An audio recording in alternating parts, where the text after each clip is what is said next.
Is this a police or medical? My boyfriend is dead. All right, great. Now tell me exactly what happened there. My boyfriend and I were playing last night, and I put him in a case when we were playing. My boyfriend was arrested, I think, last Thursday. Yeah, I woke up and he was dead in the suitcase. I don't know what happened. I don't know what happened. Have you been drinking? 3, 4, 1. How much have you had to drink tonight? 2 drinks, and that was what, 4 hours ago? You're going to tell me. This was not intentional. You're going to come and tell me. You're going to come and tell me. I want you to know that. Look, because I'm afraid. I'm afraid. Do you need Jesus right now? You're going to come and tell me. Like, I don't, like, this was totally, like, You said he kicked you in the eye. That's what this is. Intentional. Him in there. Yes. Thought he would be funny a little bit. It was. We both were laughing about it. Hands behind your back. For what? For That's battery what domestic? I'm scared about too. Like, Welcome back.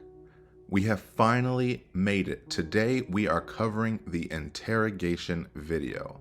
This has been my most anticipated and requested video, so I hope you enjoy, but we are going to break down every little itty bitty morsel of this interrogation. Why? Because it is the most absurd thing I have ever seen in my life, and I'm pretty sure you agree. We have gone through a lot to build up to this. We have looked at the old body cam footage. We saw July 25th, 2018. Try that way. Hands behind your back. For what? For battery domestic? Me? Both of you. What does that mean? Battery domestic violence? You two hitting each other. Oh. Doesn't go down like that. Is this for real? This is for real. June 15th, 2019. I love you. Can I show you all the other pictures that I have that I have documented? He's going to jail for this, so. Just don't give me anything else because she's taking him down. Put him under the jail. He's going. Under the jail. They're going to come and tell me. June 18th, 2019. So you realize he's here now, right? So have you been drinking? I had a drink. Okay. What do you want me to do? Go. George! Which, can we just for a second? Those last two were 3 days apart. She went from... Just don't give me anything else because she's taking him down. Put him under the jail. He's going. Under the jail. to... Yeah, I have to. He's here. Yeah, you can stay right here. You can stay right here. He doesn't know that you got... He doesn't know how to do it. Babe! George! I'll do whatever I can. Okay. George! Babe! I had no idea. Jesus Christ. In 3 days. Can you imagine how chaotic that relationship was? One day she wants you put under the jail. The next day she is begging the police not to arrest you. We saw September 4th, 2019 body cam footage. How am I going to corroborate your story? He kicks the door open 4 times. Uh-huh. 4th time, I gave in. Okay? Mm-hmm. That's when I got punched in my ear. On the 4th time. And then we saw the day of crime scene, including the 911 call. Is this a police or medical? My boyfriend is dead. All right, great. Now tell me exactly what happened there. My boyfriend and I were playing last night, and I put him in a case when we were playing. And like kind of hide and seek kind of thing. So I fell asleep, and I woke up, and he was dead in the suitcase. So I don't know what happened. I don't know what happened. Talking to every officer with a pulse in the area saying, "Hi, I did it. I killed this man." I did, but then I fell asleep. Okay. And they're not going to understand that. They're not going to accept it. And like, okay, well, I'm going to joke with you, and I'll zip you up and make him, squirm a little bit, whatever it is. I thought it would be funny, too. And he was laughing about it, too. To dip him up in there. And even heard her in the car interview the day prior. Did he say anything to you while he was in the suitcase? I know you guys were laughing, joking, but was any jokes made? Was anything said? No, nothing negative or anything like. I'm telling you, just anything that he said. Like we were laughing about it. Mm-hmm. I mean, the night waiting for him upstairs. And after hearing all of that and absorbing all of that to get a clearer picture of who Sarah Kathryn Paulsen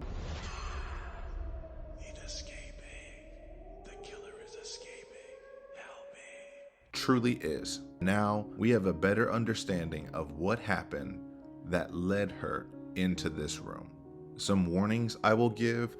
I am probably going to try to pull the most receipts I can for this video, so there will be moments where I pull some difficult footage to watch. I will still not show the Suitcase video on its own.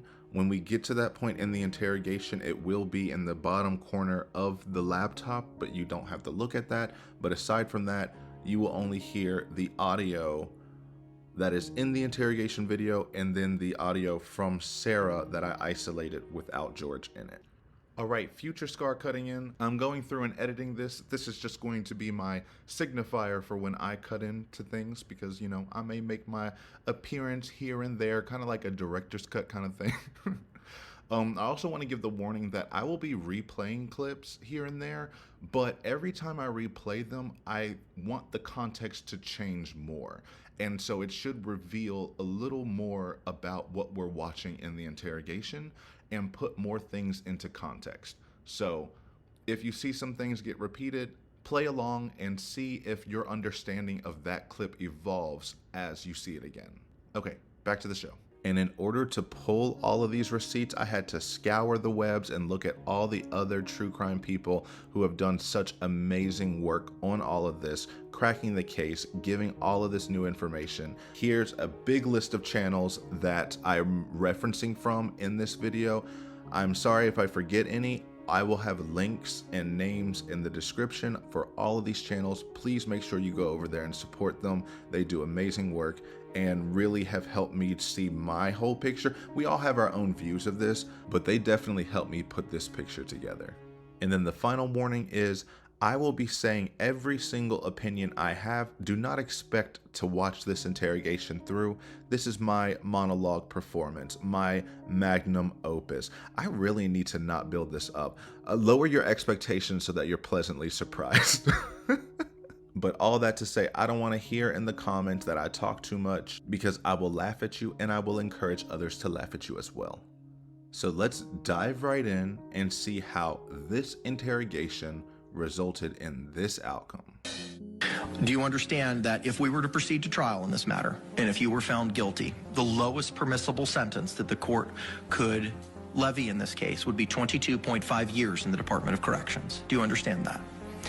Ma'am, understanding the state's offer, do you wish to accept or reject the state's offer to resolve this case? Reject. Will the jury find the defendant guilty of murder in the second degree? Ms. Boone, court sentences you to life in the Department of Corrections. And one last quick aside, I had already filmed half of this video. I had gotten 3 hours into filming this originally, but it was in the middle of trial and now all of my opinions have changed. However, I worked hard on it, so I'm gonna play just a beginning of it because I already did it, so why am I going to redo it? And then I'll jump back in when I get to the part where I need to redo all my opinions and move forward. But this little introduction came from my first draft. I'm gonna have you sit in the green chair that doesn't move. Already out the gate, I love it. In the green chair that doesn't move. And that is also like an interrogation tactic to have a stationary chair while the other two have mobile chairs. So that way they get to control the distance, whether they want to be further or closer while they are kind of locked in place. So she has that back wall. She has the little corner of that table in case, like, you know, she needs something to rest on. The chair is a little far away, but she could scoot it over. I mean, I get that this is an interrogation, but the police do not have to be involved in everything.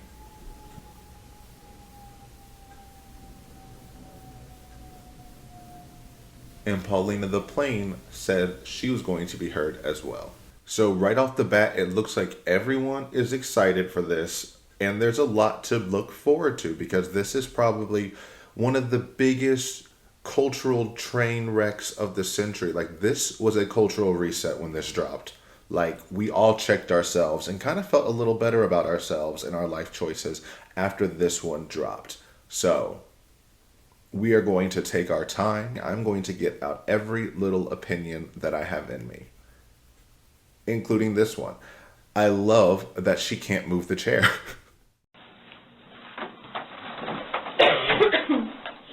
Appreciate you coming in. Yes, ma'am. I want to ask you about these whenever we have a moment. Sure. So obviously, he received his autopsy. So I'm going to read you your rights again because we have to talk about that. And since I'm talking about the incident, we just have to do it, just like we did yesterday. Protocol? Just like we did yesterday. Remember I read you the rights? Your rights? Yeah. So it's the exact same thing, but since I'm asking you follow-up questions, I need to read them to you, okay? Sure. And this is the part in every video covering this interrogation where we go over Miranda rights. I was waiting for Miranda to come in there and nobody came in there. I was waiting for her. That's right. Ain't nobody Miranda me. Miranda wasn't even in the room. If you do not live in America and do not know, in America, you have a Fifth Amendment right to not self-incriminate. You have the right to remain silent, so you do not have to tell on yourself. And the Sixth Amendment is the right to an attorney. So you have both of these things, but it's not really clear unless you know them. So there was this, what was it, a landmark case, Miranda v. Arizona, where this one guy was arrested for some very bad crimes, interrogated for a couple hours, confessed to the crimes, but he was never informed about his right to remain silent or had an attorney, so his attorneys appealed it, and the Supreme Court acknowledged that everyone, if you're going to interrogate someone, you need to let them know that they have the right to not self-incriminate themselves, or you have the right to remain silent, and they have the right to an attorney to consult with before or during questioning.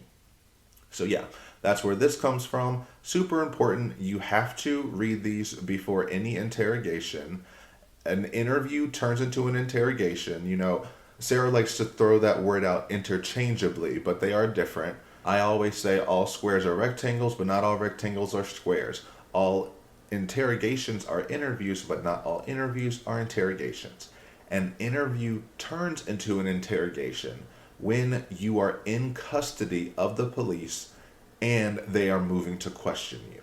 So you have to be in custody and or arrested and being questioned by the police for them to need to tell you about Miranda. I was waiting for Miranda to come in there and nobody came in there. I was waiting for her.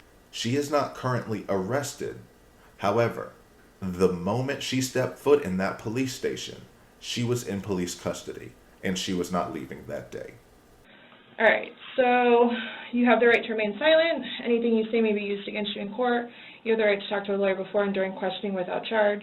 If you cannot afford a lawyer and want one can be provided for you before questioning without charge. Has anyone threatened you or promised you anything to get you to talk to me? No. And do you understand what I just read you? Yes. Perfect. Okay. And this moment right here was the beginning of the end for Miss Paulsen. Excuse me. You're eating my peach. Right at that moment, she said, I understand. They said you have the right to remain silent, meaning you don't have to say anything from this moment onward. I mean, you didn't have to say anything ever. But let's also, side tangent this for a second. At this moment in time, this is her 8th or more statement to an authority figure, law enforcement of some kind.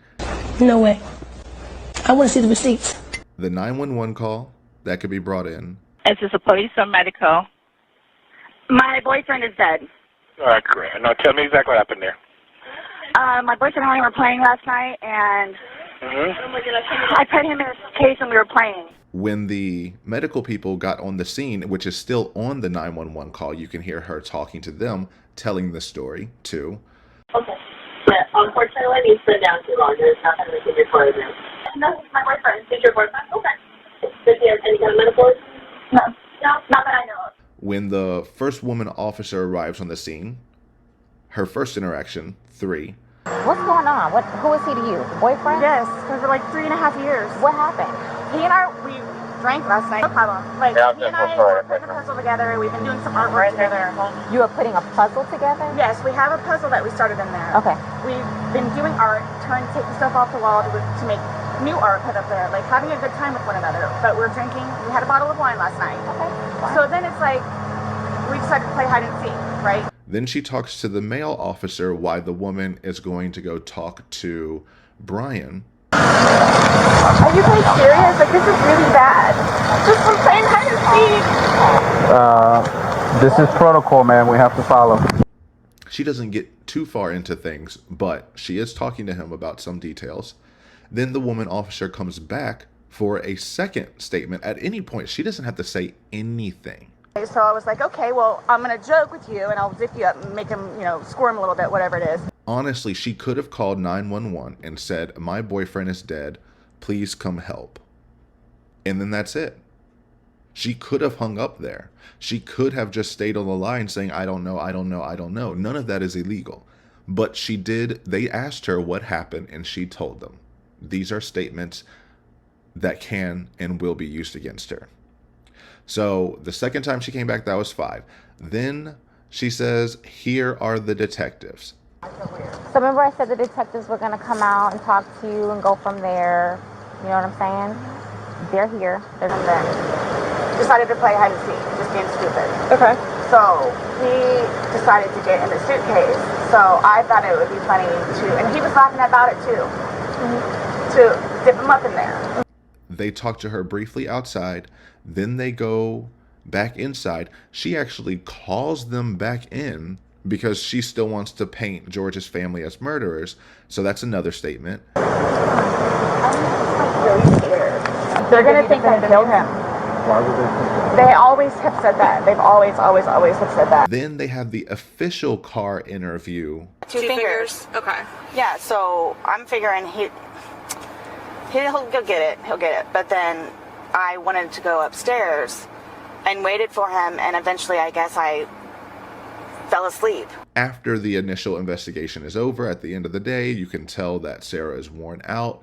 That's the 8th interaction. And she talked to other people. This is just documented what we know.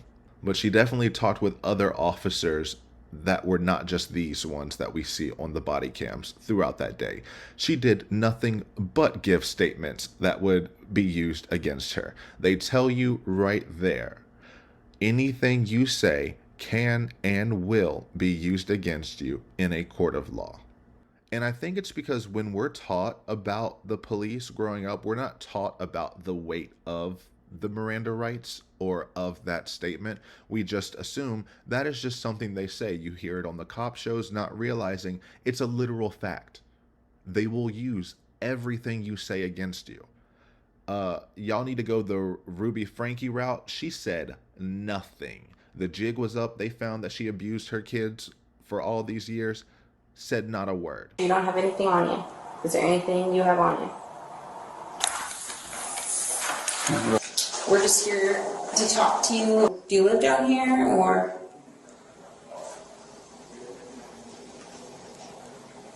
do you live up north?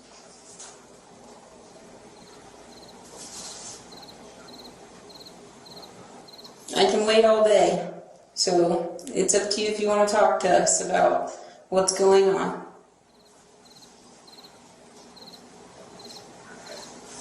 Got a plea deal that saved her reputation more or less. I mean, we hear about all the horrific details, but she didn't have to sit through a trial and have it all brought out. And there wasn't anything that could be used against her from what she could have told the police.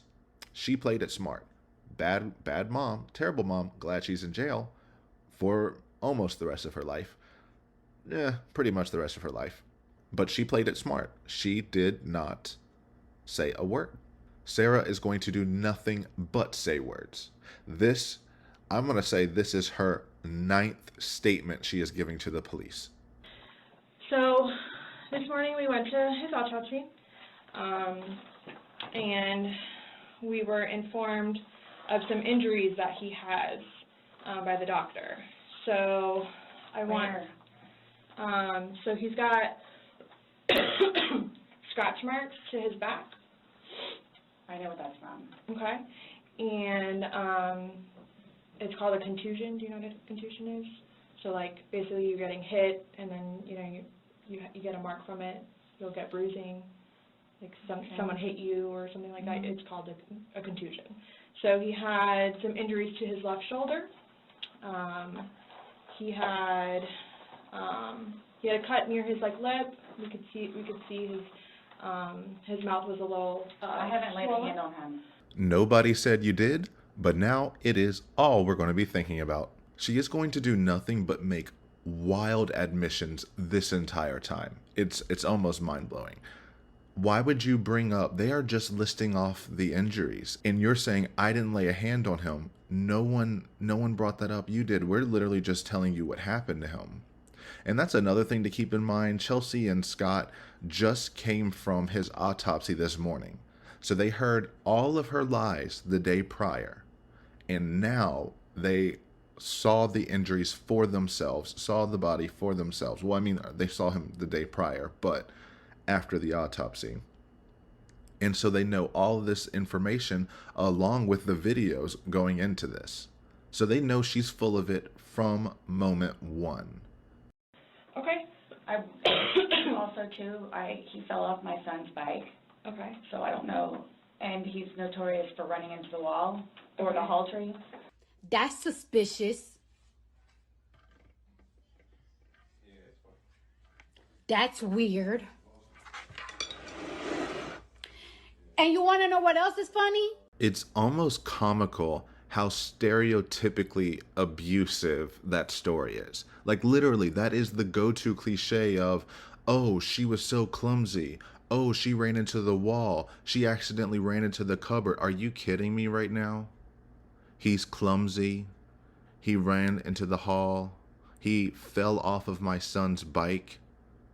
Which, I didn't even catch that before. Now that we know everything. So, George doesn't have things. He just doesn't have things in general. He doesn't have a car, doesn't have any mode of transportation. He has a bike that sometimes Sarah would chain out back so he would have nothing. And she told detectives in a prior body cam footage that she actually bought him the bike. No way. I want to see the receipts. What kind of vehicle does he drive? I guess It's a bike that I bought for him. Because she has to claim ownership over everything. He took it upon himself to come over to my house yesterday and took the bike that I bought for him, which is technically mine, and also my debit card. Yeah, if he bought it, then it's a gift.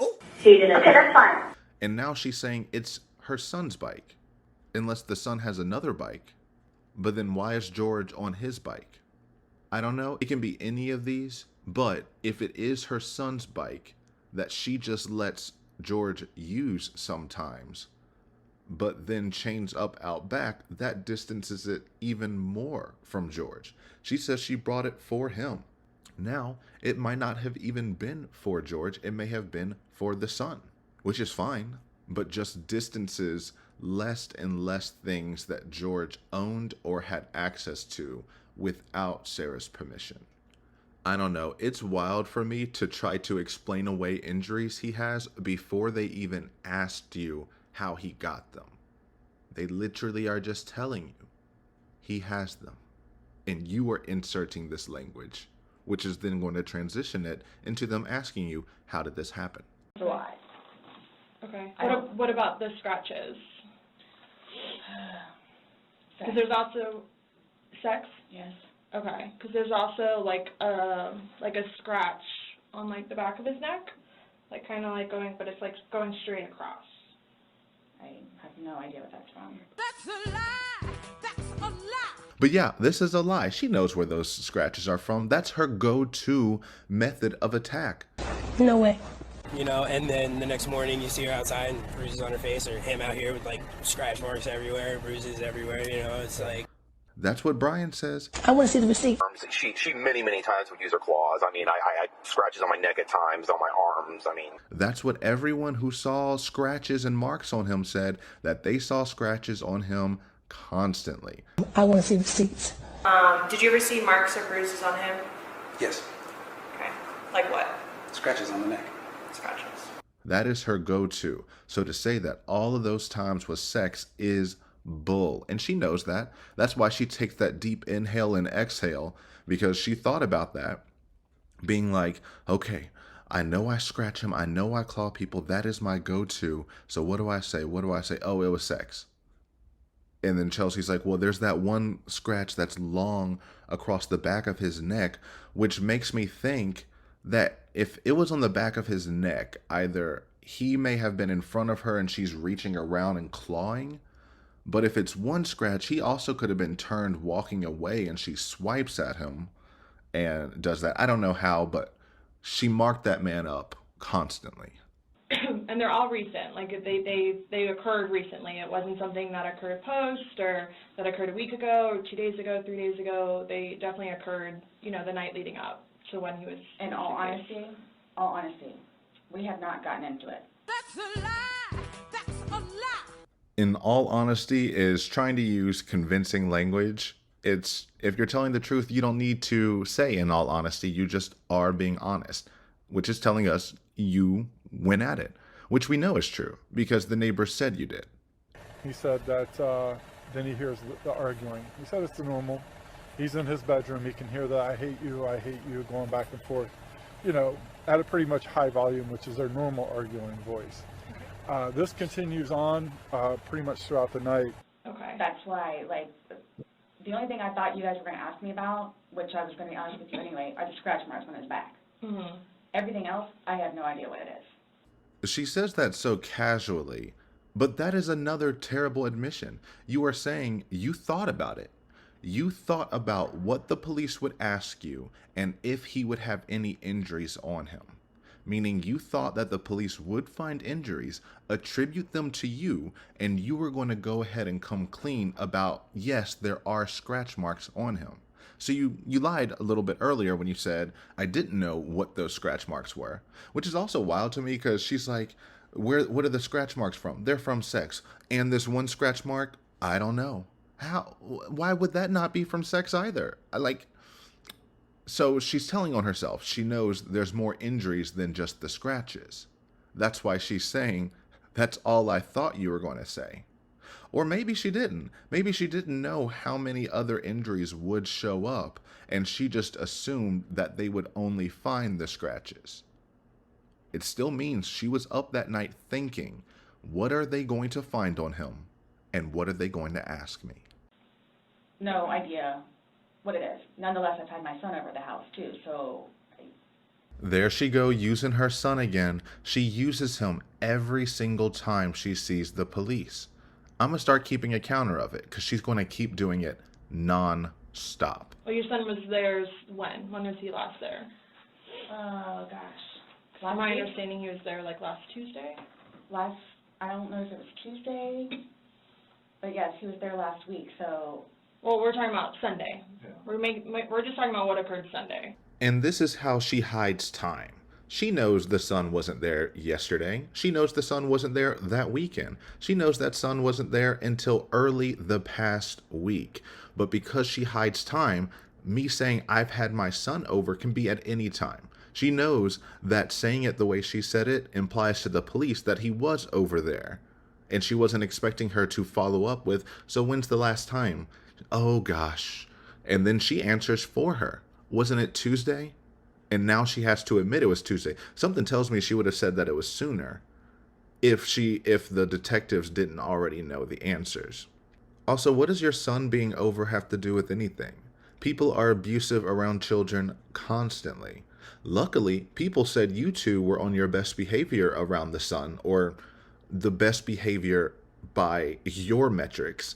No way. They used to do a whole lot of arts and crafts inside of the townhome. And they did a lot of it with her son. There wasn't a perfect relationship, but they tried, I guess, in their own way. So at least there's that. But whether he's there or not, everyone hears you getting into arguments. That has never stopped you in the past. But you want to dangle that in front of them saying, hi, remember, I'm a mom. Let me check that in right now. There's someone who's waiting for me. If something bad happens here, I have a son, I have a son, I have a son. Because like I said, the injuries they occurred within that time period. So you're talking about day before yesterday? Sunday leading into Monday. You called us yesterday at 1, but the incident, you guys were painting and stuff the night prior. Correct. So we're talking about Sunday and then into Monday. I'm thoroughly confused because we had a good time sitting on the back porch having wine and smoking a couple of cigarettes, and then decided to go inside and literally paint, do puzzles, and play and listen to music. That's why nobody got out of sorts. This is what's mind-blowing to me. Like, I have no clue. Nobody laid a hand on anybody. That's a lie. That's a lie. 1, if no one laid hands on anyone, how did he get the scratches? 2, her word choice is very specific and very intentional. I don't think I've ever heard her use this kind of verbiage of no one laid a hand on anyone. No one laid a hand on anyone. I didn't lay a hand on him. She is saying everything very specifically, and I want you to keep that in mind. She doesn't deviate through this whole thing. She did not physically lay hands on him. That is her stance. She is not saying she did not hit him. She is not saying she did not hit him with a bat. She is not saying that there was no contact whatsoever between them. She is just saying, I never laid a hand on him. She is always specific to say hand. He also had, like on the left side of his forehead, he had basically bruising, and on like his head and his skull. I have no idea. As if something hit him. I considered have not force touched him. trauma. I have not touched him. I have not touched him. Then how would you get those injuries? Tell me and we'll both know. Ugh, I hate that response so much. It is so childish. It is so elementary school playground kind of response. Tell me and we'll both know. Meaning you know 100%. You just don't want to admit it because you're literally a child. I'm always tired. Well, why was he back here? You tell me, and we'll both know. I have not touched him. Yesterday, when we took photographs of your overall body, and they did the buccal swabs, did they go under your fingernails? No. Okay. Are you willing to let us absolutely swab underneath your fingernails? Go for it. Okay. Another dumb decision. Can you imagine knowing that you scratch anything that moves and saying, yes, Pauline the plane, take it away.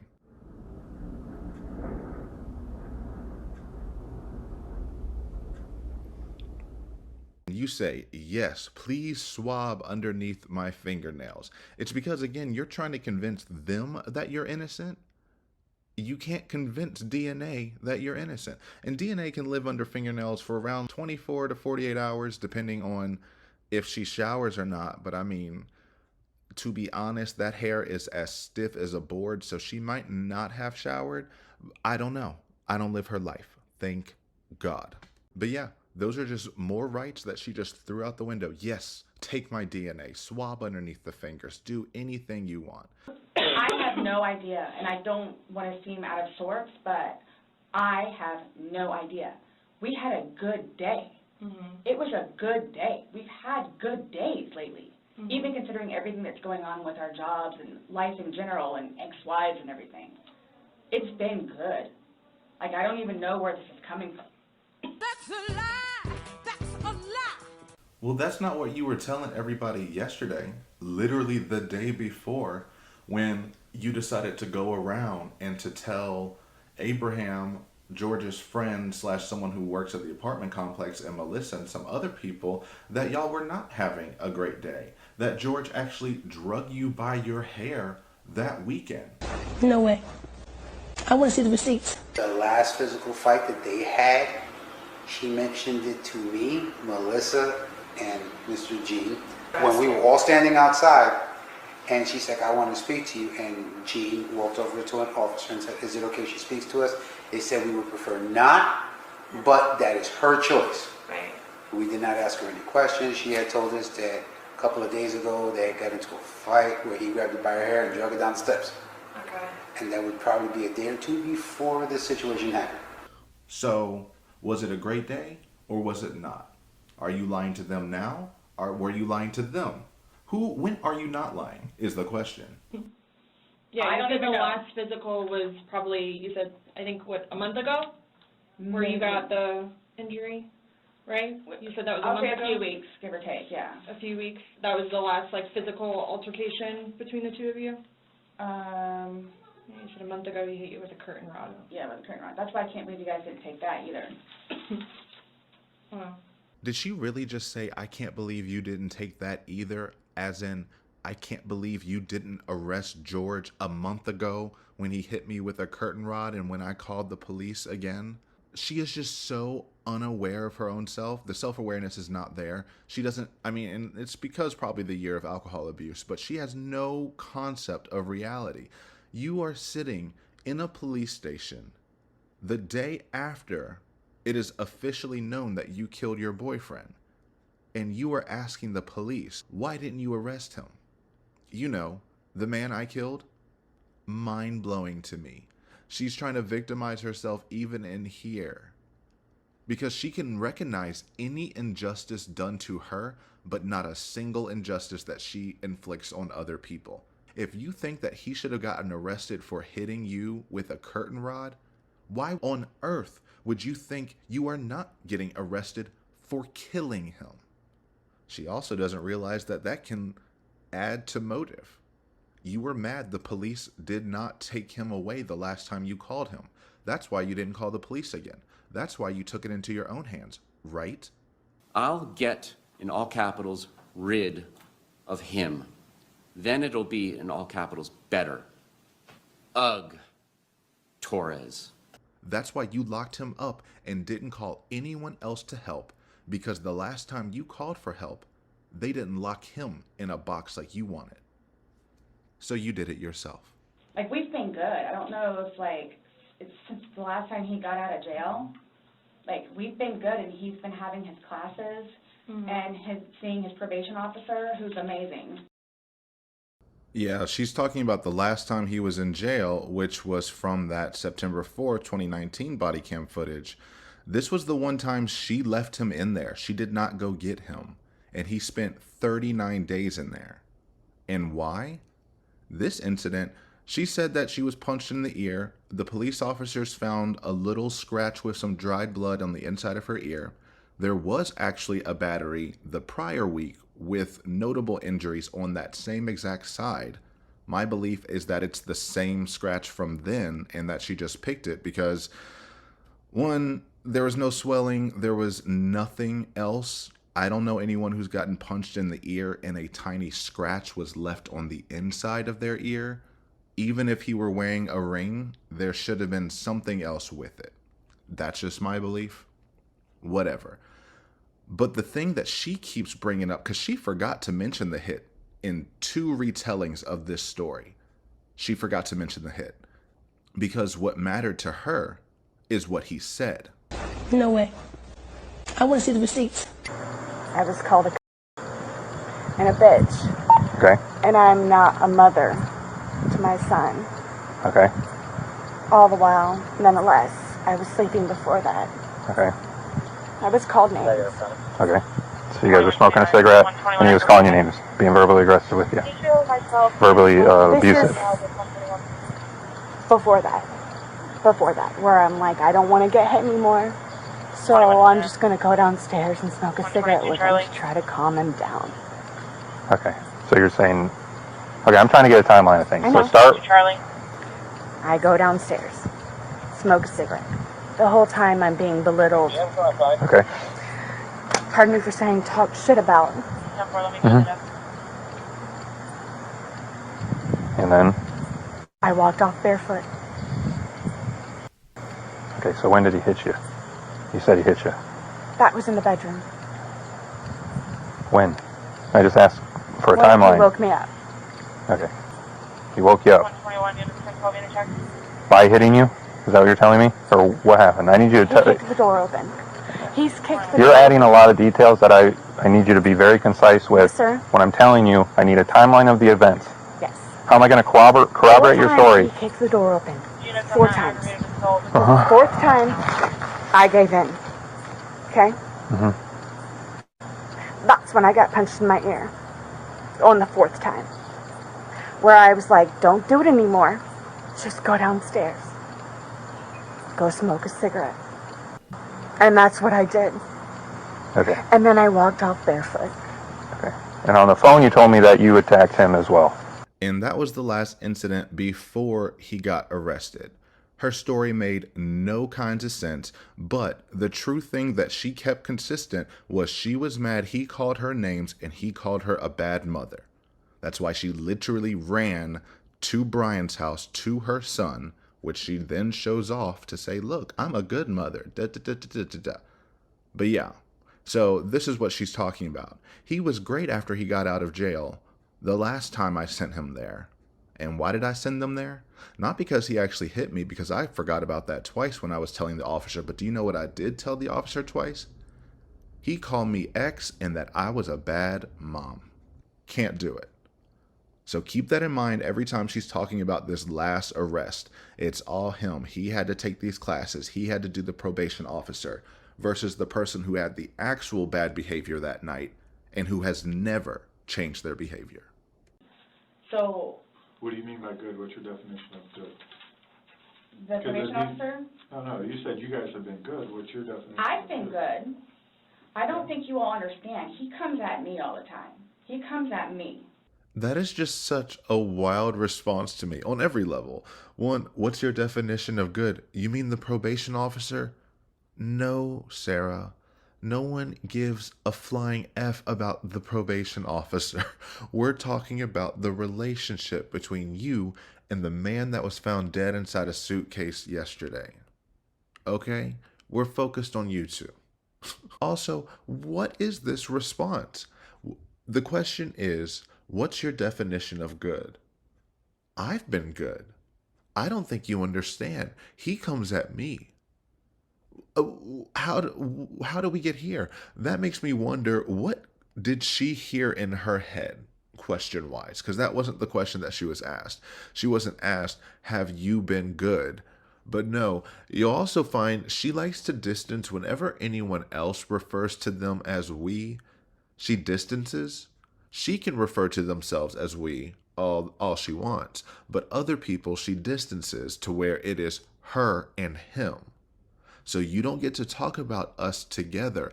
I get to talk about us. People don't understand us. We normally do X. We normally do Y. But when someone else says, oh, we heard you both do X, you both do Y. Well, no, I do X and he does Y. So now you have to judge us individually, and together at the same time. It's confusing. I'll probably cut this out if it doesn't make sense. So she is basically waving another flag. Me, I'm the aggressor. I'm the abuser. I've been good. If you've actually been good, why would you think anyone's questioning that? Your answer should have been, we have been getting along better. There have been less fights. He's seemed closer. He doesn't get angry how he used to. I've been able to let things go. I've seen both of our behaviors change. It's been good. We are both working together to fix each other because we love each other and we understand each other and no one understands our relationship, but things were going good. Everything was getting better. But no, completely throws that out the window. I mean, that would still be a lie, right? But it would at least sound better. Throw it out the window. I've been good. He's the monster. That's why he deserves it, right? So it's either I flee or try to go upstairs and go to sleep. That's usually what it is. I don't know if you talked to Brian about any of that, but most of the time when I flee, I go over there. Another just weird response. I mean, two layers to break down. One, she's talking about the September 4th, 2019 body cam footage. Again, that incident, which would have been around 4 to 5 months before this happened and was the last time he got arrested and went to jail. Her whole story was that she ran off barefoot running to Brian after they got into that little argument. And she also planted that idea of, You know, when we get into a fight, I just go upstairs and go to sleep. You're just sleeping in bed. As I was last time. He doesn't like it when I sleep. I just try to avoid it, so I go to sleep. What kind of sense does that make? Both of those options are completely contradictory. You are saying either you flee and run away, okay, or you go upstairs and go to sleep. Running to actively get away from the issue, or becoming stationary in a room he knows where you are. Completely polar opposite. It's mind-blowing to me how she sees nothing wrong with saying, I just went upstairs and went to sleep, as though it would be just that simple. Because that just contradicts what she's saying before. He's coming at me, he's being violent at me, so I walk upstairs and go to sleep? And the violent aggressor is like, okay, fine, we'll get back here when you wake up so I can abuse you again. No. I also wonder what she thinks Brian told them. Because she's going to say this a lot of like, I don't know if Brian told you about X. I don't know if Brian told you about Y. I mean, he told us things. He told us you were violent. What can you tell me about her? I don't, she's generally not, she can get a bit violent when she drinks. He told us you assaulted him. I mean, she did it to me a lot, where she hit me and stuff like that. I mean, What do you mean hit though? She punched me, I mean, more arms. He told us you were a drunk. He told us you were a bad mother. And how long would you say the alcoholism has been a part of her life? I mean, it's always been a part of her life. It seemed to have gotten worse and worse. I think more or less kind of since we had, and I think a lot of it was the fact that she kind of, I guess, maybe felt trapped or something. Okay. That, I mean, before that, I mean, whenever she wanted, you're outside having a drink, oh, I want to go play pool, you go over across the street, you play pool for a little bit. Yeah. That's not happening anymore when she got a kid. But no, he really didn't get into all the details about how much George abused you. I think she thought that he was going to protect her in some way and like try to bad talk George. And I think probably because she thought that he did not like George, and she probably exploited that in her manipulation tactics. But I think she thought his disdain for her and George would work in her benefit and think that he would bring up all of these terrible things about George when really he just exposed her. So. Right, but you're saying that you guys have been good, and when I asked you yesterday, the last incident that you could remember was the curtain rod incident, which you said was a month ago, so. Give or take. Right, so what do you mean by he comes after you? Like, he gets belligerently drunk. Mm-hmm. Like, I don't know if you all have looked through my phone yet and seen any of the pictures and the videos that I have taken. And I know we all know that this is coming. However, could you imagine, like, oh my gosh, could you imagine knowing that you took videos of you taunting your dying boyfriend and then having the audacity to tell the police the next day, did you go through my phone and see the videos and pictures? You know, the videos and pictures of him attacking me. Because I'm assuming that you don't know about those other videos. It is my belief that she deleted those videos early on. She was still very blackout drunk. Well, I don't even know if she was blackout, but she was still very drunk. But I think in her drunken state, she deleted those videos to where she truly does not remember them now. Because by the time she realized he was dead and was sobering up and coming up with this elaborate lie, well, half-assed lie, she completely forgot about that. She was too busy Google searching the definition of malicious. But then, of course, she can say he gets belligerently drunk and then downplay her own drinking. How much has he had to drink tonight? Only God knows. How much have you had to drink tonight? 2 drinks. And that was, what, 4 hours ago? This is who she was. Even then, it's this abstract, who knows how much he had to drink. He's this monstrous person who, you know, is so belligerently drunk. Well, then how drunk were you? Oh, I've only had 2 drinks, and that was over 4 hours. Such a very specific number, elongating, distancing. Like, she's pretending they're not drinking the entire time together. There's no way anyone in the world believes the person who has been talking in that body cam footage had 2 drinks over 4 hours. But she says it so easily, and she lies so automatically, that of course she's doing it here too. And at one point, I started documenting everything. Okay. So you all will see in my pictures, bloody fingers, split foreheads, he split my nose.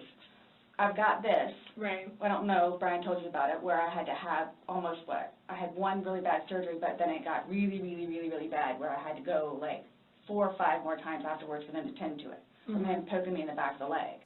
It's not easy for me to admit that I've been standing in the same place for 18 years. Well, I've been standing with you. I've been right here with you, Troy. I got a life, too. I gave 18 years of my life to stand in the same spot as you. Don't you think I ever wanted other things? Don't you think I had dreams and hopes? What about my life? What about me? Don't you think I ever crossed... And it's just so ironic. This whole thing is just a divine comedy, a tragic irony for the ages, in the way that she is instructing them to find her guilty of second-degree murder. From the moment they got there, she is trying to show, I am innocent. Here, take my phone. Take the biggest evidence I have. Next, go through the phone. Next, go through the laptop. Next, swab under my fingernails. She is saying, please, I need you to do everything you can to find me guilty of murder. Will the jury find the defendant guilty of murder in the second degree? Right. So it's... Then why are you still with him? Everybody asks me that. When I tell you guys this... Now, normally, for a real DV survivor, that is a horrible question to ask, because there's a million reasons why someone can't get out of an abusive relationship. It can be physical reasons, it can be emotional reasons, it can be financial reasons, it can be familial reasons, it can be coercive reasons, it can be location-based, it can be class-based, it can be any kind of manipulation or persuasion you have over someone that forces them to remain in an abusive relationship even if they want to leave. So you don't want to ask that. At least not frame it that way. And especially put the onus on them of why are you letting yourself be abused? That is not a good message, nor does it help anyone involved. However, they don't think she's a real DV survivor, and I don't either. And in the sense of not saying that she hasn't been physically harmed in some way, but when you are the active aggressor, active abuser, I don't know, for me it kind of cancels it out. From what we can tell, 90% of the abuse in your relationship would not exist without you initiating the aggression and sustaining the aggression. That's just across the board. So maybe new evidence will come out at trial. George did admit to starting things sometimes, but said that Sarah started most of the time. Now, what can you tell me about George and Sarah's relationship? They had an off rocky relationship, which was physical on occasions. I'm aware of the fact that George had a probation officer. He was in anger management. And again, they had their good times, their bad times. Sometimes he would instigate the situations. Majority of the times, Sarah Boone instigated the situations, and she ended up with bruises, but that's more of him like kind of pushing her off of himself. Okay. And that's what he told you? Yes. And everyone else who was interviewed that we've gone over so far said that Sarah was the more aggressive one, always amped things up, was the more animated, in your face, picking at people. I will go talk to him. I went over, sat down, talked to George. I talked to him for about 30 minutes altogether. And, you know, George had explained to me that she was actually the aggressive one. And the reason she ended up with marks is, in I'll say my perception of what he was trying to explain is that she's very hands-on, in the face, you know, dramatized in talking and explaining or fussing or whatever they might have been doing. Right. And I believe that because Jean, my assistant, doesn't even like to deal with her, would avoid her like the plague, because she was always drunk and she's very hands-on. There was one day, as a matter of fact, it was that same day that I talked to George by himself. She kept grabbing me by the arms to the point that I told her, I said, touch me one more time, we're gonna have a problem, you know. And just add this to the list of people who say that she crosses boundaries physically. She is touchy on everyone. She's touchy on the property manager's assistants, on the police officers, on the other police officer in the 2018 footage. She had to say, just don't scrape my arm again. I get it. Make sure not to squeeze my arm anymore. And then the past one in 2019 was, no hugs for me. I kind of want to give you a hug. No, you don't need to give me a hug. Yeah, you're kind of big and berry. No, that's okay. No hugs today. Stand by that car. I'm going to have them bring him down. He's going to get in here, and then you can go inside. Good? I can go inside. Well, after I bring him out, put him in my car. Found it. There we go. Do you have any more questions? Can I get you on? This one. I get in trouble for that. Okay? Have a good day. Okay, that's good enough. I know. Thank you. Okay. I love it. This one. Okay. Have a good day, miss. And whatever the Becky says, Okay, tell him yes, to okay. be a dick. Good day. Thank you. Okay, have a good day. Okay. It's wild. So she is a very physical person. Everyone agrees she is a very physical person. Either going to contact the police or whatever we need to do, but you can't keep grabbing on her. I had asked her several times to quit touching me. And because of that, she would do the same thing to Jean, and Jean didn't like it. Right. So,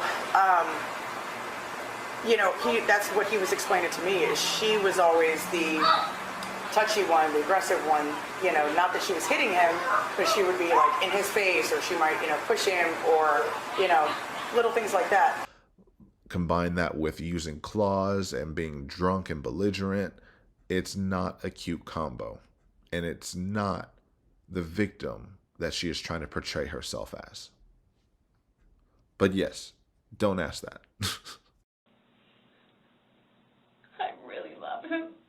Like, I do. And I feel like I can help him. Like, I feel like I could help him, which I did, because he came a really long way.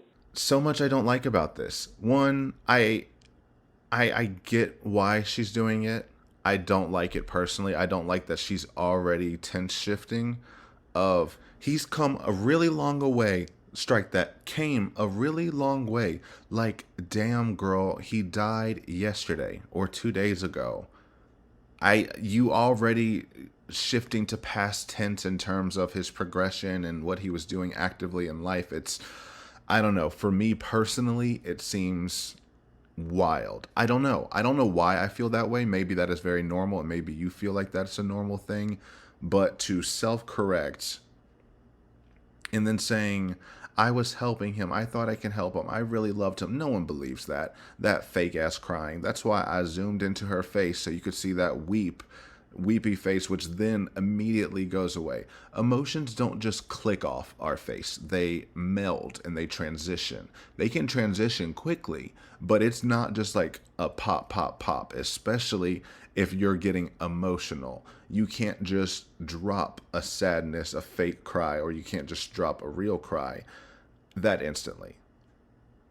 So it's just, woe is me, woe is me. I know it's so hard. I really helped him. I was doing so much because he had came a really long way. And it's because of me.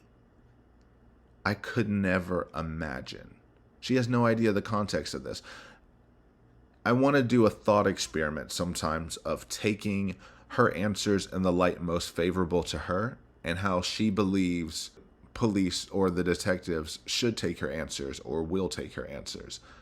Okay, so she's telling me that she really loves him and she has done everything in her power to help him be a better person. She has told us that he's aggressive, a drunk, he's come after me, but she's really changed him.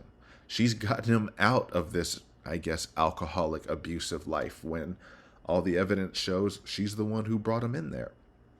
Again, someone show me or not. I've been told, what I've seen, what I could find, he does not have a prior history of DV before Sarah. If this was the first relationship that he did have DV with, we know it's not the first relationship she has been abusive in. She's just never gotten caught. She's been able to play up these stereotypes long enough to where all of her abuse and her physical aggression and attacks have gone under the radar. And Brian has taken the brunt of that. So now that she's with another guy who hits her back, and yeah, I will say hits her back because in the affidavit from one of his arrests, they asked him what's going on, and he said, Sarah hits me all the time. What am I supposed to do? They said, why won't you call the police? He said, I will not call the police on her. They said, do you hit her in self-defense? He said, no. They said, do you hit her because she hits you? He refused to answer, which kind of, to me, speaks more truth to it. Because what we find out, she hates words being thrown at her so much that she takes that as physical abuse. So in that last body cam footage, when she told the police officer that she attacked him too, I have no doubt she attacked him after he called her all those names and said she wasn't a good mother. So then they're supposed to just take that. And then after something like that happened, he responds, and now he is this violent aggressor. She's done nothing wrong.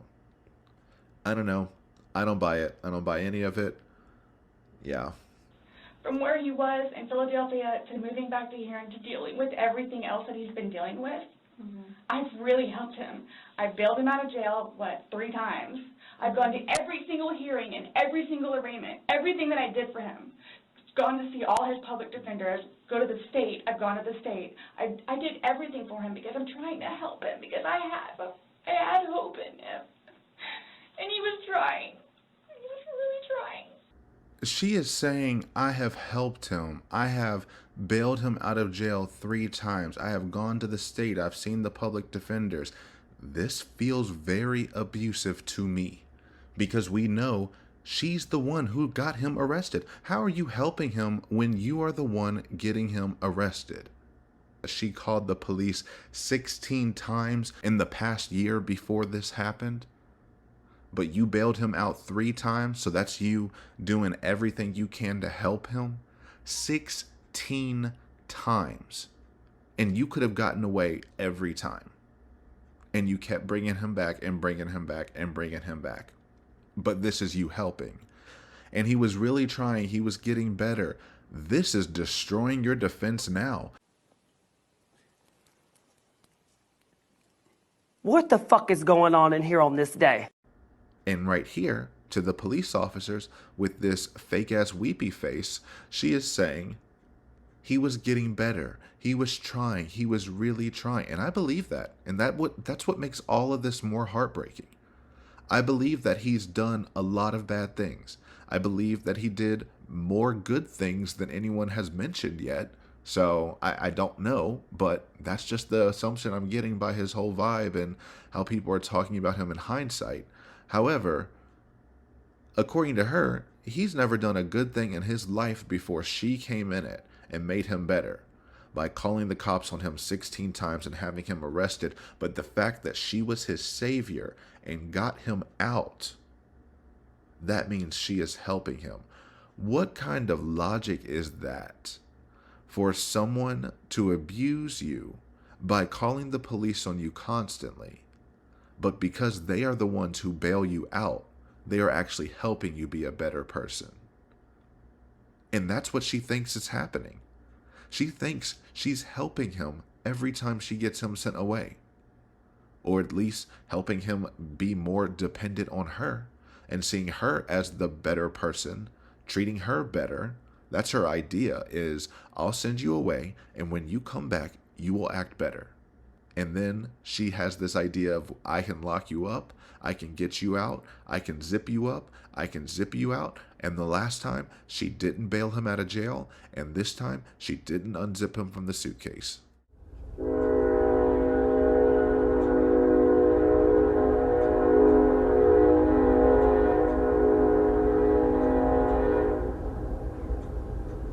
low-key, I think Linda thought I ate with that point. And then he starts to think about things, and I think he gets overwhelmed, and then it's like, the next thing I know, he's drinking. So it's like, oh man, I know where this is going to go, so I'm going to go upstairs and read a book, or I'm going to go for a bike ride, or I'm going to do something else. Where I don't want to drink. I don't want to drink. The occasional wine, whatever, or if it's a weekend, that's when you have a good time. You don't have to wake up the next day. I just want to recenter and remind everyone, the last question she was asked was, then why are you still with him? And now we're here. She sounds like she's in the middle of an intervention and they're sitting her down and saying, you drink way too much. I mean, she needs one of those in life, but she's acting like this is it. I don't want to drink. He wants to drink. He goes off the deep end and it's because he thinks too much. And I'm going to call this the official start of her infantilizing him even more in this interrogation. She's been doing it this entire time since they shown up. But here, I think he thinks too much. She's calling him stupid. And she's going to keep calling him stupid again and again and again. So she can push herself up as she is the smart one. She is the one who helps him. He overthinks and so he has to drink and turns into this monster. I'm the only one because I don't want to drink. So I'm going to go read a book. You know, does anyone believe that she actually reads? I don't. I mean, she reads the thesaurus. Maybe that's it. Maybe the only one book she ever has read in her life is a thesaurus, and that is her go-to. Some mindful late night reading. And again, she's just waving the flag. Me, I'm the alcoholic. I've never seen anyone self-incriminate by just answering questions that weren't asked. No one asked, are you drinking with him? Are you constantly drinking? Do you want to drink? She's taking that. But the original question was, then why are you still with him? And now we're here. I have to wake up the next day and do things. I have to tend to Lucas. I have to take him to school. I have all this stuff to do. He doesn't know how to, I guess, maintain himself where I can do 50 things at once and still know the 50 things more prior that I need to get done. He can't process like that. He didn't process like that. There she go, calling him stupid again. It's just second nature to her of he's abusive because he's dumb. I'm perfect because I'm not. Also, again, recycling, using the son like it's second nature. I have to pick up my son in the morning when we both know you were terrible at that. Brian constantly brought up how he had to check again and again and again. And you even acknowledged that he had to blow up your phone just to make sure you pick up your son. No way. I want to see the receipts. Brian, because I was supposed to have my son today to pick him up from school. Brian usually calls to make sure, hey, are you sure you're getting today? Because I've had job interviews. 11:30 is when I started calling to find out because this is supposed to be her day. So, her child. Okay. She's generally not very good about always doing it. She drink. They called back and said she was still there, or she came back. So I was calling to find out if she was going to be getting him or not today. Are you going to pick up? So after he called, like maybe 3, 4 times, maybe 5, I finally answered, and that's like. Do you think you were sleeping and missed those calls? No, I ignored them. You ignored them? Because he's notorious for blowing up my phone. Okay. But I understand why, because he's making sure that gets home. And now she wants to act like that's just the first thing on her mind. I can't do any of this. I can't drink at all because I have to get my son in the morning, when we know that she uses George specifically as a reason not to get her son. Okay, so you technically have him more than she does. Is that where you're getting? Yeah, that's why I said I was going to. So even though that's how it's supposed to be, you still have him. Yeah, it's not a good day. George is in a bad mood, or whatever else reason. I think sometimes just she wants to stay up and drink and can't really do that if she's got to wake up and take him to school the next day. Right. Any number of different reasons. So in my mind, I'm like, if you weren't thinking about him first and foremost, or else you wouldn't have put him in a suitcase, who was thinking, oh, I have to pick up my child early in the morning, or at least pick them up tomorrow and have them over here. Let me get in the loudest, biggest argument with my spouse ever, lock him in a suitcase, then I'll unzip him in the morning and we'll act like everything's cool.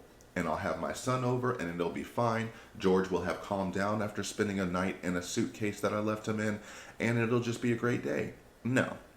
After this fight, as she normally does, she would have just called Brian the next morning, said, I can't do this because of boom, boom, boom. And then would have blamed George for why she can't have him over. That's her go-to. My son can't come over here because he's here. I know he doesn't live here. He doesn't live here. Then why, okay. He did previously. But since all of this has happened and I continue... I'm surprised my ex-husband even brought the key over. I think he wants to do the same thing where it's just get him out. I want to see my son. It's not fair. The way she uses her son constantly never ceases to amaze me, because it's absolutely deplorable, honestly. It is such a terrible parenting decision to always bring up your child. I don't think I've seen this in any other case that I've really seen. That's not true. But there are a few cases that I've seen where they have used their children as props as much as she have. A lot of them do that to try to redirect, look, you're going to take it easy on me because there's another life involved. Yes, I've done so many evil things, but look at this sweet little face. That means I should just get away with it, right?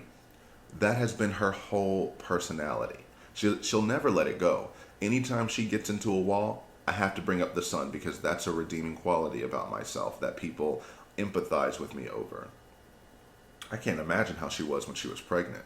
Anyway, but yeah, she's calling him dumb. She's saying, I have all these things to do. What things? You have been jobless for 2 years. And you said Brian would blow up your phone because you had job interviews. We all know that's false. Have you been on job interviews for 2 years? Every time you need to pick up your son, you're at a job interview that always falls through? We know that's false, but if that is true, maybe don't go to the interview drunk. Who knows? So he would literally, not literally, but have smoke coming out of his ears. So the next thing you know, he doesn't want to deal with it. I'm going to go get something to drink. He doesn't want to deal with it, or he doesn't want to deal with you. That's how I read that. You're calling him dumb, saying he overthinks, he can't do this, he can't do that, so he doesn't want to deal with it. Deal with what? My belief? Because she's saying he overthinks and he gets this and he gets that she's nagging him, being like, well, what's going on? Talk to me. Tell me this. Tell me that. Maybe you should do this. Maybe you should do that. I mean, he sometimes works. She never does. So what else does she have to do but pick at someone all day? I always bother you. I always bore you. You don't listen to me. Yesterday was my first day at work, remember? And I ended up 90% hearing about your day and 10% about mine. You don't bother me or anything with that. So sometimes you just you overwhelm me. That's the problem. You overwhelm me. I'm telling you about my first day at work. No, dude, you just overwhelm me about every other thing too. I just, first day at work. And so he says, I don't want to deal with it. Let me go have a drink. I'm not putting his drinking on her, but it definitely sounds like it was a catalyst for needing to drink and needing more drinks, because it's like, I have all this stuff going on in my life, and then I have this banshee screaming in my ear, clawing at my face every 5 seconds, claiming that she's better than everyone. So yeah, let me go get a drink and calm down. Also, you'll see her body language is so, I'm not saying aggressive, it is aggressive, but I mean like extended. She doesn't just reach her arm out, she extends it as far as possible. She is trying anything she can to convince them. So when she does her gestures where she pushes things away, she pushes them all the way away, almost hitting the detectives. That is very, I need you to believe me no matter what, and it's not going to work. So the majority of the time, I would hang out outside or do something else because I don't want to drink. And every time, his job broke his heart. And it made me sad because he had so much pride in his job. And the store that he took care of so much totally went downhill. Mm-hmm. And broke his heart because he had put so much work and effort into fixing it up, and his manager was awful and basically gave up on all of the employees. So I think that had a huge bearing on why he would drink so much. His ex-wife is bonkers. She was all over him all the time. Send me money, send me money, send me money. How can I send you money when I don't have a job? And he's still trying to take care of me and by paying a bill here or there, getting some groceries. There was so much in there. Wow. So back it up. She said, so most of the time I go outside because I don't want to drink, and I don't want to drink, but every time. And then his job, no, pause. Why did you go every time, transition to the job? What was the every time? She was going to say something like every time something happens and we start drinking again and then we both get drunk. She's trying to say, I don't want to drink. He makes me drink. Which I don't buy that for 1 second. And neither do they. For drowning me in liquor and wine because I didn't want to drink, causing me to urinate on myself, then butting the end of the bottle in my face, giving me 2 black eyes and a bloody nose. Oh, girl. Please.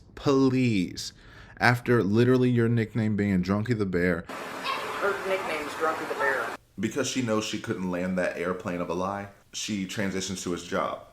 His job has stressed him out. The store is going out of business, kind of highlighting another thing that he's failed at. He didn't actually do it. The store just went out of business. Like, he couldn't control that. But she's stacking it on top of he thinks too much. He can't process like that. Of course, his job went out of business, and he worked so hard making it better. But his hard work wasn't good enough. He just isn't good enough. That's the subtext under all of this. Of anything he does fails. So it's his fault he didn't get himself out of the suitcase. That's what this is building up. That's what she's saying in her head. And then she blames the manager. His boss completely gave up on them and da-da-da-da-da. As if, was his boss there that night? Did you invite him over and he said, hey, let me zip George up there, and then left? No. Why are you bringing him up? Because you're just trying to point the finger at someone else to show everyone else around you but you are bad people and you are the only one that's good for him. Then you bring up the ex-wife. She's bonkers. Send me money, send me money, send me money. When everyone says that's how you are with Brian. You are the one who always asks Brian for money. You only live off of his alimony. Send me money, send me money, send me money. You would have zero money if you did not badger your ex for money constantly, relentlessly. He even mentions that on Saturday, the day before you murdered George, you asked him for money because you said your account was in the red. No way. I want to see the receipts. Yesterday, which is that, when she said her account was in the negative. So I transferred her a little bit of money to get her out of the negative. I want to see receipts. Like that. I mean, my alimony and stuff basically pays for where they live. So, I mean, they didn't need a ton, but I mean, she was always calling to borrow money. And the self-awareness, again, non-existent. She can find the faults in everyone else. How dare that ex-wife bug her ex-husband again and again for money? Oh, hold on, George, hold on. Hey, Brian, I need more money. Why haven't you given me more money? This is the biggest inconvenience in the world. What am I supposed to do? It's one thing if she had a job and had alimony on the side, but she is 100% funded by her ex-husband. No one else. Not herself. Maybe the government. Not herself. Yet she can call out the ex-wife and say, she's bonkers. And he goes, I can't send you money because I don't have a job. Which I understand. His ex-wife contacting him for money when they have 3 children, and one of them being a special needs son. Yeah, ask for money. And that's a lot to take care of. That isn't unreasonable. And then you're admitting that he's also trying to take care of you because you don't do anything yourself and your son. We all know that Brian's taking care of the son, but for the moments that he's over at your house, forced to be there, I guess George is paying for that too? Buying groceries, paying for a bill here or there? And I get it. It's not like he shouldn't be doing nothing. But the idea of she's painting everything he does as wrong, wrong, wrong, when it looks like he's actually trying to do things. He's tried to get better in these classes. He's tried to get a job that he couldn't control the store going out of business, but he at least had a job. That's like the attempt to try to do something. Brian says he probably worked maybe 20 hours. It wasn't a lot, but it was something. She doesn't try anything. All she does is critique other people and say she is amazing. So he always had something on his mind, which is why, again, I got the puzzles and the paint to try to get him off of it so we don't have a drink, or he doesn't have a drink. She caught herself up there so that we don't have a drink. So he doesn't have a drink. Because remember, he's the only one who has an issue. I'm the victim, even though he's the one who's dead. I'm the victim. I'm the only one who's ever done anything right. All he does is wrong. So I tried to help him. I am his savior by getting paint and puzzles, infantilizing him again, meaning the only way that I could help him is by treating him like a little kid. This would be the time to say, he loves art. Art is a way for him to decompress, and a way for him is one of his passions. So I got painting and art supplies, even puzzles, so we have something else to do. So that way he can relax and do something he enjoys doing. I got this for him to get his mind off of it. And I don't know, it just feels so childish and weird. I don't think anyone really believes that. This sad, fake crying, weepy thing of, he is so bad, which is why I did so much for him. Completely glossing over everything she's done. And you saw this in the September 4th footage. We learned so much because it was so close to this time right here. And she did the same thing there as well, where she was given a million chances to tell her story, and not ever one time did she say that she attacked him. The cop had to tell her that. No way. I want to see the receipts. Okay. And then I walked off barefoot. Okay. And on the phone you told me that you attacked him as well. I didn't attack him. You said you exchanged, you had a physical altercation on the phone. That's what you told me. I pulled him up from me. He said he has marks because I was fighting for my life. I was being honest with you. Okay. So are you being honest now? What? So she's never going to say what she actually does, unless it's a good thing. I got the puzzles and the paint. Well, did you shout at him? Did you scream at him? I'm just trying to get his mind off of it. So we don't drink. He doesn't have a drink because he's the only one with a drinking problem. It would have worked way better for her to say, so we don't drink. Things have been better, so we don't. But it's he. And she's doing that to deflect from herself and to make herself sound better. We know this. But that also paints more animosity towards him. We are seeing how you are characterizing him. It doesn't sound like you thought highly of him in any respect. You thought you had to take care of him like you had to take care of your son. He was a burden to you, is what I'm taking. And you are so strong for putting up with that burden until you couldn't any longer. So when you all see my phone, you can see all of the damage he has done to me and the videos of him smashing my television because he's belligerently drunk. Did y'all see Scott at this moment? As soon as she's like, check my phone to see all the damage he's done to me, he has to adjust in his chair because he knows they've already seen what is on her phone.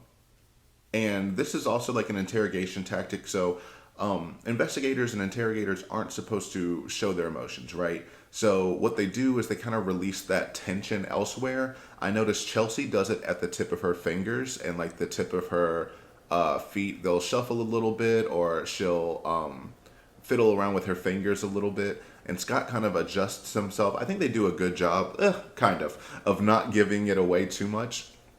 Given the circumstances, it would be way harder for me to keep a straight face and not just be like rolling my eyes saying, what are you talking about? What is happening right now? But they have to act like, tell me more lies. Keep lying to me, please. Dig your own grave.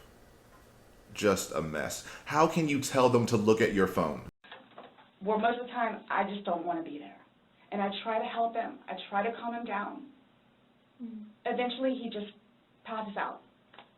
And this is what we call projection, because that's exactly what people said about you, that you just drink until you pass out. She started just getting really angry when she drank a lot. She said last night she fell asleep. There were plenty of times where she just basically passed out from drinking. So you've witnessed her pass out from drinking? Oh yeah. Mind-blowing. And that's how you know you really have a problem. She's telling us she knows every single sign of alcoholism.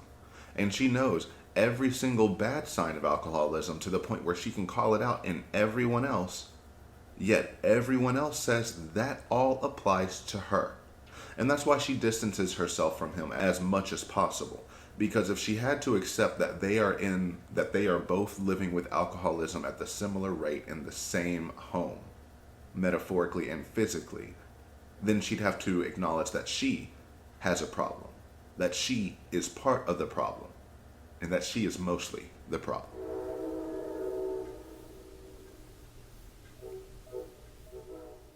Train knows who the problem is too, but that was her words, not mine. Well, yesterday it made it sound like you guys were just drinking like a glass or two. Like, yeah, you obviously had the bottle, but you told me on recording like that you were not drunk, he was not drunk, you guys were having a good time. And you guys were doing puzzles and art. Okay. Listening to music, enjoying each other's company. You obviously finished the bottle of wine. Yes. Did you have 1 or 2 bottles of wine? Well, we had one previously that was maybe not even half full. Okay. But then... So you finished that one and then you had the full one? Yes. Okay. I can't get drunk. Number one, I do not want to get drunk. Now she just went all around the world with that answer. 1, I don't get drunk. 2, I can't get drunk. 3, I don't want to get drunk. Don't, can't, and want are going all in different directions, which are just saying you are absolutely an alcoholic. I don't like being non-compos mentis, having my wits about myself. I don't like feeling out of control. Mm-hmm. There's one of her favorite words, compos mentis. I haven't actually looked it up yet, but we can break it down. Compos equals competent, mentis equaled mental, meaning competent mental state. Now, let me look it up for real. Compos mentis is Latin for having control, mastery of one's mind. Oof, I don't know. She found out about that word once and just ran with it. But I don't think we've ever seen her have control or mastery of her own mind. She definitely doesn't have it right now. And she hasn't had it in any single body cam footage that we've watched. She has not had mastery over anything, especially not her story.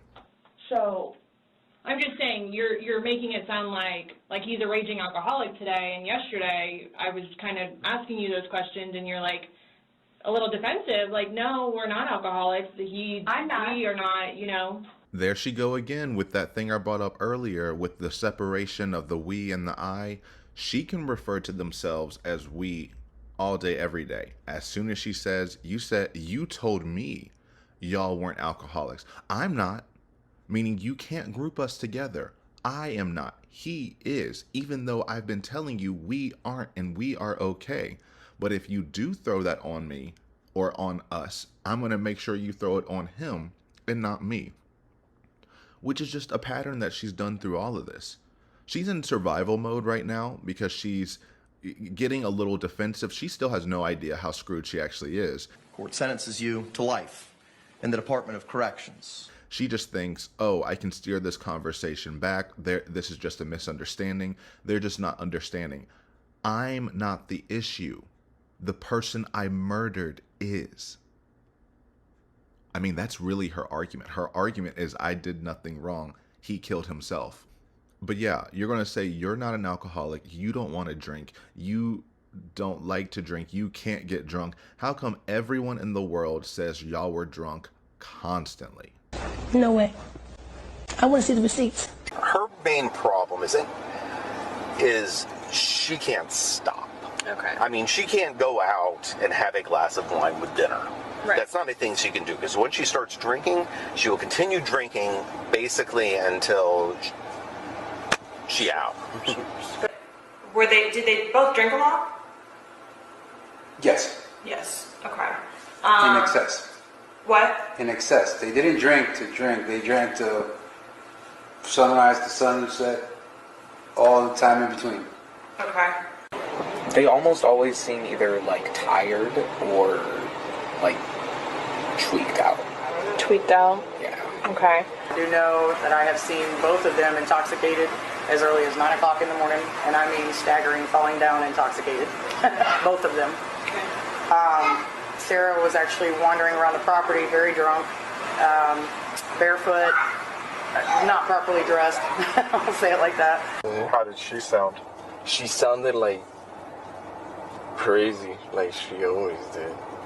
Like The way they presented themselves, you know, they were always drunk, like I was saying before, like always, like sun up to sun down type, like all the time.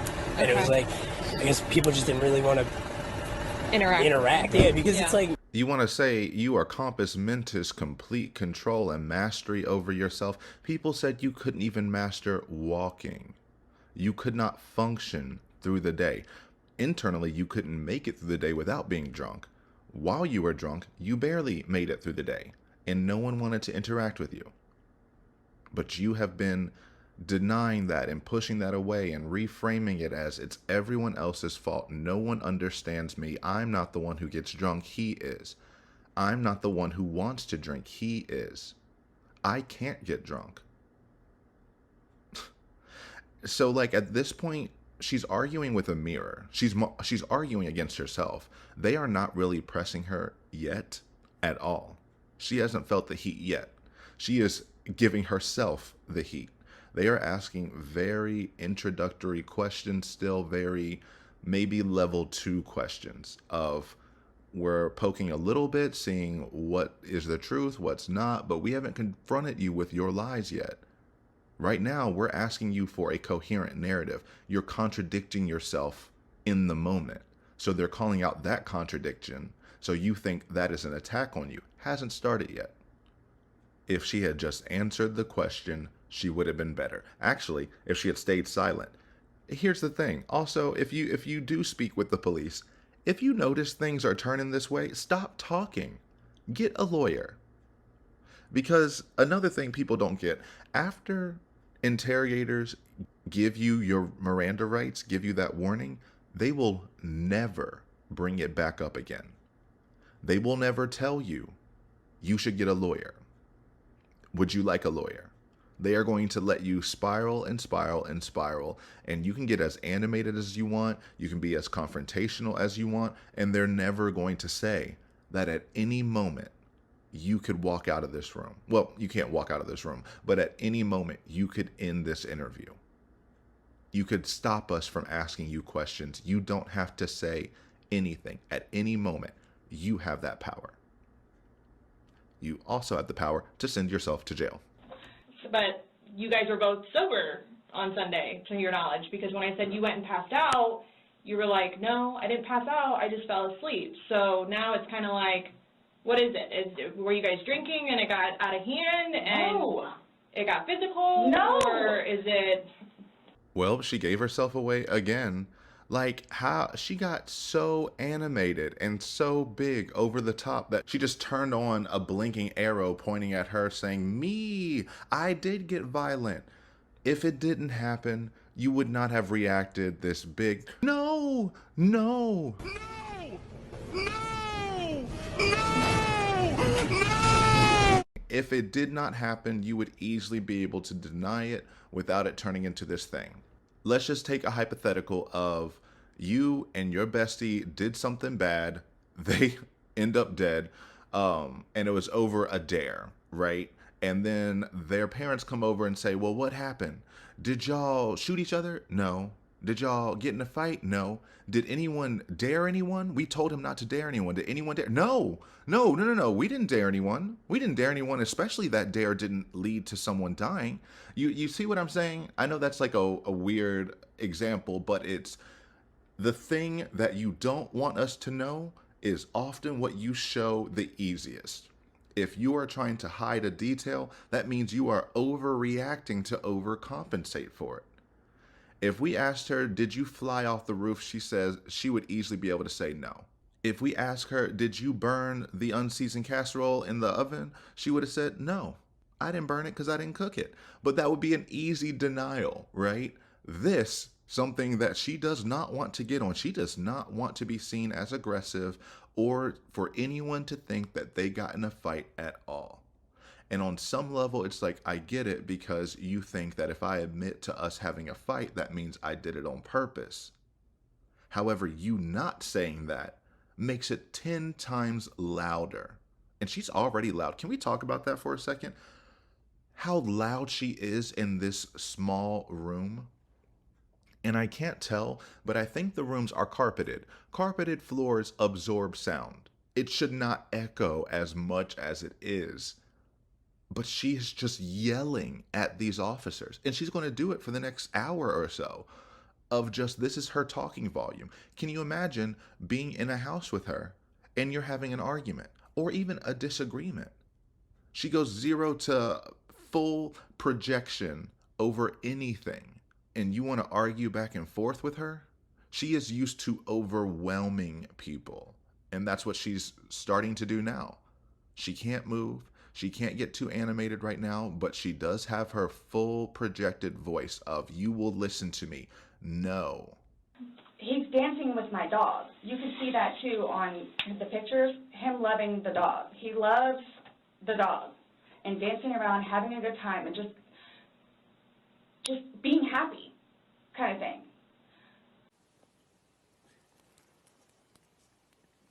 What the fuck is going on in here on this day? Welcome back.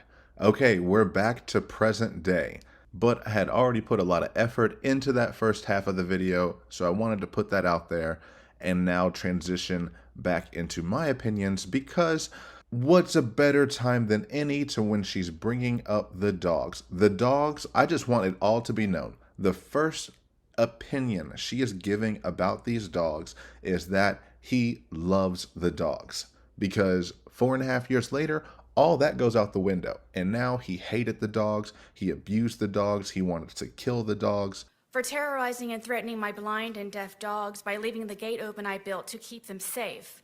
Telling me he hoped I'd find their bloated dead body in the pond or scrape their remains off of the pavement. For kicking them off of the bed and throwing across the room because they were trying to protect me. And she brought it up so many times, trying to warp that perception just to make him seem like this more out of control, aggressive abuser, when none of the evidence pans that out. And so she has to keep amping it up, because that's what happens when people like her, telling stories like she does, get into the spot that she's in. They have to keep amping it up and ramping it up until someone believes them. So then the details start to get into the stratosphere and make no sense whatsoever. And so it's not even just he threatened the dogs or he kicked the dogs or he did this. He wanted me to find their bloated dead bodies, to scrape their remains from the pavement. One of the worst threats was Penny being blind. He would actually leave the gate open in the back. He wouldn't threaten me to do it. He would actually do it on nights that I had to go up to sleep, or I fled the night before or something. And would tell me that he hoped that I would come back and find her bloated body dead in the pond across the way from our townhome. And Tess was notorious if I wasn't there to go look for me, and would say that he would hope that I would have to scrape up her dead body from the street that was out in front of our apartment complex. Why was George upset with you? Why would he threaten to harm the dog? Anything that he could get to try to have some type of hold over me. Control? And he knew I loved my dogs very much. And even in just that testimony, such an extreme reaction for almost no motivation. She is saying he is doing this. One, she's making the connection that He's leaving the door open maliciously, and it is with the intent for your dogs to die. And not only for your dogs to die, but to die in horrific ways. Why not just like run away? If he was hoping that, why wouldn't he just be like, I hope your dogs run away? That would be something a little more realistic, but then he wouldn't sound as monstrous. So it has to be the most extreme it can possibly be. When in reality, he could have just forgotten to close the gate. I feel like that is way more common. And for someone who is constantly inebriated, that would also track. That you forget small details like remembering to shut the gate because she has her disabled dogs. And if you don't do that, that means you are intentionally attacking them. And honestly, it sounds like something that she would say. It sounds like something she would putting words in his mouth. It sounds like she would go over and be like, I told you to close the gate. Why did you leave the gate open? Do you want my dogs to die? My dog is blind. Do you want her to just fall into the middle of the pond and then me discover her bloated dead body because you weren't paying attention and you left the gate open? How dare you? You left the gate open again. Do you want my other dog just to run into the street? Yeah, you do. Just confirm it. You want my dog to run into the street and to get run over, and that I'm going to have to go over and scrape her little body off the street, and you don't care anything about me, you monster. Now that just fits more than this irrational, he's coming out of nowhere with this kind of verbiage. All right, Edgar Allan Poe, I need you to sit down and just be real for a second. You want us to believe George slurs his words in every video we see. I'm not judging. I'm just observing with an opinion.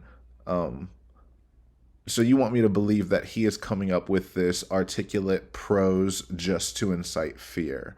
And it's not articulate at all, right? But it's just very random based off of the person that we have seen through the evidence. And I've already talked about her reliance on the dogs before, so I'm just going to insert that to not restate the exact same opinion a million times, which is why I'm going to restate it now.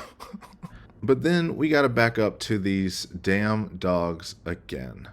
These dogs are a part of her personality. She will not let them go. And it's one thing, I know people are really close to their pets. They love their dogs. And that's fine. That's good. That's okay. But she uses their disabilities as a moral high ground, or like to increase her morality. It's not only do I love my dogs, I love my dogs because one is deaf and one is blind. And he knew I loved my dogs very much, especially that they were handicapped. How could anyone possibly take in a deaf and a blind dog? Only the kindest person in the world could do that. Only me. So that's why I'm going to bring it up constantly and never ending. She brought it up on the body camera. She brought it up in one of the hearings where, of course, she was bringing her son into it, but she said, I was worried about my dogs. I was worried about this, worried about that. Worried about my dogs. I was worried about my son. Can I ask you, please? Yes, ma'am. Check to make sure my dogs are underneath the table. Your dog is still underneath the table there. There's two of them. Are they both the same colors or something? Yeah. Well, there's one of your dogs. My dogs? Stay right there. Wait. What? No, it's one of the dogs came out the back. She has two of them. I have a deaf dog and a blind dog. Are they outside? Is there any way we can secure them? Martinez, are you on? Yes, ma'am. Okay, that's Tess. She's the deaf one. Where would you like us to put your dog? She'll go under the table. No, she needs to be secured because obviously she's gotten out twice. Can you take the dog? How is she getting out? Is the door open? What I'm asking you. Is there a cage, a leash? Is there something? I mean, I have a leash. Can we get a leash and tie her up? Oh my gosh, the front door is open and I don't even know where my dogs are. Oh, yeah, find the desk. Yeah, what's up with the blind one? Is she there? She's dead. And all of that to say that those dogs were just an extension of her whole being and just everything. And she used them almost as much as she used her son as a crutch to get what she wants, to get sympathy, yada, yada, yada. And now she's telling us that George was this violent abuser towards them when the first time she's in front of police, she says, He's dancing with my dog. You can see that too on the pictures, him loving the dog. He loves the dog. And she even said that in the car interview the day prior. But then we would go inside because we're tired of being outside. And then that's when we started to do the art and puzzles. And then listening to music and playing with the dogs. All right, but now that that dog fiasco is out of the way, we're going to move on, kinda-ish. Now that I'm back in my own multiverse, I'm going to back up the interrogation just a little bit, and I'm going to let it play out for the most part, but then give some interjections here and there, just like a minute or so to catch up to where we were, and then continue from there. I have doubts. So he always had something on his mind, which is why, again, I got the puzzles and the paint to try to get him off of it so we don't have a drink, or he doesn't have a drink. So when you all see my phone, you can see all of the damage he has done to me and the videos of him smashing my television because he's belligerently drunk. And so I'm going to pause here and talk about what I didn't talk about before, which was the video that we saw at trial of him, quote unquote, smashing the television. This video that she's talking about because he's belligerently drunk. He definitely does look drunk in the video, and you can tell he's wearing himself out just after a few swings at this TV. But the way she wanted to frame it at trial was that he was threatening her and that I guess she was afraid for her life or what have you. But really, the only thing he says is, "You're gonna help me take this out. Real You're gonna help me take it out. You're gonna help me take it out. You're gonna help me with this." If he were threatening her, you would think he would say something, I don't know what you would say, but something to say, this could be you, you're next, something along those lines. But no, it's, you're going to help me with this. That's not even saying, he's not even saying you're going to clean up this mess. He's just saying we're going to clean it up together. You're not going to put all of this on me. Some people believe that she set him up with this whole thing. I don't know the hyper specifics in terms of what the setup would be, but it makes sense to me. When the video starts, there's one hit in the TV already. So how that happened beforehand, who knows?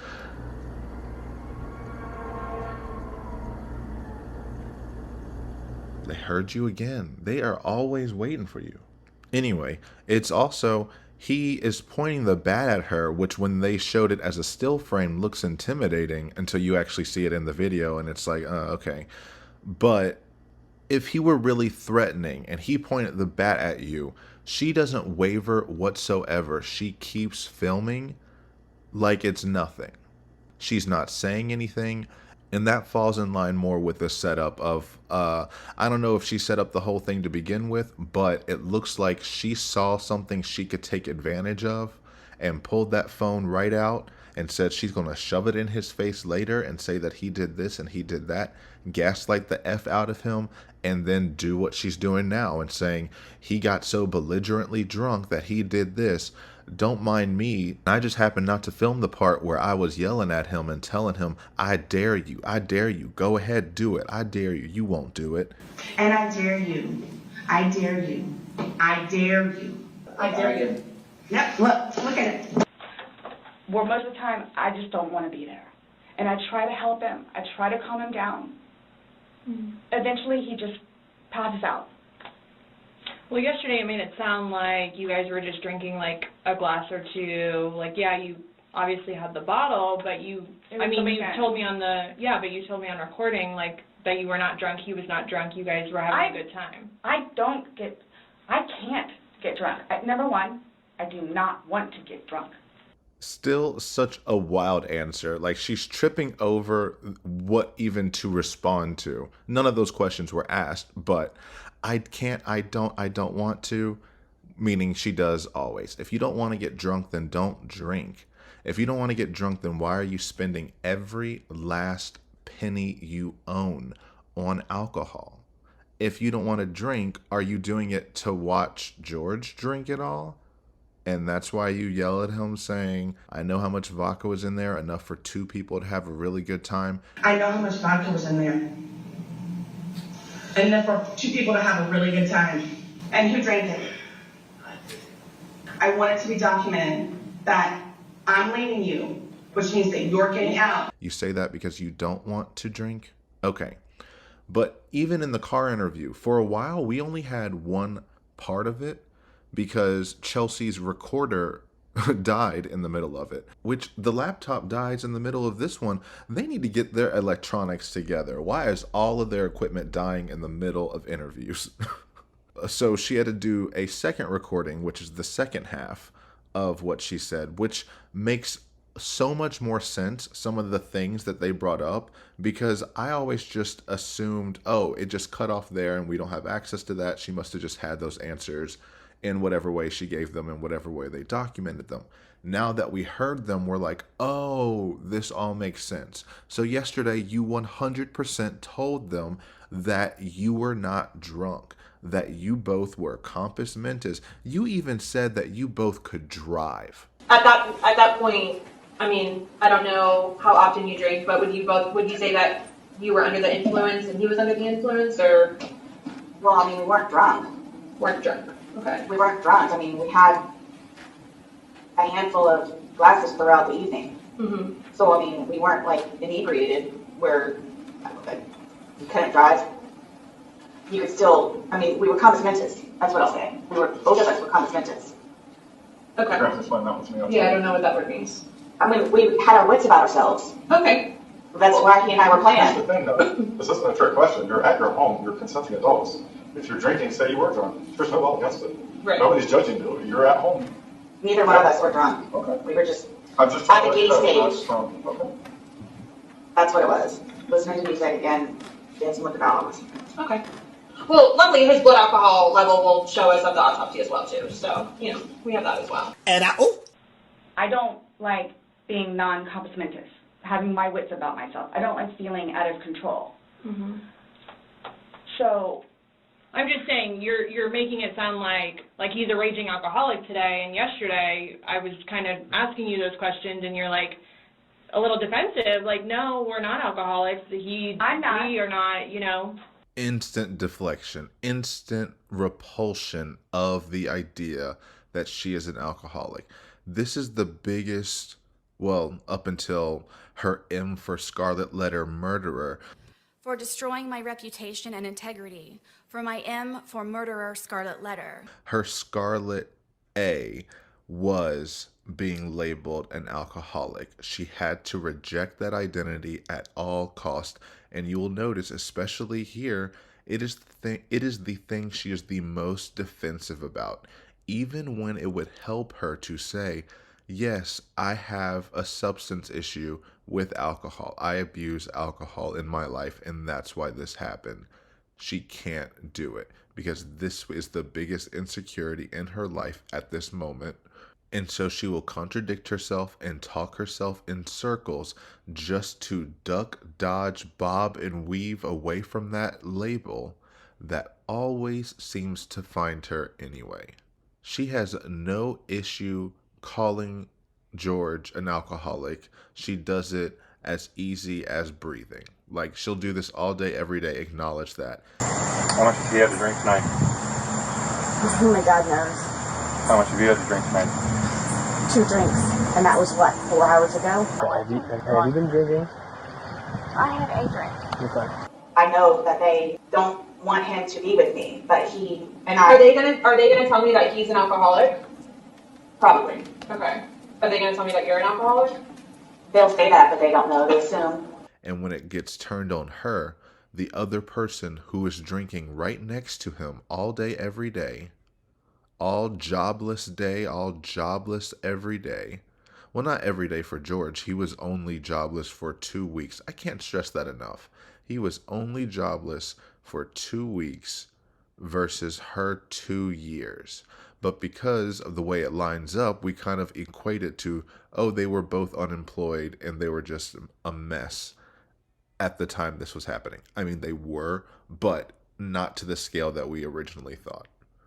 But that to say, it's so easy for her to find all of these endless negative traits about him and ascribe the negative traits of alcoholism and being an alcoholic to him and completely dodge and weave any similarity whatsoever. Even in further description, Chelsea is like, why would they say that he's an alcoholic? And she lists all these things that make him a bad person in general and why they would think he's an alcoholic. Because she just throws in erroneous details that have nothing to do with anything, but just stack on and pile on, as in, he is a bad person, I am a good person. Okay. Why do they say that he's an alcoholic? Because of his track record in Philadelphia and all of the things that he has done. Cars that he's wrecked, ex-wives' cars. He's been divorced twice. And he has... Yes, they'll say that. Okay. They'll say that. But they don't know. They just don't. Okay. Well, people have their opinions. Okay, you can't not. There's nothing you can do about someone having an opinion and saying something like that. And so then she uses his background information against him, weaponizing it, which is just a betrayal of trust in general, but we're way past that, right? And she uses his past behaviors to justify labeling him as a current alcoholic. However, you can't use her past experiences because then they just don't know. They just assume. It doesn't fill in any blank. It can get as specific as to the date, the time, the serial date number when it comes to calling George a bad person, but then everything that pertains to her, nebulous, undefined, it's their fault. But all that to say is that repulsion has blinded her to even seeing that she's contradicting herself, or to even notice that they're calling her out for that. She heard alcoholic has to say, no, not me, it's him. Even though she just said they both weren't drunk yesterday, now she's saying he was because he always is. I'm not because I never am. What? But you guys were both sober on Sunday, to your knowledge, because when I said you went and passed out, you were like, no, I didn't pass out, I just fell asleep. So now it's kind of like, what is it? Were you guys drinking and it got out of hand and it got physical? No. Or is it... Sunday was one of the better days that we have had in quite some time. He's dancing with my dog. You can see that too on the pictures, him loving the dog. He loves the dog and dancing around, having a good time, and just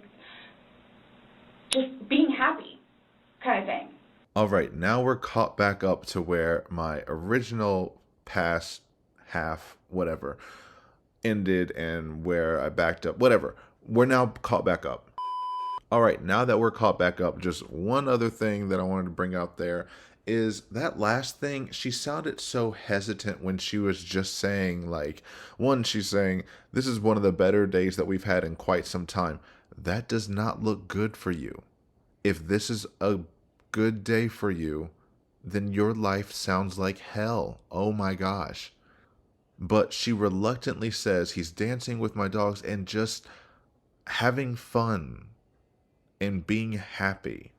I don't think she liked that he would have those moments of just having fun and being happy, especially if she's being spiteful about, oh, remember that time that you hit me? I mean, all I did was claw you in the face, punch you, push you down the flight of stairs, and choke you. How dare you hit me back? Whatever, I imagine that's just replaying in her head 24/7 in case she ever gets the urge to punish him. She feels justified doing so.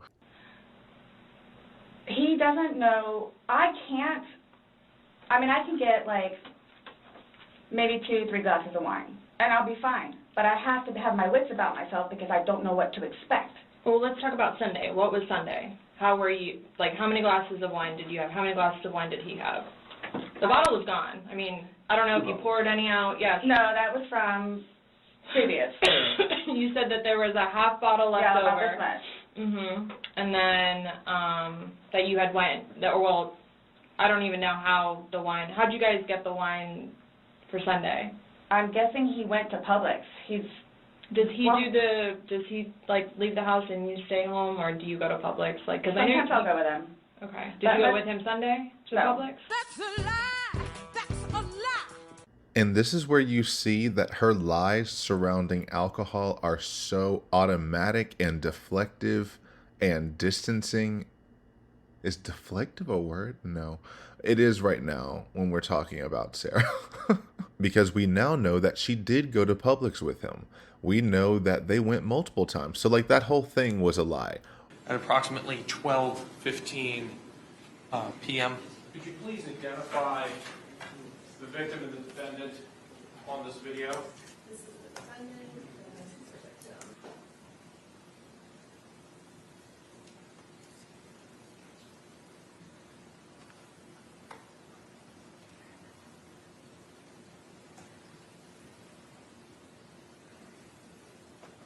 One, there was a whole bottle that they had the night prior, which was also a magnum size bottle equivalent to 2 normal size bottles. When you say half, are we talking about to the top of the label was left from the day before? Oh, goodness, no. All right, a little less, halfway through the label? It's too, right about. Okay, about halfway through the label. Oh! So in addition to halfway through the label, which you began consuming after going to public at about 12:15, correct? And after finishing what you all had left over from Saturday, the two of you consumed 2 1.5 liter bottles, correct? I'm not sure about the second bottle that he purchased, if it was empty or not at the time. Well, you did mention that the police would find 2 empty bottles in the top of your trash, correct? Yes. And we did all see that in the photographs, correct? See that Two. they're empty in the garbage, yes. All right, and you say you were about 100 pounds at the time? Yes. And we all know Mr. Torres was 103 pounds at the time of his death, correct? That's what they say. All right, so that's 3 liters of wine between 200 pounds split between 2 people over the course of a day, correct? Yes. And then the day of his murder, they had 2 more magnum size bottles of Woodbridge Chardonnay. God damn. Like, white wine, doing that with white wine is just asking for violence. Yeah. But nothing in that relationship made sense. Anyway, she went with him to Publix at noon for their first bottle. And then he went again at 5 p.m. on his own to get the second bottle. She's only referring to, in all of these scenarios, she has only been referring to that 5 p.m. bottle that he got on his own. And she's saying there is a little bit left over, meaning there is a little bit left over from the 12 p.m. bottle, not from the whole bottle that they put away the night prior. If they didn't put it all away, why were they at Publix at noon?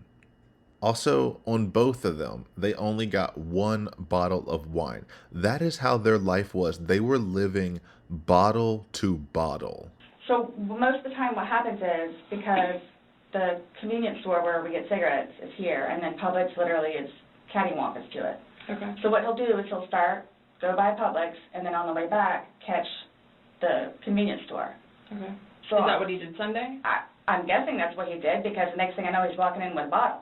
Okay. So that's, Okay. it's him trying to be nice, so I don't have to go out and do it.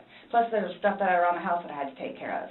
So that's usually what will happen. Or I'm folding laundry and he'll go run out and do whatever. Okay. The only thing to note here is she's saying that's him trying to be nice, so I don't have to go out and do it. Meaning you normally would go out to do it, meaning you do actively engage in drinking constantly. If you on a daily basis are going to get alcohol, he can't drown you in alcohol if you don't buy it. And you haven't told us that he's ever threatened you to buy alcohol. You've said that he has stolen your debit card and gotten it on his own, aka him trying to be nice so you don't have to go do it because you're doing whatever around the apartment. I do not know what her day-to-day was like being jobless for 2 years intentionally. Could not imagine. There are people who are jobless, people who have been jobless for 2 years. There's no shame in that, no judgment there, unless it's intentional and you're still begging for money. Then it's like, okay, that's a you thing. she had 730 days because, you know, she likes to count up hours, like to count up everyone's day. He's been representing me for so many hours. How dare he not respond to me? 8 total months, 240 days and counting. We are with absolutely no communication in any form, completely inactive. Total amount of hours as court-appointed attorney, over 8,760. 730 days, 24 months. 1 second. 17,520 hours. And you couldn't find one job for any extended period of time. But whatever, you still have stuff to do around the house, getting back on track. You're also highlighting that he was trying to be nice to you, trying to do something nice for you. And then hours later, that means nothing to you when you zip him in a suitcase.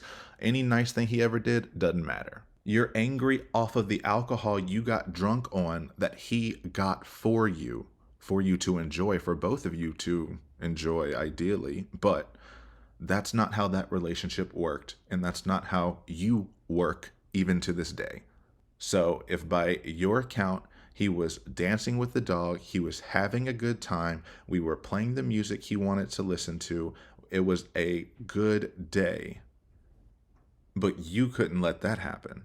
So, as you normally do, you are an angry drunk and got angrier and angrier as the night went on, and just that took over and your true self came out. So it just makes all of this more tragic. If he were an abusive monster like she is trying to depict him as, then, I mean, it would still be tragic, awful, unexcusable, unforgivable, all of those things. But you'd be like, oh, okay, they were just having a really bad day. We did hear that they were yelling during the night, but for a large majority of the day, it looks like they were having a good day. Which just makes me wonder, how many other nice things did he try to do for you that you just completely do not acknowledge, now or then? So, where were you guys at on drunkenness, not drunkenness on Sunday? You told us you weren't drunk. No, I was not drunk. Right. I was not drunk. So with him, I don't know.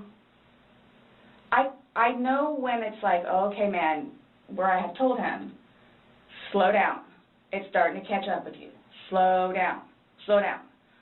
And another thing, too, is I don't like listening to music with him because he gets too involved in the music, and the music that he listens to is a little rough around the edges, and, like, just, it makes me fractious listening to his music. So I kept asking him, let's just you and me talk. You and me will just be the ones that are talking, which was fine, because, I mean, we were playing with the dog, whatever, and then it's like, okay, now let's do the painting.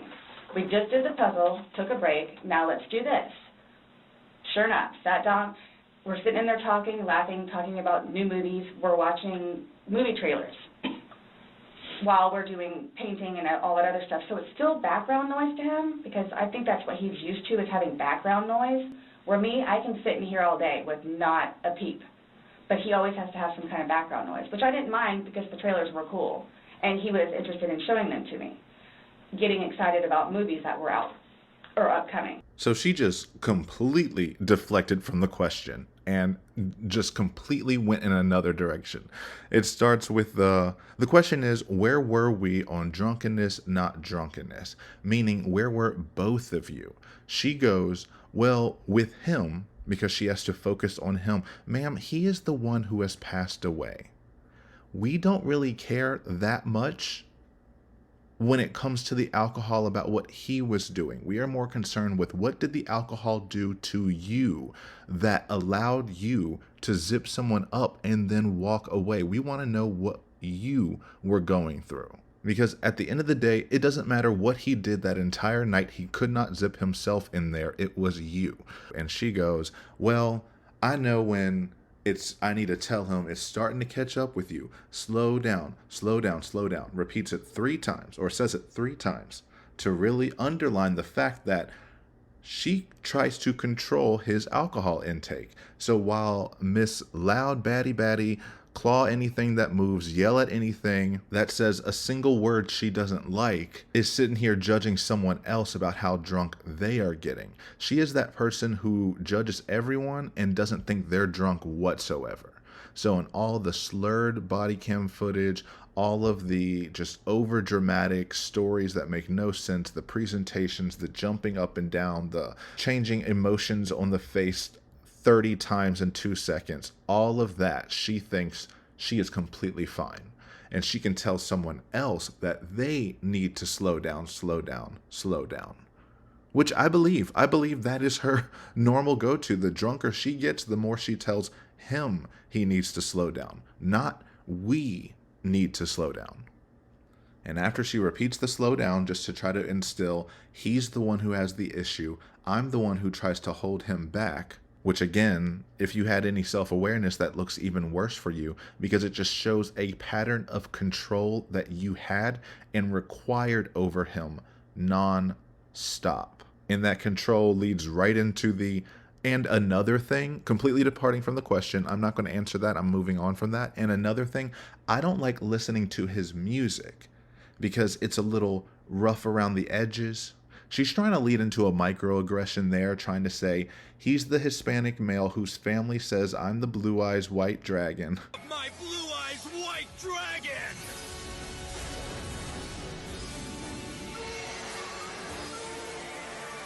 That they're gonna think I killed him. Why would they think that? They always have said that. They've always have said that. What have they I said? told you it's because I'm the blue-eyed white dragon. That's what they call me. Because they don't want him with me. He drinks too much. He likes listening to loud, aggressive, over-the-top, fractious music. It makes me feel like I'm fracturing myself inside. I can't even think because his music is so loud and it's so rough around the edges and just this and that. And then we see a video of the music he's playing and we're like, What makes you start cheating and I asked him not to play music? Because I told him that night he's gonna go to shit. Pretty probably.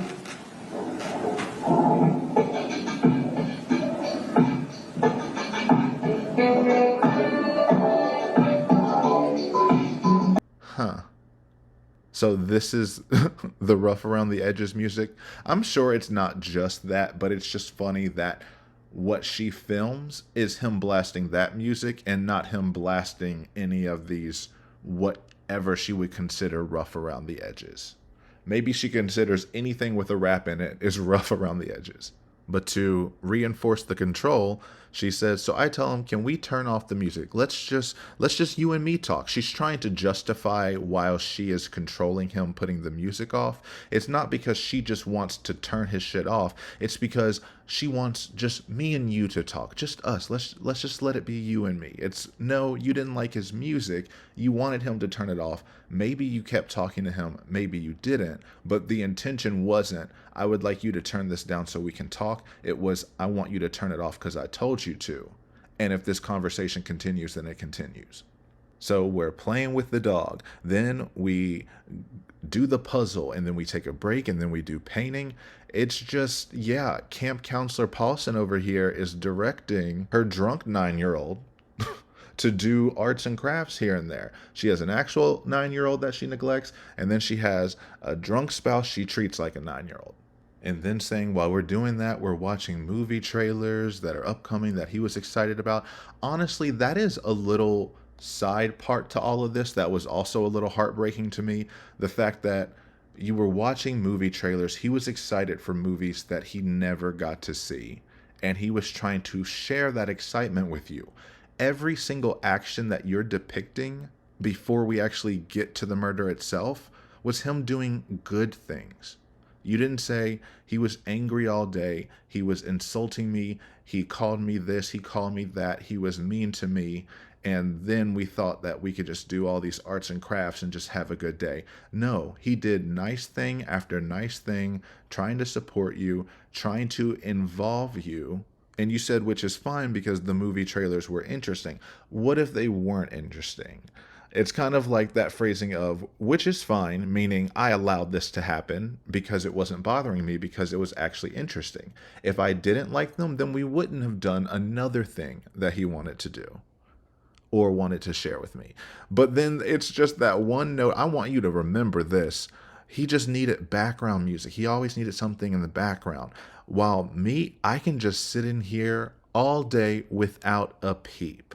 All day without a peep. Remember that as this interrogation goes on, because we know that is one of the biggest lies she's told. She couldn't shut up even if you paid her. Even if you offered her a plea deal for 15 years, she could not shut up. It was. You said it was a good day. Like, you guys didn't have any conversations about your relationship. You guys didn't go down like the rabbit hole. Like, had too many to drink, and you guys start getting. Nope. When I tell you this, it made me so happy that he actually listened to what I had to say with just, we'll get through it. This will be fine. It's just, it's a small hurdle that you and I together will get through because... I'm talking about the money, jobs, daughters. Yes. Nothing relationship-wise, though. Like, no issues, like, did you guys have a conversation about your relationship, or was it just about... Just like what's going on right now. Got it. I try to evoke it from him so he gets it off his chest because I call him the volcano where eventually he's going to erupt. Right. And what he has learned in his classes is to communicate, which is a huge thing in a relationship, where he has been practicing communication. So he actually talks to me about things and unburdens himself. Put it on me. I'll sit there and try and figure it out for you. Like, I have almost everything. Not a worry. Just tell me. Get it out of you. Right. She says she tried to evoke it from him, but more like provoke it from him, needling him until she gets the response that she wants.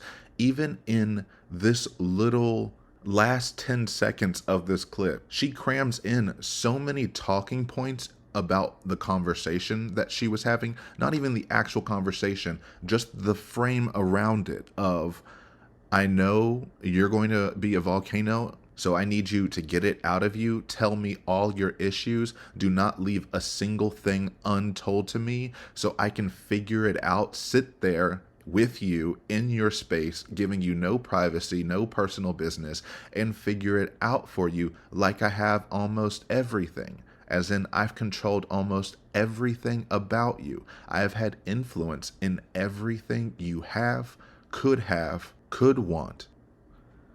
And it's the put it on me as if just this selfless, sacrificing individual of, I will take your struggle for you. It's no, you want the control. You don't actually want him to get better. That is evidenced by every action you ever took with him. You were trying nothing to actually rehabilitate him, or else you wouldn't have gotten him arrested every 5 seconds for the littlest, tiniest infraction. Took your debit card that you let him take in the past. My boyfriend was arrested, I think, last Thursday, and he has a no contact form, and he took it upon himself to come over to my house yesterday and took the bike that I bought for him, which is technically mine, and also my debit card. Yeah, if he bought it, then it's a gift. He didn't. Okay, that's fine. I need my debit card though. Like, I have my 8-year-old son coming over here and I can't even buy groceries for him. Okay, maybe what's your debit card? Okay, that sounds like an argument, not a call the police. Especially if this is your violent abuser, why would he not respond very violently to that? So all of those talking points, she probably goes through them all every single night.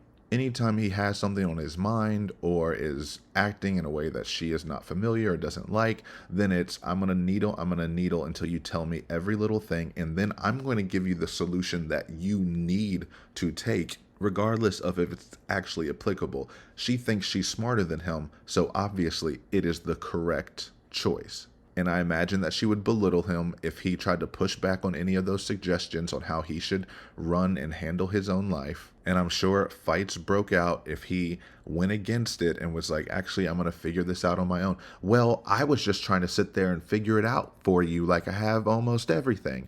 But now you don't want my help this. You don't want to get out that because you know you're just going to erupt. You're going to erupt. You're going to erupt. You're a villain. You're a villain. You're a villain. You're going to erupt. Just get it out. Get it out. And then he erupts. And she gets to go, see, I told you. That is an exhausting existence. But anyway, she is saying that he was getting better at communicating. He would pause. He would talk to you. You have done nothing but trash this man's name and try to make him sound horrible, but every time you describe an action he has taken close to or on the day he was murdered has been a positive thing. He tries to communicate when he's getting angry. You're telling me it was a great day. We know you were arguing in real life, but you're saying that he was trying to communicate, he was taking these positive steps, but that didn't matter. Okay, but now I need to back up to the beginning of this, which was very telling to me. And it's just got me thinking, this is all me just going down my own thought process. But yeah, when she's talking about it, actually made me happy that he actually listened to what I had to say, which is a wild thing to say. That is the wildest thing I've ever heard to say. I can't believe he actually listened to me when we all know he was locked in a suitcase for 13 hours.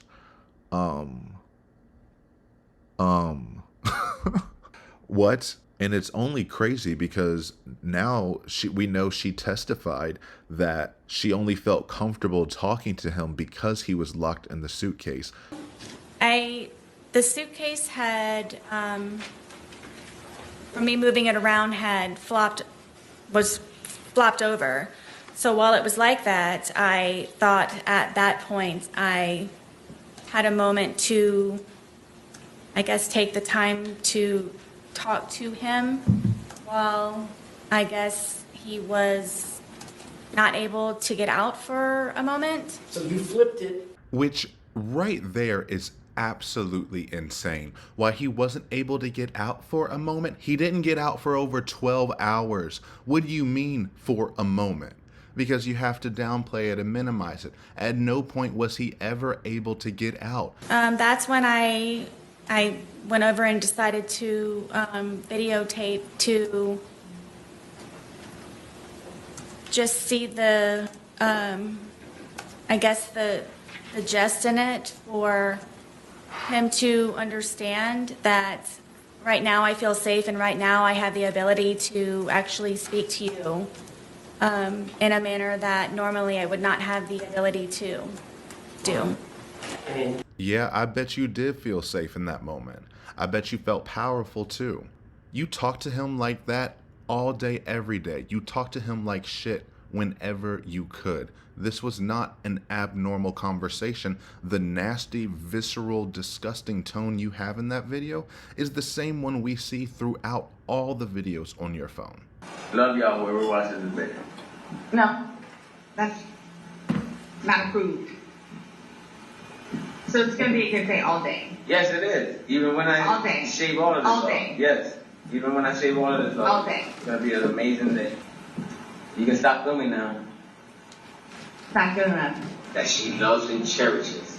A blind Boston Terrier. She has 2 dogs, but we are not the type of people that you guys are portraying us to be. She especially.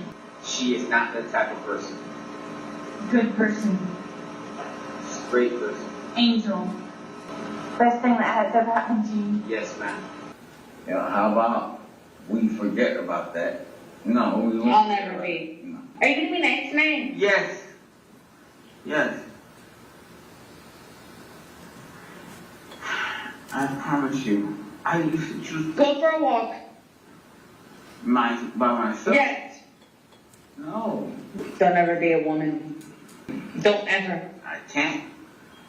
But I can somewhat understand. Don't ever. I can somewhat understand. Then you got out of sorts and pushed me, and you stole my phone and called Graham. Why is it that I got out of sorts? You pushed me. I pushed you. I didn't push you. I could smell you in the bed before you actually got me up. I can smell you from here. You're despicable. There was no point in time where you ever felt uncomfortable to talk to him that way, and then would play victim when he turned around. And you hear that little quiver of, you pushed me. And I bet you that you went back and told everyone that he beat your ass if he pushed you. he's out of sorts. Just like you saying before, I have to tell you to slow down, it's starting to catch up to you. I imagine your belligerent ass is falling all over people, hitting, clawing, scratching. He pushes you away. Now he's the devil incarnate. So miss me with that. Only when he was face planted, zipped inside a suitcase, did I ever feel comfortable for the first time expressing my opinion, which was, fuck you. And that's why she didn't want to unzip it, because she only felt comfortable having this whatever important conversation you need to have with your spouse while they're locked in a suitcase. But whatever. What's wild is what she's saying they talked about, which is, we'll get through it. What is it? This will be fine. It's just a small hurdle that you and I together will get through because ... It sounds like he was leaving you. Which is ironic, because when Chelsea says, were you talking about your relationship? You say, no, we were just talking about me and him together, getting through small hurdles that we do in our relationship. Because she's not paying attention to what they're actually saying. She's just talking to make her points. And she only needs the response of, I believe you. And if she's not getting it, she's ready to fire back with another reframe. Because she was going to keep going down the relationship path until Chelsea interrupted and said, well, was this about money, jobs, stress? And then she latched onto that saying, yes, all of that. But then slipped back saying, what's happening right now? Just what's happening right now. What was happening right now, in my opinion, he was trying to leave your ass, and you were not going to let that happen. And that's the unfortunate reality, that the most dangerous time for someone in an abusive relationship is when they are trying to leave. That is when they are at the highest risk of facing violence. And unfortunately, that's what George faced when I believe he was trying to leave her. Train agrees. Right. But it was, when I tell you, I was so happy. Like, it was such a good day. I kid you not. The weather was beautiful outside. I'm the one that had him go inside so we can do puzzles and painting and listen to music or whatever else he wants to do. So then he starts doing whatever it is we're doing together in the living room, and then starts talking, because I think he gets comfortable with, okay, you know what, we're here, it is a good day. Let me go ahead and explain myself. So I know. Nobody else knows, but I know. Nobody knew George better than I did. I say that I knew George better than himself. That is just the wildest thing to say to me. Literally, you were saying, I knew him better than he knew himself the day after he died, because you refused to listen to him. If you knew him better than he knew himself, why didn't you know he couldn't breathe? Why didn't you know when he was telling you he couldn't breathe that he was being serious, since you know him better than he knows himself? That is such a toxic, abusive mindset.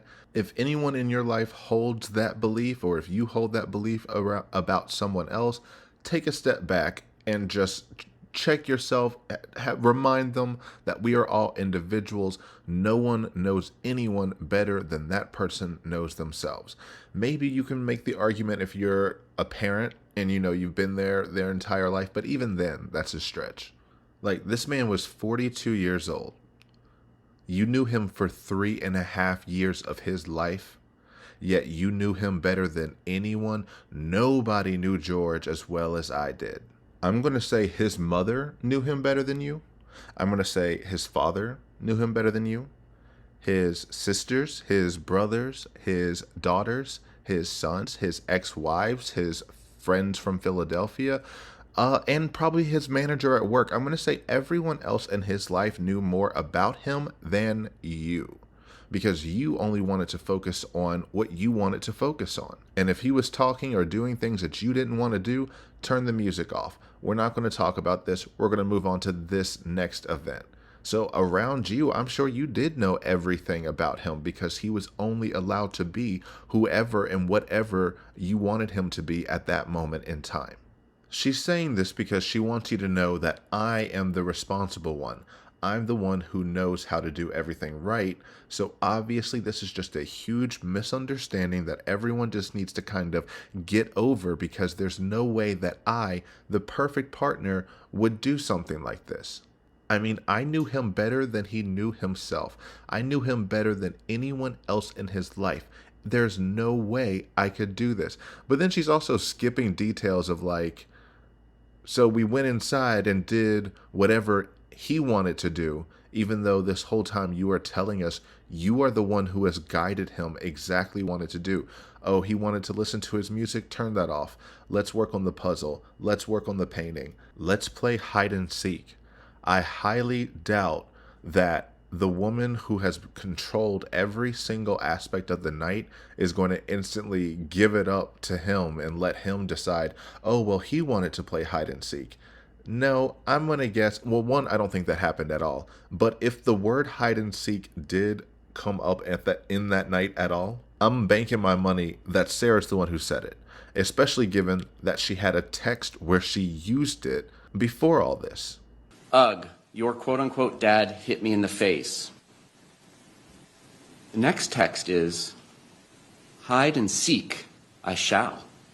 So that game is weirdly in her mind like no other. Hide and seek, I shall. Cryptic as but whatever. She says we're in there doing whatever he wants to do. So we're sitting there doing whatever it is we're doing. You are supposed to be telling us what it is you are doing. You have given us such specific details about every aspect of that night. So far, you haven't said that you forgot anything. We haven't gotten there yet. But so far, you are giving us every detail of the night. And now in this instance, well, we're doing whatever he wants to do, and so we're in there doing whatever it is we're doing. Well, no, I need you to tell me exactly what you were doing when. When did you start drinking? When did this game of hide and seek start? When did you go to bed? And then that was building to, he gets in a comfortable headspace and where he says, okay, fine, we're having a good day. Today is a good day. Let me explain myself. Those things are like contradictory. If you're having a good day, you're not trying to rehash any of the negative aspects or trying to explain yourself for some reason. You would only be trying to explain yourself if someone is asking you to do so. You're not going to tell us what you said or what happened to elicit him saying, let me just explain myself out of the blue for no reason whatsoever. And she has to make sure it's the special ownership just for me. No one else would know, but just me. And anyone you show the videos to that you film. Okay, like, and she's not seeing that she just told the detectives that he said, let me explain myself. That we had a conversation of, this is just a little bump in the road. We'll get through this. We'll get through it together. While also in the same breath saying it's an amazing day. Everyone was happy from all day, start to finish. And also, we didn't talk about our relationship all day. She really needed to focus more on her life and not on his.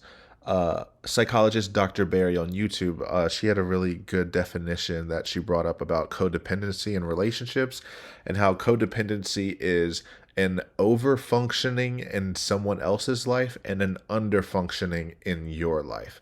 You are codependent when you put more effort or more of your stakes into someone else than you do yourself. It doesn't mean you can't be invested in others. It doesn't mean you can't care about others. It doesn't even mean you can't be close in proximity to one another. But when you are hindering your own internal functionality because you are tying it to this other person, that's codependent and toxic AF. I believe she tied in her self-worth into making him a better person. He was her job. She was the one destined to make him a better person. And if he didn't learn the lesson, he was going to go to jail until he came back, and then he was going to treat me right, and I was going to make him a better person because of it. How on earth do you think a relationship is going to last when that is the pattern? I mean, this relationship was only 3.5 years. In the grand scheme of everything, that's pretty short for the amount of things that happened within it. So did you think y'all could make it to 5-10 years with you calling the cops 16 times a year, getting him arrested 5 times in every handful a couple of years?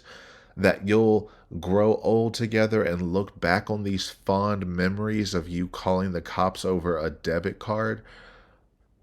This relationship was destined to fail horrifically, either the way it did. Well, no one could have imagined it would end the way it would end, but everyone knew it was not going to end well and that it was going to be destructive. No way around it. And I tried in every way, shape, and form. Ask everyone. I helped him. I took care of him. I miss him a lot, and I didn't even sleep last night. I miss him a lot. I mean, is there any chance it got to be too much for you and you couldn't handle taking care of him and I never stopped. trying to... I never stopped. That's what I'm here for. I never stopped. I'm here now because I'm still trying to help him. No, you're here now because you murdered him yesterday and are scared shitless that you're going to be arrested. So you thought, I'm just going to waltz into the police station, talk it away, tell them that he's a piece of shit and that I didn't do it on purpose, and then I'm going to walk out and leave.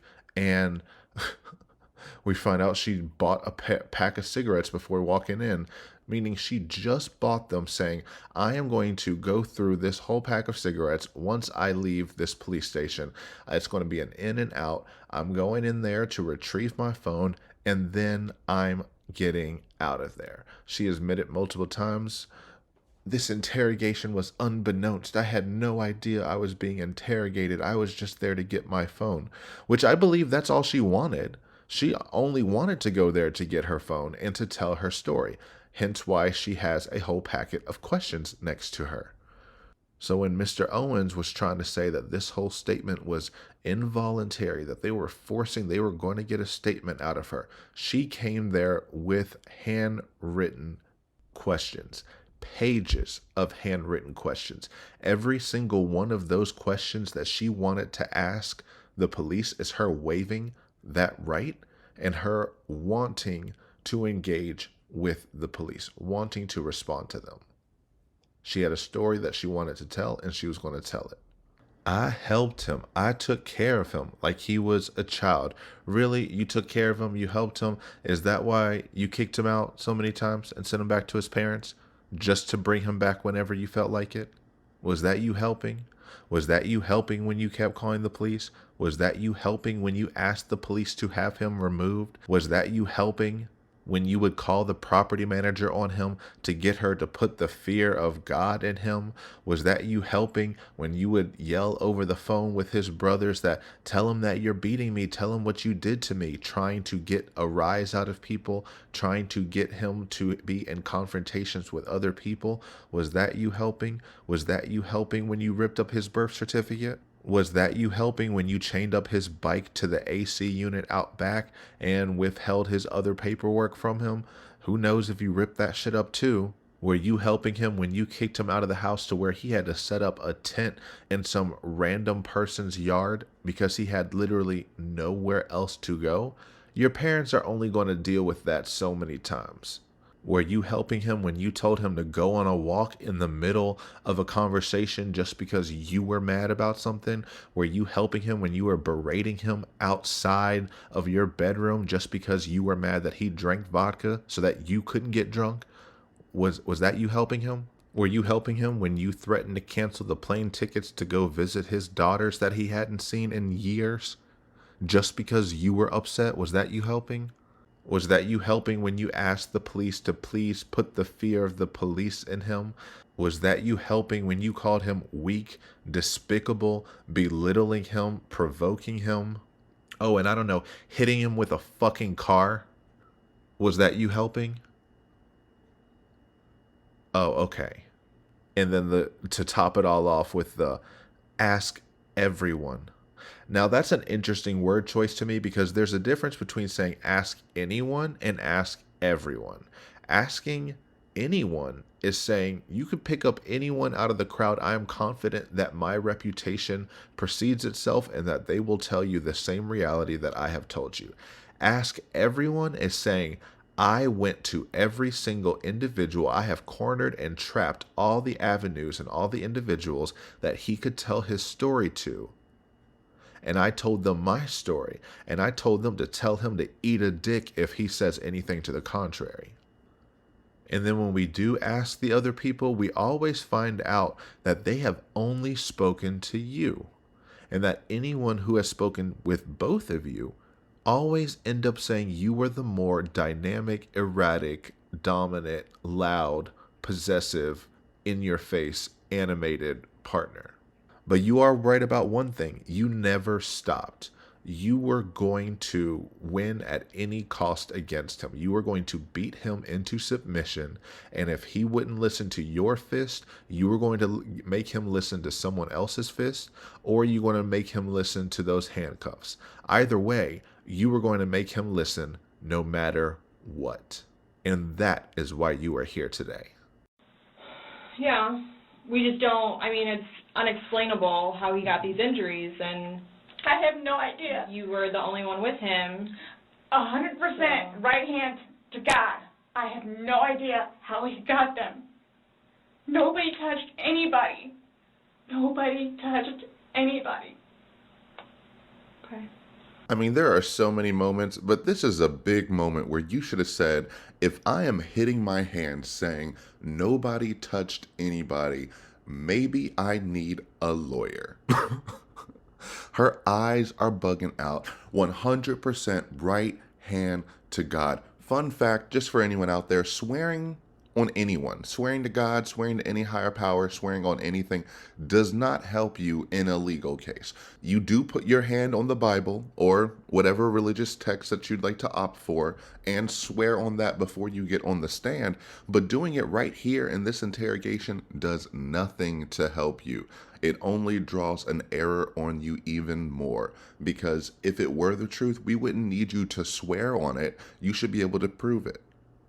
You confirmed multiple times yesterday that it was just you two. You were the only two there. You didn't leave the house the whole day. You went to go get the wine and went back. Then he went to go get more wine and then came back. If you don't know how he got those injuries, the only place in time he could have gotten them is when he got that wine at 5:30.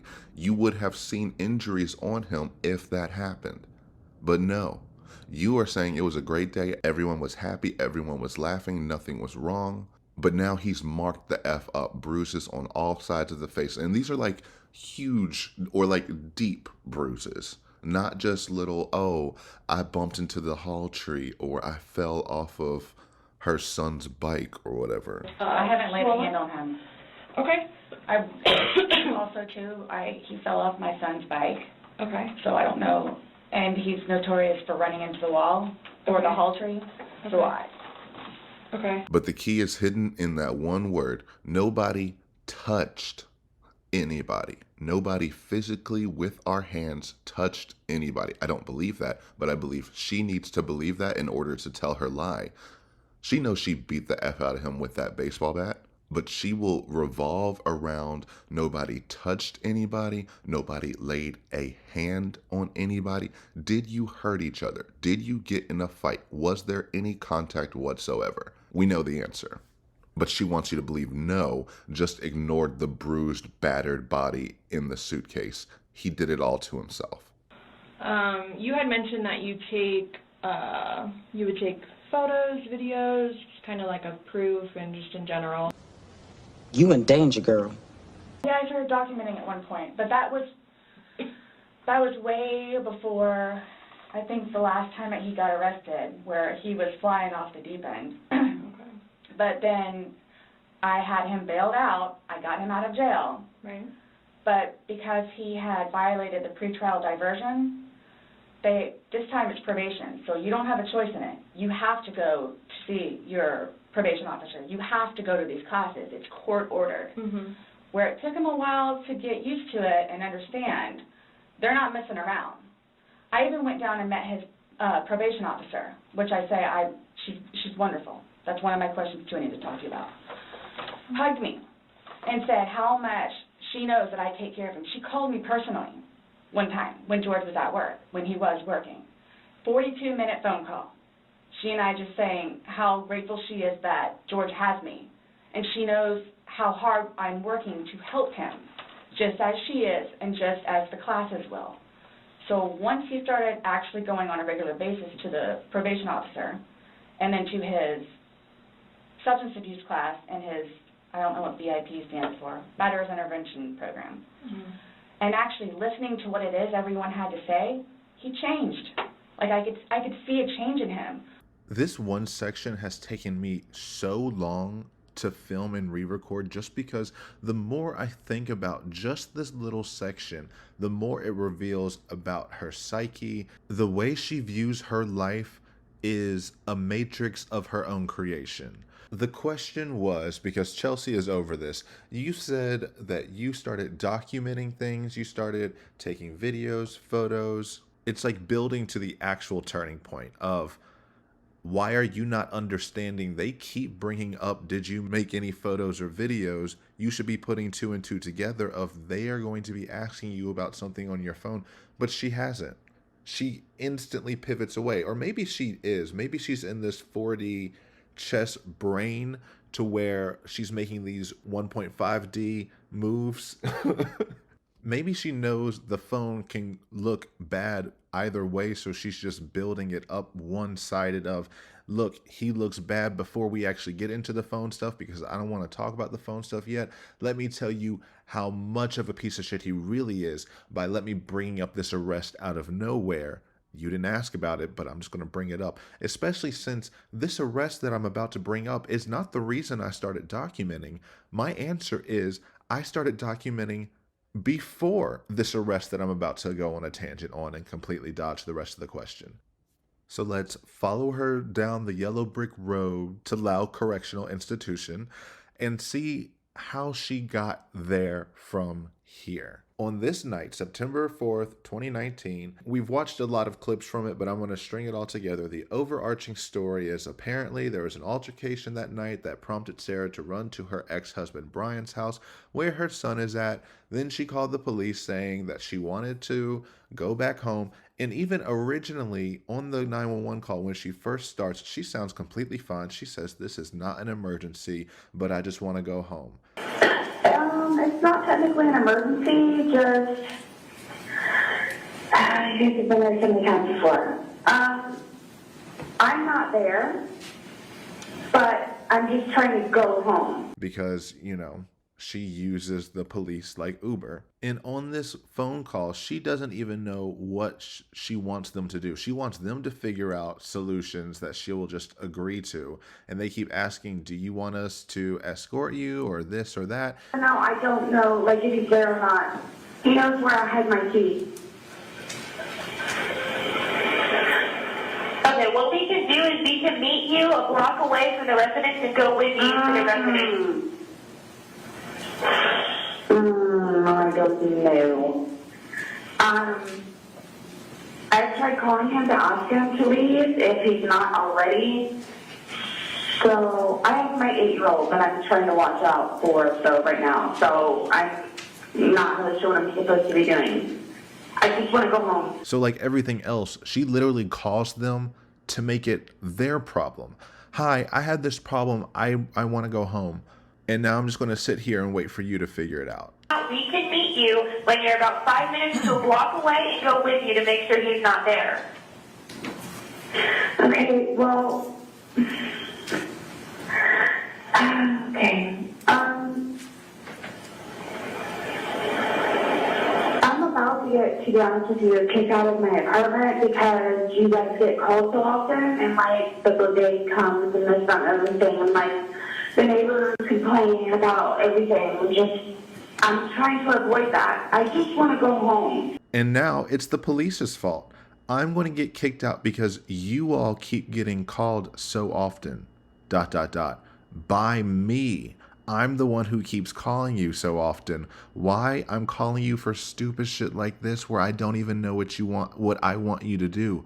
I just want to go home. She wants them to say, Would you like us to come pick you up and escort you home? Yes, please, officer, please. But they're not going to say that unless you tell them that. Okay, regardless, the deputies are going to go to the apartment, whether it's with you, what I'm suggesting you do, or it's what you want to do. Just have them go to the apartment. So regardless, people are going to see that there's deputies going to that address. Okay, so when I called you guys like a couple of days ago, and they didn't make like, not a ruckus, but like they made it like incognito, which is what I need, because I'm going to get kicked out of my place. So just more manipulation. Now I need you to work exactly how I want you to, meaning I want you to quietly and discreetly go in there and arrest him and take him out there, or else you will be the reason that I get kicked out of my place because I'm forced to call you because no one, what? I don't know. Sometimes I'll start a sentence and I don't even know where it's going. I just hope I find it along the way. And this is just another example of the abusive methods of control that she got accustomed to. Once she found a pattern that worked, she wanted to use that constantly. So before, when she could use Melissa to instill the fear of God in him, then she would do that. She ran out of that resource.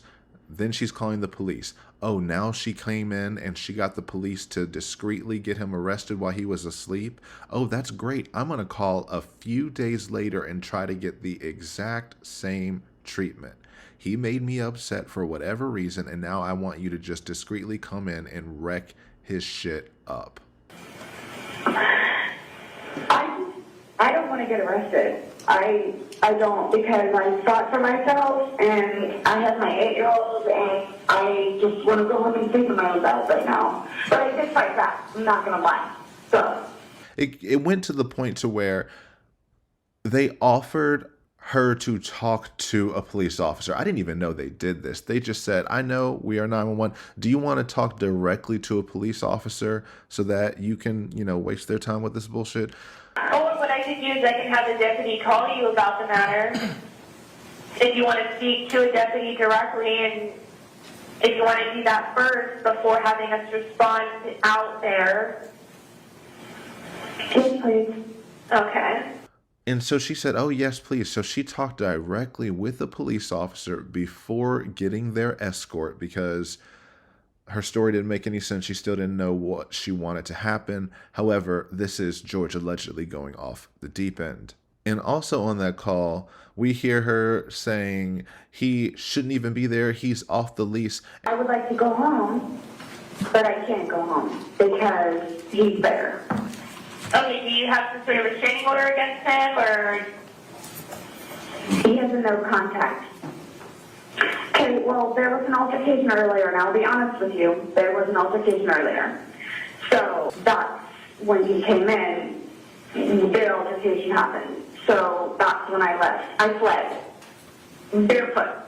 So let's keep in mind the first thing she is saying on this 911 call, because it's so interesting how whatever she says on the 911 call always changes when she gets in person. But she is saying when he came over, that is when the altercation happened, because she said, I'll be honest with you, there was an altercation that happened earlier, meaning we got in a fight. He has marks on him. And that's why she's saying, I don't want to get arrested, because the last time she called the police on him, she called the police on herself as well.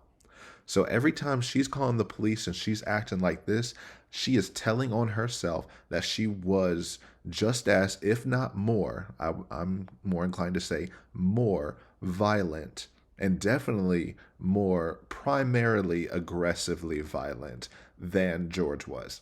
That is just her tell from the start. And remember, every time you hear her say he's off the lease, it's because she did so intentionally. He was on the lease because he doesn't have anywhere else to go. For all intents and purposes, he should still be on the lease and live there. But she went to the property manager and said, look at these bruises, look at this, help me get him off. She came to the office to talk to me. We noticed bruises and stuff on her, and she asked me if she could talk to me privately and asked how she would be able to get George off of the lease. Is there any way to do that? And so then Melissa, they basically strong-armed him into signing himself off the lease. So That means at any moment in time, if she got upset with him, she could call the police and have them remove him. I mean, if he does not live there, like you're saying, if he should not be in there, you can trespass him. You already have a no contact order with him. They will remove him. Not like other couples where, you get in a fight and you just separate and you just leave each other alone for a little bit. No, she would have him taken to jail anytime she wanted to because he wasn't on the lease. And if she had a no contact order or a pretrial diversion, then it was just the easiest thing in the world.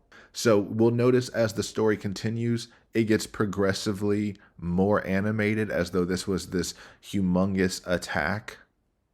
When on the 911 call, it's barely this anything. She literally opens saying, this isn't emergency. And then by the end of this night, we have 6 police officers at their townhome finding George hiding in a bathtub and arresting him because she has a scratch on the inside of her ear.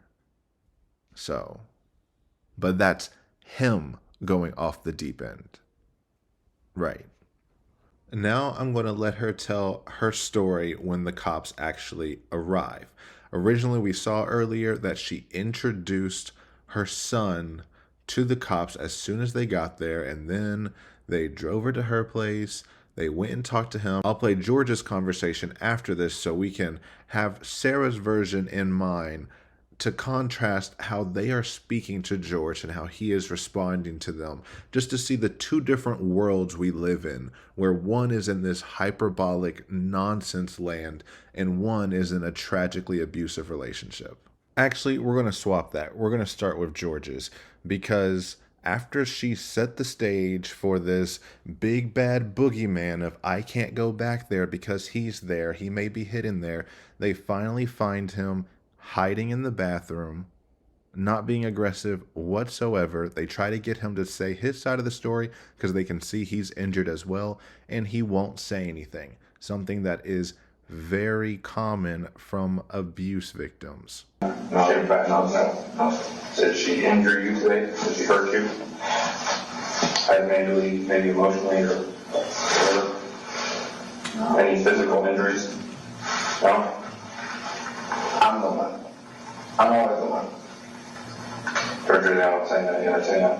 I'm always the one. But you're the only one saying that. Nobody here's saying that. But if you don't help me, how can I help you? If you don't tell me what happened, how can I help you? That's for my woman. Okay. Sometimes that's what it is. Is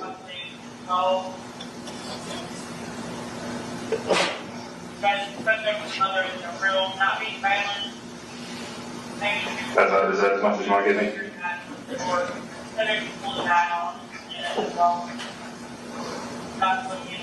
And halfway through it, he just accepts responsibility and says, it's my fault. It's my fault. It doesn't matter. She can start this stuff all the time and it will always be my fault. He seems completely deflated and defeated, and it's kind of sad to see.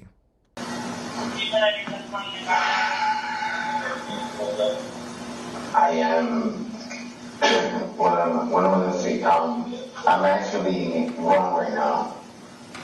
You're wrong right now? Yes. No matter what way you're saying you're wrong, no matter what way you cut it? No way, shape, or form, you know that I am. I can respect responsibility because most guys won't even take responsibility. You're going to take me in no matter what. And so he just gives in to his abuser and says, you know what? She's right. She says, I'm the one who causes it. It's my fault. And the police officers are even saying, so you're saying it's your fault no matter what we say. They are trying to get him to tell them anything they can to arrest her, but he is not giving them any side of his story, so they can only take what she tells them. And they even asked him, why don't you call us? Why don't you call the police? And he asked them, I think what I heard him say is, would you? As in, would you call the police? And then the police officer's like, I've never been in that situation. Why don't you ever call us? Why? Why not? Would you call him? Would you call him? Could. I've never been in that position, so I can't say. So there's a lot of layers at play here, because there is this just like, macho element to it of if you're a smaller person or a man in general, you're not inclined to try to admit that you're being abused by your spouse, by your woman, as he would say. So you have on one level someone who is being abused but will not call the police and will not tell on his abuser, even when the police can see the evidence and are asking point blank, tell us what happened, won't do it, versus an abuser who will call the police at the drop of a dime, who believes it is impossible for a woman to abuse a man and believes that it is unforgivable, unconscionable, and uncalled for in any way, shape, or form, to use their verbiage, for a man to respond physically to her violence and continued abuse sustained daily throughout their relationship. And so you can tell that the police are being sincere with him. They're being open. They're not being aggressive. They're not seeing him as this violent monster that she's portraying him as.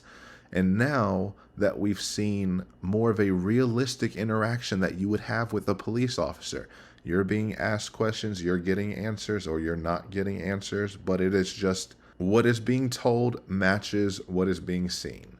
And what they are seeing is someone who is broken down, who is clearly not the primary aggressor of this incident, but will not help himself because of reasons we don't know. I mean, and that's just truthfully how a lot of abusive relationships are. It would be 10 times worse. She's already mentioning on the phone call that I don't want to get arrested. And she mentions in this story that she's about to tell, I don't want to get in trouble again because of what happened before that one time she did get arrested. And so I know that has just been drilled in the back of her skull ever since then of, I almost had to face the consequences of my own actions, but instead of me being a better person, I'm still going to beat the F out of him. But I have to make sure that I just spin this lie first so that way I don't get arrested as well. So I'm going to keep upping the stakes to where even a scratch on my inner ear is worth 6 police officers finding him hiding in a bathtub to get him carted away. So now we're going to transition to her trying to tell a story. We heard what she said on the phone call. We've seen the clips interspersed so far, but now I'm going to try to let it play as linear as possible to how she is delivering the story to the police officer after they have just spoken to George and had more or less this heart-to-heart with him. He gave me his side of things. I need you to give me your side of things in person right here. I know we kind of talked on the phone, but I need you to tell me what happened tonight. So what happened? Okay, well, pardon my language, because it's not me. I was called a and a bitch. Okay. And I'm not a mother to my son. Okay. All the while, nonetheless, I was sleeping before that. I'm like, feed the beast, go outside and smoke a cigarette with him. So you guys were smoking a cigarette, and he was calling you names, being verbally aggressive with you. Verbally abusive. Before that, where I'm like, I don't want to get hit anymore, so I'm just going to go downstairs and smoke a cigarette with him to try to calm him down. Okay, so you're saying, okay, I'm trying to get a timeline of things. I know. I was asleep, and again, he comes in and wakes me up. He wakes you up, okay. He's out of sorts. Okay.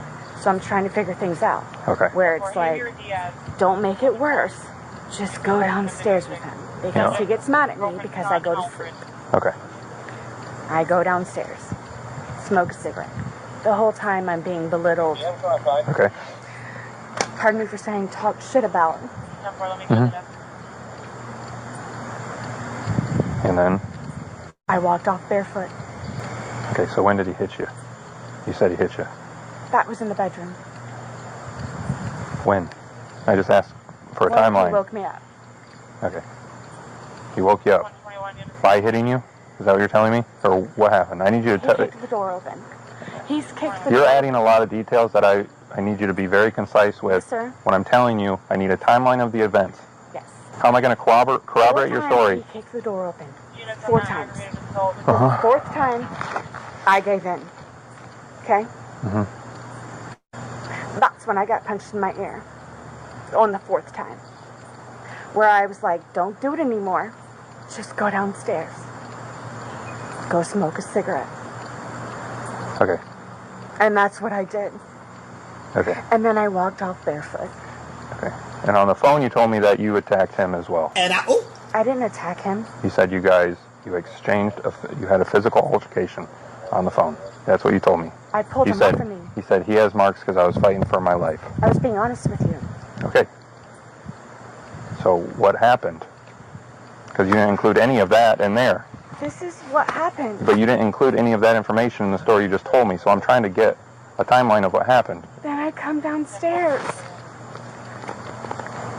So he kicks the door open. 4 times. He kicks the door open 4 times. And then what? And then what happens? He's always talking about his kids.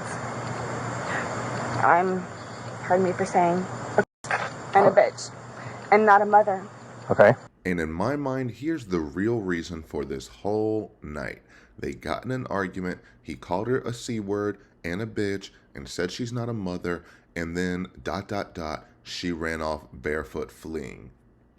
Translation, she heard words she didn't like. She beat the F out of him. He got mad. I imagine he turned around like he does sometimes after being nagged on and needled and hit again and again and again. He shows a shocking amount of restraint based off of the amount of beratement that he faces. So you saying those words to her, I would bet money, I bet my whole salary she attacked you after that. And then she ran away because he got mad. I don't think he hit her whatsoever, because that would have been the first and the only thing that she would have talked about nonstop.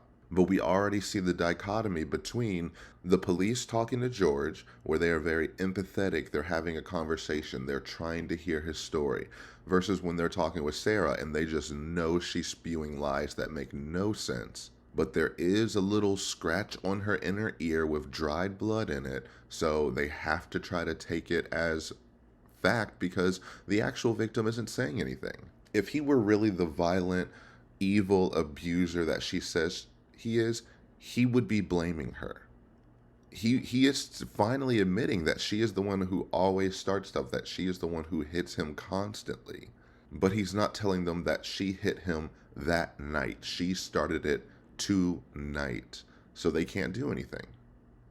But she already forgot about the hit. Explains this whole thing of basically just a regular argument. How a fight started, I believe. And it wasn't this dramatic over the phone when she's like, oh, it's not an emergency. It's not technically an emergency. She's not going back over there because she knows she poked the bear, she stoked it up, and that if she walks back in there, he's going to be like, what the hell did you just do before you just ran out of here? She's very much that cast the stone and hide the hand type of person. And so now we have an insight of what she talked about when she had that individual phone call with the police officer. You said that he had marks on him because you were fighting for your life. So we went from non-emergency on the phone call to I was actually fighting for my life and I'm scared and I'm terrified, to now it's he was this beast, he was out of source, he was off on the deep end, he hit me, I said I don't want to get hit anymore. He kicked the door open 4 times, which again doesn't make sense. I talked about this when we covered this originally. Were you in bed and he kicks the door open, you go to the door, close it, kicks the door open, you go to the door, close it, kicks the door open, you go to the door, close it, kicks the door open, you go to the door, close it, and now we're here? Because that doesn't make any kind of sense. And the police know that as well. But the real root of all of this was he's always talking about his kids. God forbid he cares about his kids more than you care about your one. And he was right to call you out. You were not a mother to him. You ran over there and you wanted to show the police, look, I'm such a good mother. He wanted to see you. I wanted to introduce you to him. Look at me being a good mom. Who's this? He wanted to meet you. You know, actually tell him what you want to be when you grow up. You want to be a cop? It's great to have, man. Stay out of trouble. Thank you. I'll call you later. That's night, your, night, till night. That's your son? I love you, baby head. Yes. Oh, with your ex-husband? Yes. Okay. And this is where he lives? Yes. Ooh, I can't see. You're going to my place? Mm-hmm. All because he called you a bad one. Because she takes words as equivalent to violent actions. So she's justified in hitting you. And if you get up and you try to do anything back, you're a woman abuser. I'm scared for my life and I have to call the police. And that's where we're at now. I'm just trying to sleep. Okay. So, feed the beast. Go downstairs. That's after this. So why are you leaving that out? You're not telling me how that happened. Again, that's like the third time you've done that. I don't know what you want me to tell you. He got on top of me and punched me in my That's ear. what I want you to tell me. Yes. And I've asked you like 4 or 5 times. Okay, well, I didn't know you needed that specific. You didn't even include it at all. Me and ear. I saw white. Okay, so he kicks the door open, jumps on top of you, punches you in the ear. Am I right? Or am I wrong? No, you're right. Okay. You're just sleeping in bed. As I was last time. He doesn't like it when I sleep. I just try to avoid it, so I go to sleep. So she skips over it again. Apparently the important part of being hit, it's the I'm feeding the beast, I'm going downstairs because he's mad. Oh yeah, that's after he hit me again that I'm going to forget. And he's like, you keep leaving that out. I saw white. Now we're just inflating it even more. At first it's this isn't an emergency. Then it's, well, there was an altercation. Well, I did fight back. Well, I was fighting for my life. Well, I saw white. And now we saw that at her sentencing, she turned that into, he made me see stars like you see in the cartoons. I had that in many times. This is what she's talking about. For having me experience what it means to see stars, like in the cartoons, where a character has a tall lump on their head. I had that too, and many times. This seeing white was her seeing stars like you do in the cartoons. And this is how she acts.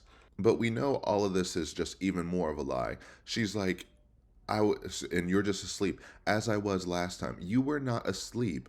George was the one asleep. When the police come in and he's like, what is happening? Are you serious? And you're like, well, I don't like getting punched in the neck. She's dead. Okay, can you just get up? No problem. What's going on, Ty? You didn't think I'd call. Go, sis. Okay, come on, George. Off couch.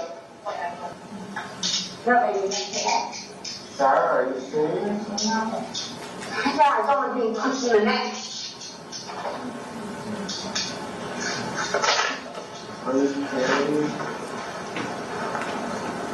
Told you I will not hesitate. Starting with the dog is deaf again, always. But she even gave like a little laugh. Ha, you didn't think I'd call them. We always think you're going to call them. You literally called them less than a week ago. Why do you still keep thinking that? You're only saying that in front of the police to be like, oh, he thinks I'll never call you because he's so abusive, when everyone in that room knows they've been there countless amounts of times. And so he's up and saying, are you serious? I told you I don't like getting punched in the neck.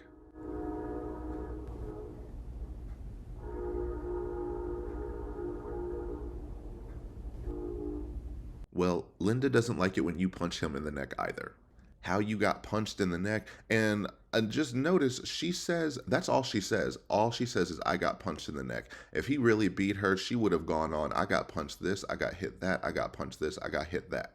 But she is only saying, because that's the only thing that she can defend in front of the police of, well, you did hit me in the neck. Well, did you hit me? Did you knock him around a million times? Well, it doesn't matter. He hit me in the neck. And this was the hardest body cam footage for me because it's the first time we actually heard him cry.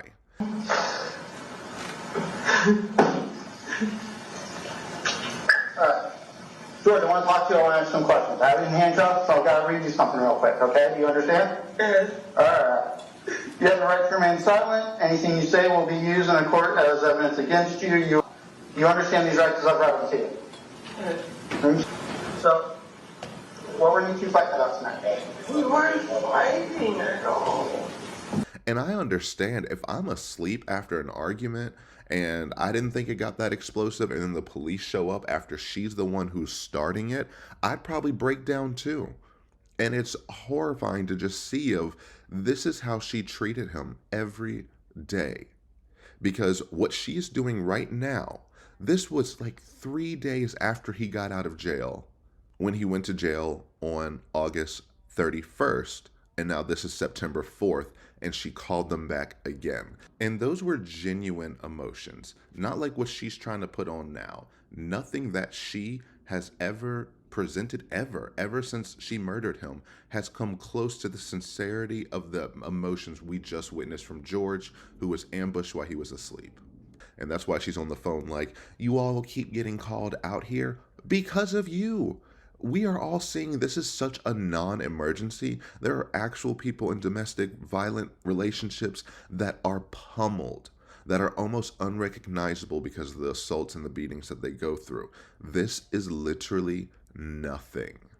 And she gets a bigger response than I've seen some actual accidents and injuries. And this is why we say stop abusing the police, because there are cases where people are bleeding out and get left high and dry because they didn't say the right words and people didn't take them seriously enough. I'm actually just thinking of a recent case where a 911 dispatcher basically told this person whose either brother or boyfriend was bleeding out to just figure it out themselves and hung up. That's a whole other thing. That's a mess. But regardless, it's when you have situations like this that are wasting so many police resources, this is why they aren't going to the actual cases, the actual scenes that they need to be at. Because they listen to people like her before they listen to actual victims. Because she's brash and shameless enough to say all of the trigger words that they need to hear in order to take action. And she's not afraid of the police whatsoever. She's not afraid to call. She said, I will not hesitate. Hold that in your mind as we move forward. She is not afraid to call the police for help ever. But yeah, him crying really got me. That was a hard one to see. But then we're going back to this. He doesn't like it when I sleep. You're the one who doesn't like it when he sleeps, because you also have interrupted him in 2 other body cams while he's sleeping. So you remember this.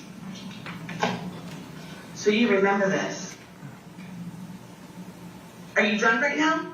No, man. How much alcohol did you drink? Because it takes you all the time. Where are my car keys?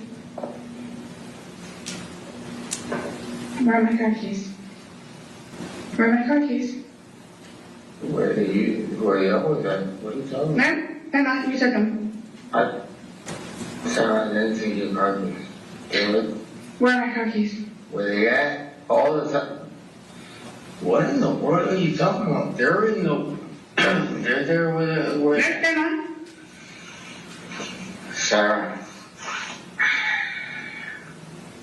They're at the... No, they're not.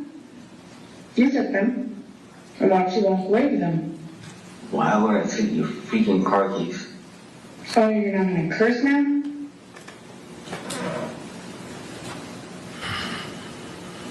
What are you talking about? You took my car keys. I didn't take your car keys. You did. And so she films her violent attacker because she can't find her keys. Because that's what DV survivors do. When they can't find their keys, they go and antagonize their violent abuser by filming them and accusing them. You took my keys. No proof, no evidence. You took them. No matter what they say, you took them. While they're asleep. And then he says, I don't know where your freaking keys are. Oh, you're not going to curse now? Because she wants to get him reacting as poorly as possible on film. So she goes when he's vulnerable. She goes when she thinks that she can get a rise out of him. That phone has been her weapon as much as her claws have been. You are a sneak attack. You're an ambush attacker. You love when people's defenses are down, when people aren't paying attention, and that's when you strike. Because just like the sister said, you are a very calculated individual. A lot of experiences with Ms. Boone that do not speak to what the media is stating she is, a victim or a gentle individual. I'm sure she's loved over there at jail due to the fact that Sarah Boone is very, very calculated.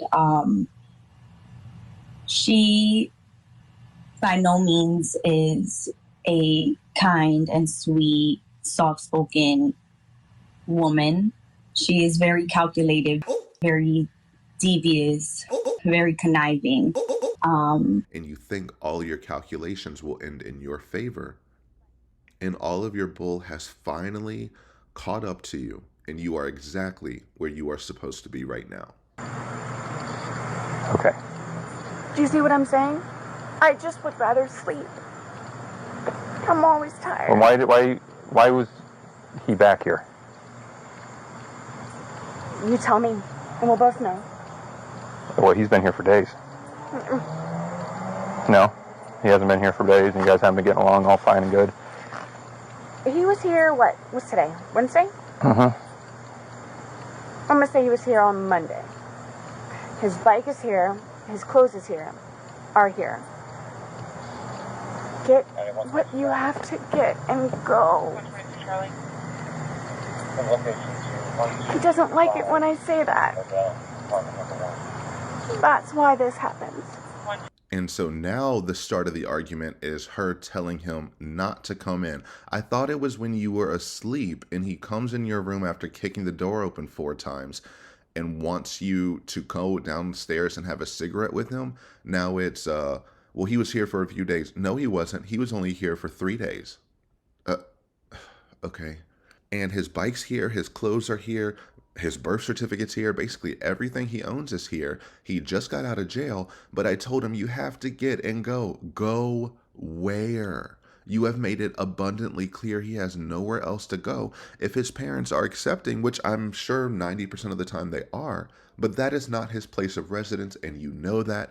That's why you intentionally got him kicked off the lease so that you could do this anytime you wanted. So I'm sure you felt confident saying, get your stuff and go, or else I'll call the police and make you leave. And he said, I don't know what he said, but maybe he was like, no, I live here. I just got out of jail. I'm staying here. Because for the first 2 days, it was fine. That's what the mental F is. She will do this. I know you have a no contact order. It's okay to come over here. You've been here for 1 day, we're great. You've been here for 2 days, everything's fine and dandy. Oh, you've been here for 3 days now, he won't let me leave. He's this toxic abuser. He has a no contact. He is barricaded inside my house. I'm scared for my life. That's why this officer is upset. So on the surface, it acts like, it sounds almost victim blaming of, why are you feeding into this relationship? But it's, no, literally, why are you feeding into this? When 1, these instances are not that bad. 2, you're making it sound like it's the end of the world. 3, you're not calling us when you need to. If you did not want him here when he first showed up, you needed to call us on that Monday, not when it's Wednesday and you finally got into an argument. No, that is on you. That is an on you thing. And just so we're aware, if you do not want them around and they are around and you have a no contact, call the police then and there, not 2 days later when you're upset. It's one thing if you're actually in fear for your life or something like that, like there's a threat against my life to where I have to let this person back in. But if it's just a, well, you know, I think you'll be better this time, come on in, and then you get in an argument, well, you have the no contact, I'm calling the police. No, you are just as liable in that situation. And that's a hard thing to say because there's nuance to everything, but there is personal responsibility that people have to hold in their own relationships. If you have the power to leave an abusive relationship and you choose not to, and you have no ties to them whatsoever, and you have been proven to do it in the past with no issues, and then you've gotten mad when your alleged abuser has left you, then you're complicit and you're a part of it. If she didn't have resources, if she didn't have an outlet, then we're in a tougher situation. But it's no. You kick him out because the wind blew. And you only got arrested once when we know you hit him constantly, if not daily. Meaning you should have been in jail every single day doing the same actions that you are alleging he did to you. But in your case, it's you fighting for your life. So it's okay. And you're a woman. It's not fair. Ask the neighbor down here. Ask that neighbor over here. Okay. Ask his boss. Sarah, I'm asking you. I'm telling you. How come when he contacts you after you know he has a no contact order, why don't you call the police? I don't want to get in trouble. Why are you getting in trouble if he contacts you? I got in trouble last time. One last time. I gotta take my son to school tomorrow.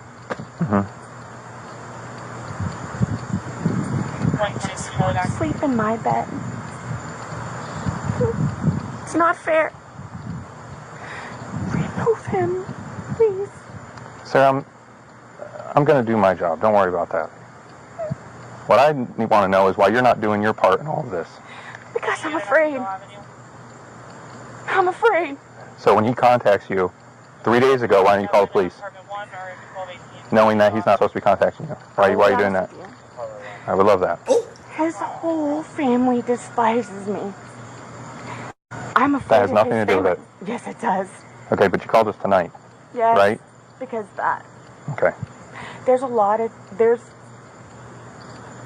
so many things that he has done. And you guys are going back and forth with each other. This has happened numerous times. But for some reason you guys still live together, right? You guys still are together. Technically doesn't live here. He lives at his parents' house. Okay. Why are you feeding into an unhealthy relationship? Sometimes You don't have sure an what I'm answer? supposed to do. Okay. I'm afraid of it. I'm afraid of his family. My son can't come over here because he's here. He doesn't live here. He doesn't live here. Then why? Okay. He did previously. But since all of this has happened and I continue... I'm surprised my ex-husband even brought the key over. I think he wants to do the same thing where it's just get him out. I want to see my son. It's not fair. Okay. And then when in doubt, whenever there's a question, she goes back to good old faithful. Well, she doesn't know what it means to be faithful, but she goes back to her good old reliable of my son. Somehow this is because of my son and this is for my son. He can't come over here. Remember, officer, I just introduced you to him and he said he wants to be a cop when he grows up. Isn't this so sad? I'm just a mother who's trying her best for her 8-year-old and he's just this vicious monster who beats on me nonstop. Ask the neighbor, ask this person, ask that person. And that feeds into what we talked about earlier of asking anyone versus asking everyone. She is telling you, ask everyone, ask this neighbor, ask that neighbor, ask the manager. Because she knows she has talked to this neighbor, that neighbor, and the manager about these exact issues and given them more or less a script to follow. And she wants to send them there to get that. And if they did get that and they got a different story, she would be like, oh, well, they're lying because they want to protect him or this or that. This is very much a pattern of this type of manipulative behavior. And this officer is so fed up at this point. I just know deep down he wanted to arrest her so bad, but he couldn't. Her story didn't make sense. He had to basically feed it to her. What is happening? And she just had the same talking points for years. It's because of my son. It's because of his family. It's because he drinks. And she's just going to keep cycling through that all the while, never taking responsibility for anything. I'm afraid of his family. His family does not want you with him. I told you it's because I'm the blue-eyed white dragon. That's what they call me. Because they don't want him with me. So he's basically just not really been around his family because he chooses me over them. I know that they don't want him to be with me, but... The way she's trying to frame it is, I'm only with him because his family forces me to be with him, and I am so afraid if I break up with him, then his family is going to come after me. His family would probably throw you a party if you broke up with him and said thank you to get this blue eyes white dragon out of my life for good. And I'm glad the police officer completely brushes that aside. That has nothing to do with this here. Yes, it does. And he's like, but you called me tonight. Exactly. If you were afraid of his family, you would have been still afraid of him. If you were afraid of his family 2 days ago, you would have been afraid of them tonight. Why did you call tonight? Especially with on the phone call way back a while ago on this side tangent before we, basically dived into a whole new video. You said this was not an emergency. It's not technically an emergency, just... Now it's he'll never leave, this and that, woe is me, woe is me. I can't take my son to school in the morning. Even though we saw the son at Brian's house. And even when you introduced him, he said he lives here, and you were like, yes. So we are all aware that you were only using him to make yourself look better and him look worse. And then she brings it home with what always is really on her mind when she calls the police. I got in trouble last time. I got in trouble last time. I'll never get over the fact that as many times as she says this, as many times as she says, he's got me in trouble, he's the reason I was arrested, it's because she strangled him. And we'll definitely dive a little bit more into that a little later, but she brings it up constantly. I don't want to get arrested. I don't want to get arrested. I just want you to get him arrested. So she has no issue upending his life, making him uncomfortable, putting him through whatever she didn't want to face when she got arrested. No issue sending him there for no reason at all. But even the idea that it can come back on her because she knows that she is just as involved, if not more, in my opinion, more involved, but if not more than whatever she is claiming that he is doing. And you think that would cause someone to stop, right? To say, well, you know what, maybe I want to call the police when it's actually an emergency. Nope. She just says, I just need to manipulate up front. The only reason I got arrested is because they didn't believe my lie initially. So I need to start lying from the moment I pick up that phone call and keep it running. He is the devil himself. I am an angel. And I just don't know what to do sometimes. And then she stutters with you have no idea everything he's done to me so much. And she does this all the time. Whenever she's pushed on her story too much, it goes down to, you have no idea what he's done to me. Because if you knew what he did to me, then you would know that I am completely justified in anything you think you might accuse me of, and you must arrest him. Please remove him. And he's like, I'm going to do my job. Okay, I have to remove him because he has a no contact and you have a little scratch on your inner ear. But let's just get one thing straight. If none of that already pre-existed, no one is believing this story. And you are only getting your way because you are an abusive narcissist. And maybe not everyone likes that word, but we will discuss this later as well. For, I think, the last time that he got arrested, where he was flying off the deep end.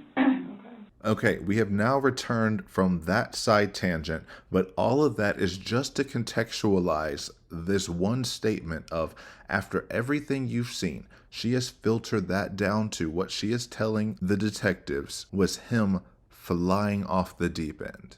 And now we can more clearly break down the rest of that little clip with that new knowledge. But then I had him bailed out. I got him out of jail. Right. But because he had violated the pretrial diversion, this time it's probation, so you don't have a choice in it. You have to go to see your probation officer. You have to go to these classes. It's court-ordered. Mm-hmm. Where it took him a while to get used to it and understand, they're not messing around. So she had him bailed out after she got him arrested for basically nothing, and she wants to paint that to Chelsea and Scott as her being holier than thou, taking her abusive boyfriend back in just because she's so forgiving. But because he did such a bad thing that forced me to call the police, even though I said it wasn't really an emergency, but I did it anyway, and now I'm framing it in a way that it was an emergency so you can see what I'm talking about when I say that he is the villain and I am just his angel of death. Sorry, I had to, yeah. But because of that, because he had violated the pretrial diversion, he had to take all of these classes. So it makes him look even worse of, see, I had you arrested the last time and now they're making you take all these classes, and now look at you, you realize that they're not playing around. Translation, she's actually saying, I'm not playing around, which means I have no doubt in my mind in that relationship she would turn to him and say, do I need to call your whoever? They're not playing around. You know, last time I sent you there, they made you take this class. The next time, they won't let you out. You can just hear and imagine the conversations that they would have. And at first you would think, oh, that's too fictitious. No one would be that villainous or that cliche. But she is, in every way, shape, and form. I hate that saying, but I can only use it with her. I'm going to detox from saying that after this. But she really is. I even went down and met his probation officer, which I say she's wonderful. That's one of my questions too I need to talk to you about. Hugged me and said how much she knows that I take care of him. She called me personally one time when George was at work, when he was working. 42-minute phone call. She and I just saying how grateful she is that George has me. And she knows how hard I'm working to help him, just as she is and just as the classes will. And then we get to this parole officer. I know she wore her number out. Off the top, we know this comes off hella abusive. Your abuser going to meet your parole officer in order to plant their own stories, their own perception about you, and in their mind, try to pit the PO against you even further. I'm sure, you know, most POs can see through that, but there might be some who are swayed by the stories told by spouses being like, I'm the reason you're even here. He does this to me. He does that to me. He's so bad. He's so this. He's so that. There's no reason why you need to go down there and meet her. And she said, hug me, as if she allows that to be an option. She would not take no for an answer when that cop, police officer, authority figure told her, do not hug me. Can I get on? This one. I didn't tell her that. Okay? Have a good day. Okay, that's good enough. I know. Thank you. She did it anyway. And we know that she pushed George's dad down because he didn't want to hug her. My dad, because she always tried to hug everybody. And everybody didn't want to be hugging like that. And she pushed my dad, and my dad fell. Yeah. So you telling me somebody hugged you doesn't mean anything. It means you forced yourself, more likely than not, on them and then took it as sincere because they didn't beat your ass. But she says the parole officer is wonderful. She's wonderful because she's been nice to Sarah and told her what she wants to hear. And also, those are questions I want to talk to you about later, saying that I am voluntarily here wanting to ask you about what's going to happen to his parole officer.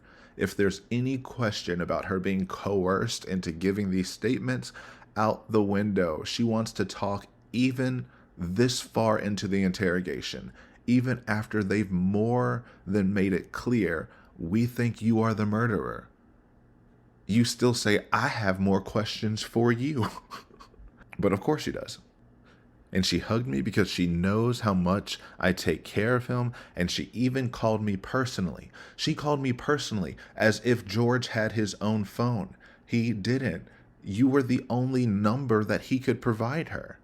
Of course she's going to call you if she needs to get in contact with him or to relay any information, updates, what have you. And she said a 42-minute conversation. I'll never get over that.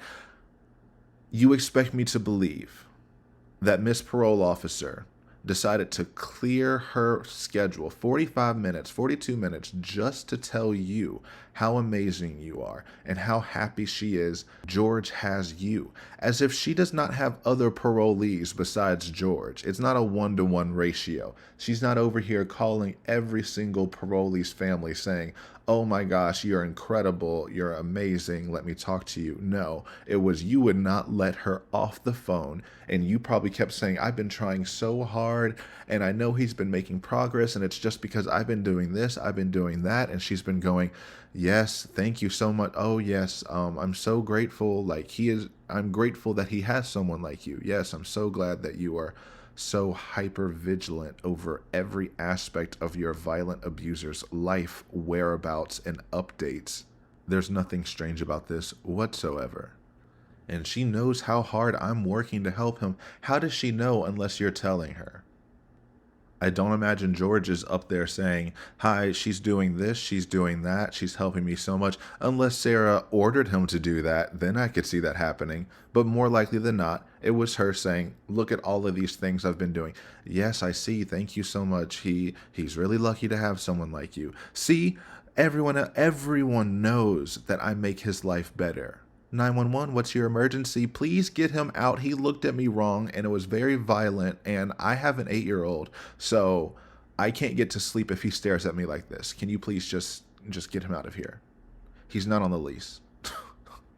And also you said how hard I'm working. You haven't worked hard at all because you didn't have a job. Like I said earlier, she thought George was her job. That is her working all day, coming up with new ways to control him, manipulate, toss him to the side to do what she wants, and then bring him back when she needs her play toy again.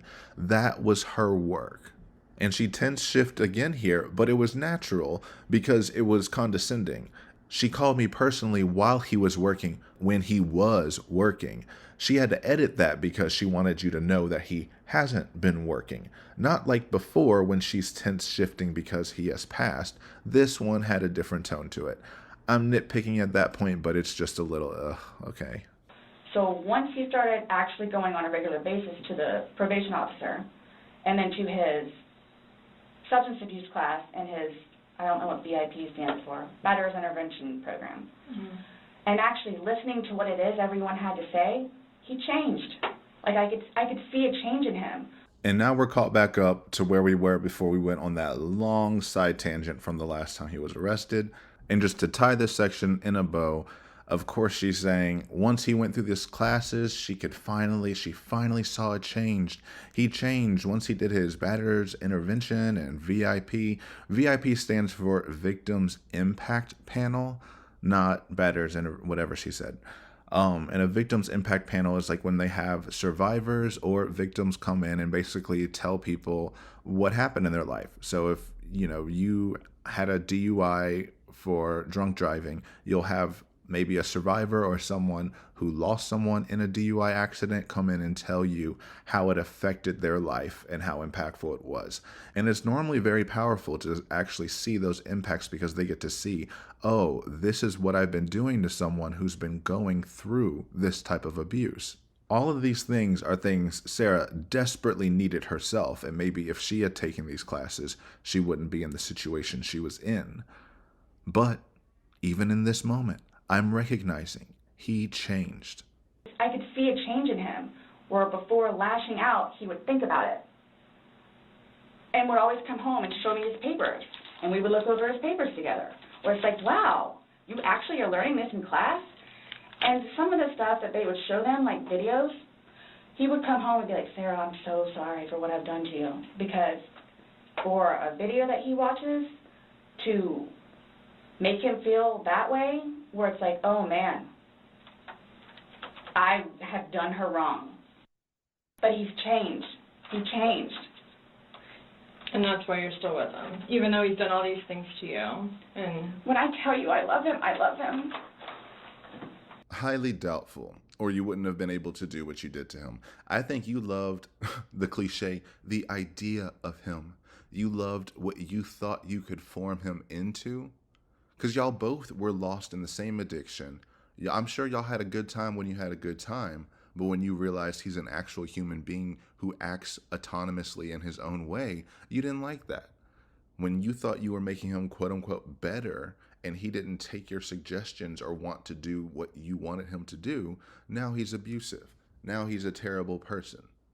And then when he's away from you, that idea of him pops back in your mind, and then you miss him, and then you beg him to come back, and then coerce and force him to come back, and then get mad at the reality of it again because he is a human being who has flaws. However, his flaws are unforgivable, and yours should be forgiven and ignored infinitum.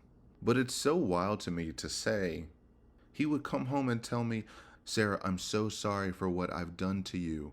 And for a video to make him feel like that, like, oh, I have done her wrong. Madam, you were in this room trying to tell us why you did what you did. Why what happened, not him telling you sorry for what he did to you. We don't really care what he did to you. Honestly, we do not care what he did to you in the grand scheme of all of this. We care why you left him zipped up and went to sleep, allegedly. So going on this tangent of he knows he's done me wrong only attributes more motive to you. And it's ironic because her whole focus is to try to eliminate motive. Why she would want to do this. She wouldn't want to do this because even though I'm going to tell you he's a horrible human being, he was changing, meaning of course I was nice. Of course I was understanding. Of course I was loving. I would never do this because he, this horrible abusive monster, was finally getting better. Not realizing the entire time she is painting out her motive for doing this. He did X to me. He did Y to me.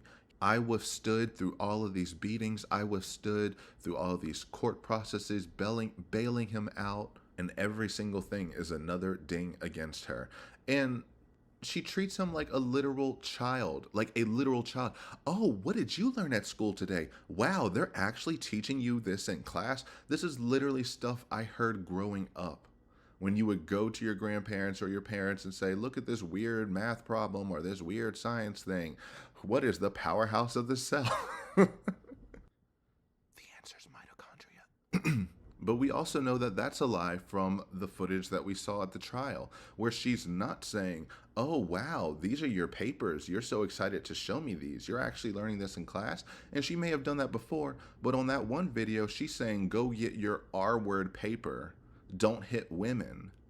Go get your fuck card shit. What are you talking about? Your retard paper. Don't hit women.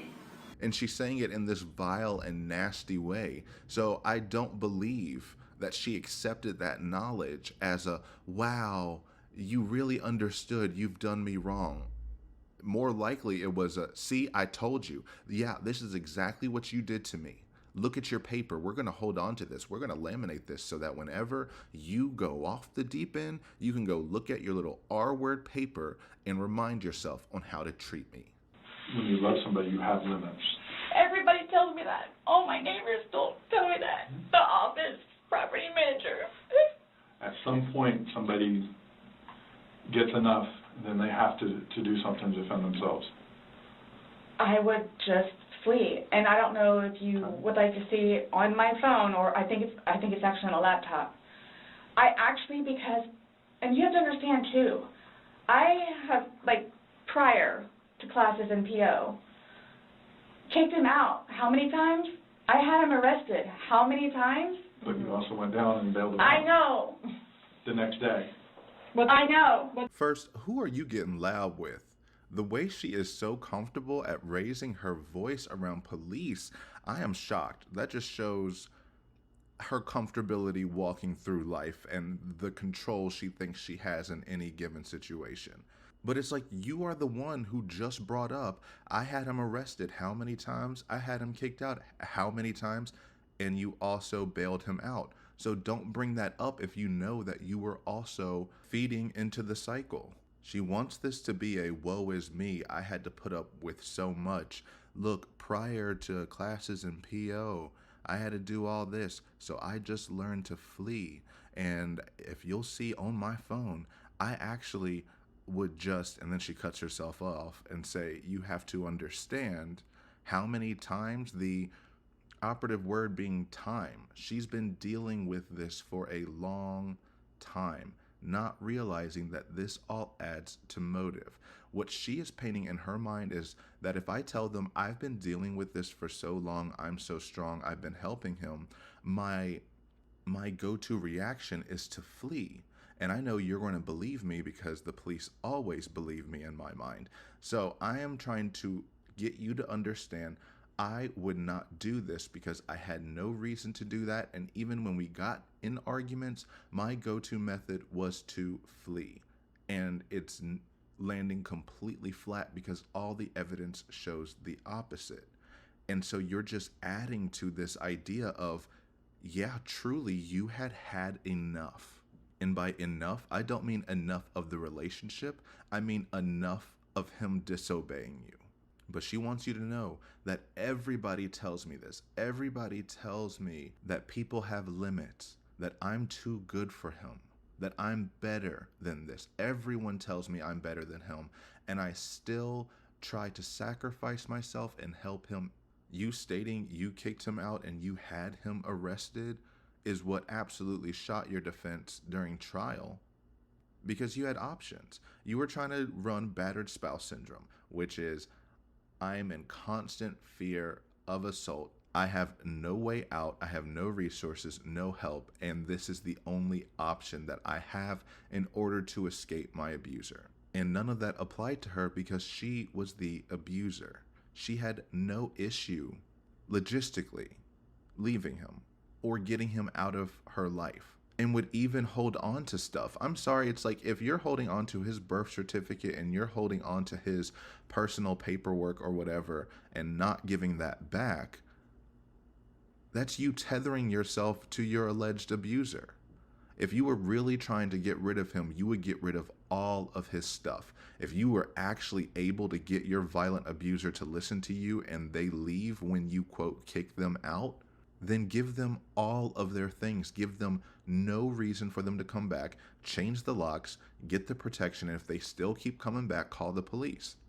That's how you should play this if you were actually going through what you were going through and somehow still had this much power. And we've covered it in many videos in the past, but here is as good a time as any to bring it back up. This all feeds into LAV abuse, legal administrative aggression or violence, or abusers who utilize legal systems or administrative systems, authoritative systems, in order to perpetuate the abuse on their victim. While any gender can perpetuate this, this is a tactic that you've seen become more increasingly popular among abusive women. Not women in general, but of the women who are abusers, this is a very common tactic, and it counterbalances the physical differences in a lot of these relationships, which are male abusers are more likely to be physically aggressive or emotionally abusive due to their size and or strength and or what have you. Meanwhile, women who are abusers may not have that same physical control over their victim, but if they are the one who's in power in that relationship, they know that that is a trope they can fall back on. They know that resources are finally getting a little better for victims and survivors, that people are trying to take these claims as seriously as possible, that 98% of all of these claims are factual and do end up being proven to have happened, but that 2% gets the most virality and is the reason why that whole 98% gets questioned, discounted, and ignored. And they have no problem playing into the worst tropes imaginable in order to get the most extreme reaction possible and play into the stereotype as much as possible. All victims react differently. There is no right or wrong way to react or cope to this kind of abuse for those who actually face it. But there are a lot of layers to peel back to get some victims and survivors to come forward. There's a shame element. There's a fear element. There is a confusion, just not truly having a full grasp over the reality that you lived in. Coming forward and saying this is my lived experience when you haven't fully debriefed it yourself is very hard to do. Many abusers in this situation have no issue saying the most horrific things imaginable with a straight face, cry, weep, tear. Some people can do it, some people can't, but they can go into the weepy face, into the little baby talk regression voice and try to play up anything they can to be believed. And what I hate most about these specific situations is that the fallback of when they're finally called out as the abusers that they are, it's, oh, you don't believe women. You're tearing all women down. It's like, no, you stating those things right now is what's tearing down women, because it is you're trying to equate your abuse and lies to the actual scars people live with every day. These are not the same. You are the one who causes and inflicts wounds on others, while also calling yourself the victim and survivor amongst all survivors. That's also another pattern, is it's very elevated and just, I am the textbook example of I am championing, martyring this and that. That's not all the time. That is just this new recent trend that I've been noticing, and it's just really exhausting. And there seems to be a specific type of woman that can get away with doing this, and other type of women are disbelieved from the start, said, F you, go to jail. None of the antics, none of the theatrics, none of this endless, boundless compassion and benefit of the doubt. But whatever, that's neither here nor there. Well, it is kind of here. But the LAV abuse is what we've seen her perpetuate. It is the calling police over anything to get people arrested. It is going to the authority figures like Melissa, the property manager, to get him off the lease, to get her to instill the fear of God into him. to call Brian, to call his family, getting his brother to fight him, and then blaming them for not continuing to do it every time you, quote, went and asked for help and so many times or whatever. All of his siblings, for everyone who knew what George was doing to me, sometimes how and when, but allowed and enabled. I forgive them for caring too late. I hope they all ask themselves while quiet and comfortable in bed at night the uneasy question, what could I have done to stop this from happening to both of them? And after all the times Sarah tried to, by asking for help from all of us and so many times. It's always been you trying to use an authority figure or a figure you believe has power over him in order to force actions or punish. Never to help. I don't think I've ever seen her use these resources in order to actually help him. Although I think she would consider, I guess, pulling together bail, helping him, even though she's the one who put them in. That's another thing. I'm like, if you stop calling the police, you realize how much more money you would have? What you wouldn't have to pay in bond and bail and all this stuff? Y'all could spend that on alcohol or something. I don't know. I know. What's on your laptop? What was I going to tell you? Oh, previously, I actually looked up how to file a restraining order. Okay. Because I would kick him out, his parents, because of them constantly having to take him back in, his bags of clothes, all his stuff. The last time, the father came out and irate and just not even, I don't even know if he knew he was in the car, just opened the back of my car and just started throwing all his crap in, just throwing it, like the car would jostle, he was throwing all his stuff. At that point, because I continually did it, not continually, I think I maybe did it 3 times, and he has nowhere else to go, they got fed up and said, nope, either you're staying there or you're staying here. But if you're staying here at their place, it's permanent. You're not going back over there anymore. So what happens is he pursues me. Pursues me. Just more aggressive and antagonistic language. Again, this does not look good for you. This adds to more motive. He was pursuing you. You couldn't get away, so you locked him in a suitcase and walked away. And his parents, because I kept doing it. Well, I don't think I kept doing it. I only did it like 3 times. No, we know she just pulled 3 out of the air. She kept doing it constantly and would have kept doing it if the family did not put an ultimatum down, which they have every right in doing, and it was still the correct choice. He just needed to choose them and not her. They had his best interest at heart. She never did. And then wants to paint the father as aggressive of, he comes in and is just throwing his stuff in the car. I don't even think he knew my son was there. Why is your son there when you're going to go pick up your abuser? Why is your son in the car? Why didn't you just leave him at home if you're going to go pick him up and bring him back? But you're putting it in there to be like, look how vulnerable I was, and he was still so aggressive. That family is so mean because he is so mean. And I remember, I am a mom. I'm going to make sure you remember that at least every other sentence. But now he pursues you, even though you just said the last time I went to pick him up. So I don't know if y'all know where Katie Way Trail is. Okay, so it's literally right there from our apartment.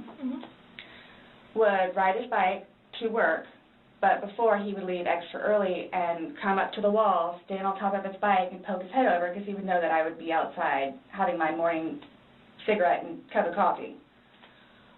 And I would also know, too, what time he would get off of work, where I would know, come getting off of work, he's going to do the same thing. So it's not like I ever got, like, a break from him, where I told you all yesterday, or whenever it was, I started to feel that it was too much togetherness. And when you have too much togetherness, friction happens. So I'm going to go ride my bike. I'm going to go upstairs and read a book. But every waking moment, he wants to be with me. So I bet he said that maybe one time and she just ran with it. Or maybe he did, he was pretty codependent, but that is just a wild thing to admit. I started to believe that there was too much togetherness, and too much togetherness causes friction. Yeah, zipping someone in a suitcase is going to solve that problem. This makes you look worse. You sound like someone who is fed up, who was abused, who was living with the devil himself, who couldn't get away, who thought there was too much togetherness, who thought that friction happens, yet you want us to believe you didn't mean for this to happen? He'd go out on the trail to come see me before going to work because he knew I'd be outside having a cigarette and a cup of coffee.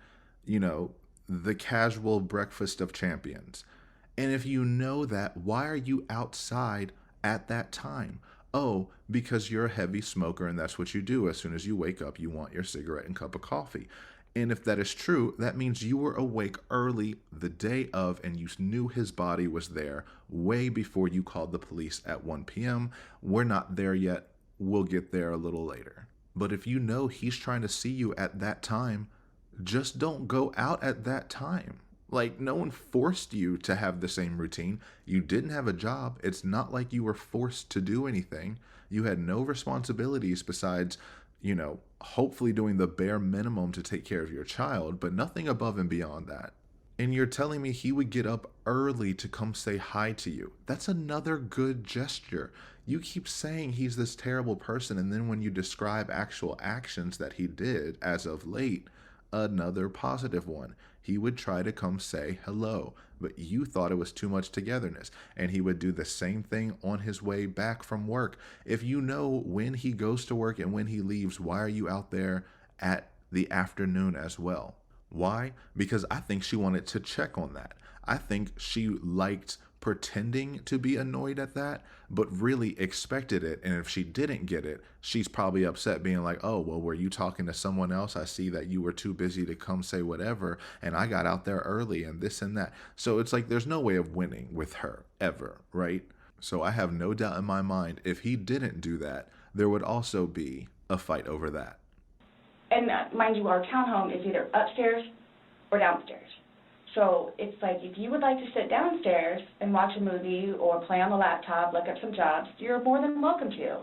I'm just going to be upstairs maybe watching one of my shows or maybe reading a book. So, and then when that would happen, we really needed that. So what's for dinner?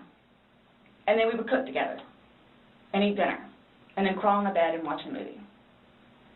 Are you talking about this is like recent? I don't. You kind of like lost me. Like when? What are you? It was a while, like a little while ago. But now you're talking about tension building up and that you need space. So, have you been feeling that way lately, or no? Okay. No.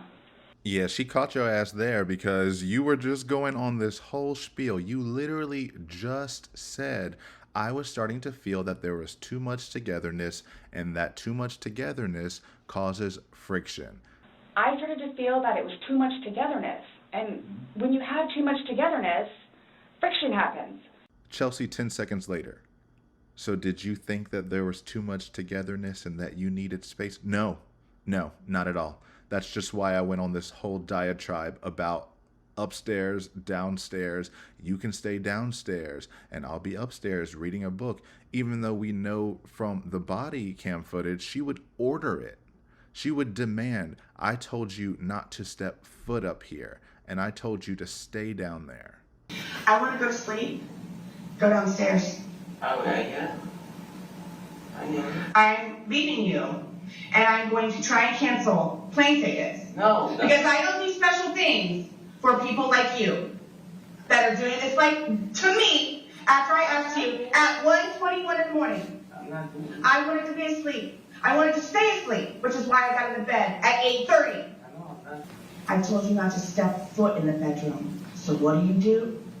Because his existence was so off-putting, so distracting, so disturbing to you that him being curled up outside of your doorstep means he was still encroaching on your space. He was doing this to you. He was doing it to purposefully spite you. But now in this retelling, oh, we just needed space. See, we just needed that. Then we would cook together and then watch a movie and go to bed. And I'm sure that did happen on many occasions, but it didn't happen last night. And that's what we're here wondering about. You're saying he abuses you. He pursues you. He controls you. He won't leave you alone. You can't escape him. Well, did you feel like you needed space? No. No, it was a great day.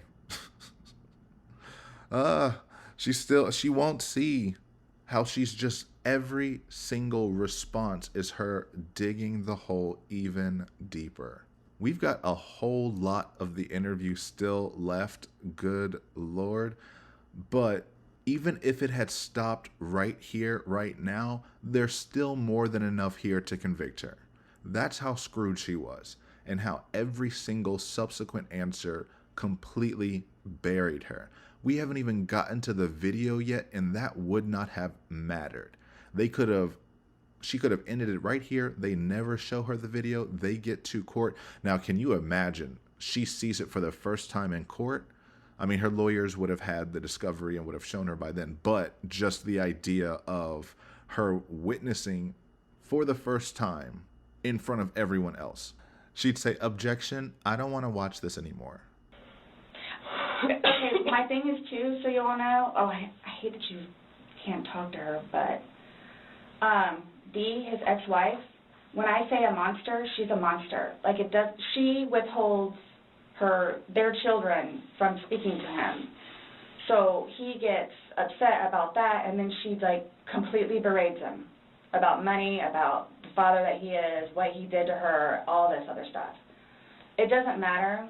I mean, mind you, this is not, like, been recent, but, which is why he didn't even bother calling anymore, because he knows that she's going to answer and he's going to have to talk to her, so therefore he can't talk to his daughter. The other time he talked to her, made her talk to Cookie. That's on my cell phone, too, so you can see it. Okay. It doesn't matter. Like, it doesn't matter. What does she have to do, though, with anything about what happened Sunday and into Monday? Like, no, I'm just saying, like, previously, why the incidents, what happened is she plays a big part in it. Okay. On top of job and money and groceries and all that. Okay. I love how over it Chelsea is. What does that have to do with anything? It doesn't. You asked her after she went on this tirade of there's been too much togetherness, too much closeness. Oh, did you need separation? No, I didn't need separation. There was nothing wrong.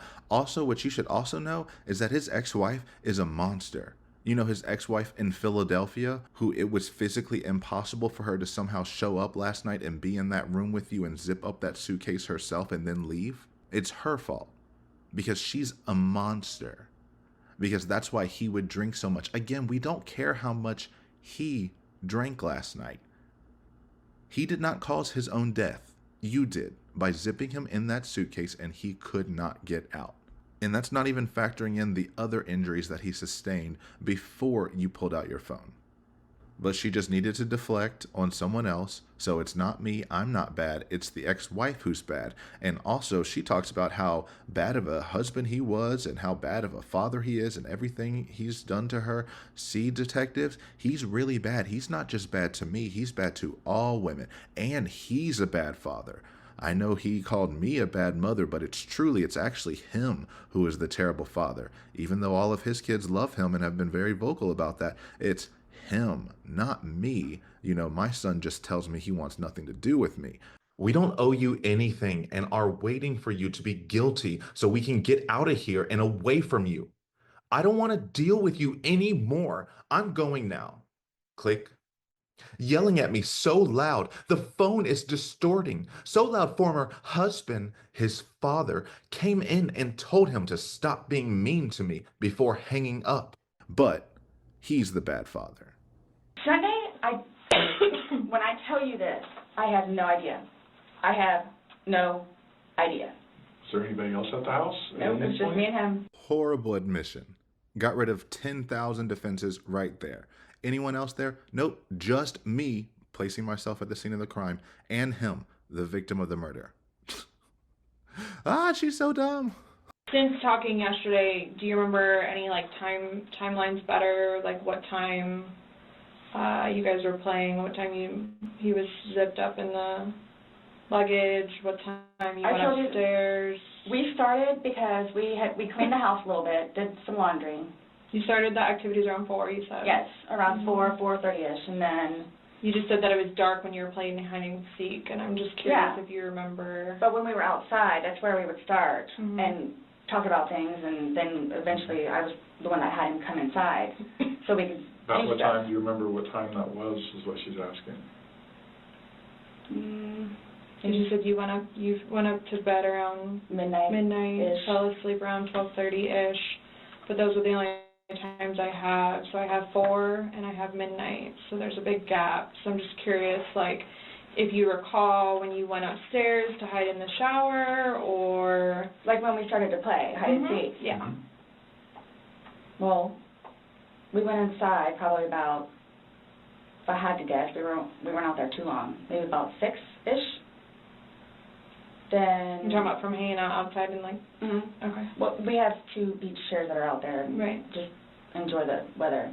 Gotcha. Plus it started to get dark and gnats and mosquitoes. Yeah.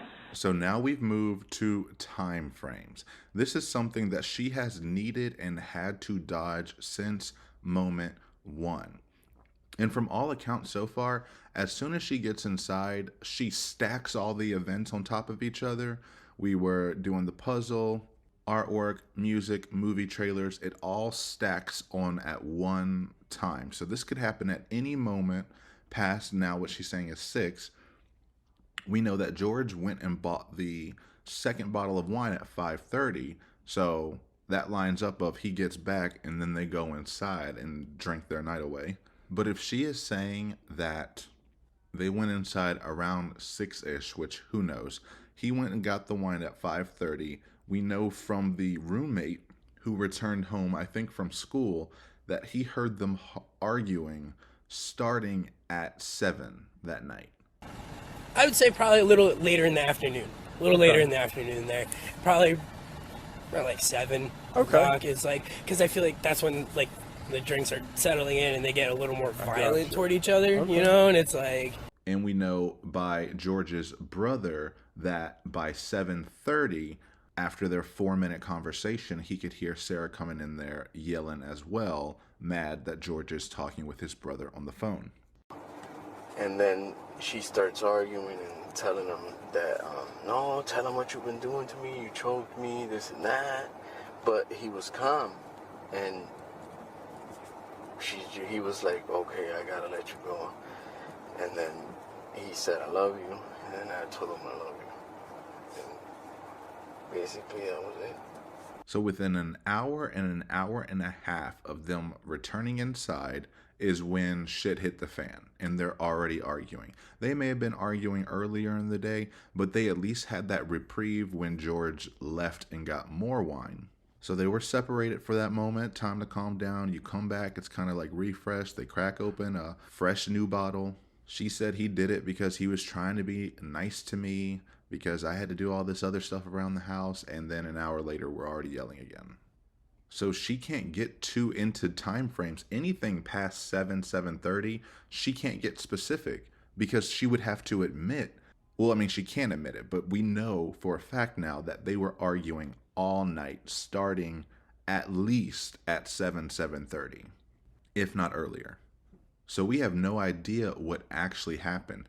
Odds are, if everyone reports that they heard screaming that early on, you're not doing puzzles, artwork, listening to music.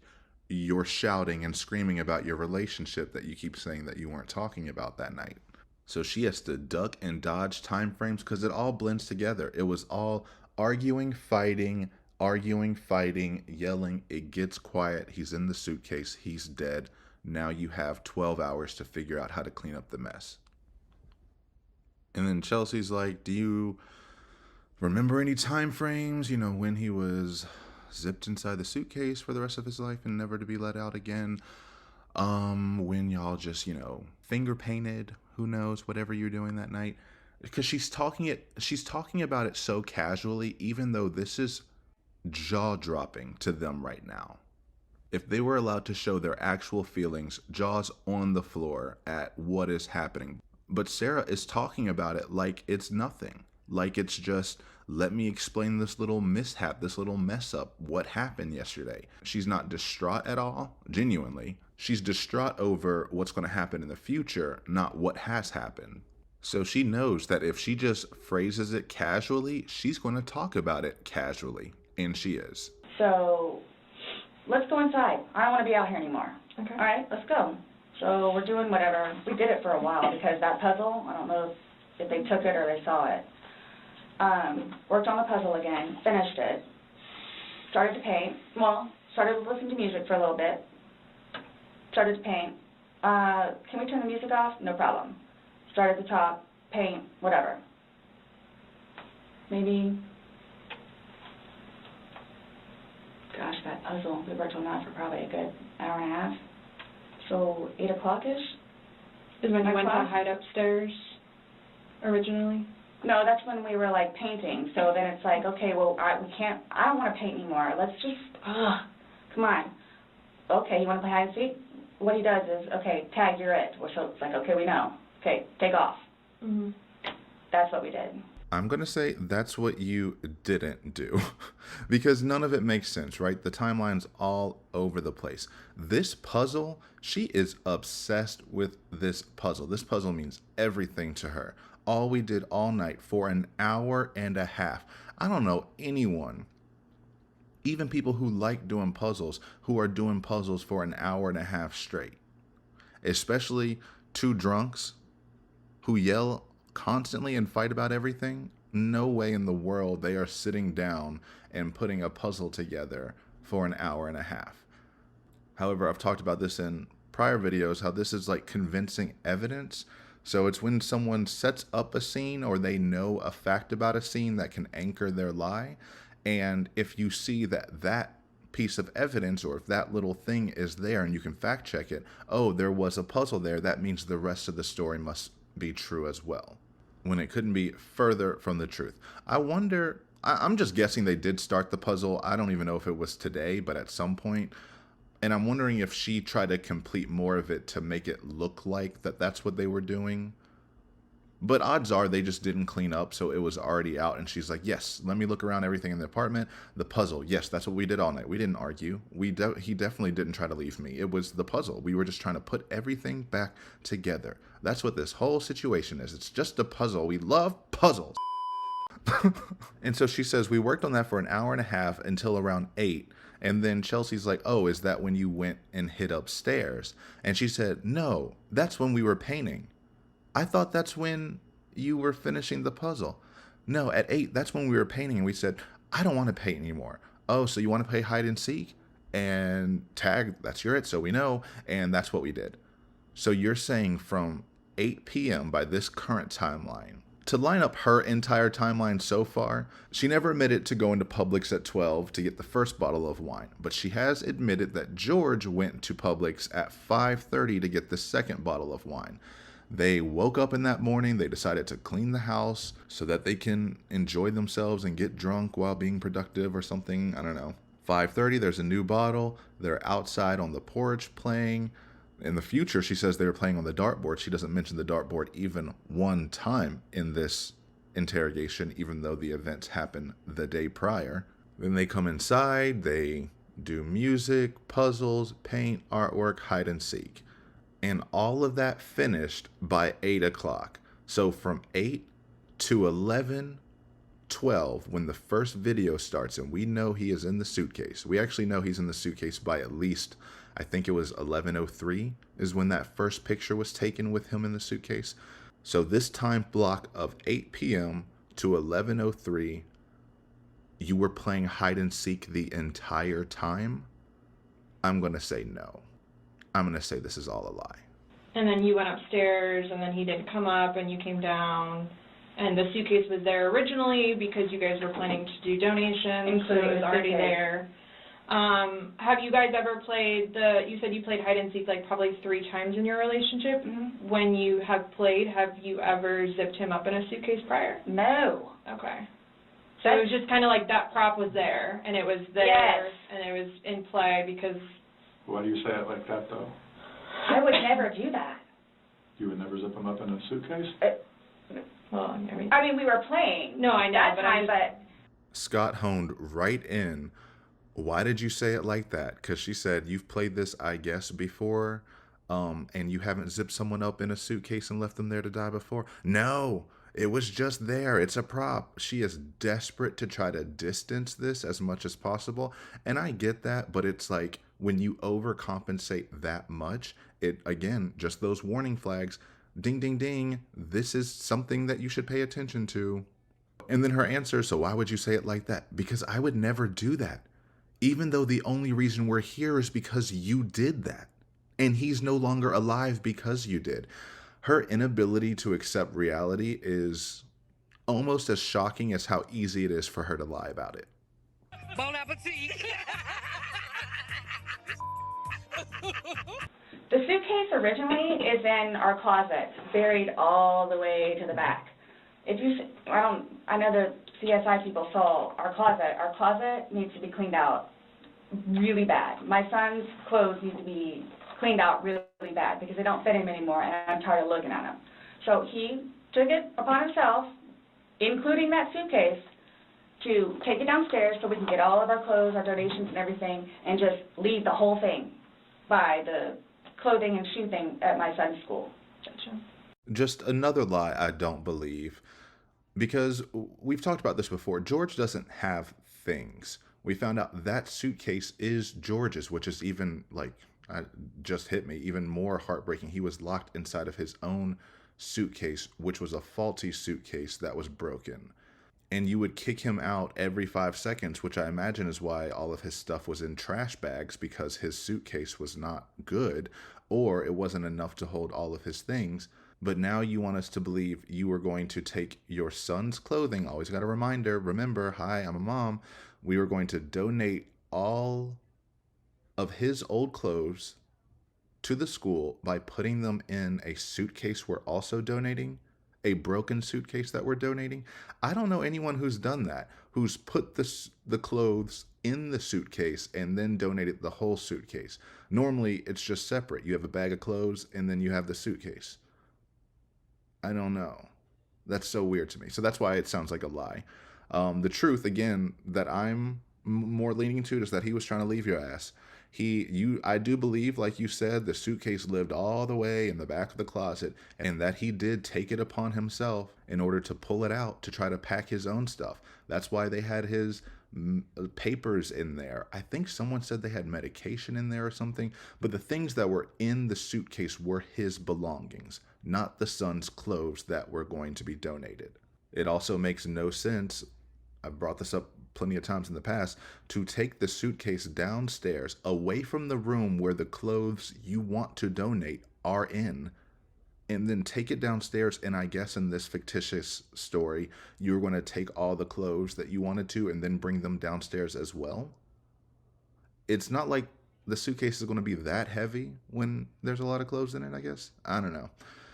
It's a bad lie, right? She's trying to pull something out of her ass. She stayed up all night trying to cover her bases.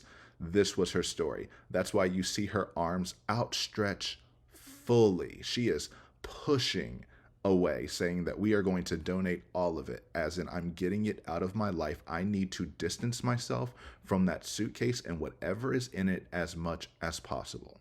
No, I'm just asking, in the past, like, have you ever zipped him up in anything, jokingly or not? But obviously, no. I understand, you're claiming that Sunday it was a joking matter. You were laughing, he was laughing. But what I'm just asking is, in the past, like, is it something that you guys normally do? Absolutely not. Okay. We were actually this last game running out of places to hide because we have a townhome where it's upstairs or downstairs. Okay, so do you remember making any videos or maybe having any photos, videos that you remember doing on your phone on Sunday? No. No? I think I took a picture of a dog. Okay. But your phone is password protected, you have the password, he has the facial recognition, so it's not like someone else could be on your phone. No, I have both. But you have the face and the password. Yes. Yeah, but he only has the face, correct? No.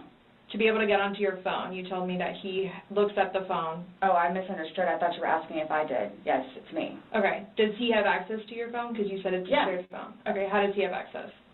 Sarah, can I borrow your phone? Yeah, it's right there on the kitchen counter. Okay, He'll but how bring does it he to me get and do into it because it's password protected? He'll come and get it to me, and I'll just do the face thing. Where sometimes, too, like, he'll joke with me and say, okay, I need to borrow your phone. And he'll hold it while I'm cooking or doing something, do the facial recognition. Okay, so he doesn't know the password and he doesn't have the facial recognition. No. But he is the only other person that would use your phone, I'm Yes. assuming, other Well, right. But this wasn't there Sunday. Right. So, to your recollection, no videos on Sunday? Not that I'm aware of. Okay. I mean, I maybe took a picture of them, the two of Tess and the dogs, and George and them dancing, but I mean, it's just Tess. Mm-hmm. Okay. So I have something that I want to show you that we found, and it was from your phone. Mm-hmm. And here we go. We have finally reached the turning point of this interrogation. Nearly 4.5 hours into this, we are finally getting into the videos, the nail in the coffin that sent her to prison for life. Court sentences you to life in the Department of Corrections. They let her talk all this time, tell her story, dig her own grave. Like I said before, they hadn't asked her a single hard question yet. All of these damning statements that she's given are all on her own, unprompted, and not even prodded at. Barely. But I truly do believe at this moment in time, she has forgotten that she took those videos last night. I don't think in total, but just in her mind, because it's under my belief, my personal belief, that she deleted those videos early last night. Not early last night, but probably right after she realizes she killed him, or that he has stopped making noise entirely and she still has not unzipped him from it. I think she realized that she went too far with those videos and said, let me just delete them. So then I do believe she passed out at some point in the night, woke up freaking out, being like, oh, this was real. This was actually real life. Because she probably went upstairs to go call Brian to see if she can game plan or see if he can come figure it out or save her somehow. I don't know. And we'll never truly know what was on that phone call, but whatever. I think by that time she had deleted the videos, and so she completely does not remember them and has been trying to get her story straight based off of the damage that she had to repair in the apartment itself. But I'm getting ahead of myself. We need to break down this whole what just happened. Chelsea starts saying, I know you're claiming that it was a joking matter. If you hear the detective saying, I hear that you're claiming, that means they don't believe you and that you should get a lawyer. Because she's saying you're claiming it's a laughing matter, even though I'm about to show you a video that shows the complete opposite. And she keeps just all but saying it.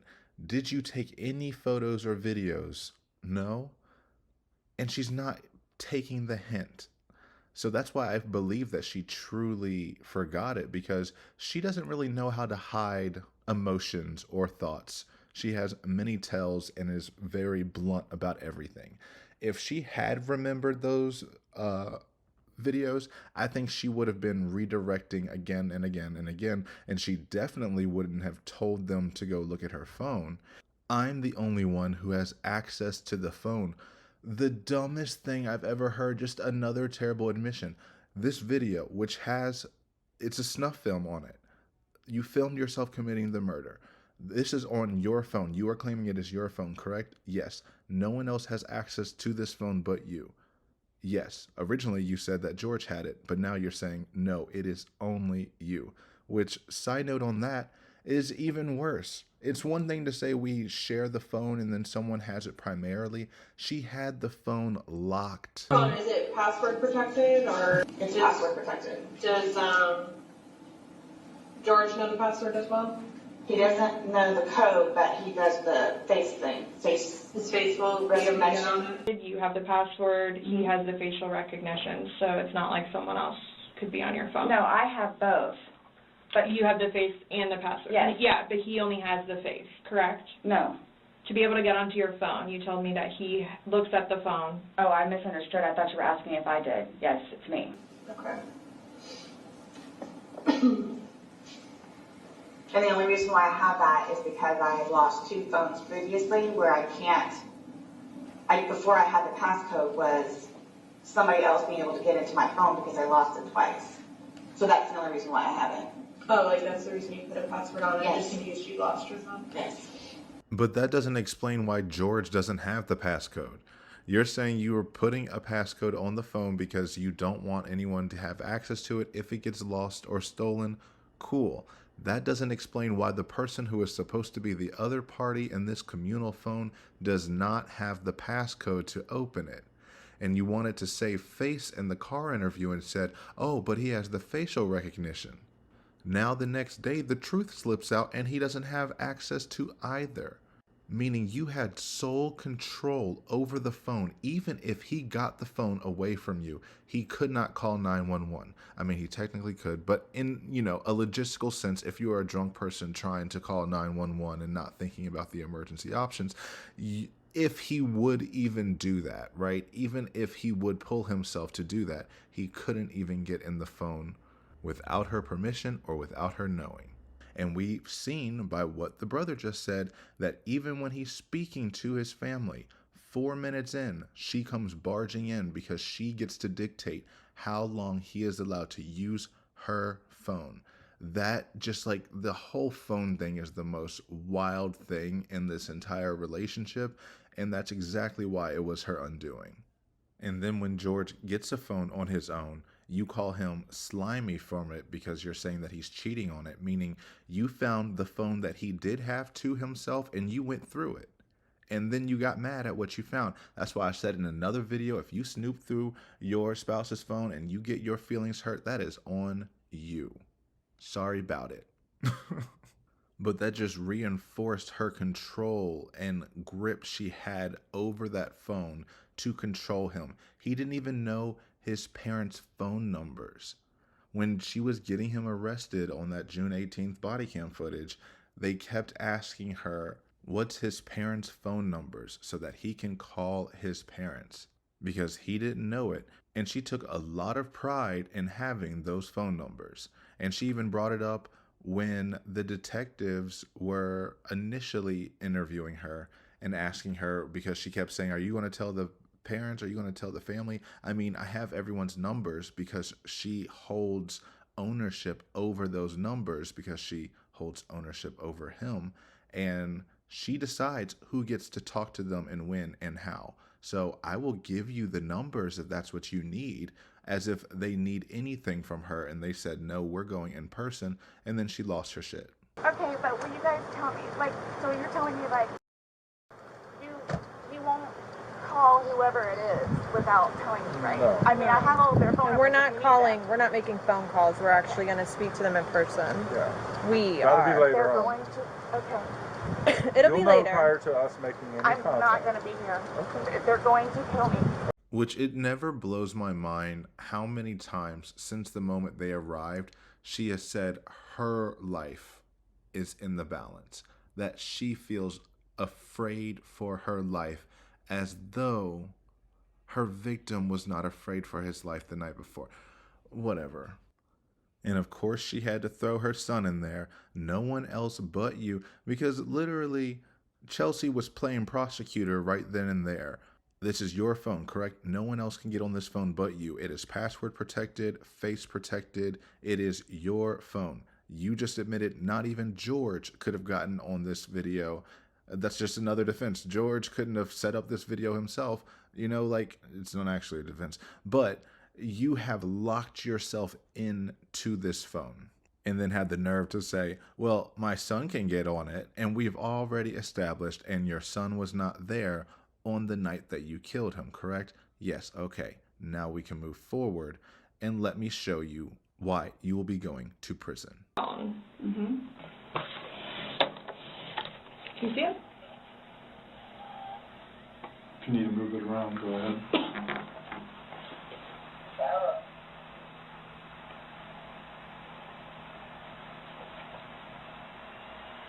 No, I don't remember that.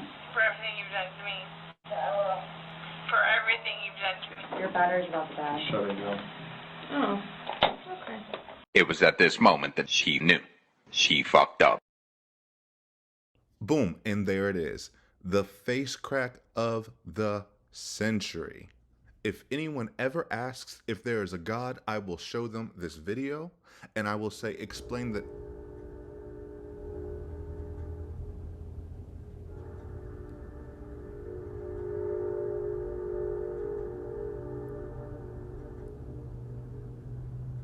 I know that's right, Linda. See, she did not come to play with y'all today. She has a testimony on her heart, and I'm going to let her preach it. She said, I cannot believe the stars aligned to where at this moment that laptop shuts down. It's not enough for her to completely forget the video entirely, which I believed. I mean, she did not move a muscle. She was frozen still, seeing herself on there, or like just noticing the video. She didn't see herself, but I imagine at that moment it all crashed back into her head of, oh my gosh, I thought that was a dream. I thought this whole thing was a dream. I didn't think I actually videotaped it. Oh wait, I did videotape it. How did they get it? I deleted it immediately. How on earth did they find this? Did I not delete this? No, I don't remember doing this. And it's not just perfect because the battery died just to give her a little taste of it. It's because she had that moment of recognition of, no, I don't remember that. And then immediately afterwards, for everything you've done to me. For everything you've done to me. Because you like repetition. So, you know, just in case you yourself forgot what you said, you made sure that anyone who watched this video in the future would know exactly what you said. So the first voice we hear is George pleading for help, not angry, not aggressive, and then silence and you saying, for everything you've done. They could have stopped it right there. They could have shown that much of the video and still got a conviction. As long as you say, you saw this 10-second clip, he didn't leave that suitcase. She left that room. Guilty. Electric chair. And then your battery's about to die. I know she thought she had lucked out. She said, oof, this was about to get really bad, but it'll be okay. They are going to say that the laptop broke, that there's no way to show the video, and that they want me to come in, you know, tomorrow, and that we're going to look through it, and then we're going to talk about it. It'll be okay. I'm going to leave this room, and then we'll talk it out later. We'll get through it later. And when they come back with that computer, you can see the life just drain from her. I love it. Me personally, I love it. I love that she finally got confronted with her actual actions. Because the irony is, she always says on these videos, so you remember this. So you remember this. So you remember this. Because you're not going to remember anything. And I'm going to have this video because you're not going to remember because you get so drunk this, so drunk that. And look at yourself. You took a video that you couldn't remember. Because the fact of the matter is, y'all were alcoholics on the same exact level who had the same exact issues in life, more or less. Handled it completely different, completely the opposite pretty much. But alcohol was your shared vice, and you both blacked out constantly. You both got out of sorts, as you like to say. So you thought you were going to document and start filming all of these things so that you can look at them later and shove it in his face. Well, guess what? Now it's later. Let's look at it. Let me.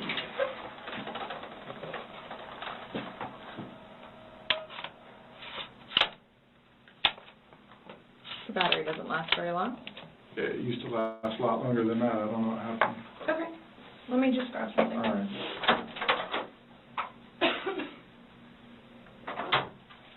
No, I was just simply asking because you had a look on your face when she asked you if you've ever done that before. You looked kind of shocked and...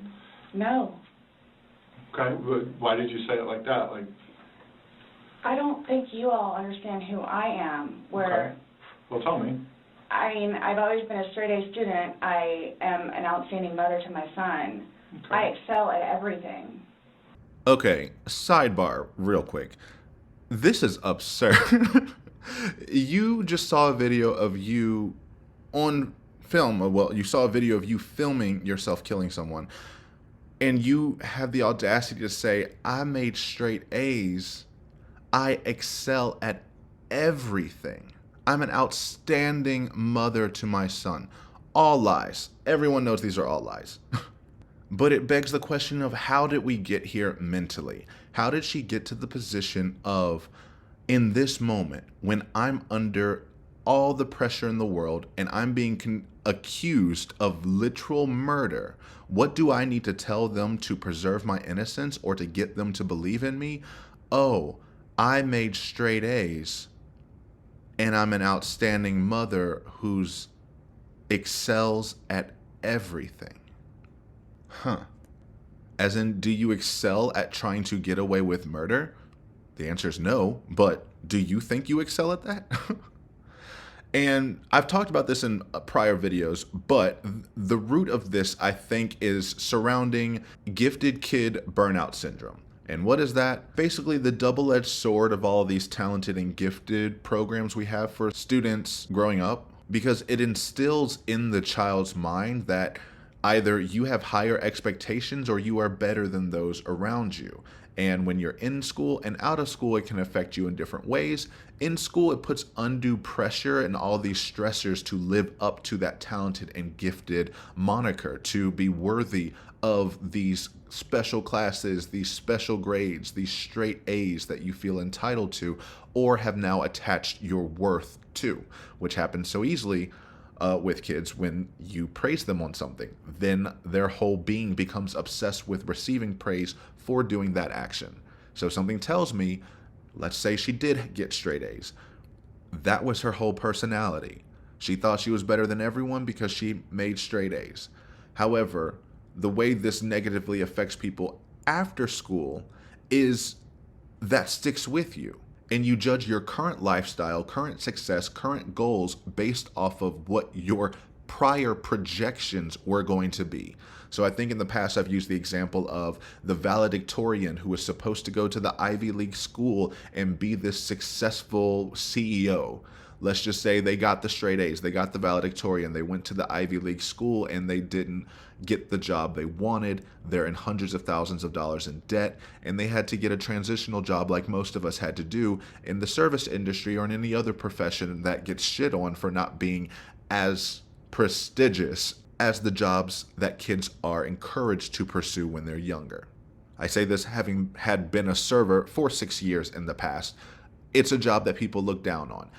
Once you have your expectations set that high, you carry a chip on your shoulder of, I'm not achieving what I was set out to be. I am not the success that everyone told me I would be. And that can lead to a lot of outcomes. It can lead to multiple negative type of outcomes towards yourself and others around you. Towards yourself, you're always doubting your accomplishments. Nothing's ever good enough. It doesn't look the way you planned it, so you're failing. Why? Because that was instilled in you as a kid of, if you are not meeting the expectations that are set by this standardized education system, then you are failing. Or it goes the complete inverse, where we have Sarah. You made straight A's in high school. You were told you were going to be an amazing person and you never became one. But they couldn't have been wrong. So everyone else around you now is wrong. And you are still that straight A student, still that bright star who is just a little bit better than everyone around her. And she can't accept the fact that she got lost in alcohol and all of her peers ran by her and had their own lives, lived, evolved, experienced, all the stuff. And she stayed stagnant for years, not having a job for 2 years. Yet the first thing you say to police is, I was a straight A student. And now I'm going to take a sidebar and look at something that most other channels haven't looked at, but we all know about it. And this is when Sarah was on a Nickelodeon show. She was on a Nickelodeon show. So let's take a look at that. Video jocks on today's show, starting off with the red team. John and Sarah, say hey! Your partner there, Sarah, likes to hang out at the mall. Now, what do you do while you're just hanging at the mall, Sarah? Well, check out guys and spend money. Check out the dudes and spend the cash. Your cash or like parents' cash? Mine. Name the type of orange that sounds like a belly button. Yes, red team. Navel orange. Navel it is. Yeah, there you are. And you are up to 100 points. And you still have control.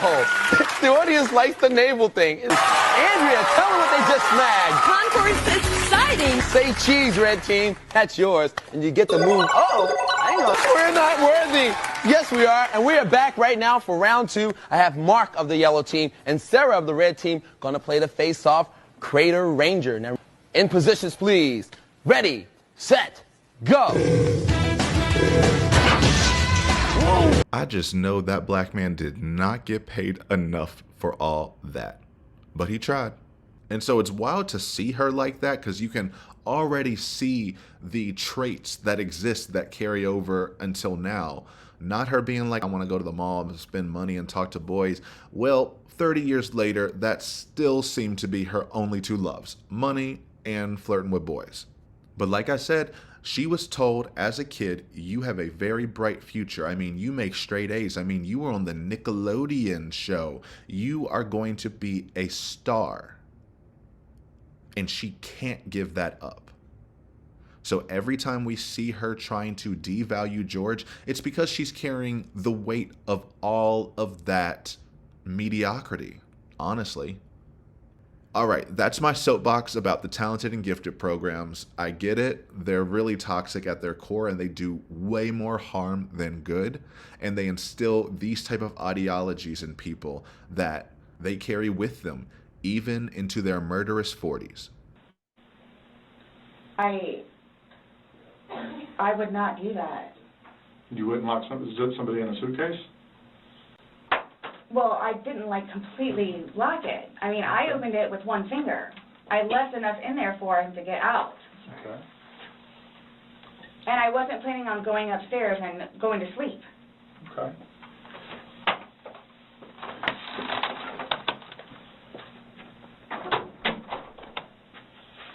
No, it was just the way you said it. You guys are scaring me. Why? Do y'all see this freeze frame? She looks ready to pounce. Like, how dare you question why I'm trying to guilt you by saying you guys are scaring me? Which I can guarantee we'll bet money on it that is a line that she has in her back pocket at any moment. I imagine that's a line that she uses in verbiage like that to threaten George constantly. And people do this when they've amped things up and they have shown in time again that they will go there without question. Whatever there is, you know, it can be defined in a bunch of different ways depending on the situation, but there in this context is, I will call the police. So when I tell you, you're scaring me, that is your warning sign of, you better calm down and stop whatever it is you're doing, or else things are going to get bad. In George's case, it's, I'm going to call the police because you're scaring me. Get away from me. Get away from me. Get away from me. I'm going to scream bloody murder. I'm going to scream bloody murder. I'm asking you, George, to get away from me. Please get away from me. Get away from me. Okay, whatever you say. Whatever you say. 12 seconds later. Holy shit, the whole hallway just reeks of you up here. First it's shit, now it's alcohol. I can't even breathe. It's disgusting. It's disgusting. And it's coupled with the overinflated language that she had towards the family the night before of the, they're going to kill me, they're going to kill me, I'm afraid for my life, you all are scaring me. Yeah, this is going to be a while. I'm afraid for my life. I want you to know that. I am afraid for my life. They're going to kill me. His kids are going to kill me in Philadelphia. They're going to kill me. Everything is cranked all the way up to try to raise as many alarm bells because that's worked for her in the past. Making people nervous. That's why she feels so confident, because she knows she can put on those boo-hoo tears, tell people she's afraid for her life, she was fighting for her life, she was nervous, she was this, she was that, and the police are going to believe her. Unfortunately, she's trying this tactic with the police, and it's not going to work. But let's back up first. I don't think you know who I am. Okay, Will, tell me. The fact that he's saying, okay, well, tell me after, okay. I'm sorry. After all of this, and you literally lucked out, you were graced with this laptop dying, that is when you say, oh, okay, I need a lawyer. we need to stop this, whatever this is, because, and that's when you make your denial. I didn't do this. I don't know what's happening. I want to speak to a lawyer. Make all your denials in the interview. Get out of there. In cuffs, but still get out of there. You wouldn't have had to watch the rest of it, and we wouldn't have the train wreck we have ahead of us. It's like the train to Busan, but it's the train to Boone. Well, we just want you to watch this. This came from your phone. Don't you want to know what's on it? Yes, please.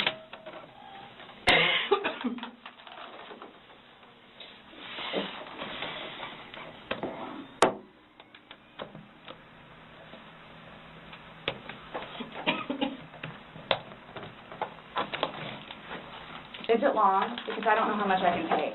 Mm-mm. I don't know how much I can take. Okay, and what do you want us to do about that? I don't know how much I can take.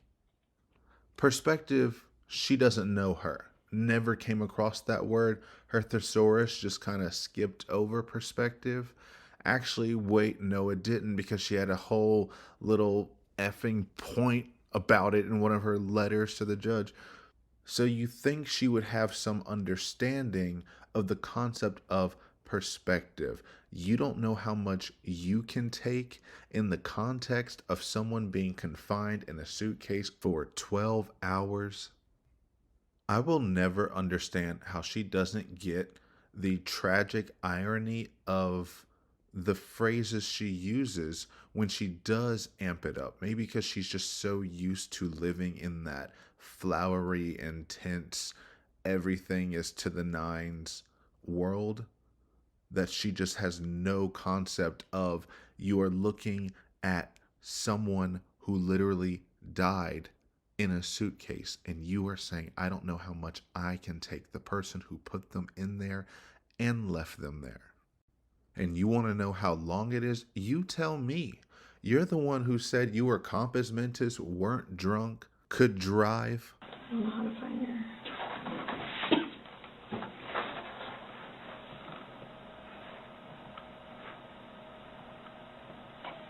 Do I have to watch this? I continuously throw up. I don't sleep. I don't want to see it, if that's okay. Well, it's on your phone, and you can either explain it or we take it for what it is. Yeah. We're just trying to give you the opportunity to tell us what's going on. That's it. And as soon as she says, or we can take it for what it is, she gives that immediate reaction of, what? What do you mean you would possibly take it for what it is? Because she knows how bad it is already, because it is all flooding back to her. And that's why the word choice, she said, I continuously throw up. I haven't been able to sleep. She hasn't said anything about crying. Ever one time. I have not seen her actually cry, shed a tear, or emotionally weep from inside, like we heard George did earlier, like we've heard George's family do at their victim impact statements during sentencing. Those were real, genuine emotions of people who felt sorrow, grief, anything towards this man's death. And you to this day have still felt nothing for him. This is the time where you should have been the most emotional, when it is all hitting you in the moment, or actually not always, because you could be in shock, you could handle it different ways. But at some point, you would think that you would feel, well, it's also no, because you are feeling extreme emotions. It's one thing when you just numb it out and you're not feeling anything, but she's feeling disgust.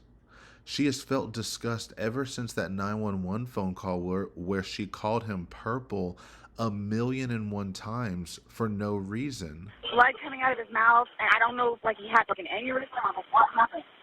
Right, okay, all right, okay. Listen, we're getting help out there, too. He's purple. He's purple. Right, And he's purple. okay. All right, listen to me. And purple. And he's purple. So just by looking at him, why is he purple? Which, when you cut it all together like that, is really creepy. But that just highlights to me that is the image that is stuck in her mind. That is the thing that has haunted her for years, is the image of him being purple after she pulled him out of the suitcase. And I'm glad, because it should haunt you, because you need to remember what you did and how.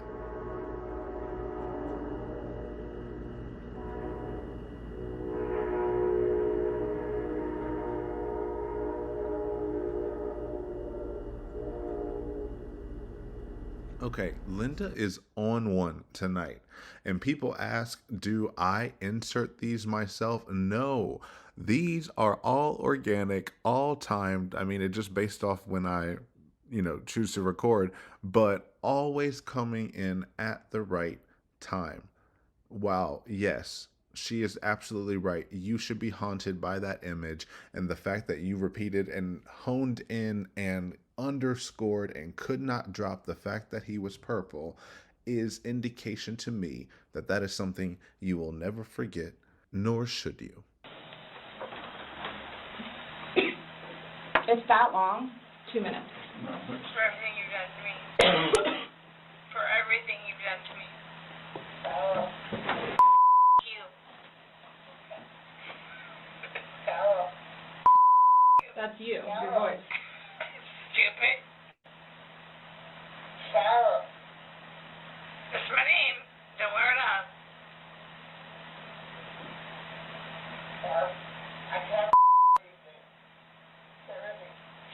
Yeah, that's when you do it. You choke me.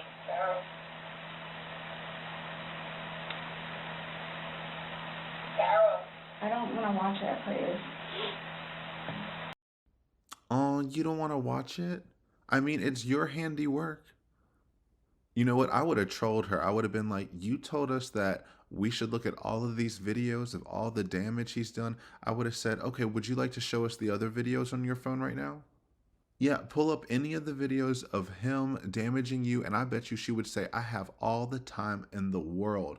I have some popcorn right next to my cigarettes in my purse. Could he just ask for a lighter, please? Ask for a lighter too? Girl, shut up. Oh my gosh. And we can get this party started. But then if afterwards in this fictitious land, they go back and say, okay, great. Now let's go back to this video. She would say, oh no, I can't do it. It makes me sick. Oh this and oh that.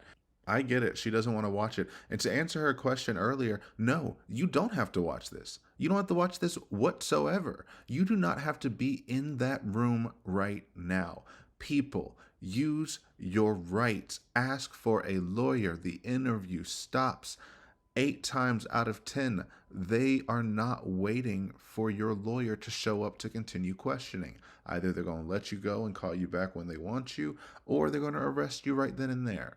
She needs to hit them with that Ruby Frankie stare.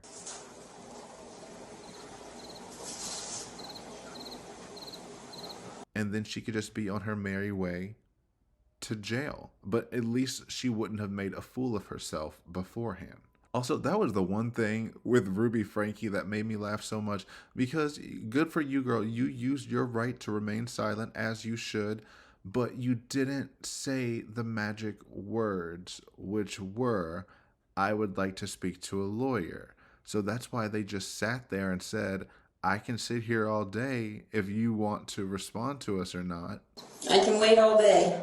So it's up to you if you want to talk to us about what's going on.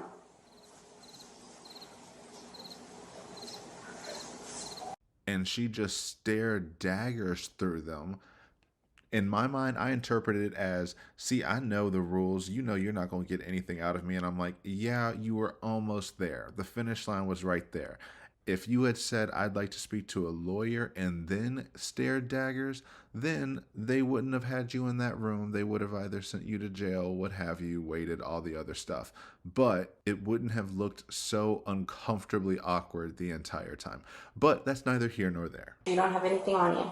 Is there anything you have on you?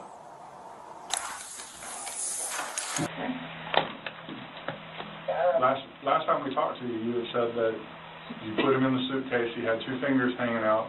And I flipped him over. I flipped him over, and that's where it was. Just another insane admission. I flipped it over. That wasn't the question. That's not what they asked. They said your story was everyone was happy. He zipped up. He has 2 fingers sticking out. And that's what she was defending. She's saying, I flipped it over, and that's how I saw where the fingers were. You see, I know you see in the video it is face down, so you think I'm lying about the fingers. However, don't worry, officers. When I flipped it over, that's when I saw the fingers. Not realizing you admitting that you flipped it over is 10 times worse than you lying about whether his fingers were poking out or not, which we all know they weren't. Because truthfully, seeing that video where the suitcase is face down, I could be convinced that somehow he flipped himself over on the other side. Maybe by rocking, maybe using all his strength. Somehow, I could be persuaded that that could have happened. Obviously, with the context that he's injured and has a major head injury at the time, he couldn't have done that, even if he wanted to. But I could see the argument. But no, you admitting that immediately paints the horrifying image that you not only recognize he's in there, not only recognize that he has said everything on that video, but you flipped him over afterwards.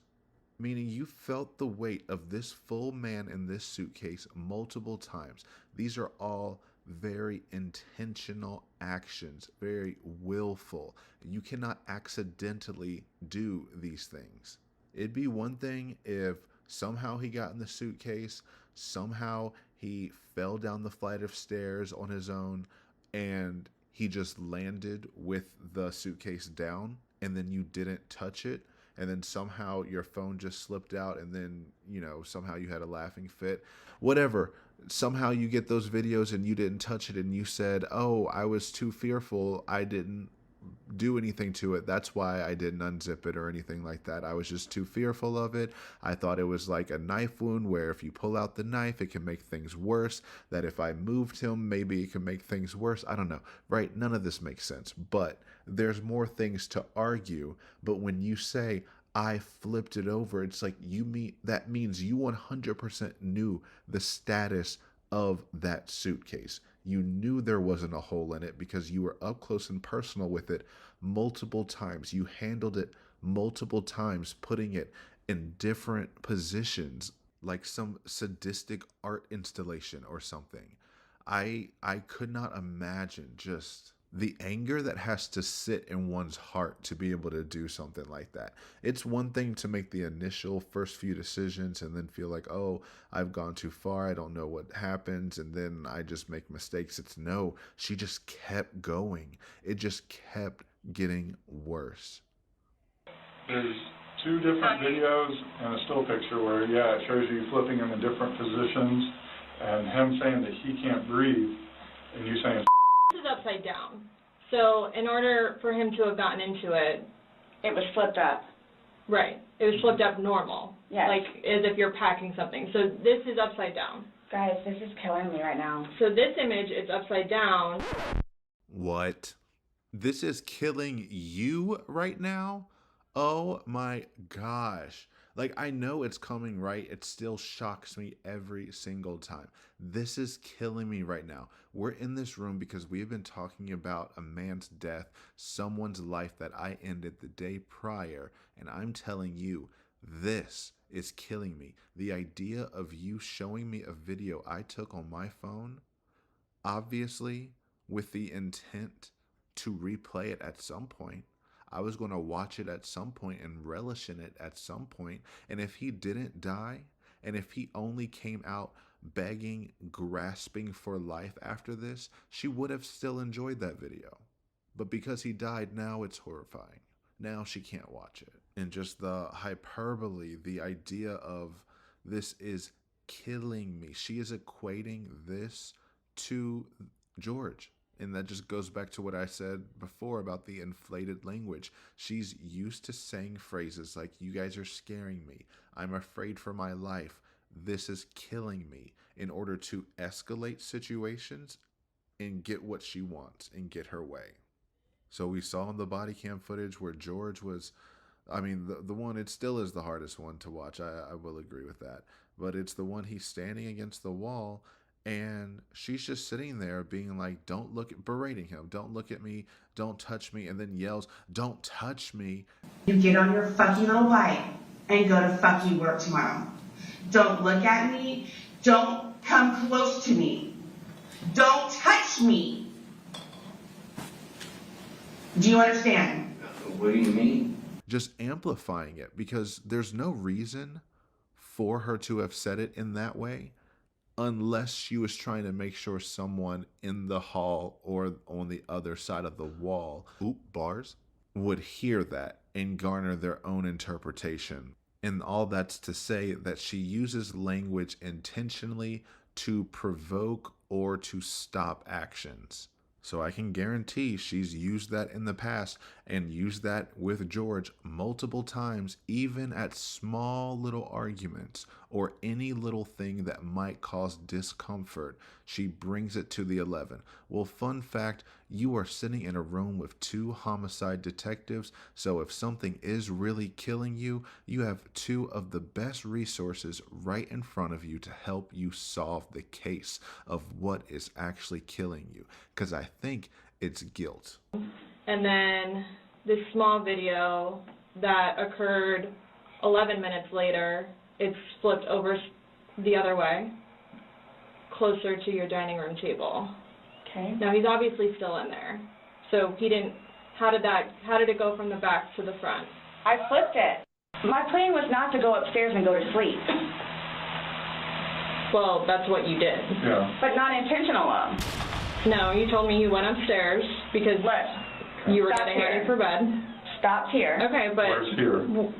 Show me where you can see any fingers coming out, because there's the end. And his head's right here. Mm-hmm. So going like this, rather than going all the way up, it's like this. But why is he saying I can't breathe, and why is he pushing on it as if he can't get out? And it doesn't show a hole. There's no hole. There's no fingers. I don't see his fingers. There's no hole. I don't know what you want me to tell you. Like, I don't know, like, what you want me to tell you. You can see it in her face. It's finally starting to dawn on her that they are not believing me. I can't just talk this away. I've always disliked the word choice. I don't know what you want me to tell you. I don't know what you want me to tell you. Because it's not saying I'm telling you the truth or I'm going to tell you the truth. It is asking, what can I say to you in order for us to move on and to forget about this?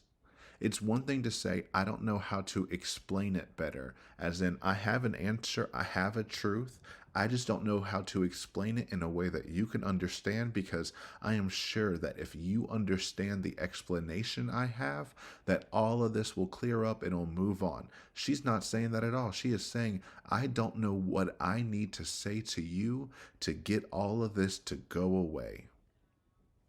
And she's literally grasping the sides of her face. I mean, it's a primal instinct. Our neck is a vulnerable spot for us. So when people go for covering the neck, that is kind of a enclosure, kind of defensive type thing. So I'm getting the interpretation that she feels like they are going for her throat right now, because they absolutely are. I'm just telling you what we see and what we've heard from the other video. I understand. He's begging for you to let him out. You're laughing in the beginning, and then in the end it sounds kind of like a... No, it's not malicious. Well, saying it's not malicious. Then what is that? What does mean to you? Well... Like if I were to tell my like he does. Like, I get called everything but a white woman. Come again now? What was that? I get called everything but a white woman. Okay, white woman, I will correct that for you. White woman, I need to know where your head's at right now. I mean, I know it's all over the place. You can tell she is touching all over her face. She is very high energy, up in the air. Like, that doesn't make any sense. I get called everything but a white woman. So you're saying because he curses at you and calls you names, That means it's okay to say, fuck you, while he's zipped in a suitcase? That's what you're arguing. You're saying, oh, I get called all these curse words all the time, so it's just okay, that's just something we do. When on every single clip we've seen, you lose your mind over words. People saying the wrong words at you ignite something inside of you that you will not let go and you will react to. So you open the door. What happens from there? I'm a whore. He starts calling you names? Okay. Okay, well, pardon my language, because it's not me. I was called a and a bitch. Okay. And I'm not a mother to my son. 97, Well, the whole time I was there saying nothing. 97, do you need a Nothing. channel? I was called names. The whole time I'm being belittled. Okay. Pardon me for saying talk shit about. Pardon me for saying and a bitch. And not a mother. Okay. And both of those instances ended in physical violence. You start both of those stories with he called you names, ... Somehow he now has strangle marks around his neck. He called you names, ... Somehow you ran off barefoot and ran 3/4 of a mile to your ex-husband's house. She never once said that he chased her or went after her. For me, it sounds like she attacked him after hearing those words and then gets mad when he responds.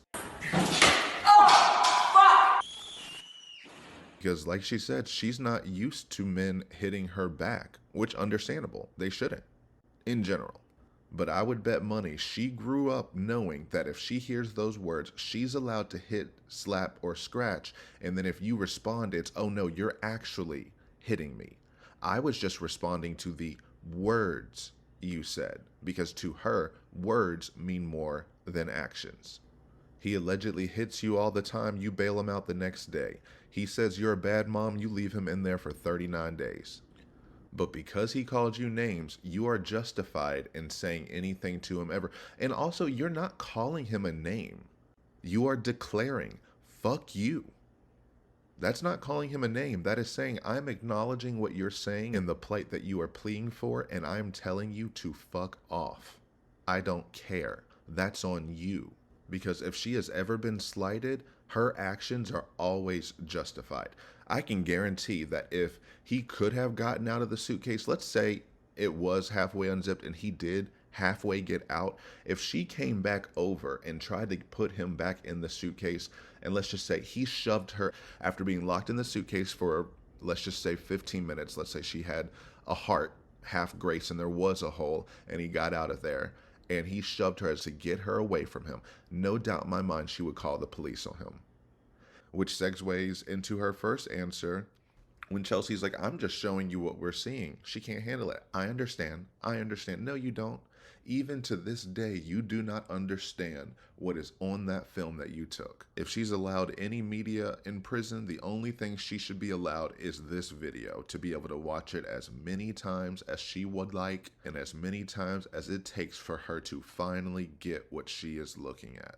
Because she doesn't understand. She's saying, I understand, to get her to stop talking. That is something you say, I understand, so can we move on? Can we not mention this again? And Chelsea gets halfway through her sentence of, at first you're laughing, and then it's like, instantly starts shaking head. No, it's not malicious. She pulled that word out intentionally and strategically, thinking that it was going to do something when it really only just highlights, oh, you jumped ahead again. No one said you did it maliciously. We were getting there, but since that was the first word that popped into your head, you know that's exactly what it was. Spiteful, rude, vengeful, and malicious. You said that word because you know any other person watching that video would instantly think that. And now you're going to try to tell them, no, you have it all wrong. So, my intention was not to leave him in there. Please understand that. My intention was not to leave him in there. But you went upstairs thinking that he could get himself out, but the video shows That's what I at no told point you. can I see his fingers. He'll be up here any minute. And then 30 minutes later, he didn't show. And he's telling you And I he didn't can't wake breathe. up. Do you think not he's able to get out. joking? You told me he was laughing, and We were before. The video, there's no When we first laughing. got in there, both of us were. So how long was he in there for? Like, this video is at 11:12 when it starts, so was he in there for like a long time prior to recording this? No. She's saying no, no, instantly rejecting that. How would you know? You're the one who said you don't remember even taking these videos to begin with. How do you know he wasn't in there for a long time before you started recording? Because the memories are all flooding back to you now, and now you are remembering. I mean, you still say in court that you didn't remember taking the picture 9 or so minutes before you took the original video. But the fact that you were capable of using your phone multiple times and you just happen to forget those specific times, I don't buy it. Because you're trying to say, it was all laughing, we were both joking. And unfortunately, I think that was the truth. I think the first 30 seconds it was a joke and you both were laughing back when he thought you were actually kidding. And then when you wouldn't let him out and he started freaking out and then you still wouldn't do it, and then he freaked out more and then you laughed more and then you brought out your camera and you filmed. By that point, it's not funny anymore. It's hilarious to you. So those two things can't be true at the same time. Either he wasn't in there a long time and you're lying about it being funny at all because it was instant terror, or he was in there for a long time and at first it was funny and then it went to terror. And the whole, that's what I told you, he'll be up here any minute, BS. There's no way in the world you thought he was actually getting out. Because we saw from that footage that after you antagonized, poked and prodded and abused him, he finally turned around and you freaked out and said, get away from me this, get away from me that. There's no way you could put someone in that compromising of a situation and you think, oh, I'll just go upstairs and whenever, if ever they get out, it'll be fine. I'll see them when I see them. No.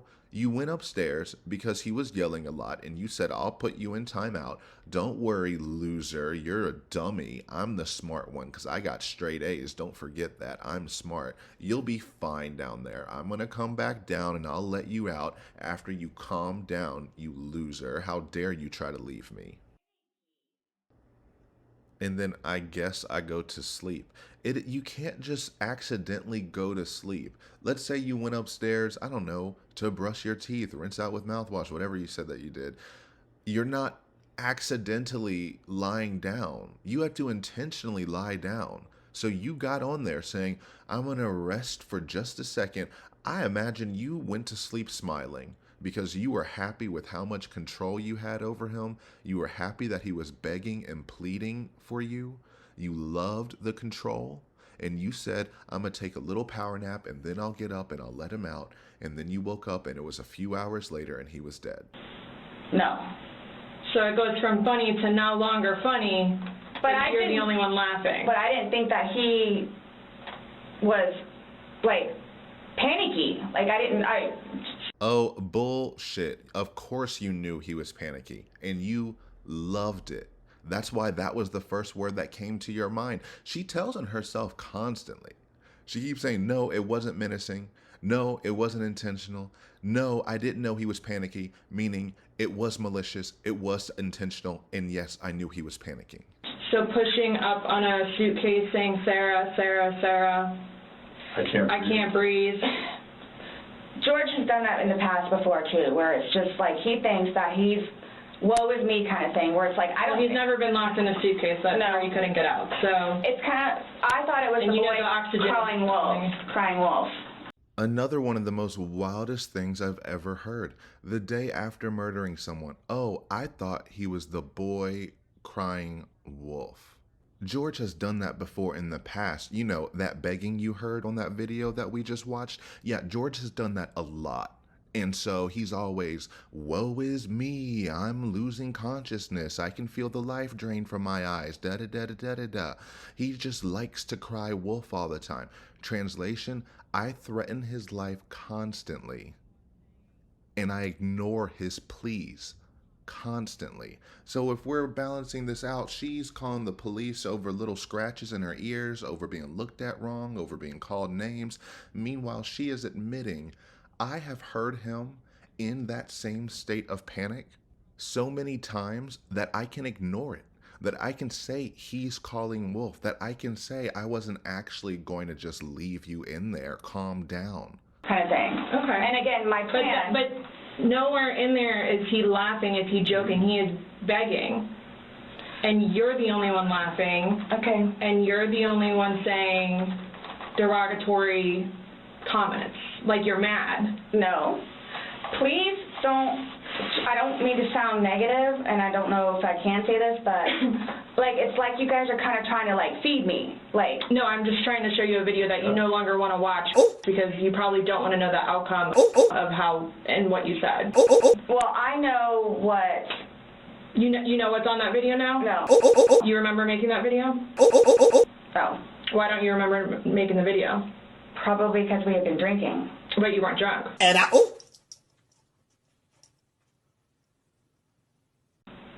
Look, just because I went upstairs and just because you're drunk doesn't mean that you... times that you were not drunk. You said that you had your wits about you.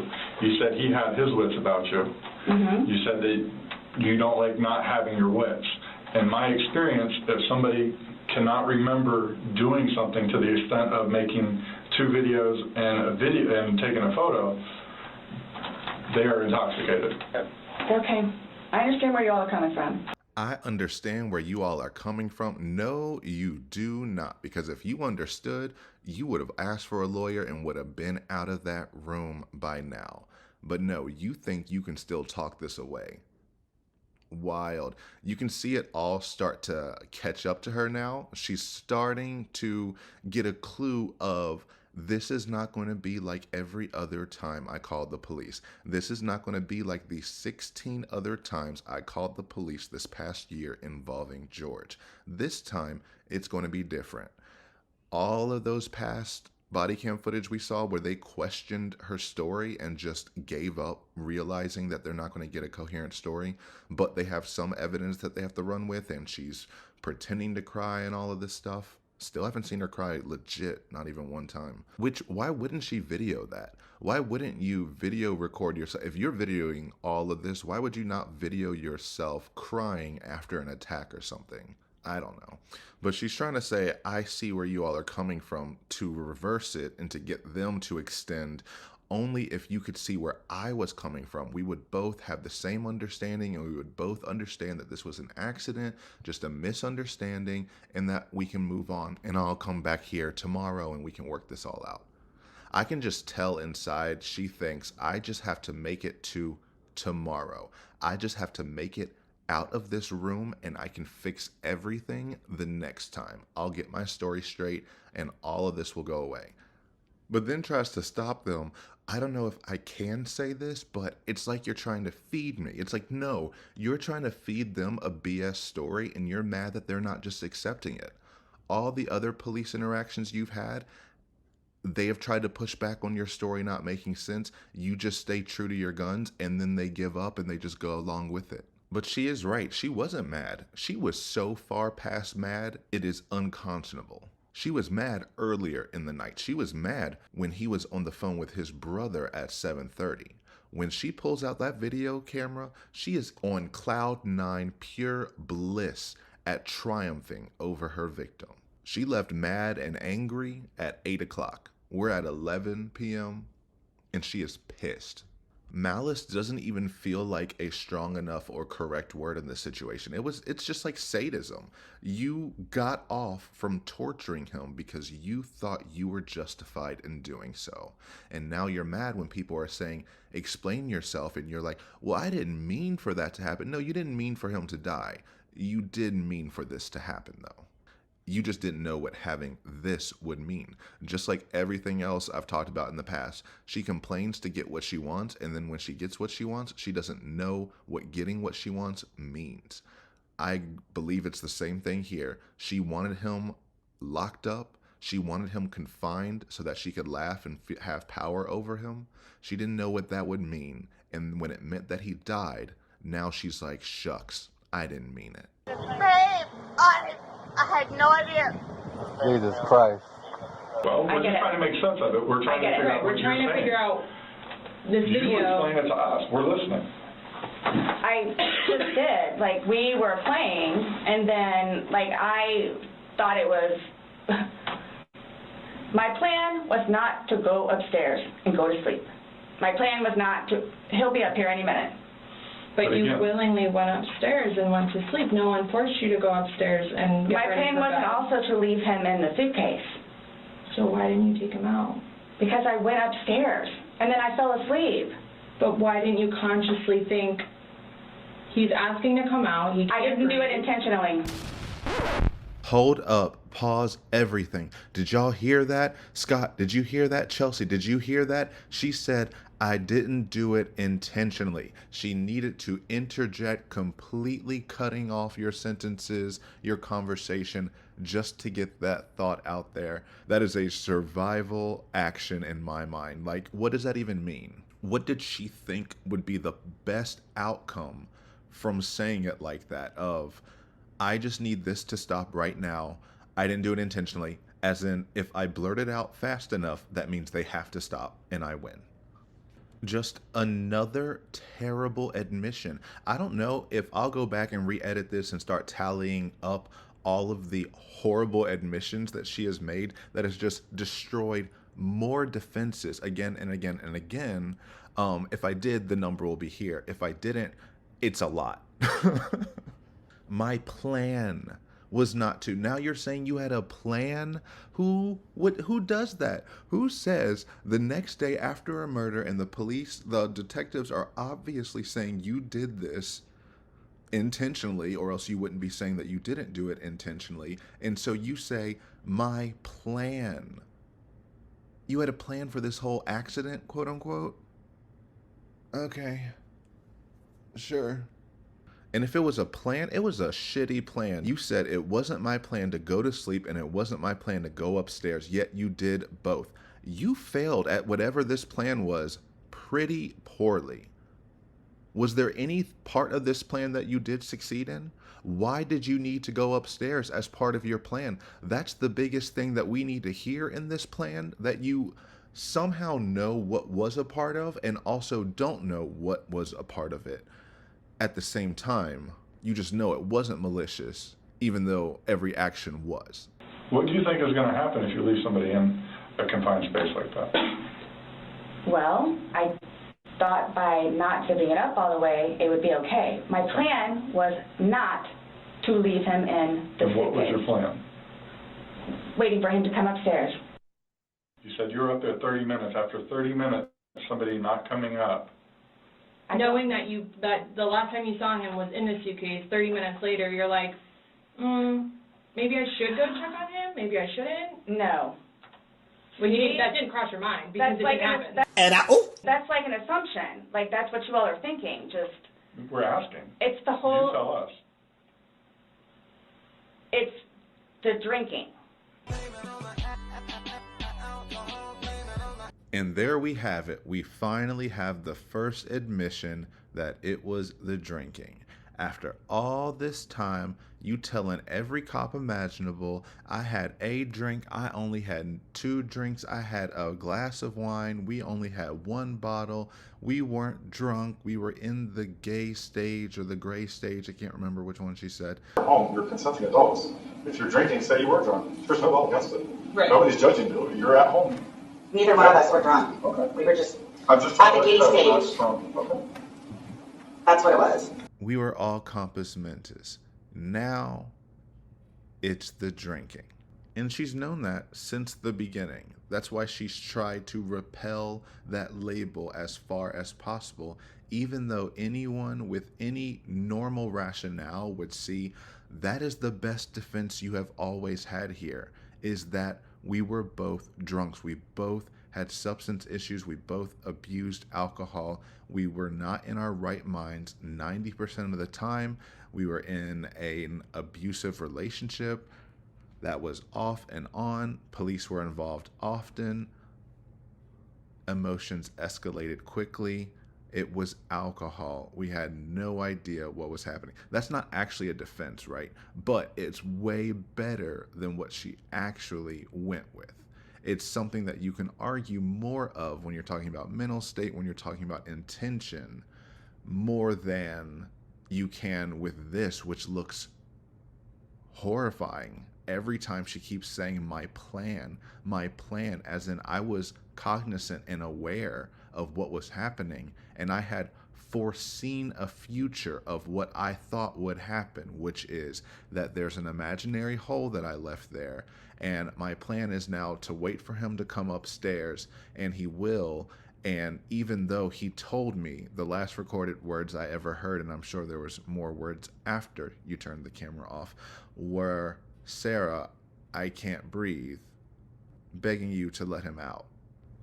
And you are telling us that you interpreted that within the context of your plan as, I'm going upstairs, he'll get up here, I know I left a little hole. So even if that were true, right, we know that's not, but if that were true, that means, again, she's calling him stupid, saying, I know that I left a little hole, that if he tried, he could have figured it out himself, so I'm going to go upstairs and wait for him, because it's not my job to fix him and get him out of every bad situation that he puts himself in. This is how she would rationalize it, not the actual reality of things.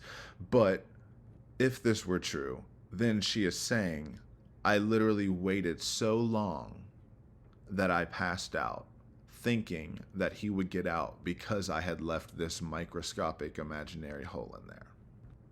And then when she's pushed on it of, why didn't you go down and check on him?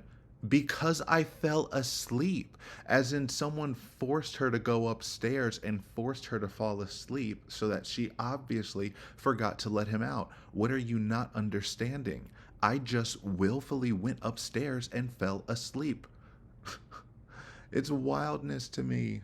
That's like, okay, that's reminding me of in the one body cam where she threw his birth certificate in the bushes. He's getting arrested over something they both should be arrested for if the police are involved, but whatever. He's getting arrested, asking for his ID and birth certificate and information. He says she has it. She's like, I threw it in the bushes. I don't have it. And he's like, you need to come over here and get it and tell us, show us where it is. And so she shows them the bush and just waves her hand over there and says, oh, it's here. Look, I don't know what you want. I don't have it. As if she's not the one who threw the birth certificate there. But because she literally doesn't have it in her hands, then she's not responsible for it. Do you have an ID on it? She has it. She has it? Yeah. Okay. Can you grab his ID for me? No. I don't have it. He said it's in the house. No. I threw it in the bushes. Where in the bushes? Frank, love, whenever I caliber, oh my gosh, the front door is open and I don't even know where my dogs are. Oh, yeah, find the desk. I don't have his ID. You said you threw it in the bushes. Where in the bushes did you throw it? Could you please go look over there?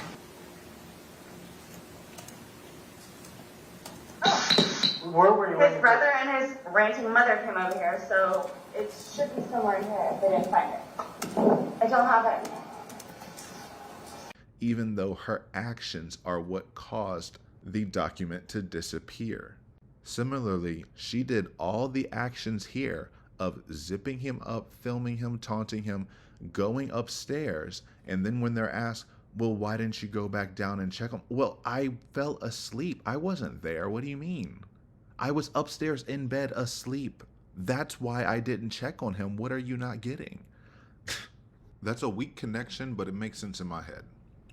And I know this is probably getting rambly and repetitive at this point, but I told you it would, so let's keep going.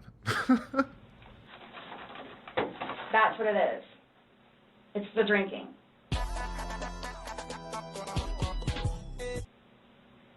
I thought it was like, I thought he was okay. Like, I didn't, that, you He's all. telling you he's not. He's telling you, Sarah, I can't breathe. He's saying your name and you're like, that's my name, don't wear it out. Guys, that's how we are. with each other. Like, nobody understands our relationship. The whole Suitcase thing never happened before. Well, I would hope not. Like, are you supposed to get brownie points for that? This has never happened before. Detectives, I have never killed someone before. No human could survive what you put that man through. Not a single one. So obviously you haven't done it before, or you would have been in prison already. Which isn't even totally the truth, but we'll get to that later. And I get it, she's saying this has never happened before to justify why she didn't come down and check on him. I was waiting for him to come up. If we had done something like this before, then I would have known that he would die, and I would have gone, of course I would have gone down and checked on him. She goes, I thought he was okay. And I do somewhat believe that. I believe, because I truly believe she is just not intelligent, unfortunately, despite her pleas to the contrary. I believe she did not think a human being would die being locked in a suitcase all night. So she thought she was well within her right to do so. I think she knew it was torturous. I think she knew he was in pain. I think she knew I don't know. I don't know how far she thought it could actually go. I just believe that she did not think he would actually die. He would be very, very severely harmed, and she was okay with that. And because she's okay with it, that means he's okay with it. Why? Because she knows him better than he knows himself. So if she thinks everything's okay, of course it's okay. He's just crying wolf, woe is me. Which is just a wild mindset to have, especially in that relationship.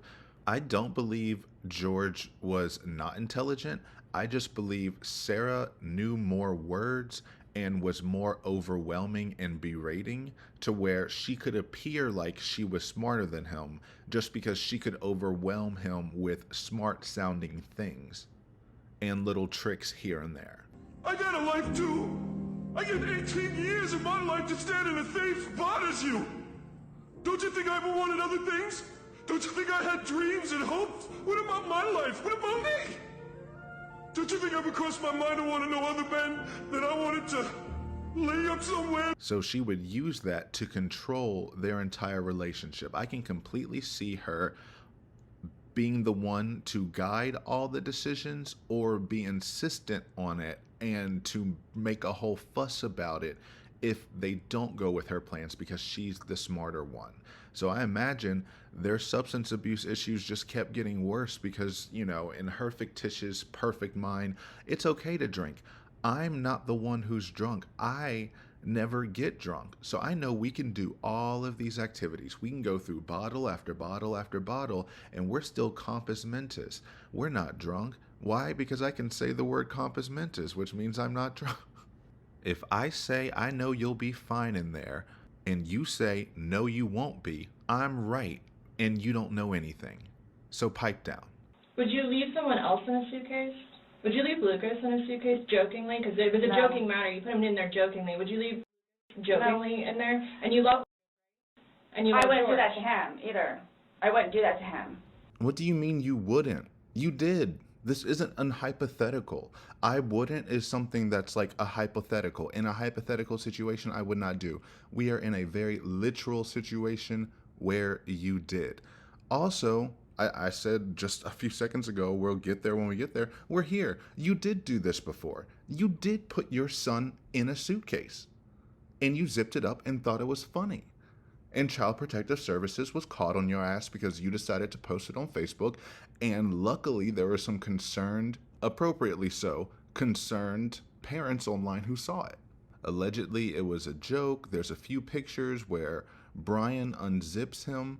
I have my own personal beliefs on it. My own personal belief is that she zipped the son in there. Let's say the son wanted to as well. That's fine. She, as the adult, still zipped him in there thinking that it was funny. Called Brian over, and Brian unzipped the suitcase to find the son. Because Brian is the one in the picture, meaning Sarah is the one taking the picture. And as we know, she loves to document things. I don't know what her sick obsession is with always documenting very compromising positions which she finds hilarious. CPS got involved. They said during the investigation that it was all consensual, that he wanted to be zipped up in there, and when he wanted to be let out, he was let out and everything was fine.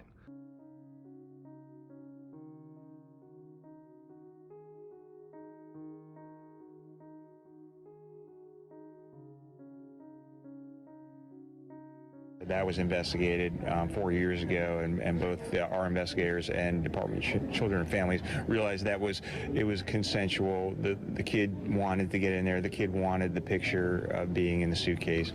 So 4 years prior to any of this happening, which means probably right before she started cheating with George, she zipped her son in a suitcase and then made a Facebook post about it. They got left off with a warning and they went on their merry day. But that's just insane to say. I wouldn't do that. And I wonder, I don't know for a fact if Chelsea had looked into that beforehand. I imagine she would. Doing an investigation, they would have seen, oh, you had Child Protective Services gone to your house for what?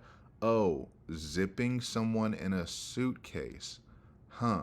That's why Chelsea is the one to say, would you do this to someone else? Would you do this to your son? Would you zip your son in a suitcase? And she like shakes her head no. So we also know how easy it is for her to lie even more. But underneath that, Chelsea is just trying to get her to feel anything towards this man because she can't do it. She is so set in survival mode, so solely focused on herself and how to vindicate herself that she has zero compassion or empathy for him and what he experienced. And so she's trying to elicit something, being like, hey, you say you love your son, you've thrown him around 10,000 times. Would you do this to him? The answer, to a regular parent should be, no, I would never do that to him. Why? Because I love him and I want to keep him safe. Exactly. Why didn't you love and want to keep George safe? So that's where the conversation was supposed to go, but I wouldn't do that to him either. So the assumption is that she wouldn't do that to her son, which we know she did, and I wouldn't do that to George either, which we know she also did. So yeah, I don't know if she has some childhood trauma with that, but a suitcase is a very specific thing. But zipping a human in a suitcase is something you think you'd remember. It very much would stand out. And honestly, that would have been a smarter plan to lean into it as well. We used to play hide and seek when my son would come over. So sometimes when we get drunk and my son's not there, we would also play hide and seek. In the past, my son got in a suitcase before and he was just fine. I thought it was the exact same. I thought everything was a game. I was drunk, so I wasn't really gauging reality correctly. But this was not intentional. It was all fun. It was all games. And then accidents happen. If she had gone more that route, if she had accepted any responsibility and ownership over anything, she would not have gotten life in prison. She still would have been found guilty, 100%. But all of these things would have taken power away from the intentional element.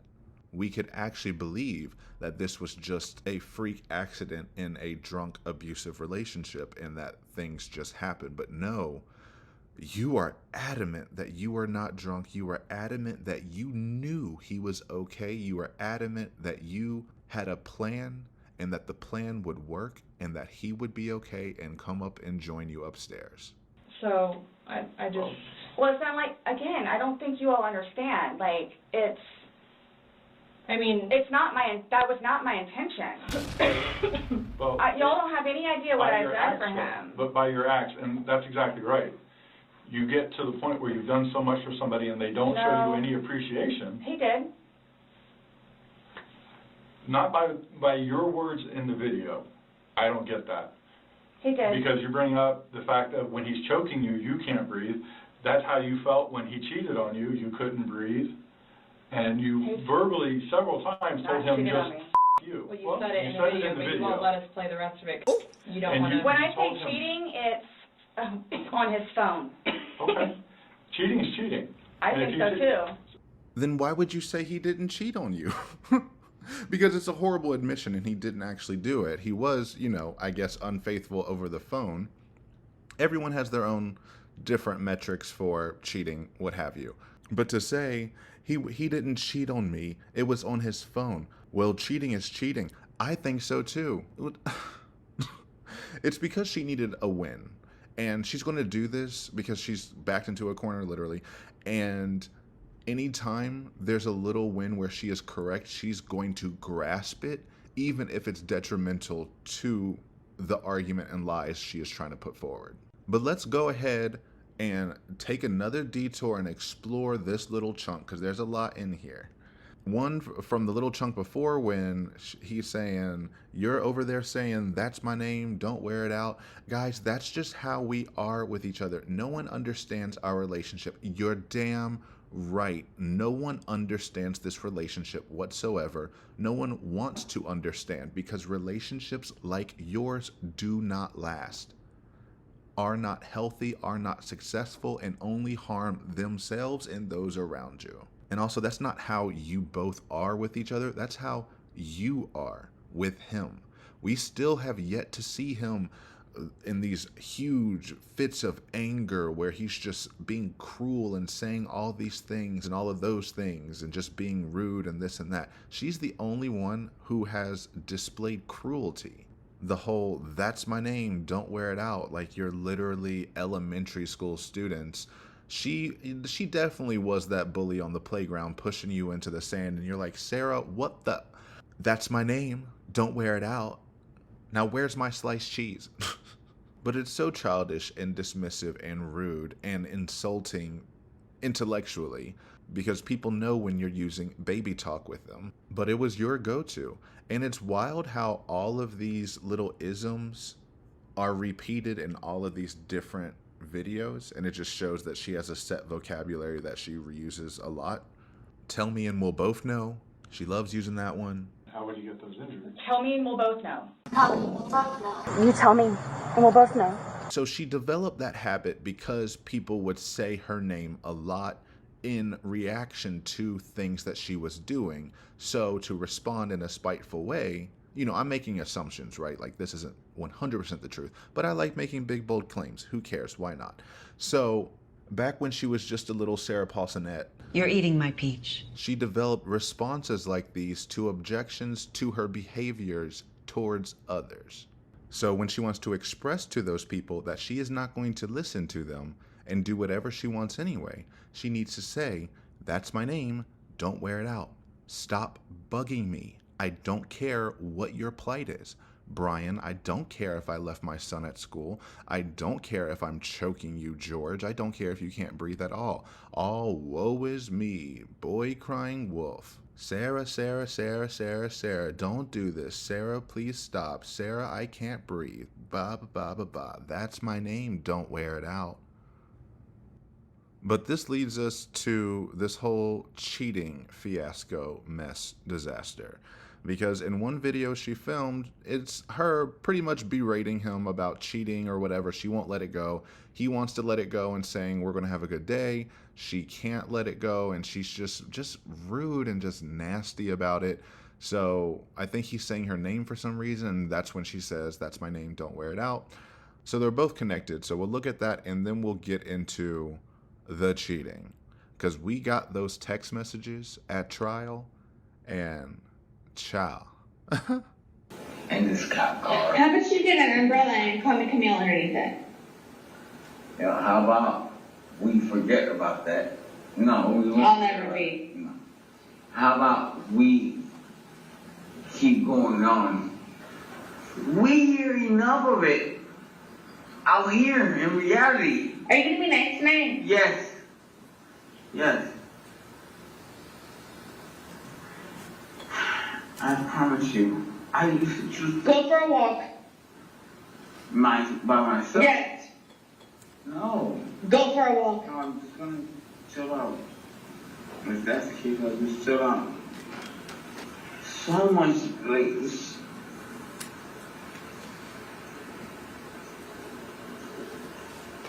Don't ever be a woman.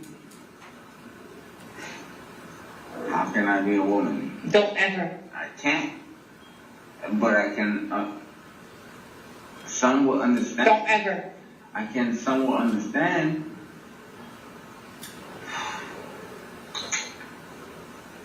understand that. Can someone understand, yes, where you're coming from? But when you have a child and it's like right now, this is too much. But we had a blast with him. Amazing. Then you got out of sorts and pushed me, and you stole my phone and called Graham. Why is it that I got out of sorts? You pushed me. I pushed you. I didn't push you. How do I get out of sorts all of a sudden? I don't want to hear it. You drink too much, and you're upset. Drink too much. Go get your fuck card shaped. What are you talking about? Your retard paper. Don't hit women. Have I hit you? No. So where are you going with this?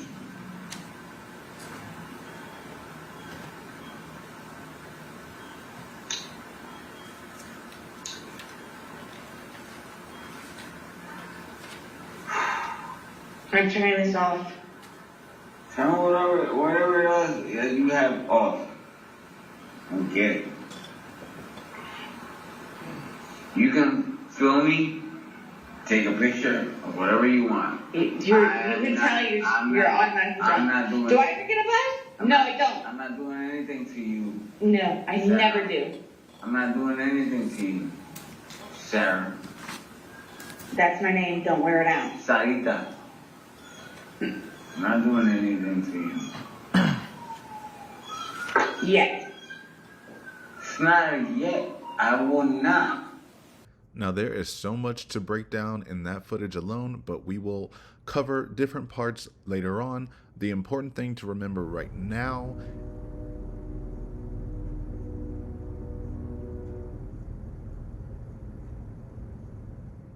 exactly, Linda. We just needed to see her say, "That's my name, don't wear it out," yet again, which only reinforces that she can't say that phrase in a nice way. It's always vengeful and spiteful. And then the other important part is at the very beginning, I can't make out every word, but she's saying like something like, "Get an umbrella and hold it over for Camille or something. Why don't you get Camille and hold an umbrella under for her?" Whatever. I don't know. It doesn't make sense. She's drunk. But in essence, she's calling out, being like, "I found out you were cheating and I feel bad." And he's like, "Can we just forget about that?" And she said, "Never." We forget about that. No, we won't. I'll never be. Which is to be expected for Sarah. She cannot let a single slight go. Of course, she would never be able to let that go. And she doesn't have to, right? It's like you can feel, actually, no, I've made this argument before. We're going to do it again. You can feel how you feel about cheating, about fidelity, about how monogamous or open you want your relationship to be. That's between you and yours. However, context does inform future actions and should set future expectations. And what I mean here is this was a relationship that was formed out of cheating. George has been known to be a serial cheater, unfaithful. Okay, not a great trait, but I mean, he ain't killed nobody, so. And Sarah is also a very touchy-feely, cross people's boundaries-y cheater as well. And they both cheated on each other together, and they got together from cheating, saying they have the best connection ever, yada, yada, yada, me and you against the world. And now they're mad because each other's cheating. However, it is my firm belief that if you are a relationship that got together out of cheating, infidelity, questionable means, what have you, and that's fine. There are healthy relationships that have come from those kind of unions. However, if that is the origin of your union, you have no right to be upset if either you or your partner cheats in the future. Why on earth would you expect each other not to? That's how y'all got together. That has never made sense to me. I'm like, okay, you thought you were the exception? Your last partners thought they were the exception. And I've made this argument before, but if that's the case, that is the foundation of your relationship, meaning you need to be aware that that is a possibility, that that exists in you. Infidelity exists within you because that is how you all formed. So if this happens in the future, you got to go one or two ways, which are we got to split, or we got to work through it, or we got to talk, be open and fine with it. So there's more than two ways. But the point is, you expecting loyalty when you are not loyal yourself is a fool's dream, okay? That might be hard to hear for some people, but you know, people need to hear hard things sometimes. Which this now transitions back into this cheating whole mess. The text messages that we found out at the trial. This one's actually what she had in her notes app messages before she sent it. And it is so passive aggressive, rude, and just regular aggressive. So I'm not going to read the whole thing, but I am going to read a good chunk of it because it is important. It may not sound important at first, but it is. And you'll notice that every little thing that I bring up that are in these messages, you will see in this interrogation later on, or have already seen it so far. This whole section blows away all of her answers that she has given thus far and proves that she's just full of it and that she meant this 110%. Now, these texts were transcribed by Your True Crime Library. Shout out to them because this was a lot to get through. So thank you for them, and let's get into this drama. I was also thinking the other day how much I miss you sending pictures of yourself throughout the day. Sending me songs you wanted me to hear or thought I'd like. But what I really miss are the kissy love emojis you would send just because. I really miss those, especially the ones with hearts. They'd always make me smile because I knew you were thinking about me. You do Crystal though. Even asked her to FaceTime. You don't do any of these anymore, yet you wear your wedding ring and mine around your neck and tell me how much you love me. But you're telling this woman who looks like Pt.I you want to snuggle with, take out to a movie, play board games with?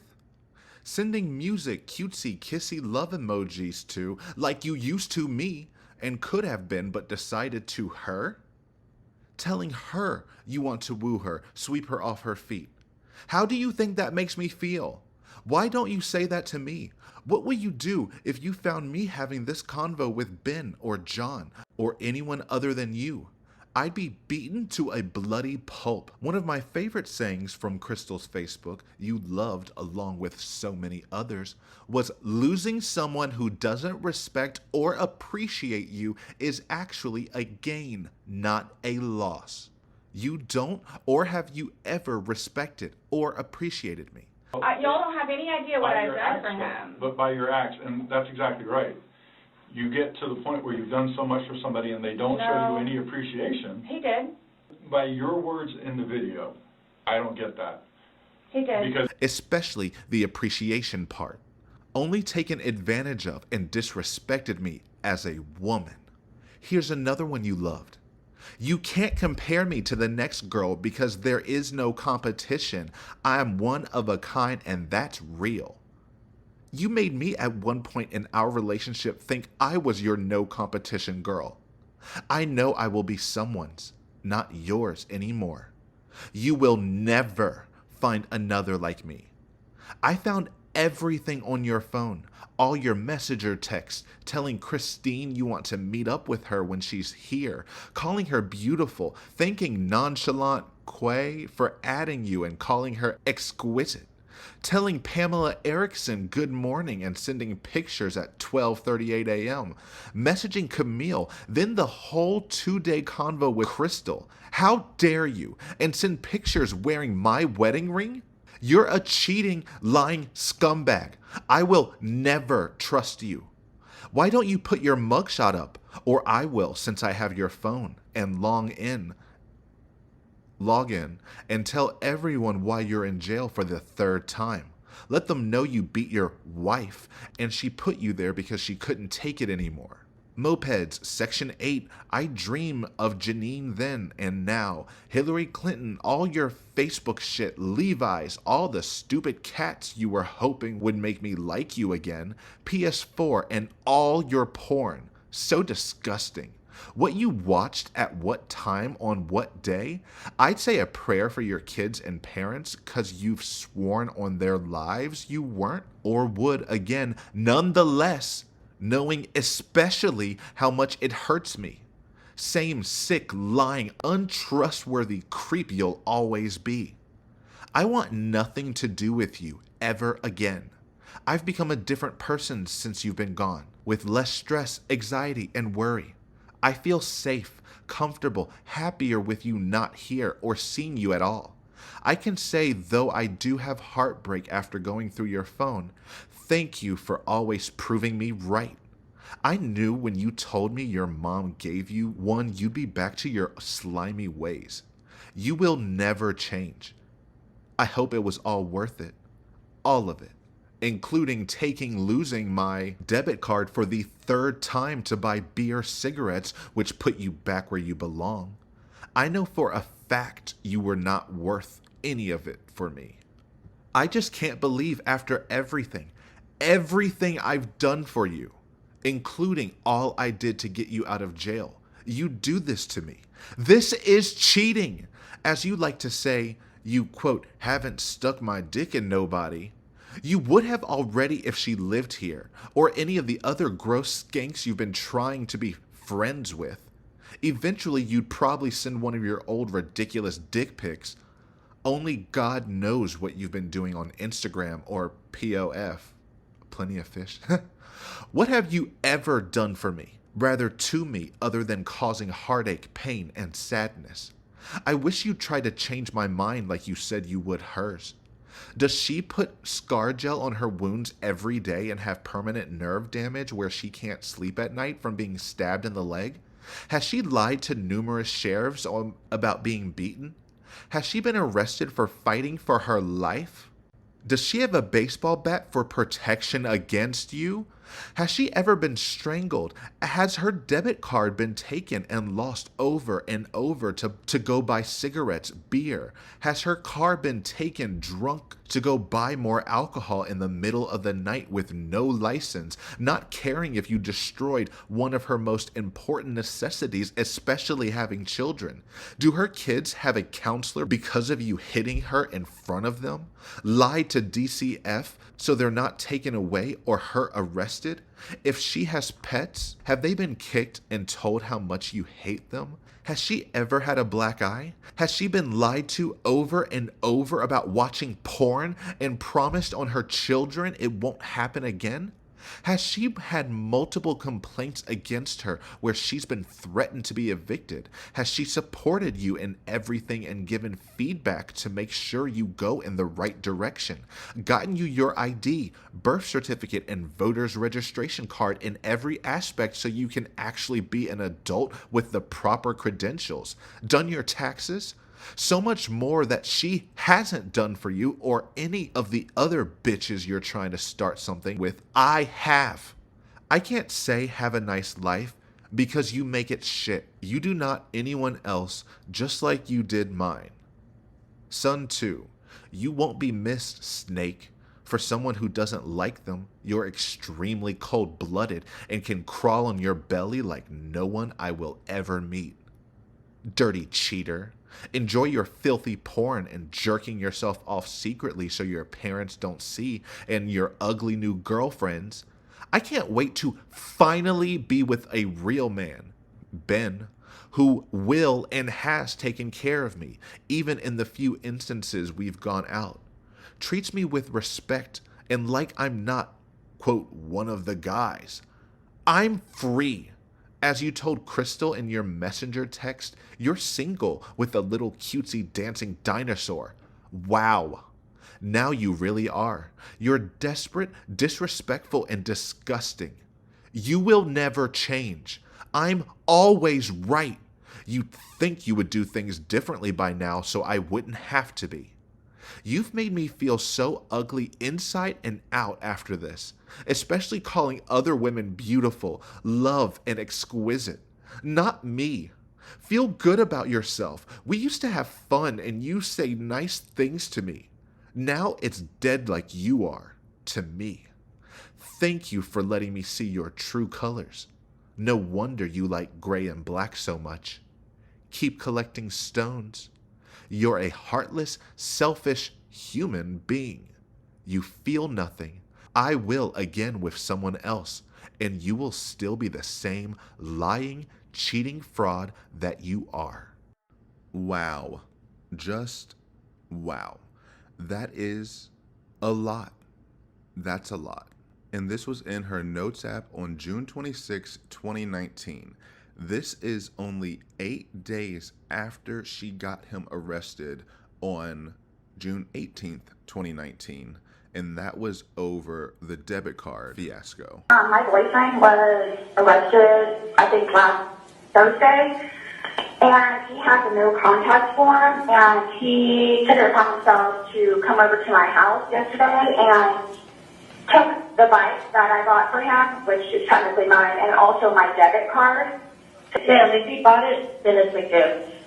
He didn't. Okay, that's fine. I need my debit card though. Like, I have my 8-year-old son coming over here and I can't even buy groceries for him. Okay, then what's your debit card? But then, of course, when the police actually arrive, this is when she is like, why are you here? You can't arrest him. Don't do that. Yeah, I have to. He's here. Yeah, you can stay right here. You can stay right here. He doesn't know that you got. He doesn't know how to do it. Babe! Stop screaming at him. Go back inside. Sure! Go back inside. Jesus. Do you need Jesus right now? And call mom and pop. How's Henry over there talking to him? Why is this What do you want me to do? All right, go. George! So how quickly things can change from a 911 call to them arriving at your door. That 911 call, because she called the police on him twice in one day, was from the 7 a.m. call in the morning, being like, he took my debit card. I can't buy groceries for my 8-year-old. Of course, she has to throw her son in there.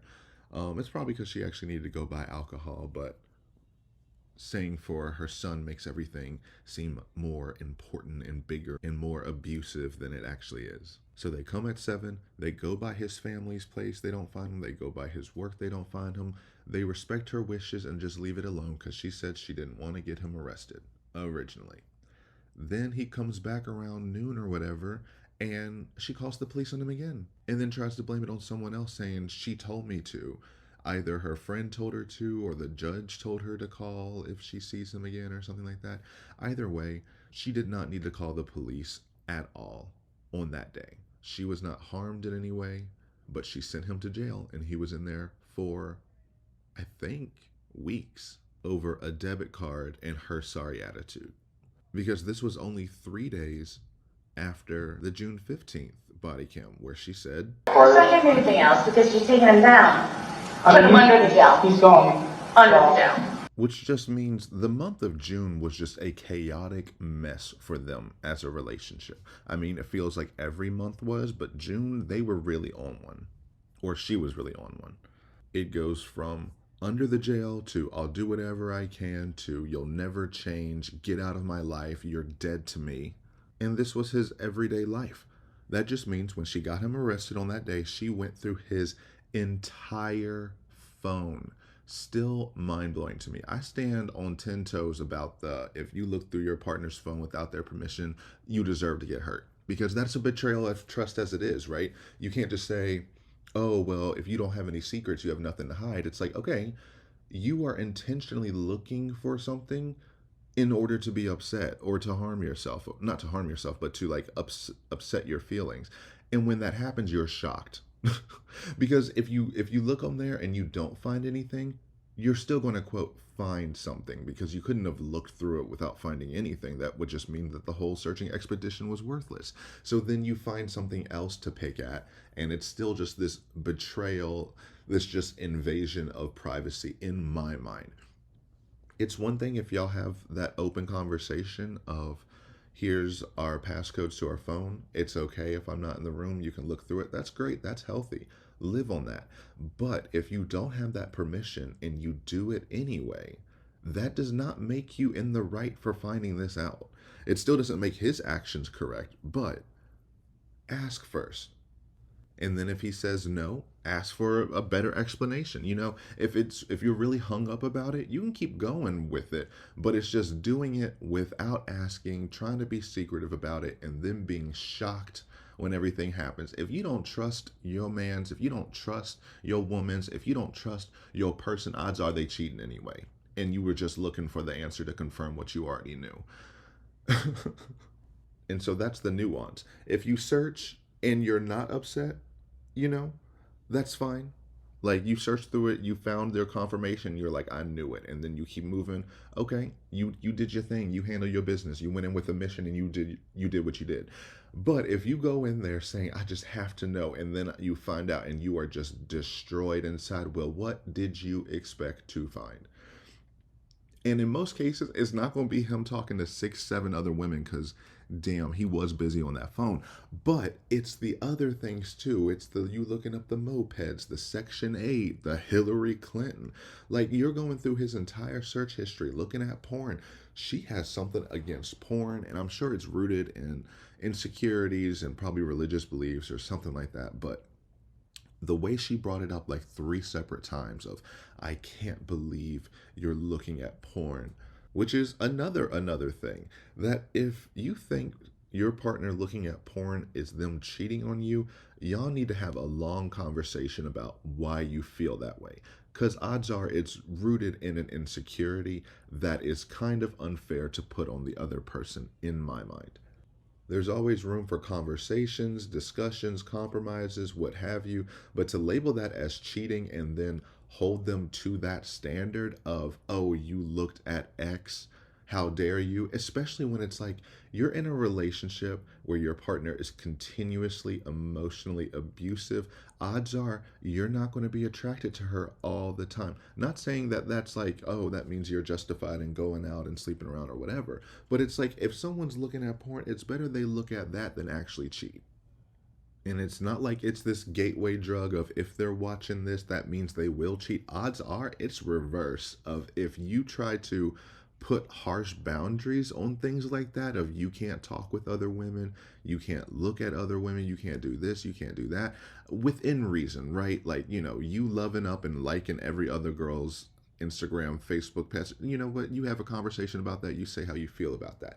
But when you try to control every single little aspect in this kind of case, you are begging to get your feelings hurt, especially when you behave how you behave and still expect him to only have nice words for you, only have attraction towards you, when even if he looks at you wrong, you're screaming at him. This isn't the case of you try to be the perfect girlfriend and you did all these things, you're nice, you're this, you're that, and then you're still not enough and he's cheating on you this and he's having conversations around this. No, he needed an outlet where someone was not constantly abusing him.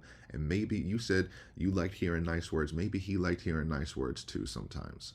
It does not sound like you gave them genuinely.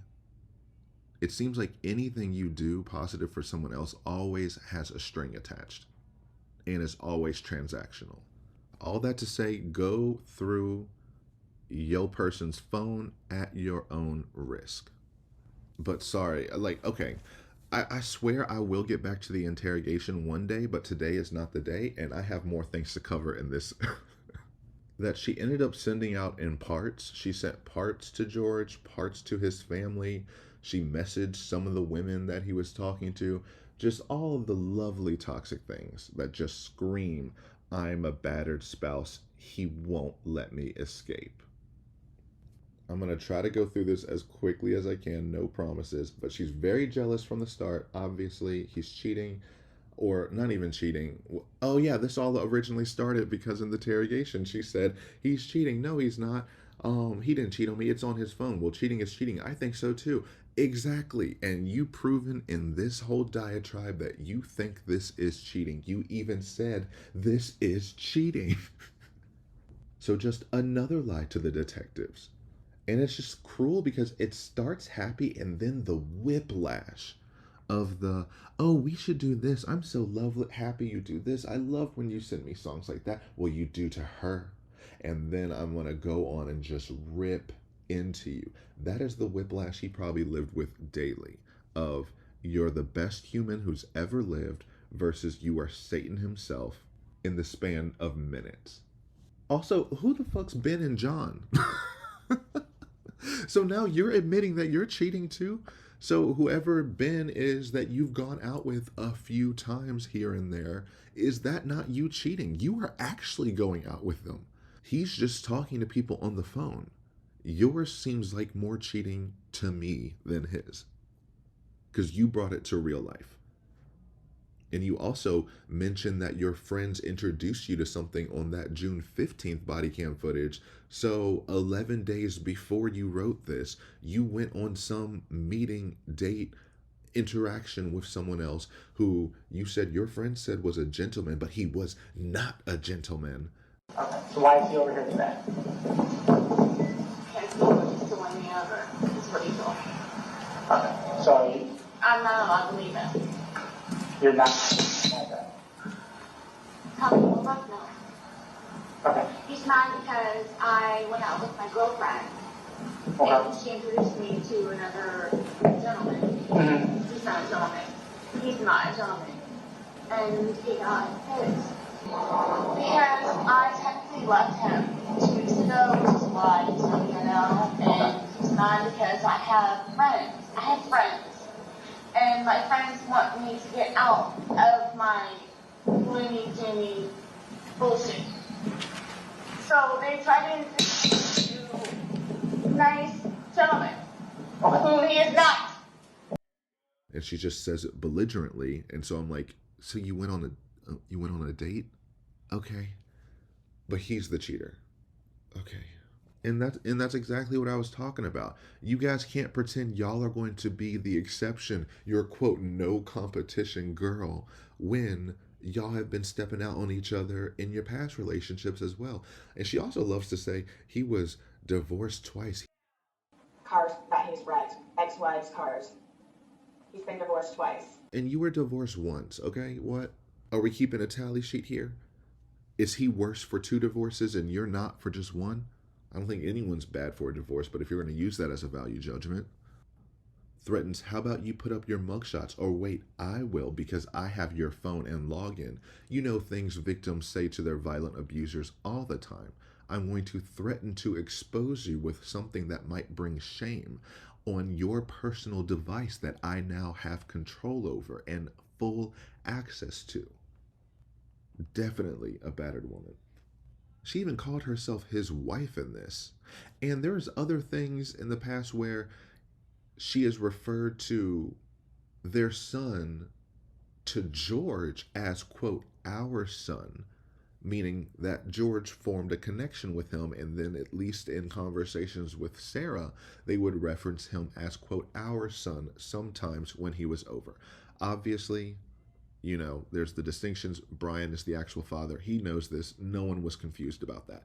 But that just makes it even sadder if he felt he had a strong enough connection when he was around this boy for 3.5 years, enough to call him, at least to himself. I don't know if he ever called this or if he ever said this to the son himself, but he considered him like his own son.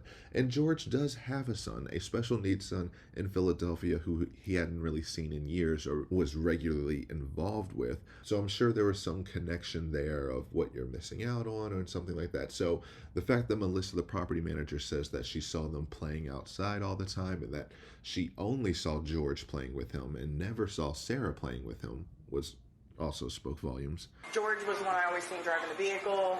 George is the one I always seen playing with the child. Never saw Sarah outside playing with her kid, ever. As a matter of fact, most of the time, you would find him riding around the property on his bike, unattended. No parents outside, no nothing. But it just makes it sadder because you killed that man who considered your son our son. Of course, you didn't actually think of that in that way, but you allowed him to believe that. Just like you allowed him to believe that you were his wife when y'all weren't actually married. But you want to call him a wife beater, so that's why. Again, very anti-porn, says, and even after you swore on your kids and parents. I'm like, something tells me he didn't swear on it, but rather you forced him to swear on his kids and child's lives. Why? Because in the videos we see, one, we know what's upcoming in this video of you swearing on your child's life, and I will lose my mind when we get there. But even on another video, you have him saying, even after you begged and cried and pleaded for me to take you back after watching porn, and you still did it anyway. And he wasn't admitting to it. He was admitting to watching porn. He wasn't admitting to begging, pleading, crying, or whatever. He was just agreeing with literally anything she said. I was watching porn with my she don't like that. I'm not shrugging my shoulders or anything like that. Like it's not no big deal. After you begged and pled and cried. Yeah. We trust you. I know. I'm not shrugging my shoulders. Say it. Begged, pled, cried. You begged? I didn't. You did. Well, whatever. Okay, yeah, I did. Say it. I begged and pled and cried for me to trust you. For you to trust me. But again, I'm not sure. You? Did I watch porno again? Yes, I did. But good. And then her last words are on there like, good, before she turns it off, because she got him to say what she wanted him to say, so she was content with it after berating him. She says, I have heartbreak going through your phone, but it was all to but thank you for proving me right. She also said, what, at the end, I am always right. You think you'd be different, so I wouldn't have to be. This is bananas, but speaks exactly to her personality and how she sees things. And it connects to what I talked about earlier with, she thinks she's always right. She just said it. So if I think that he's okay locked in the suitcase all night, then he is. You are the one who doesn't know how to do anything. I'm the one who had to get your ID, your registration card, your birth certificate. And in my mind, I'm like, this is a lot. Did you have to get this? Or did you offer and insert yourself? As you said, like to offer feedback and point him in the right direction, as if you are in the right direction yourself, your jobless, penniless self. And that speaks to what she said earlier with the put it on me. I'll try to figure it out like I have almost everything.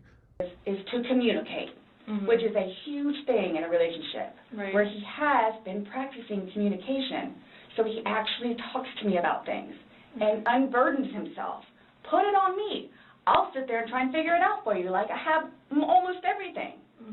Not a worry, just tell me, get it out of you. Just get it out of you. That means you were trying to insert yourself in his entire life, offer feedback on what he should and shouldn't do, and you're mad if he didn't take your advice. It's one thing to help him get his ID, maybe he just didn't fill out the application, didn't whatever. Getting that is not as abnormal. Getting the birth certificate is just, you just order it. So you didn't have to help him get it. That is just something you say, oh, let's order that. And then the voter registration card, I'm like, are these things that he could have done himself? You're making it sound like you had to do it or he asked you to do it, when it sounds like you inserted yourself, offered and did it yourself, and now are saying you are so ungrateful. I can't stand when people do that myself, when they offer assistance, offer things that seem charitable, and then hold that over you down the line of, see, but what happened when I did this? What happened when I did that? Okay, well then you were doing it transactionally. Let me know up front of, hey, I'll help you out here if you'll help me out later, and I'll choose whether or not I want to accept your help. Because if I knew you were going to hold it over my head, I would have figured out how to get my own ID card. I would have figured out how to get my own birth certificate. But no, you like doing this, so it makes you sound like a better person, and you can guilt people with it later. She says, you will never change. You stole my debit card, which put you back where you belong. Just contradicting the day of. I had no idea. I had no idea when I called the police and told them to come over here to arrest you that they would actually come over here and arrest you. Babe, I had no idea. Jesus Christ. She brings up the stab wound. I'm like, he had facial reconstruction surgery. So if you really want to go tit for tat, that happened because you go in saying he beat you, he beat you, he beat you. We now know what it means for you to say he beat you. It could mean a scratch on your inner ear. It could mean a lump on your head from getting kicked while mid-strangling someone. So who knows what actually happened on that day, but you stoked it up, and that resulted in him literally having his face broken. You know, like you're talking about this little stab wound that other conflicting narratives say that you could have just been playing with broken glass outside in a fight or something, and then that's how it happened. You called it poking you in the back of the leg earlier in this interrogation, because it does not seem like it was intentional or malicious. It seems like it was something that happened while they were doing whatever it is. I imagine they were fighting, but I don't think the intention was for her to get stabbed in the back of the leg. But we know that she just held this over him forever, because she still couldn't even stop bringing it up at sentencing again and again and again, because it's one of the few injuries she actually has from him that is sustained. And honestly, I don't even know if it's has from him, but has from him being involved. Lied to sheriffs. Yeah, we know you lied to sheriffs plenty of times. But this also isn't the first time, so with both you guys, with the cops out here. No. Okay. I've had to lie to you guys 3 times. And you shouldn't have to do that, so let's make this maybe the last time. Now I'm not lying. And I appreciate that. You're now saying you lied to sheriffs to protect him, when you probably lied to sheriffs to get them there to begin with, by stoking something up, saying he did all of this, all of that, it was the worst thing to ever happen. And then when the sheriffs arrive and they're like, okay, we're going to arrest him. Well, no, it wasn't too bad. He didn't do anything. It's fine. Everything's fine. You can just go away. And then when they leave, she gets to go, see, I protected you. They were going to come in here and arrest you, and I told them not to. Because he never hears the conversations she has on the 911 calls. So he doesn't know the stark difference between what she tells them on the phone, tells them in person, and what he is allowed to say. That's why most of the times whenever he's talked to, he always asks, what did she say? And on the surface, if he is the abuser, it's like, oh, you're just trying to get knowledge so that you can counteract it and say, oh no, that's not true, which on some level he is trying to do that, but he's trying to find out what he can bring up and what he can't bring up, because if he knows if he's actually telling the truth of all the times she hits him, something will happen to her, and then that means it will happen to him when she gets out. So was she arrested for fighting for her life? Again, I don't know anyone who has defended themselves by strangling. That is not a defensive move. That is a very offensive move. Offensive and deadly. Said, you took my car, important necessities, especially having children. Always got to amp it up. Does her child have a counselor from you hitting her in front of him? Brian told the police that the son hadn't witnessed any physical violence between the two. He had witnessed arguments, but not physical violence. And something tells me the son would mention if there was physical violence. And if the son has a counselor, he would definitely mention the counselor came involved from watching his mom get hit. Absolutely not. It may have been from his mom. Like he needed a counselor because of what he was going through when he was over there.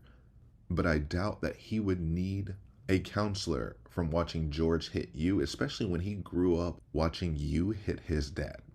So he's not unfamiliar with a parent striking a spouse. But then what confused me was she's saying she lied to DCF, so Child and Family Services, to not get them taken away or her arrested, meaning not to get her child taken away. He would not have gotten taken away. Your rights would have been taken away. Your visitation rights, your custodial rights would have been taken away. But the son would have just lived with Brian like he normally does. Or her arrested, which would be you in this instance. Yeah, you're telling me you lied to Family Services so you wouldn't get arrested or lose your son. How is that George's fault? that you lied. But that just doesn't make sense to me. I don't know what she would need to lie to family services about to avoid getting arrested. Unless there's some other instances in the past, which I'm sure there are, that we don't know about, but it seems like it's more of a her issue than a he forced you to lie in order to protect yourself and your child, who was barely over. Pets kicked and told hated. Here's the thing about the pets kicked as well. I have known many of people who, if they see their pet getting scooted to the side by someone's leg or foot, you kicked my dog? How dare you? You moved it.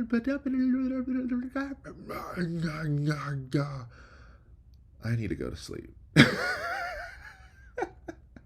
But to say that I have seen people interpret interactions with pets in a very extreme way, that people, if those same actions occurred to other humans or other animals, would not deem it as such. That is a delicate plane to land, but I think you get what I'm saying. And if he ever said that he did hate the dogs, I would question what tone did he say it in. Like, was it after something annoying happened? Was it in jest? Was it, I don't know. But you said he loves the dog, he's playing with the dog, happy with the dog. I don't know. Both could be true. Who knows? Does she have a black eye? We saw that black eye at trial and we have questions. A lot of people are saying it looks like she used Sharpie on it, and you're not wrong. It does. And the issue for me is it's because it's a harsh line. Bruises dissipate into the skin because the bruise is actually under the skin and not on top of it, like a harsh Sharpie line would be. There's not swelling in the areas there should be swelling. Her eye in the black eye should be redder, or if it's black, that means there's a lot of ruptured and bruised blood vessels. There would be swelling attached to it. You would not be able to open your right eye the same way you could open your left eye. That is not. And in the picture, you can see both of her eyes are open at the exact same point and the exact same clearness. If your eye has that much strain, that swollen, that damaged, odds are it's going to look more red than pure white, or just as white as the other eye. That's not to say she never got hit in the eye or this or that, or maybe got a little black eye or something, but the picture she showed in trial, it looked like it had either been amped up or just completely drawn on in general, because it was pitch black as well on her very, very fair skin. She brought up lying about porn again and swearing on your children again. She can't let that go. You make life shit.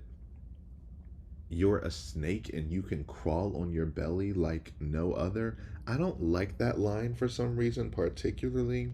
It feeds into the, in my mind, squirm a little bit or whatever it is. It feels like she spent many times towering over him while he's in a fetal position or what have you. I don't know. I have nothing to back up that basis, but hearing that and then just filtering that through everything we know gave me just this idea of she stood over him a lot. Stood over him while the police are arresting him, while he's asleep, while he's in bed asleep, while he's outside on the floor asleep. She feels real confident stepping up to him when he's asleep. She said, I can't wait to be with Ben, a real man who will and has already taken care of me, meaning you're cheating. Like what? And then ending it with the, I feel so ugly inside and out, especially when you call other women beautiful. You are ugly inside. I'm not going to say anything about the outside. Enough people have already done that for me. But on the inside, you are just nasty. Very cruel and spiteful. If you feel ugly on the inside, you can fix that. That is something that you can definitely change. You haven't wanted to. But unfortunately, I think that's only gotten worse since when you were out of jail. I mean, now reflecting back, seeing how this was her day-to-day life, it was only a matter of time before she was getting arrested and put away for a long time for some reason. I mean, she was only divorced from Brian for 1.5 years in total. She was with George for 3.5 years, okay, and already had this many run-ins and interactions with the police. And that covers a whole lot of this cheating mess and answers so many things that she's been asked in this interrogation already. So while it took a while to cover it, I think it's important because these are all of her talking points. These were still her talking points she had at sentencing. So it means something to her now, meaning it meant something to her then, meaning it meant something to her in this interrogation. All right, now back to the show. Exactly. It's your definition of cheating, though, so, I mean, Yeah. that's what the word cheat means. And that's what you told him in the video. That I couldn't breathe when you cheated on me. No. That's how I felt when he said, Sarah, I can't breathe. And you told him, I don't know what you... This is... What would you say if somebody told you that they had done this? Done what? Done what? What do you mean, done what? Why are you sitting in that chair right now? Because a man was murdered yesterday. Whew, child. Now, I get it. She is living, in this moment, survival instinct, she is living sentence to sentence.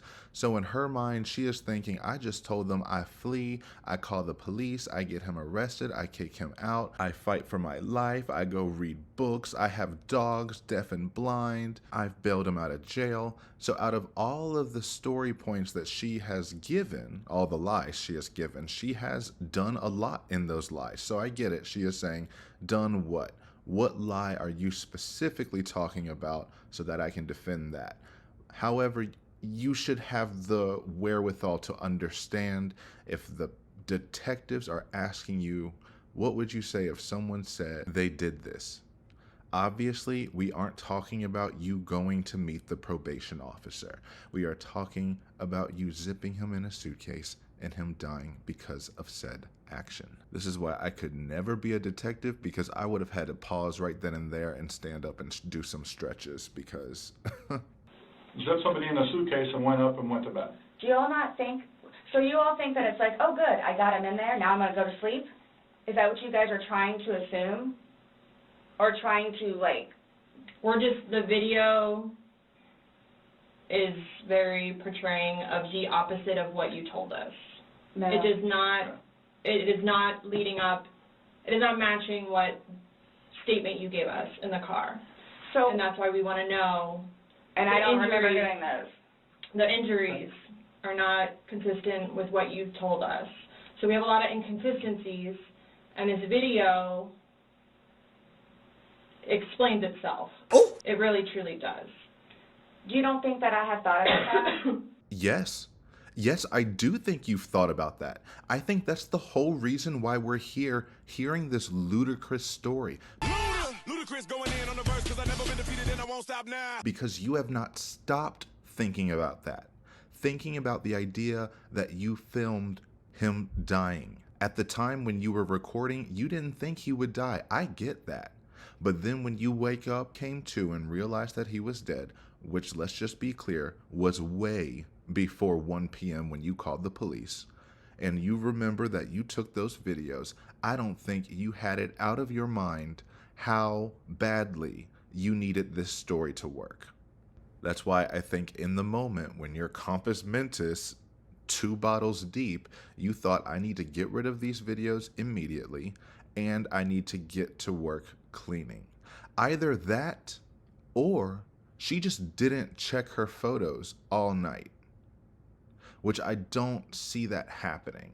I don't see a world where this happens, she notices it, and one, she's not on her phone all night, which is why she keeps bringing up intent and malicious.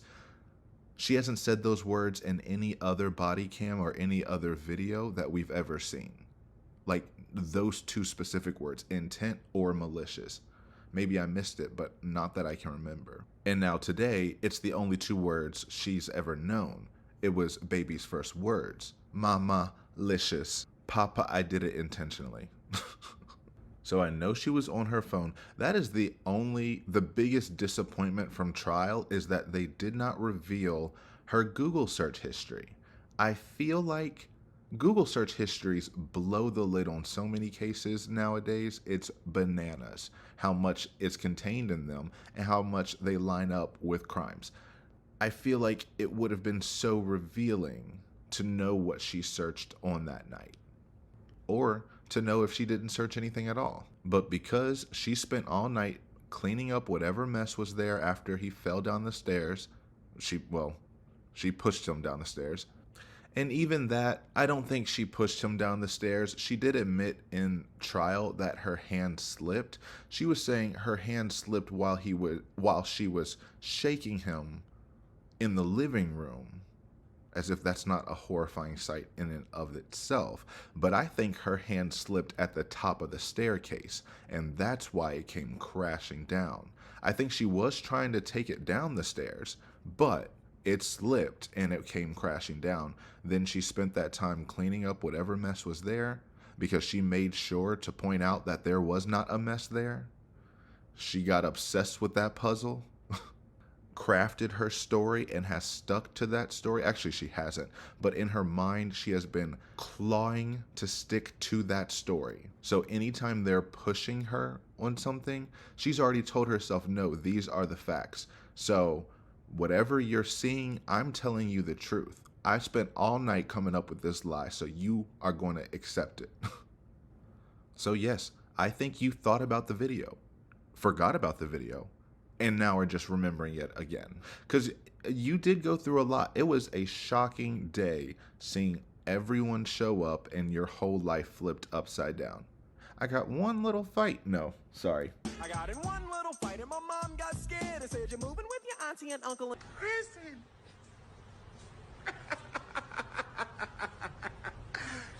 That way. And that's a period. And when Chelsea said, we have a lot of inconsistencies, the statement that you give us doesn't match what we're seeing on the video, she had the nerve to whisper no, as in she... And I get why she feels the compulsion to say that, but it just looks sad. Thought about the video or thought about... But no, again, if you don't mind, please. Oh. So you all are assuming that it's like, oh, good, I got him in there, now I'm going to go to sleep? Is that what you all are assuming? Well, it's not an assumption when that's what you told us, so that happened. That's what happened. And she's trying to scold them like, is that what you're assuming? You're assuming that I just murdered the person I killed yesterday? Wow, I only told you that I was the person responsible for ending his life, and now you're going to call me a murderer? And so what if they were? What are you going to do about it, Sarah? What if they said, yes, I am assuming. Now we wait while the Jeopardy music starts playing? No, but it's a tactic of hers to try to regain control. And you can just see that this is what she does in her real life as well. If she sees she's losing an argument, oh, is that what you're trying to do? And then she'll completely morph what people are actually saying and trying to get them to agree to this new created mess. And the video, yeah, I mean... But I'm not going to say... You thought he could get out on his own. Yes. But the video shows that he cannot get out on his own. But when I unzipped it with one finger. From the outside. But it had the hole in it. And you're claiming that it had a paperclip, so that's what assisted you in doing it. No. Is what you told us. When I had my sweatshirt, I said I thought it had a paperclip on it. It's got... But the zipper part is broken. Yes, which is why we were going to send it. Yeah. I just... You were able to unzip it from the outside very easily, because that's the way they're designed. But you could on the inside, too. Which makes absolutely no sense. And she knows it. She just wants it to make sense. So she's just going to say it and hope it sticks. And then is shocked when it doesn't.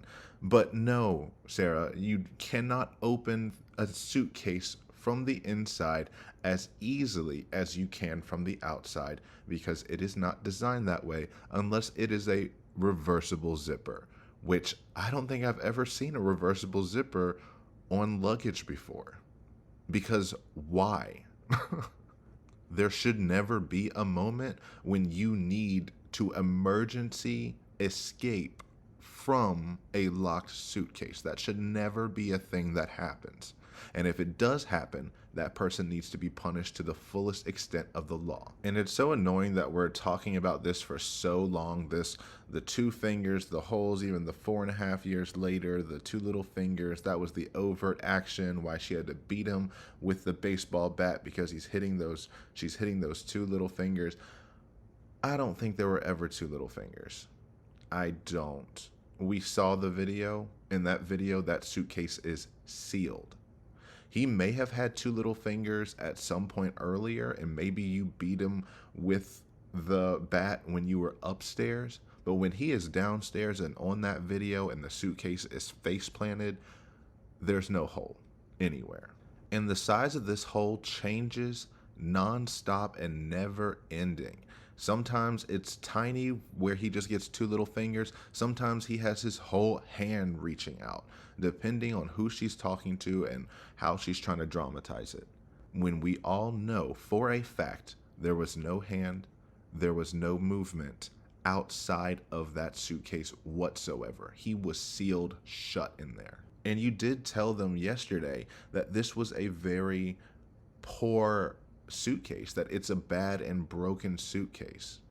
Downstairs because I was telling you we were going to do donations, and because it's not a very good suitcase,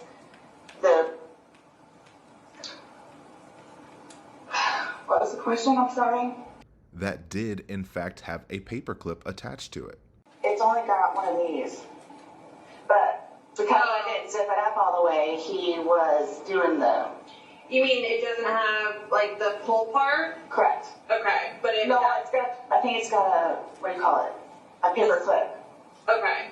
So the zipper to it is missing, like the actual zipper that attaches to it to help you open and close is missing, but you think a paper clip was on it instead? I believe there's a paper clip on it, because I know that the last time... That's what you used to, like, help assist you? Well, or you can just stick your fingers in there and... Right, yeah. Unzip it yourself, which is why I did not zip it up all the way. Even though you're saying now it didn't have a paper clip the next day when you're asked the same exact question. But that just makes it even worse. The fact that this was a faulty and bad suitcase, or a suitcase in poor condition, makes it even worse. It's like, of course it was, right? There was no way. He had a 0% chance of getting out of that suitcase, especially after we saw how hard it was to zip during trial. What do you want her to do? Just demonstrate how she zipped it shut. Okay, well, where's the paper clip? And do you remember which one it was in? If you want me to do it, I'm fine to take your direction. From what I remember, this is how the suitcase was.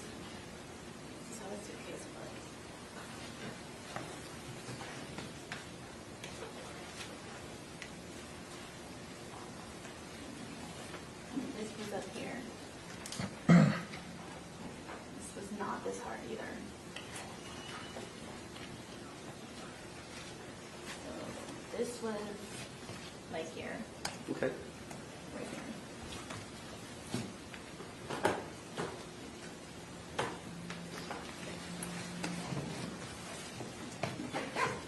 About right there, ma'am?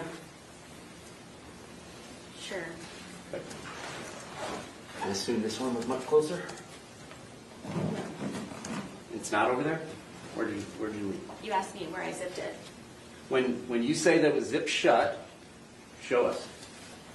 Are you talking about how I zipped it, or? When you're done zipping With it the shut hole. and he's inside of it, where are the zipper components?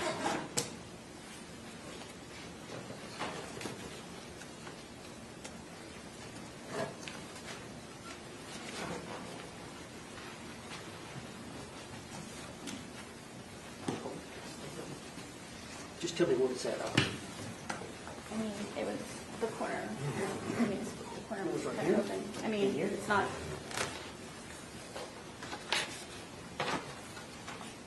Yes, this one was already pretty much, yes.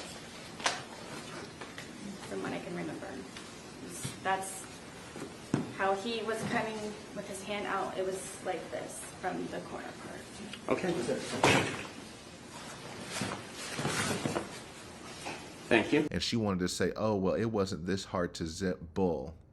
I know it's been 4.5 years, but 4.5 years doesn't make a suitcase zipper rust shut like that, especially when it's in an evidence locker and hasn't been touched in 4 years. I mean, it has, but hasn't been used in 4 years. And it's the police's job to try to keep the evidence to as close or as similar a state as it was as at the crime scene as possible. So it was not tampered with a bunch of times. They did not test the zipper. That is close to how difficult it actually was when you did it. And she says it was not this hard at the time. And I'm like, I bet it wasn't after you beat the F out of him with a bat and your adrenaline is running high. I bet you zipped that up easy peasy. Same thing for unzipping it. When you find out he's dead and that adrenaline spikes, I'm sure you could rip that suitcase right open. But for any average person, for anyone who has touched that suitcase, they struggled to zip it. How on earth was he going to unzip it when he's inside of the suitcase and with multiple injuries everywhere? I don't know how. Well, why wouldn't he have gotten himself out if he could? I don't know. Like, I don't know if you saw, like, where the hole was. I don't know. I didn't see a hole. No I one didn't sees see the no hole. fingers You're the sticking only out. one that's what I'm saying. Like, he's in one position, and where his head would be, we should be able to see fingers. And then when it's flipped over onto this right side, again, his head is closer to us facing the video, so we should be able to see fingers, and we don't see anything. We see no movement of him trying to unzip it or physically unzipping it. All we see is pushing up, trying to push out of it. Please do not assume. I'm not assuming. I haven't assumed anything. I follow evidence. But my intention was not, again, oh good, I got him in there. Now I'm just going to go to sleep. Please do not assume. She needs to parent you real quick. Do not make assumptions that when I told you that I went upstairs and fell asleep, that I went upstairs and fell asleep. Do not make assumptions. That's literally how she sounds right now. They're literally repeating back what she said. She's saying no, and then they're saying, okay, so then what you told us was a lie. And she's like, no. So I haven't lied, but what you are saying to me, which is just regurgitating what I told you the day prior, I'm saying that's a lie. So I'm always telling the truth, but you have to believe the version who's talking to you right now and not the version who talked to you 24 hours ago. A mess. And then the nerve to say, I don't know if he saw the hole. Saw the hole? He's locked in a suitcase. He couldn't see anything. He has a head injury. He has side injuries. He's discombobulated from going down a staircase in a suitcase. I don't think any of us could imagine, one, what that's like, two, how you would feel at the end of that. You don't know which way is up, which way is down. Then maybe it figures out that the suitcase is upside down. So you're upside down when you're mentally all over the place. You're physically in pain, and then you have the supposed love of your life laughing at you outside, and then berating you just like she did when you were curled up outside of her bedroom. So you have a lot of mental and physical pain that you're juggling at once, and she expected him not only to withstand the beratement, learn the lesson that she was determined to instill in him, and then either survive or let yourself out. That's how she's seeing all of this. And I guarantee you, to this day, she blames George for not getting himself out. Even if she has reconciled within herself that it was zipped shut, I think she, in her mind, says, if I was in that position, I would have figured a way out. Because I could open it with just one finger. Ugh. What do you think someone that knows nothing about this or hears just a little bit like, oh, they were playing around in a suitcase She's been drinking and then watches probably that went video? to sleep. That's what happened. You like consciously had to walk upstairs. I mean, you obviously remember going to bed because you were able to give me a time frame on that, and you specifically told me that you went upstairs. My intention is not for this to happen. I am sick about it. I've never done anything like this before in the past. I am sick. You definitely are sick. The way you have reacted and handled this whole thing is disgusting. And that's exactly how she feels. She's not sick as in torn up sad. She's sick as in this whole thing repulses her. The more she has to think about it, the more she has that image of George in her head. He's purple, and all of her decisions come crashing back to her, and then she throws up. And I imagine that's been her whole cycle again and again and again throughout this past 24 hours. And so she probably does feel some kind of way, and they are poking and prodding this very weak, fake story. I think she's also beating herself up in the middle of this, realizing the holes in the story, and then trying to shift them and almost kind of be like, well, just ignore that first answer. This is my new answer. And then that one gets torn down too. And so she has to keep doubling down. And it's just this spiral into madness. Self-pity and lack of self-awareness at the same time, which is wild, right? You think you would need to be aware to have self-pity, but no, she finds a way of saying, a man lost his life yesterday, but my life is being ruined by this. Especially with that. I thought I couldn't sleep last night. I don't know. Well, here's the thing. You tell us the last night, you vividly remember this when you told us last night, that he was laughing, you were laughing, you put him in the suitcase, he has 2 fingers sticking out, and you go to bed. Now we see something totally different, and it actually shows you upset and, again, using derogatory terms to him when he's begging for his life to get out of that suitcase. So what but my thing you is say we're assuming, we're not assuming, we're telling you what's on there. So it just happened to be that whenever I was videotaping or doing whatever else it was, just happened to not have that in it. Okay. Oh, okay is right, Scott. I felt that. Oh, okay. It just so happened at the time that you decided to pull out your phone and film that the 2 little fingers that you are banking your whole life on, your whole life was banking on the fact that those 2 little fingers existed outside of that suitcase at one point in time, or else you just looked pure evil and locked him in that cage. Which is what she did. But she is going to cling on to this story because she needs to, because then it looks truly unconscionable if he had absolutely no way to escape. And she can't face herself in that way. So she has to believe that there was 2 fingers. Even if there were 2 fingers in the beginning, she knew by the time she pulled out her phone that there was no 2 fingers and there was no space for 2 fingers. Anyway, that is not the important part. She completely dodged every part of the question and pointed out the most irrelevant part.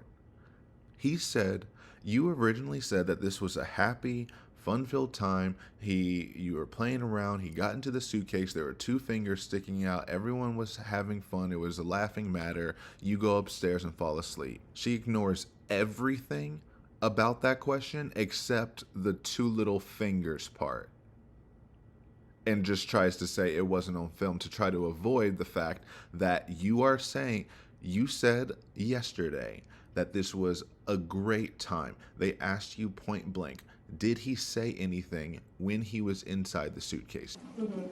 At any point when he was in the suitcase, did you hear him say, please let me out? No. Was he... We were laughing about it. Yeah, okay.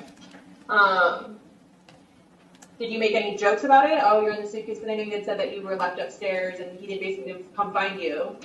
Did you make any jokes about, now you're in the suitcase? No. Okay. But I'm assuming the game was over, like you guys weren't going to continue to play hide and seek anymore? Like you went upstairs and went into the room? Right, waiting for him. Okay.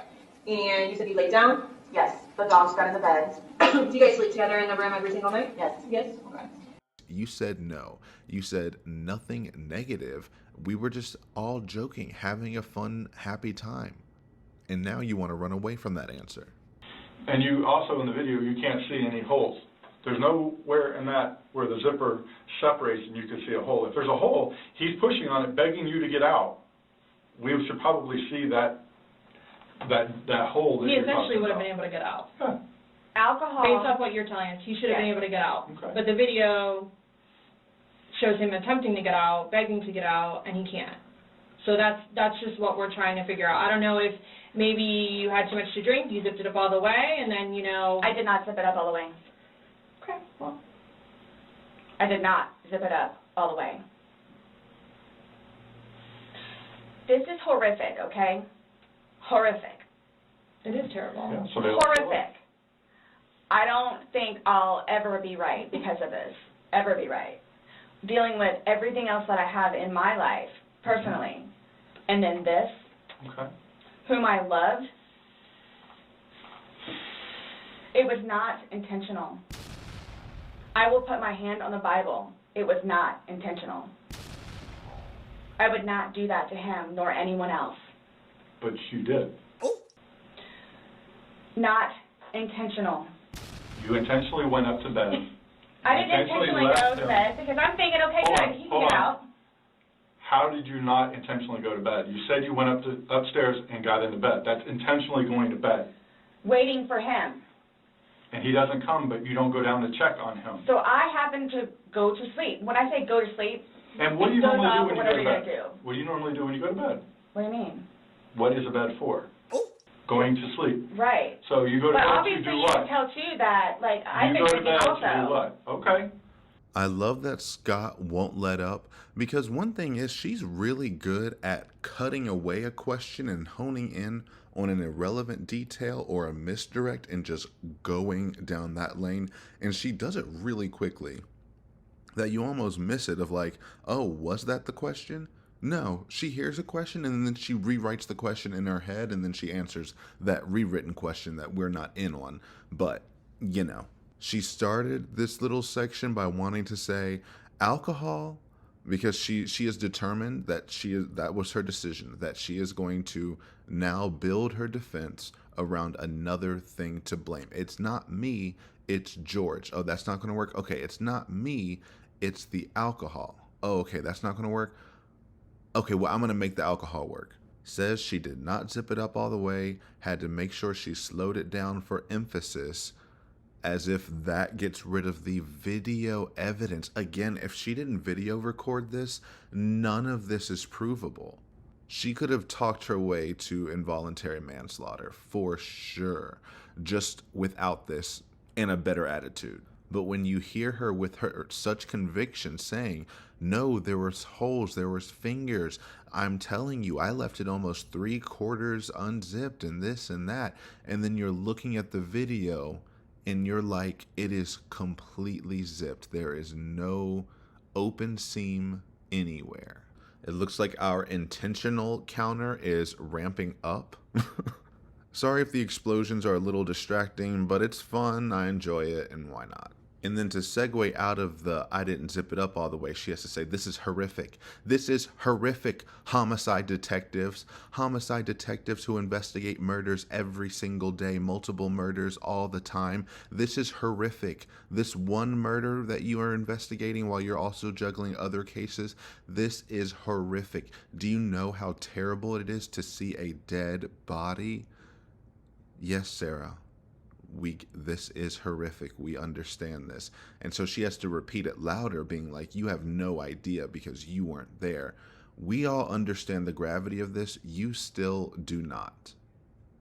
Because if you understood the gravity of it, you wouldn't be able to say, I'll never be right because of this.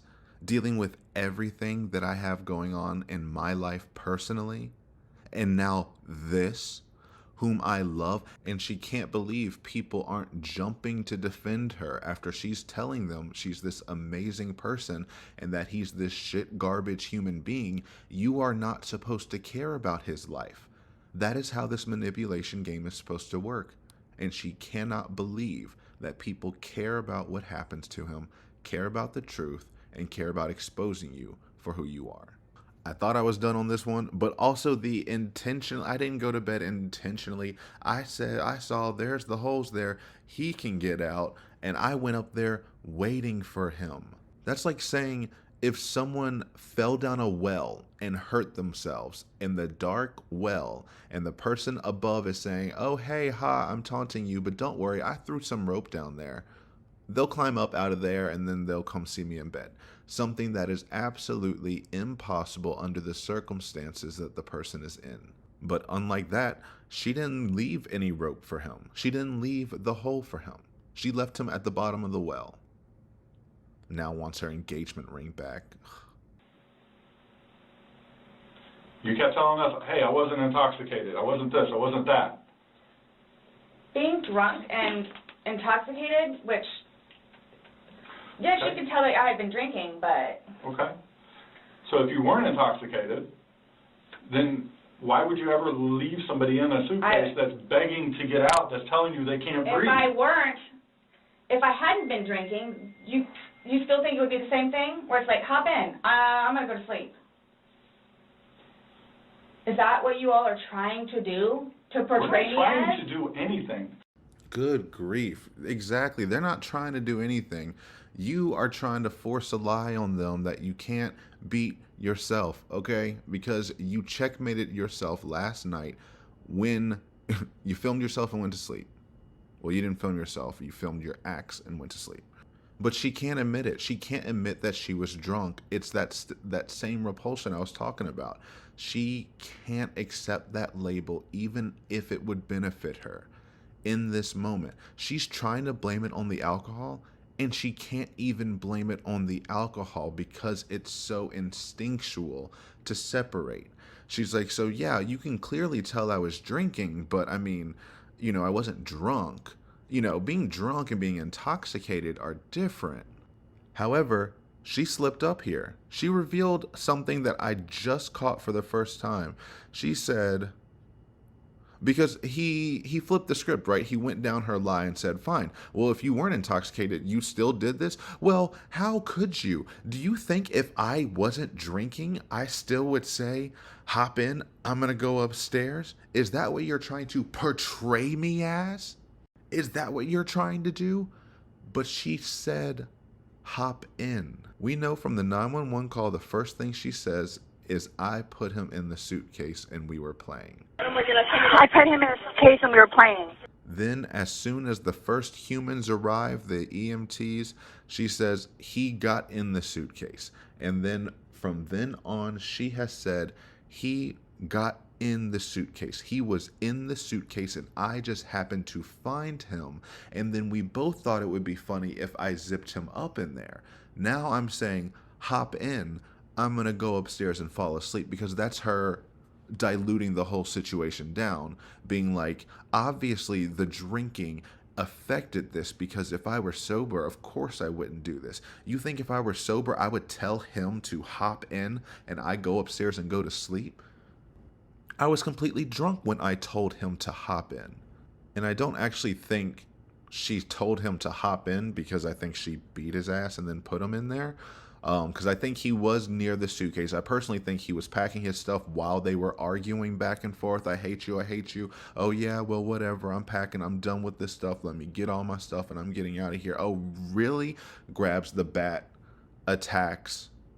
You think you're going to leave me? Fine. You want to pack up so bad? I'll pack you up. All of this tracks with her vengeful behavior. I wish it was something that I could just make up that could not be the truth, could not be something a human would do. Absolutely could see her doing this. She is too hung up on how they are, quote, portraying her, or how she thinks she is being portrayed, and not what is actually important, which is you filmed it. These actions are undisputable. And you are worried about how we are framing you right now. Priorities all over the place. I'm simply asking you to explain to me what happened. Everything was fine and dandy. I don't want to call it fine and dandy. Was fine and dandy. Explain You also, okay, for me to tell you this, again, Mind you, I've been without him for a day now. Mm-hmm. I don't know. I mean, I don't know what you all want me to tell you, because this was not in any way, shape, or form, hand on the Bible, intentional. Okay. So you just left I him there to didn't kill him. You left him there to teach him a lesson? I didn't mean to leave him there. That's what I'm trying to tell you. You got up and walked away. How is that not intentionally leaving him there? Because I'm looking at the hole, knowing that it's there. He'll get out no problem. Because you don't. And then he doesn't, but you don't go check on him. You say you're up for 30 minutes, and he doesn't come up. You don't go down and check on him? I'm in the bed. You even moved, and off. You admit to moving the suitcase, like, over. So you roll it. You roll it over. Like, it's not like... I didn't want it to be like that. Don't... You didn't want him to be upside down? How do you even get upside down?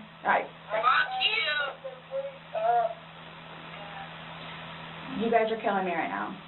And she did it again. You guys are killing me right now.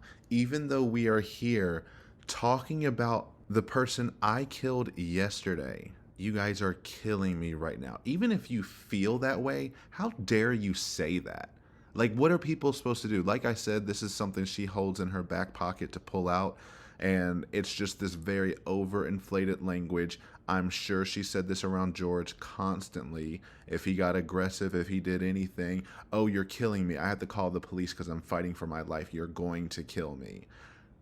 And if these people weren't the police, she would be pulling that same stunt.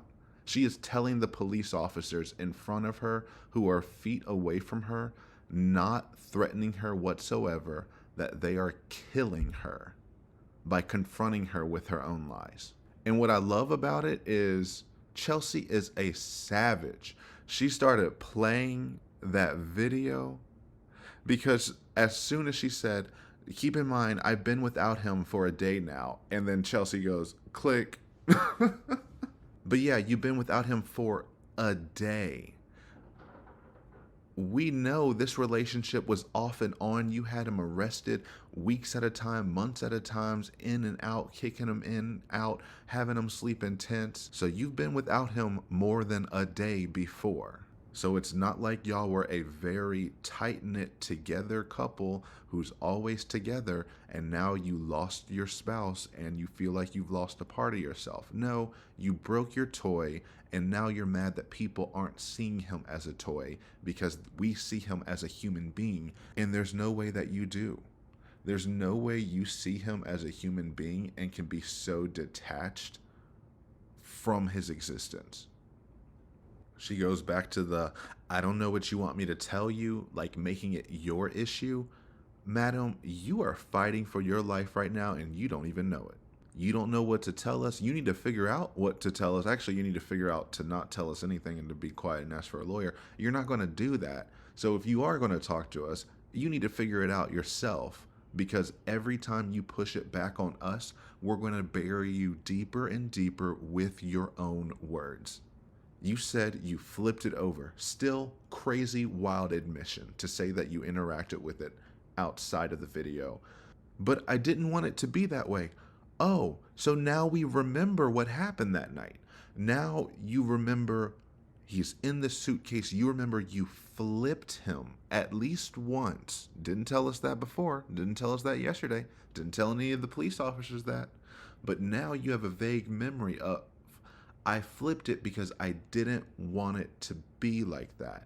And they say you didn't want him to be upside down. How did he even get upside down? And she just shrugs her shoulders like, I don't know. And I guess truthfully she doesn't know, because he fell down the flight of stairs. So it's just like the throwing the ID in the bushes. After she threw it in the bushes, it's no longer her problem. I don't have the ID. Can you grab his ID for me? No. I don't have it. He said it's in the house. No. I threw it in the bushes. Where in the bushes? Find the desk. I don't have his ID. You said you threw it in the bushes. Where in the bushes did you throw it? Could you please go look over there? Where were you? His brother and his ranting mother came over here, so it should be somewhere in here if they didn't find it. I don't have it. I don't know what it is that you're asking me for. That is the Bush's problem. That is your problem. I don't have it, so you can't blame it on me. After I let go of that suitcase and it went crashing down, that became the living room's fault. I had nothing to do with it. So no, I didn't flip him down. I just went down there and he was already flipped down. I imagine that in my mind, he's at the bottom of the stairs in that position, and she drags him over to the living room closer to the exit, which is also just torturous how close he was to the actual exit of the townhouse, but couldn't escape. I feel like that's a metaphor for this whole relationship, but yeah. I think she had to drag the suitcase to the position that it was. I think she tried to prop it up, and because of the weight distribution, it fell forward, and that's how it landed face forward. She thought that was hilarious. Oh, look, you face planted. And then got on the couch because she's worn out. She was triumphant. She beat him. She won. This was her victory lap. She had to record her triumph.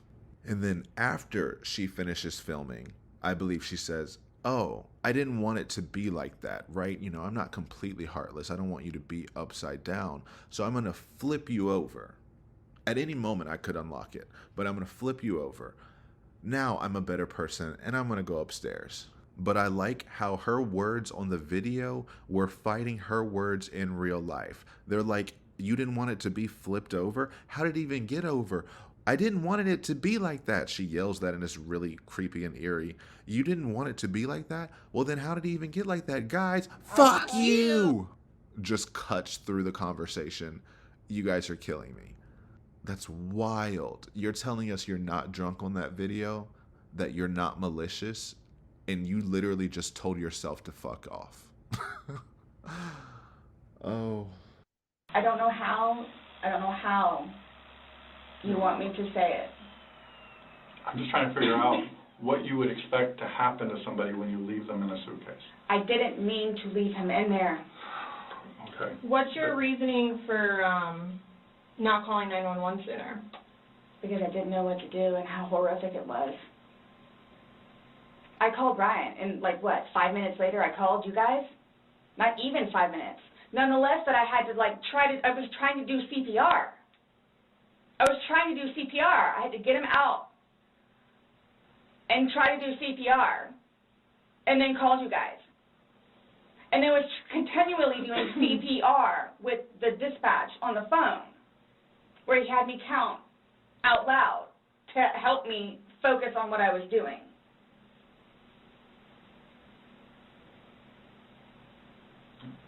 That long, awkward pause because no one believes a word of it. Now, I don't actually know, because we do know that 911 calls are recorded and they are always used in court 99% of the time. But I don't know when police have access to it. So I don't know. They potentially could have already heard the 911 call yesterday, or they can fact check it right after this. Either way, we know you didn't do CPR at all. That guy was pulling teeth to get you to even attempt it. I'm on the floor, flat on his back for me, okay? I did. I tried giving him CPR. All right. I tried giving him CPR. Yeah, okay. Well, but nothing happened. He's purple. Okay, listen to me. There's a defibrillator available. I need you to get it for me, okay? What is it? You have an AED available? No. All right. Are you right by him now? I'm sorry? Are you right by him now? Yes. Okay. Lay him flat on his... Okay, ma'am, listen. So is he cold and stiff? Yes. Okay. Well, he's not necessarily cold, but he's stiff. Right, okay. All right, listen to me. Listen to me. I want you to lay him flat on his back for me on the floor. I did. Removing the pillows, okay. Yes, I did. All right, okay. He's stiff and purple. Right, okay, listen. Okay, man, that's fine. We're still going to do compressions on him, okay? All right?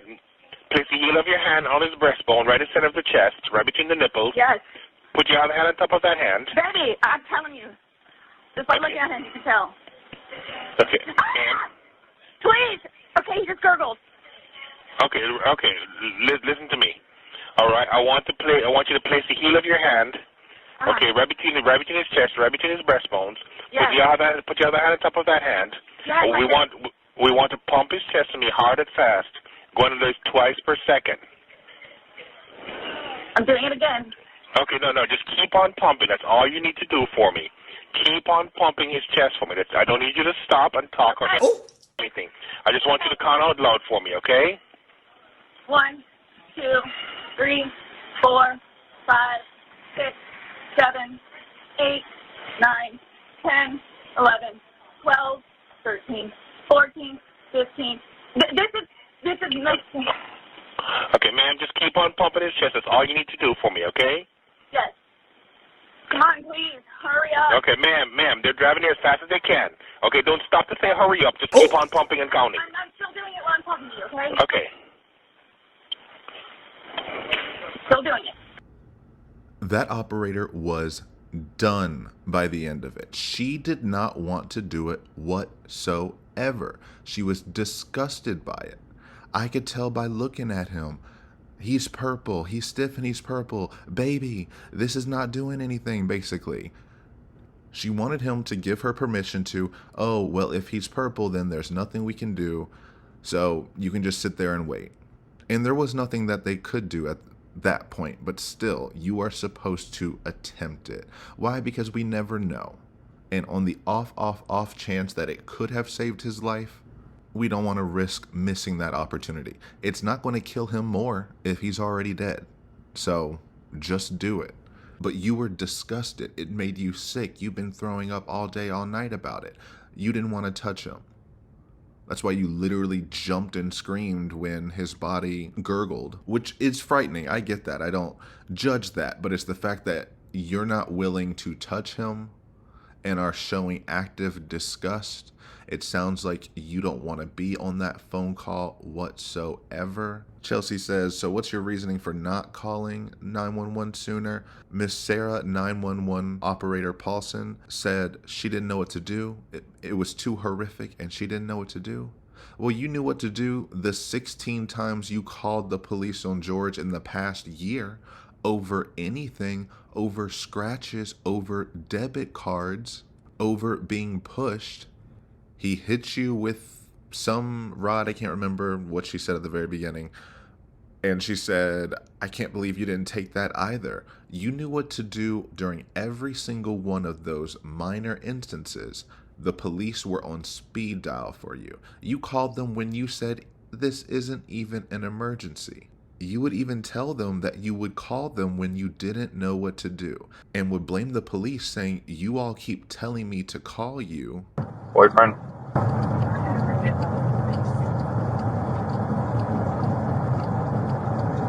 I'm about to get kicked out because you guys keep showing up, but you all always tell me to leave you all.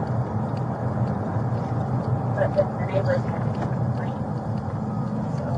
And so I do. They're like, no, they're telling you to call them in time when he first arrives, not to call every time you have a disagreement or an argument. However, he's dead and she doesn't know what to do. Never heard of 911, never called the police before, doesn't know what to do. It'd be one thing if she were fearful of the police. There's some people who haven't called the police in their entire life, who do not want the police to show up on their doorstep, if at all possible, no matter what, rather Uber to the hospital than have the police show up. And that's fine, and that's nuanced. However, she is probably the most comfortable person I have ever seen around police, especially given how belligerent, accusatory, loud, and boundary crossing she gets with almost all of them. So I'm going to call bull on that one. And then saying I called Brian and 5 minutes later I called you all, not even 5 minutes. You're right, it was not even 5 minutes because it was way longer than that. Let's get it correct. You did not call Brian. I mean, technically you did, but you did not call him initially. Brian was blowing up your phone all morning to see if you were going to pick up your son after school because you were terrible at doing that. And why was it that you were calling her? Well, it was going to be Monday. I had him on Sunday and dropped him off at school, and I was calling to try to find out if she was going to be actually picking him up that day.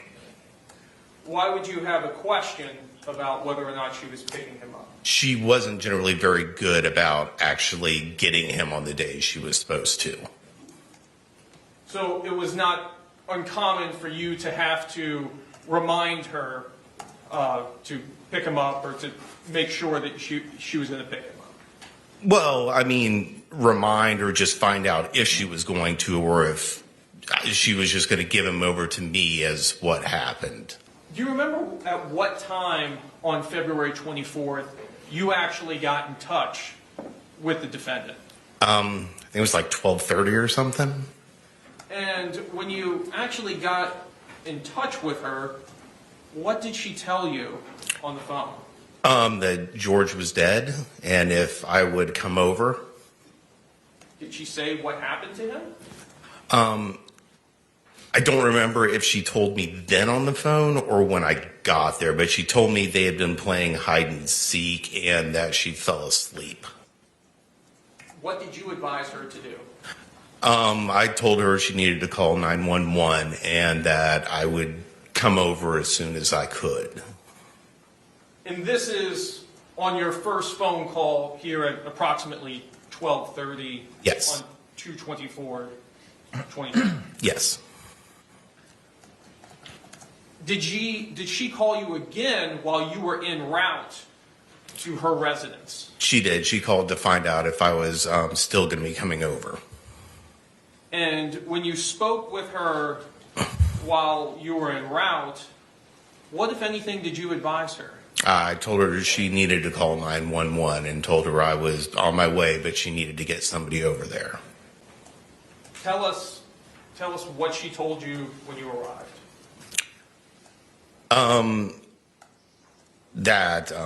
George was dead, and I don't remember if she told me now or before that they had been playing hide and seek and she fell asleep, but I at that time told her again she needed to get 911 called to get somebody over there. Had she called 911 at this point? No, she had not. So you've advised her now 3 times to call 911? Yes. And then in front of the police, you were trying to, save face and say that it's because I have job interviews. He has to remind me all the time. Brian, because I was supposed to have my son today and pick him up from school. Brian usually calls to make sure, hey, are you sure you're getting today? Because I've had job interviews. Right. Are you going to pick up? So after he called, like, maybe 3, 4 times, maybe 5, I finally answered, and that's, like... Do you think you were sleeping and missed those calls? No, I ignored them. You ignored them? Because he's notorious for blowing up my phone. Okay. But I understand why, because he's making sure that gets home. Right, yeah, okay. And to do whatever he needs to do day-wise so he can schedule around it. He came over, walked in, basically walked out, you called 911? Yes, I had my phone in my hand. I just wanted to wait for him to get there because I didn't know what to do. Right. Translation, I didn't know what we were going to do because I was waiting for him to come over to ask him, hey, what are we going to do? We have a child together. He needs his mom, so we need to figure out how to make this go away. And when he took one step in, saw legs, he said, turned around and left because he was the only one in that house thinking about your son at that moment. Because you weren't. You were thinking about yourself. Even to this day, you have only thought about yourself. And if you thought about your son, it's in relation to how that impacts your life, not theirs. But she would get mad when he would call too much and mad when he didn't call. When I can't find this receipt, but it was somewhere where she got mad at Brian one day when he didn't call to remind her, didn't bug her, and she left him at school and didn't pick him up. And so she blamed it on him, saying, well, you didn't call to remind me. You think I'm just going to remember my responsibilities? I mean, I'm jobless all day. I have so much to do. I have a handle of vodka in the kitchen, and every time I walk in there, it gets a little lower. And one day I'm going to find the culprit. So she was used to ignoring his phone calls. He blew up her phone, and then eventually she finally answered. And so I'm imagining Brian's like, hello? There you are. Hey, Sarah, are you going to go pick up our son? George is dead. Oh. Okay. And that's why Brian was laughing at the scene of the crime, because it's always something, right? There's always some reason why she couldn't take care of their son, why she couldn't fulfill her responsibilities, why she needed to rely on him again and again and again and pull him into every messed up situation she's ever been a part of, at least for the past 20 years. And so now he's like, well, I don't have a day off anymore. I have to clear that schedule and go over there and see what happens. Because, of course, at that moment, she asked him to go over. But she didn't call him. Now, she did call him, looking at the call logs, literally 5 minutes later to check to make sure that he's coming over. And that's why he said, I was putting our puppy in the crate because we got a new puppy, and then I was heading over. I'm like, look, my mama always told me, a lack of preparedness on your part does not constitute an emergency on my part. I'm not just going to drop everything and sprint over there because you killed your boyfriend you cheated on me with. Okay, he wasn't thinking that, but it's like, don't be barking me. I've been calling you all morning. You could have answered at any time and told me, but you didn't, intentionally. And then she went and told Chelsea that she doesn't always have her phone with her, like it stays downstairs, that she didn't have her phone when she went upstairs. In my mind, absolute bull. You mean you took a picture and you took that video and then you just left your phone downstairs while you went upstairs and fell asleep? Absolutely not. You probably went upstairs, looked at your handiwork, laughed, and then fell asleep.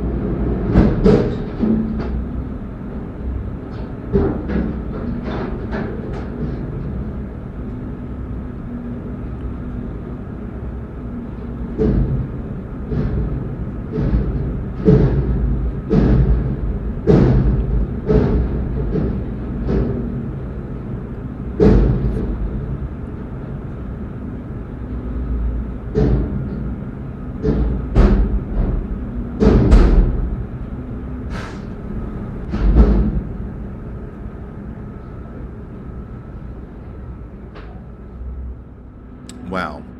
Gary, the garbage truck, knew that story was trash too and wanted to take you out as well. It just, I don't know how, I mean, you can sit here all day long and say, I thought he was going to get himself out, but he didn't, and you went upstairs, and you stayed there for 30 minutes before you fell asleep. But can I say too, like, you chose not to ever at any point during that 30 minutes walk back down and check on him. No, wait 1 second, because I know, like, with you all, and then, like, because you continually ask me, like, time frames, where I told you, like, I don't bother even looking at the clock most of the time. So it's like a guesstimate. So for all I know, maybe it was 10 minutes.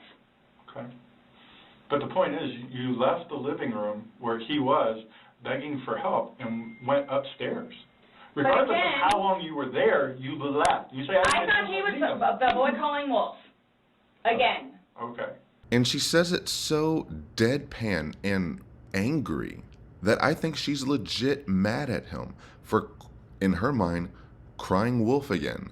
She says that like it's a justification, which is wild to me, as if they're supposed to say, oh yeah, so because you thought he was lying, it's okay for you to have ignored his pleas for mercy, for forgiveness, for help.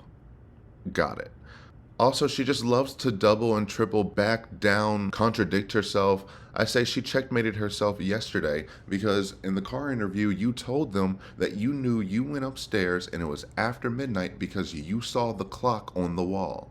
Okay, so do you recall what time you went to bed? I know that it was after midnight. Okay. How do you know that? Like, what makes you remember that? Because I walked up the stairwell, and we have a clock that's on top. Like you see it as you're walking up the stairwell? Yes. You have to turn the corner, and it's right here. Okay. And you don't remember when you went into the shower around what time it was, looking at that same clock? I didn't shower. I mean, I showered earlier in the day. No, when you said you hid in the shower when you were playing hide and seek? Yes. Did you happen to look at that clock then and see what time it was? No, I just happened to look up on my way. Going to bed? Or going into the room? Yes. So even if you didn't know specifically what time it was, you admitted to them that you were looking at the clock on the wall when you went upstairs. And she caught herself up right then and there. I've never caught that before until I just re-listened to it now, because Chelsea brings up the shower. What time were you in there? I didn't take a shower last night.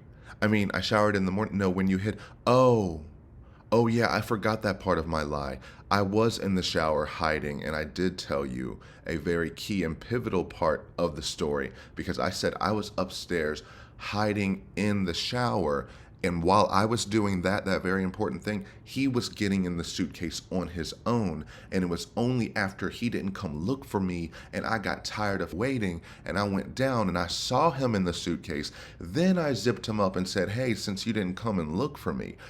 So how do you forget that you were in the shower that night when that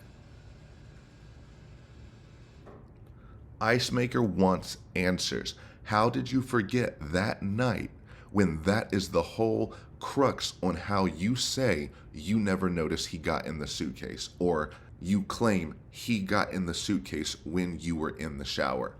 Bananas to me. I wish more questions were asked about that, but whatever, we all knew it was a lie anyway. So when he asked to be let out, like, what's your reasoning for not letting him out? When I was upstairs? No, when he's asking on the video, he asked multiple times. He asked to be let out. I can't breathe. Why didn't you let him out?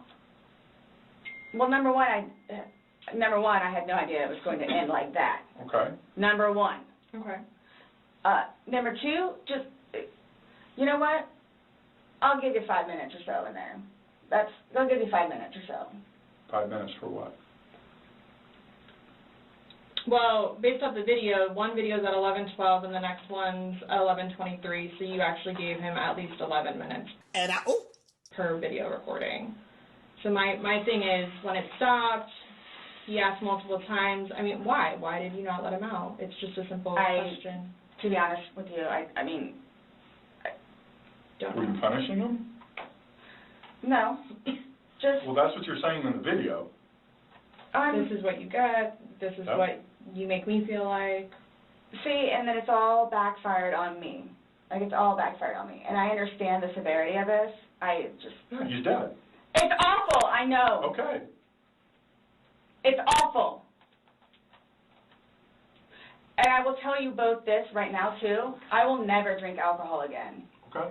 Like, I will never drink alcohol again. I don't care what it is in any way, shape, or form. Oh, there it is. Did y'all hear that? She promises, swears she's not going to drink alcohol ever again. Because the alcohol was the issue in all of this. The alcohol is the only thing trying to rationalize your horrific and cruel decisions, but it is not the issue here. Your relationship with alcohol is, for sure, but the issue at hand is not whether or not you were drinking, it's whether or not you were malicious enough to do the actions you did to someone. You couldn't do that if that didn't exist inside you already. Alcohol's not the issue. The issue is your attitude, because everyone says you're an angry drunk, and the angrier you get, the more violent you get. Seem to have gotten worse and worse. I think more or less kind of since we had, and I think a lot of it was the fact that she kind of, I guess, maybe felt trapped or something. Okay. That, I mean, before that, I mean, whenever she wanted, you're outside having a drink, oh, I want to go play pool, you go over across the street, you play pool for a little bit. Yeah. That's not happening anymore when she got a kid. Right. So. How old's your son? He is 9. So, but, I mean, she started just getting really angry when she drank a lot. She said last night she fell asleep. There were plenty of times where she just basically passed out from drinking. So, so you've witnessed her pass out from drinking? Oh yeah. Okay. So maybe you should have taken those anger management classes instead of George. That's kind of the issues we need to address here. But even if you were to swear and say, I will get into anger management classes right now, and this will never again happen. She literally thinks if I tell them I'm not going to drink anymore, there's no way to prove that I won't. I'm just going to tell them that I won't. And they believe me, then they're going to let me go. Everyone gets one free kill. You know, if you were drunk and you didn't mean it, then you get to go home. I swear I'm trying to let this play out at parts, but there is just so much to unpack in every little chunk. So let's get to it, and I'm trying my best. We're going to get through this. We got this. 7.5 hours in. Oh my gosh. So they're just trying to repeat to her what she told them. You said you went upstairs for 30 minutes and then you fell asleep and you didn't come down to check on him. And now you're like, I don't halfway look at the clock, so maybe it could have been 10 minutes. I was like, 10 minutes to what? You never went down and checked on him again. You left him in there for a documented time of 12 hours. We know you let him out before then, but on the record, he was confined in that suitcase for almost exactly 20 minutes. Because I believe the first picture was taken at 11:03, then the video was at 11:12, and then the second video was at 11:23. So almost exactly 20 minutes, up to 12 hours he spent in that suitcase. So I don't know what the 10 minutes is coming from. Unless you're saying the 10 minutes is in reference to you falling asleep, as in you went up there and then in 10 minutes you knocked out and that's why you didn't come back down. I'm guessing that's what you're saying, but that doesn't help you. That makes it look worse. That makes it look like if you knocked out that quickly when you went up there, it sounds like you intended to go up there to go to sleep. Because if it was the 30 minutes and you went up there to do X task, Y task, play with the dogs or whatever, and then you just happened to fall asleep, that looks like, oh, you didn't intend to, it just happened. But you go up there and instantly falling asleep, which honestly I do think happened. I think because she says, number one, I didn't think it would end like that. Number one. And we're like, okay. Number two, I'll give you 5 minutes or so. Another horrible admission. You are admitting that you wanted to leave him in there for a prolonged period of time. This was not accidental. This was not, I just couldn't open the suitcase. Look, you might as well have used that defense of it's a bad suitcase and I kept trying to open it and then I called Brian and then I passed out drunk. I don't know. But you were saying I'll give you 5 minutes or so. And you said earlier, the day prior, that zipped him up in there to make him squirm a little bit or whatever it is. Okay, well, I'm going to joke with you and I'll zip you up and make him, squirm a little bit, whatever it is. This is you punishing him. This is you torturing him. 5 minutes? Do you know how long 5 minutes is? Zipped up in practically a cage? And I know there are many people out there that are claustrophobic and would instantly freak out after 30 seconds in there. And she was just going to say, 5 minutes or so. That's fine. You'll be fine. And I kind of believe that in her mind. I don't think it was 5 minutes because anything she says to the police, she always dilutes. So I'm going to say she thought, I'll give you 10 minutes or so. I'm going to go upstairs. I do believe she intentionally went up there to go to sleep or to lie down, but not stay asleep. I think she believed that she can get on the bed, stretch out, the dogs come meet her, she hugs them, she feels warm, and she's like hearing him screaming in the background, tuning all of that out, watching her favorite new video, and then drifting away to sleep, saying, I'll get right up and then I'll go unzip him and then he can calm down. Hours later, she wakes up and it's too late. And it's silent. After all of that, this is just to show where her mind frame is. She can berate him all night. She can yell at him, make him hang up on his family, beat him with a bat, zip him up, hand slips, humongous crashing sound as the suitcase falls to the ground, drags it over, films, laughs, and let's say that she went over there and immediately flipped it over after she turned off the video. We know she didn't, but let's just say she did. And then she immediately said, I'm going to go upstairs. I'll give you 5 minutes or so, and then I'll come back down. That is after so much has already happened. Enough assaults for her to be in prison for decades. You have assault and battery, assault with a deadly weapon using the bat.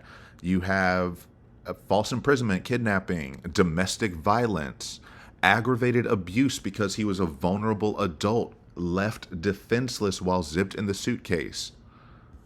Attempted murder, because regardless, even if he had survived, that is still a murder attempt to do all of those actions. Whether she thought that it were dangerous or not, it doesn't matter. It was. You can go for evidence tampering too. All the things she cleaned up, the fact that she flipped the suitcase over multiple times, and even the fact that she filmed him could all lead to that. And I just looked this up to check. Yeah, I would go after her for cyber harassment as well, for taunting and filming him. We don't know if she had the intent to distribute or anything like that, but she did intend to harass him with it later, and I would use every other video on her phone as evidence of that, of her harassing him within the video, and then stating before the video that the purpose of this is for you to remember later. So you remember this. So you remember this. I will use this to harass you with later. So she could have gone to jail for decades, even if he had survived. And I don't think she quite gets that. I think she thinks him dying is the accident, and that's the horrible part. And that's the part where she says, I didn't do it intentionally, and it just happened. You know, that wasn't intentional, that wasn't my fault, that wasn't anything. Completely forgetting all of the actions surrounding that filming to get to that point. You racked up decades of time in prison, and you are saying he is the boy calling wolf again. What other torture scenarios have you put him in? We know you like to complain about strangling, even though you like to strangle, and we'll get to that a little later. But the idea of so brass, bold, and stupid enough to say, I thought he was the boy crying wolf again. Do you not know how that story ends? The boy dies in the end because he wasn't believed. So you're saying all these times in the past where I almost killed him, I wasn't actually going to kill him, and he survived. He was just the boy crying wolf. And then the last time where he still pled and said the exact same thing, he died. Although I don't think he was ever joking. And it's so cool to think that I have an international audience. So if you're out there and you don't know what the story of the boy who cried wolf, because there might be, the Spark Notes, Cliff Notes, there's a shepherd looking after some sheep, decided it'd be fun to go prank the villagers saying, oh, there's a wolf, the wolf keeps coming, please come help. And the villagers get their pitchforks and they're like, let's go kill some wolves. And they get up there and he laughs at them being like, ha ha ha, there was no wolf. He does it again and again and again. And each time he's more dramatic and being like, no, no, no, I'm serious. I'm absolutely serious. The wolf is there. We really need them. Everyone's going to die. All the sheep are going to die. Please come help. And then they would finally be like, okay, fine. And they get up there again and he's laughing again.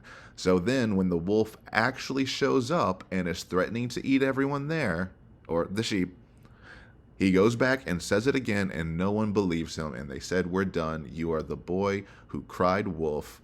We are done. Meanwhile, this was the one time the wolf was actually there to teach you the lesson of honesty.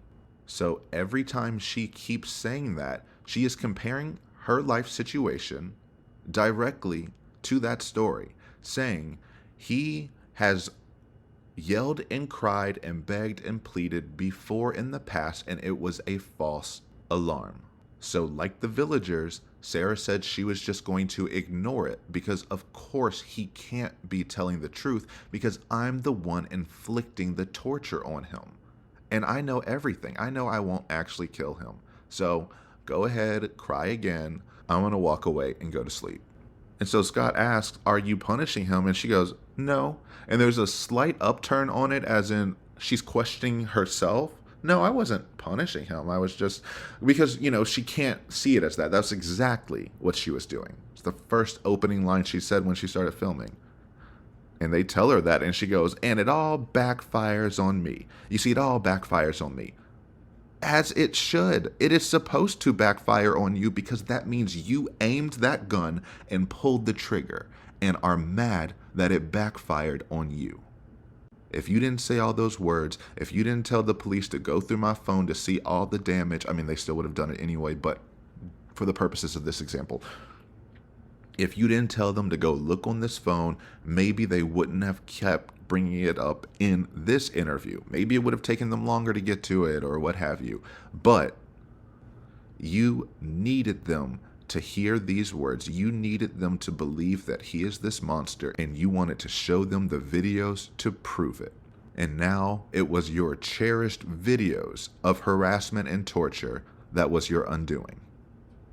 It was always destined to backfire on you. So they have to remind you that he's dead. So you shout, "It's awful. It's awful." And she yells it again because it's how she ends conversations. Yes, I know what you're saying. We don't have to go back and forth. Obviously, it's awful. But I want to talk about me right now. So let me tell you this right now. I will never drink alcohol again. I don't care any way, shape, or form. And the thing is, that's not that uncommon. People bargain with detectives all day, every day, thinking that that's going to work. I wish people would understand that these cameras are in every interview room, or supposed to be. Everything is recorded. You cannot get a deal out of two detectives in an interrogation, at least not a deal that would make this interrogation hold water. So even if it seems like they are bargaining with you, they are not. And because you never asked for a lawyer, they will play you like a fiddle until the end. But let's get back to this. What was the reason for leaving him when he's begging to be let out? I don't understand that. What I have a feeling was, and again, it's the whole time frame thing. You all. I'm not asking you a time frame. I don't care about a time frame. He's in the bag saying, my God. And you say, "F you." When he, for the whole few minutes that he was in there, What? Few minutes he was in there? He was in there for almost 12 hours. What are you talking about?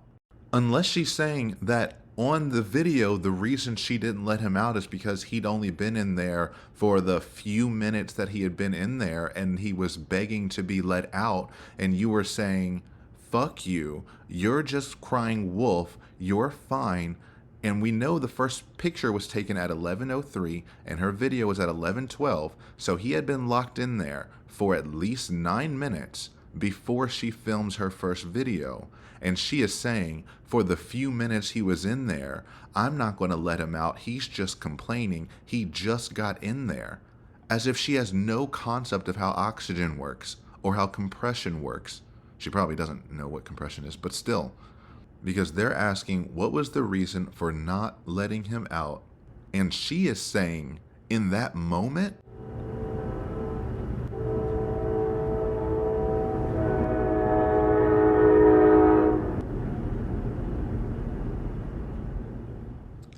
exactly, Linda. She is trying to defend that moment. As in, when I'm taunting him, he was only in there for a few minutes, so it's fine. But then I went upstairs and went to sleep. So those hours don't count because I went to sleep. She's only taking responsibility for not acting in that moment while she's filming.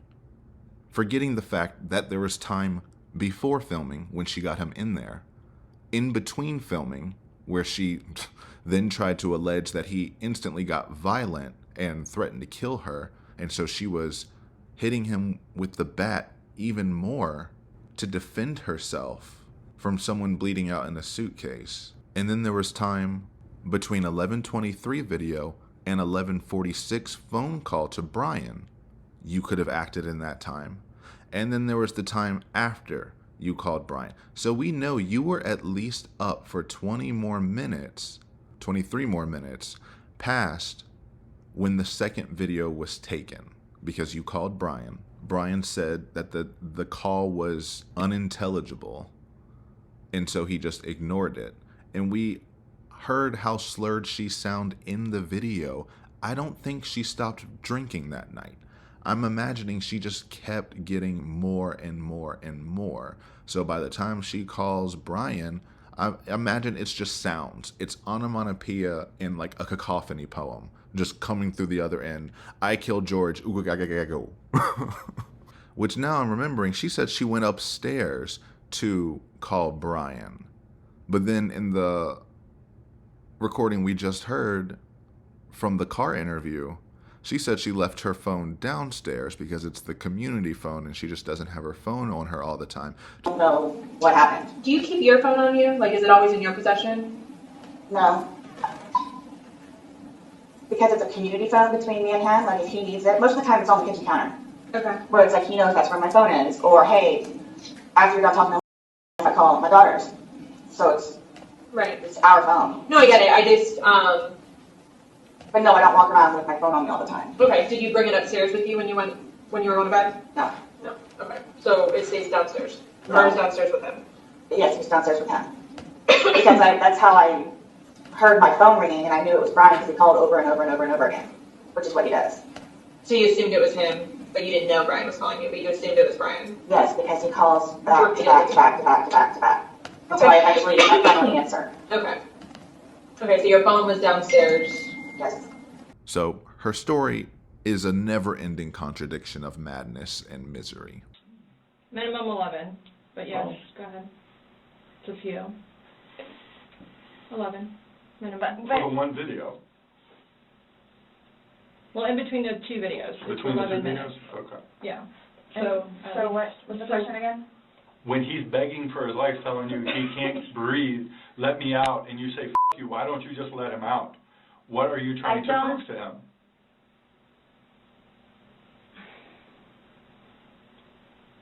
There was obviously something in your head that you were thinking of when he was asking to be let out, and you're like, no, Again, it's the no. boy calling wolf. Okay, but where does this game end? You say this is a game, you got somebody in Obviously, there. like the wrong way.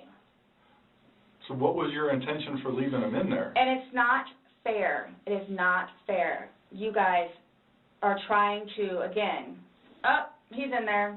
Night, night. That's what happened. No. That's absolutely what happened. Intentionally. How's it not? You got up off the couch, walked up a flight of stairs, and got in your bed. Thinking he was going to get out. And he didn't, and you still didn't go down and check And it's on the him. whole 30-minute thing that you guys are trying I don't to do, care about 30 whatever. minutes. It's like, for all I know, it's 10 He's begging for minutes. his life. He's begging for his life, telling you he can't breathe. I don't know what you want me to tell you. Like, I don't. I didn't intentionally mean for this to happen. But you Then what can't did you tell us intend? why you left him in there and went upstairs. That's my only issue. Like, what am I supposed to write? What do I write? So my thing is, though, it's what I have a feeling is I went upstairs and just hit the bed kind of thing. But, again, I'm thinking he'll be up here in a minute. But then I go out. But my question is, why didn't you just let him out prior to going up? I don't know why. Well, that is the most important question of this entire thing. Why did you do this? We don't need to know who, George and you. You told us no one else was there. We don't need to know when. It happened the night before this one. We don't need to know how. He was zipped up and confined in a suitcase and could not escape. That's how he died. We know what happened. A murder took place. The only thing we don't know is why. I mean, that's also a lie. We do know why. We just want you to say it, to hear if there's any actual justifiable reason for why you would do this. I mean, she shouldn't tell the police regardless, because, that's giving her defense away and confessing to the murder. But that is the only question they care about in all of this. Why did you do it? And you are trying to tell us so badly that he did this to himself because you're an angel and it was a great day. And she refuses to accept responsibility. She would be way more successful in life if she would concede to anything. We talk about the importance of and the necessity of concessions, acknowledging the other end in order to make your side more persuasive. She's saying, I see where you all are coming from. Yes, I understand what you are coming from. You don't, actually. You just want them to stop talking about it. If you did, you could elaborate. I understand what you're talking about. I sound very angry on that video. However, that's because blank. You acknowledging what happened on the video makes what you say afterwards sound more believable. You have been looking them in the eyes and saying the video that we are all looking at is incorrect. Is your phone against you now? It can't be, because we already ruled that out. Was anyone else on your phone? No. Was George on the phone? No, because you password protected it and you had facial recognition. No one could get into your phone but you. You have told us this. You agree to that. You say you don't want it stolen, and we know you just don't want George to have access to anything easily. So your phone is the most unbiased resource that you had. When you used it was completely biased, but what it showed was more or less reality. And it is you berating him in every single video. You accuse him of many things. You accuse him of hitting you, strangling you, pushing you, this and that, and he doesn't make an outward denial. But we are not seeing those behaviors anywhere. And it feels so void of context every time she brings it up. So you are able to make any claim against him imaginable. He pushed you, meaning he made you see stars like you see in the cartoons. You have a lump on your forehead, that means he ragdolled you and threw you across the room. However, when he is saying he can't breathe, he's the boy calling wolf. I mean, crying wolf, she doesn't say it right, but yes, she is saying he's the boy crying wolf just because he can't breathe. Now, Scott is asking some really good questions that aren't getting answers because Chelsea's kind of over-talking him, or, you know, it happens. I like Chelsea as a personality. I vibe really well, but I think Scott was definitely stronger in this interrogation, and when they overspoke each other, I really want to know his question, because it was to hers. That was not my intention. That was not my intent.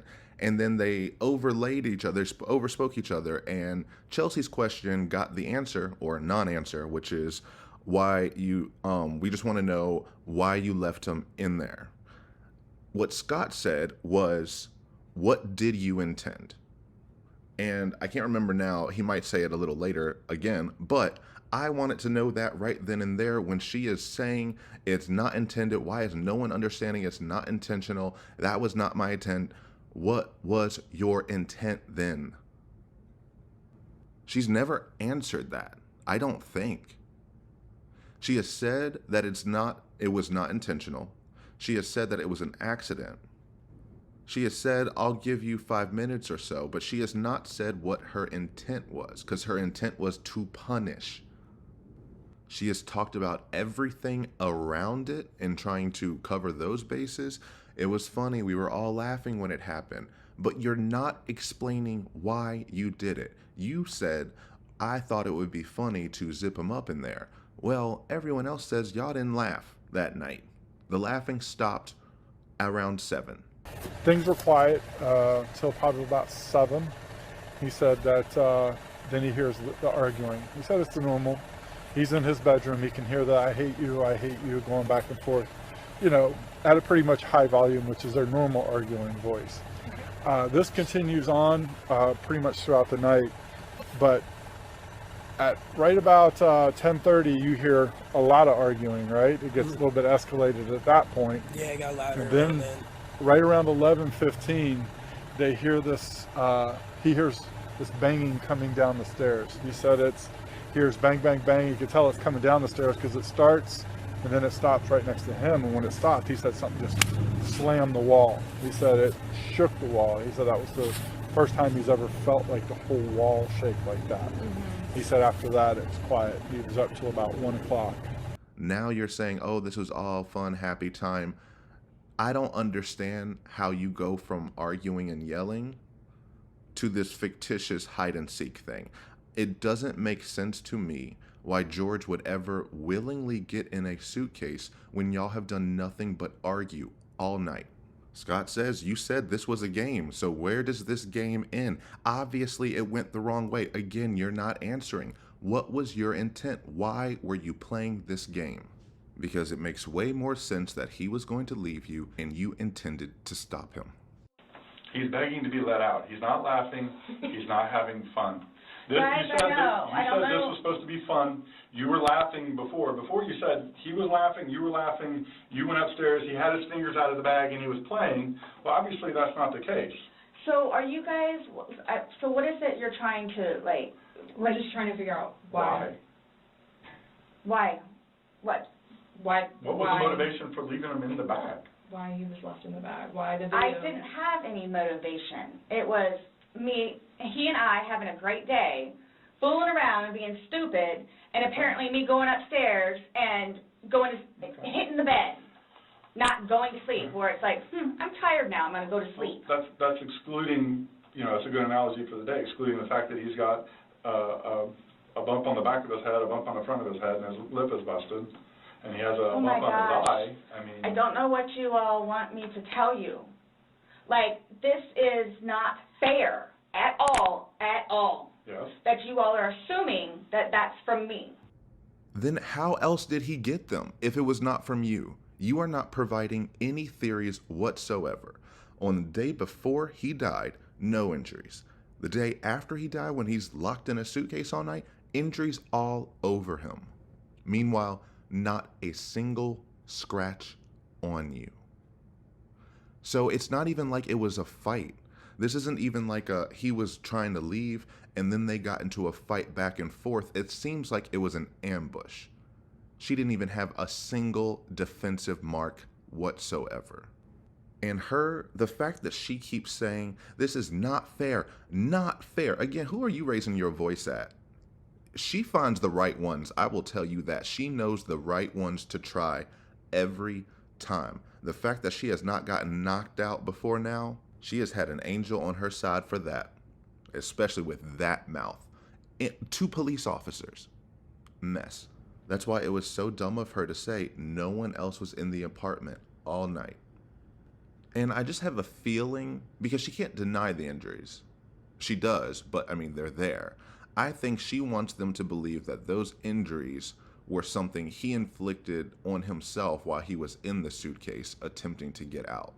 And they're like, no, 1, they are way too severe for anything like that to happen.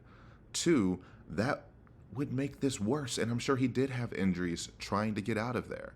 But he was also drunk, inebriated, and discombobulated and sensory deprived of sight. But do you see how quickly she can get angry? I've said it so many times, but the way she is so excitable around these police officers, you know that she is screaming at regular people who try to disagree with her. A mess.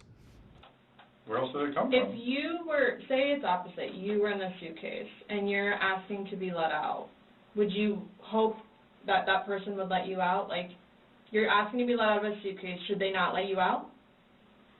Eventually. I'm guessing. I mean, I'm blaming it on the wine.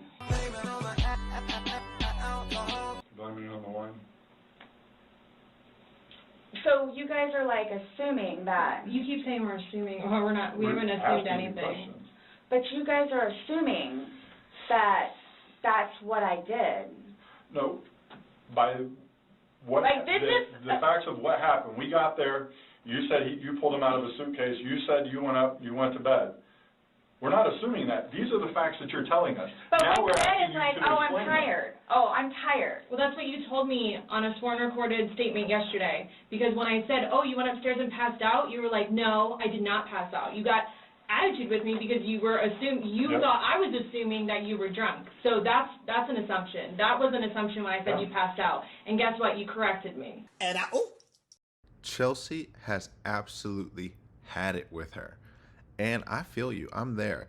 Chelsea's also, obviously she sounds sick, and this was right before the COVID lockdown, so I'm kind of guessing she had COVID, and she was pregnant at this time, so she is like, please let me get these cuffs out already, but not yet, because I'm still going to let you self-incriminate. Literally spells it out. If you were in that suitcase and you were zipped up, should they not let you out? And you said, I'm guessing, I don't know, even though 4.5 years later, you told one of the experts during some interview or exam that you did get in the suitcase earlier that night. And that was to trying to justify the fact that you kept saying, I opened it with one finger, I opened it with one finger. We all know that was a lie, but you are just asked that question right here. How would you feel if you were zipped in it the night before? You wouldn't have to wonder. You could just say it happened, but it didn't happen. Just like you blaming it on the wine didn't change anything either. Truthfully, if she were sober after what we've seen throughout the years, I think she's still capable of doing it. I think the alcohol emboldened her, but this was always something that she was willing to do and able to do. And she probably thought about it. There's no way you think of that in the moment, especially when you've put your son in a suitcase years prior.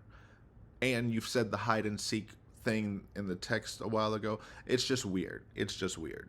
And then you're just assuming that's what I did. We're not assuming. We have shown you every little bit of evidence. So let's just look at Cambridge's definition of assume. To accept something to be true without question or proof. They are questioning you right now with the proof that you provided. No one has assumed a thing. You were very adamant about the fact that both of you had your whips after. What's your favorite word to use? Compass mentis. Now, she should have just let that one slide because they threw that word back in her face to make fun of her, but she's in survival mode. She heard a question she could answer, and she jumped at it. You've used it today, too, to say that you guys are within your wits. There's two empty bottles of wine. No, but we didn't drink both of them. I think you did. Oh! We didn't. There's receipts for the They were savings both back purchased yesterday, so I don't know how you didn't, because they weren't there the day before.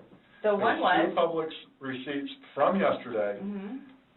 Only thing purchased on either one was a single bottle of wine, 2 of them. So we have each bottle of wine that was empty in your garbage can that you purchased yesterday, or he purchased, but you two would have consumed together. Okay, well, I mean, there's receipts, so it's not even worth the going back. So this is, so I don't know what you guys are, I don't know. We were just hoping that we could figure out why you... What was the motivation? There was no motivation.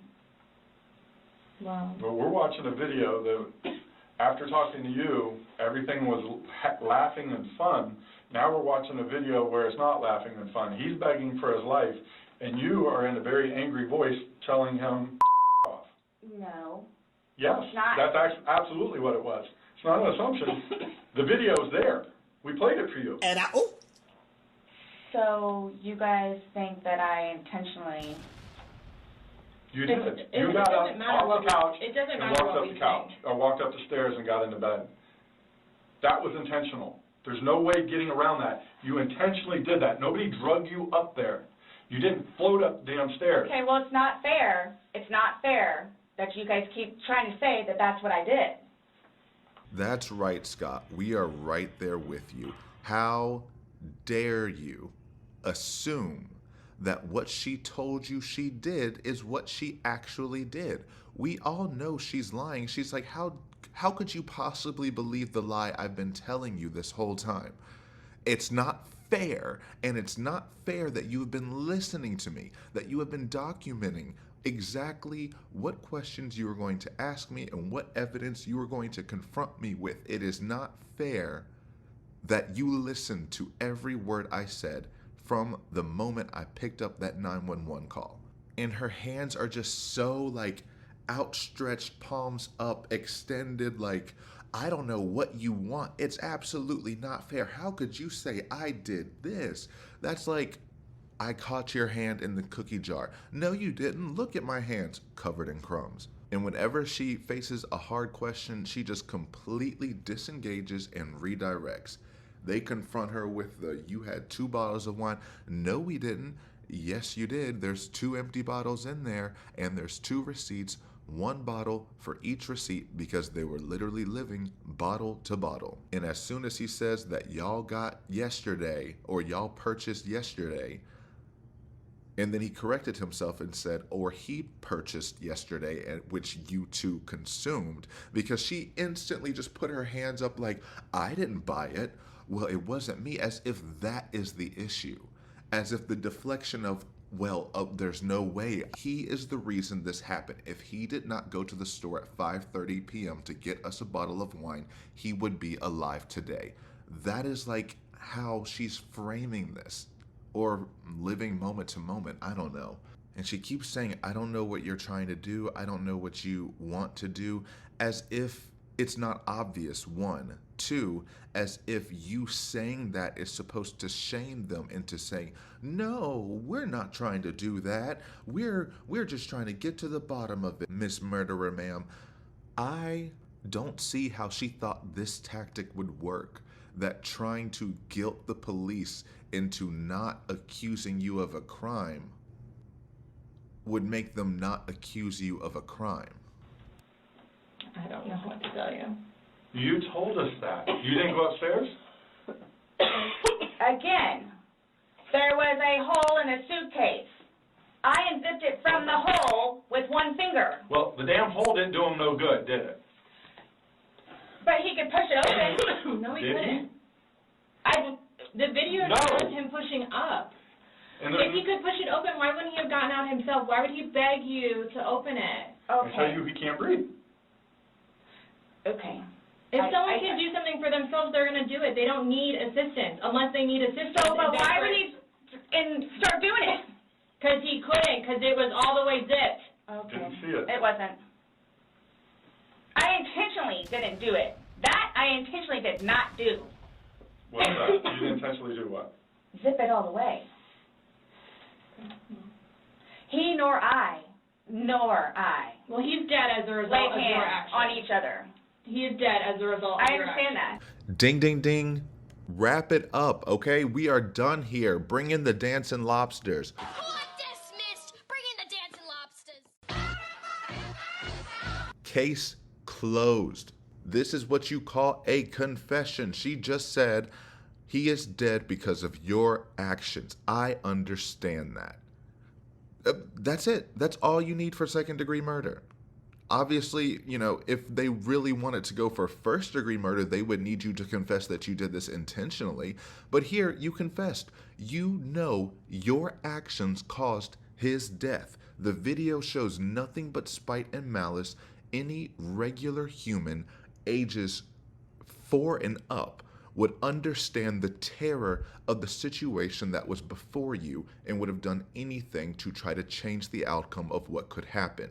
You let it happen gleefully. How do we know? Because you still want to say, oh, there was 2 fingers. You could zip it up. I unzipped it with 2 fingers. Let's just say, because you try to pull this BS in court too, where you try to say he had half his hand out, but during that 10 minutes between the first and the second video, you beat him with the bat and you made sure that his hand went back inside. During the 23-second video, his hand is not outside. There's no hole. He has been repositioned yet again. For a 3rd time, you have documented moving. There's the picture that I believe happened upstairs, because the walls are different, of him initially in the suitcase. Then there's the video of him with the suitcase face planted. And then there's the 23-second video where it is propped up in yet a different and new position. And she is at the couch zooming in on him. It is impossible. Even if you're blackout at this point, even if you are blackout drunk, you don't forget this. You don't.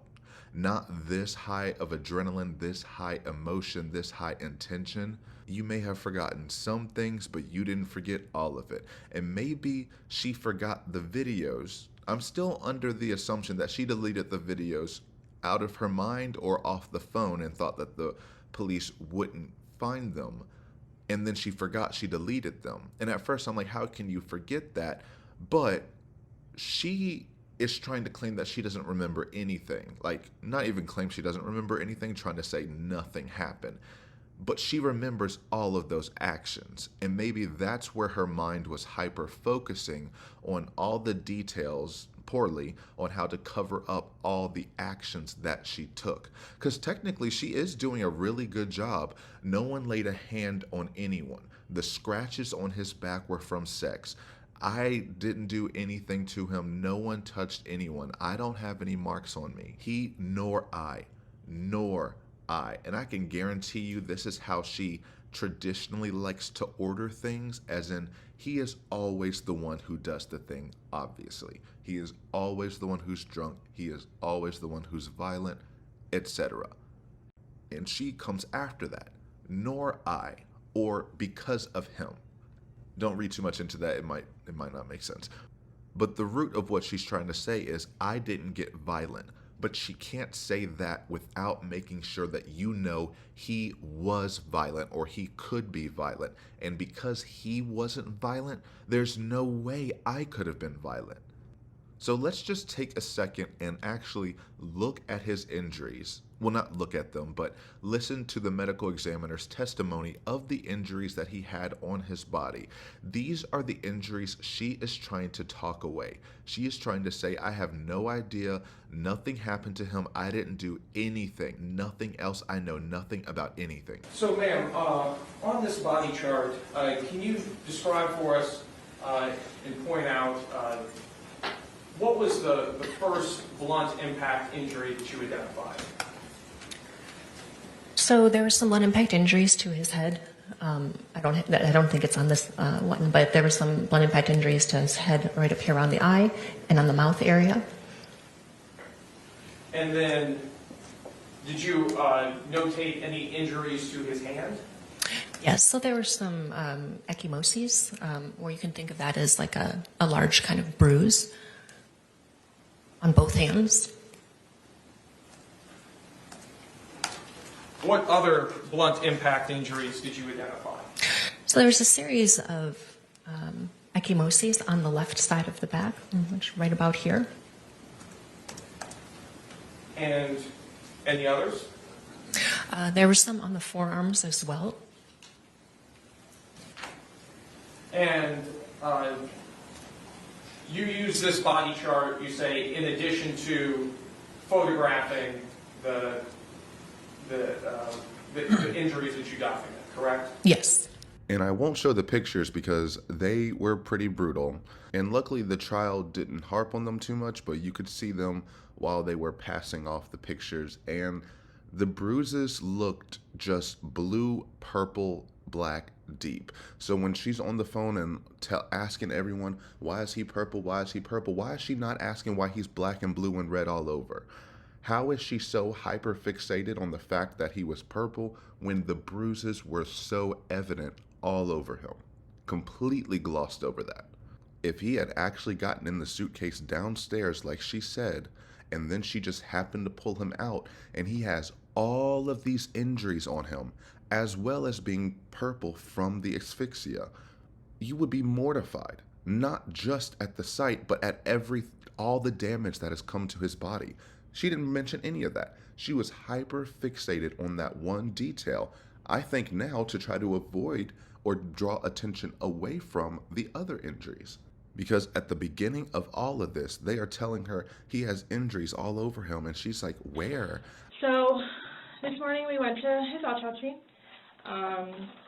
and we were informed of some injuries that he has by the doctor. So so he's got scratch marks to his back. I know what that's from. Okay. And it's called a contusion. Do you know what a contusion is? So, like, basically you're getting hit, and then, you get a mark from it. You'll get bruising. Like, someone hit you or something like that. It's called a contusion. So he had some injuries to his left shoulder. He had a cut near his lip. We could see his mouth was a little I haven't laid a hand on him. I have no idea where this is coming from. How do you not know? You are the one who pulled his body out. You could see his arms, his face, his legs, his hands, bruises all over them with actual bruises, not painted on bruises. And now that makes perfect sense why she immediately went to the abuser's playbook of, Okay. Also, too, he fell off my son's bike. Okay. So I don't know. And he's notorious for running into the wall or the hall tree. he's clumsy, he runs into the hall tree, he fell off of my son's bike, so I don't know, he's so clumsy. Maybe that's how he got all of those very serious blunt injuries. So I also keep that in mind when I see how they talk to her and how they treat her, because Chelsea said she just saw his body this morning, meaning they know for a fact she lied up, down, sideways, backwards yesterday, today, and in the future. So that's why You two didn't lay hands on each other. No. No. I don't have anything. You're right. He doesn't. Whatever that is, whatever it is. He does. See, this is what happens. It's not fair that you guys, just because he has those, automatically blame it on me. Like, well, what about when you had your injuries and he gets arrested? Is that not fair? Really? Like, It's really? the exact same thing. Really, I hate that so much. She is gobsmacked at the idea that you say, excuse you? You're saying my little injuries are fake, meanwhile his blunt injuries that probably would lead to someone else's death if untreated, especially in a suitcase, are even comparable? Every one of my issues, including when I call you and tell you it's not an emergency, but he did just hit me and make me see white like a Looney Tunes, is infinitely more important than whatever happened to him. Remember when I told you he hit me with a curtain rod and I couldn't believe you didn't take that either? Really? Yeah, I you don't said even the know. last physical was probably, you said, I think, what, a month ago? Where you got the injury, right? You said that was a month ago? A few weeks, give or take, yeah. A few weeks. That was the last, like, physical altercation between the two of you? You said a month ago he hit you with a curtain rod. Yeah, with a curtain rod. That's why I can't believe you guys didn't take that either. Wow. She gets so animated, and it completely downplays anything that she's ever done to him. He's the boy crying wolf. What about the injuries he receives? What about the marks he has on him? Really? She's one of those people who think women can't abuse men and that men getting hit is just no big deal. Fun fact, just anyone out there, if you are an abusive woman, men have nerve endings. Men can feel the hits that you give them. You know, there might be a higher pain tolerance and a societal standard to accept more than the average person, but hits hurt, especially if you're 103 pounds and 5'2". So I bet when you were hitting Brian, you didn't think it was a big deal. Oh, he just had a bruise here or there, and he had scratch marks all over him here and there. When you're hitting George the same way, I imagine harder because he hit you back, which would enrage you, and you're leaving marks on him all day, every day. And you downplay them every time. You told that officer that if he's, no matter what he says, tell him to eat a dick. Okay, have a good day. Okay, that's good enough. I know. Thank you. Okay. I love it. That's fine. Okay. Have a good day now. And whatever the Mikey says, Okay, tell him yes, to okay. eat a dick. Forget about whatever he's going to tell you. The marks he has on him is because I was fighting for my life. On the phone. That's what you told me. I pulled him up for me. He said he has marks because I was fighting for my life. I was being honest with you. Okay, well, there was an altercation earlier, and I'll be honest with you. There was an altercation earlier. So, that's when he came in, the altercation happened. So, that's when I left. I fled. Barefoot. I don't know if I've really heard victims say that preemptively. Hello, 911, I just got attacked, but don't worry, I'm fine, it's not a big emergency, and if he had marks on him, it's because I fought for my life. You're not really prefacing the idea that your abuser might be injured. You are trying to inform the police that you are in danger. You can be able to explain the defensive injuries once they're there if they were truly defensive. You prefacing it because you don't want to go to jail is illuminating that you were both fighting. And if you think that he should have gone to jail for whatever little hit you got, you should have gone to jail for all the little hits you gave him.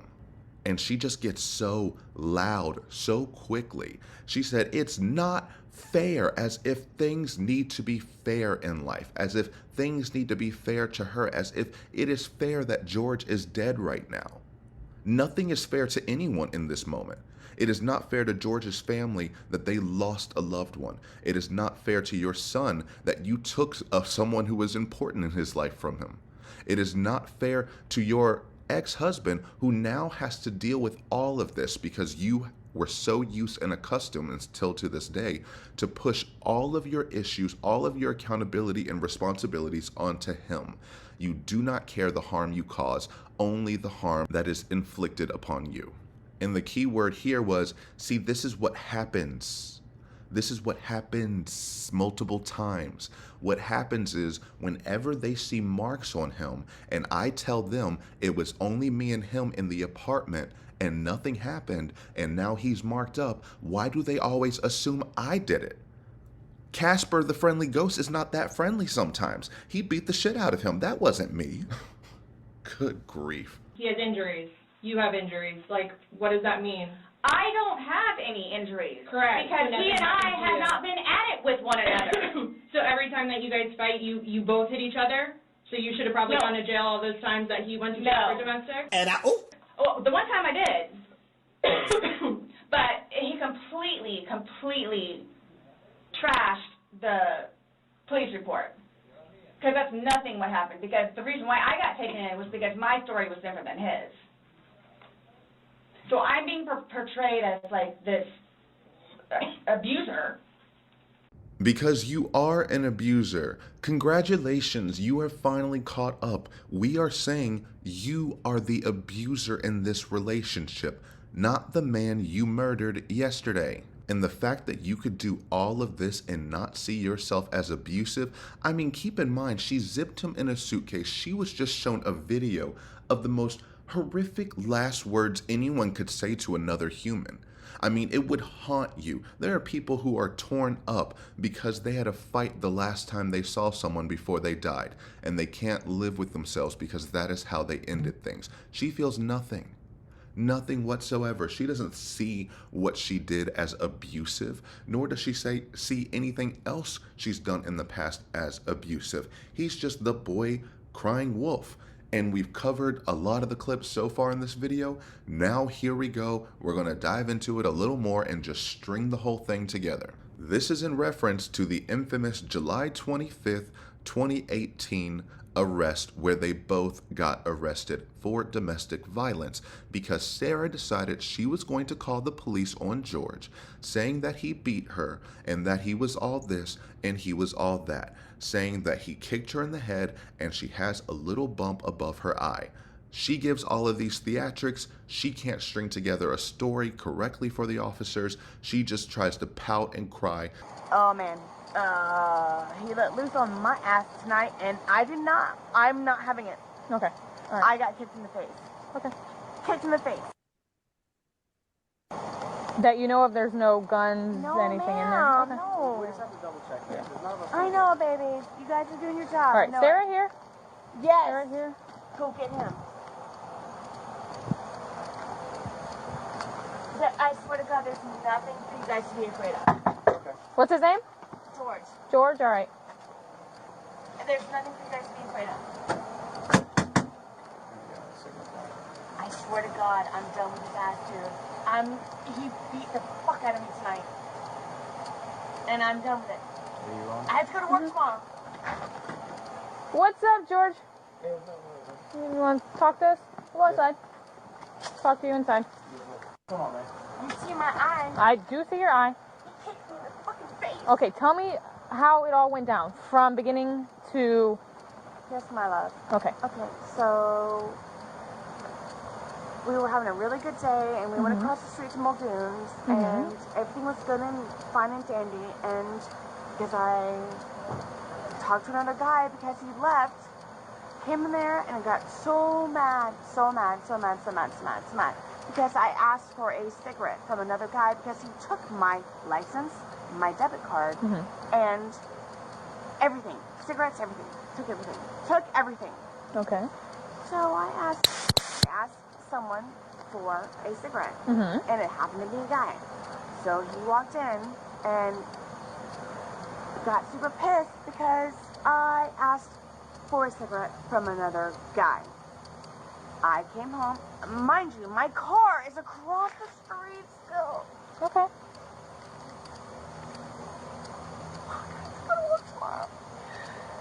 So you get home, you go inside. Oh man, let loose.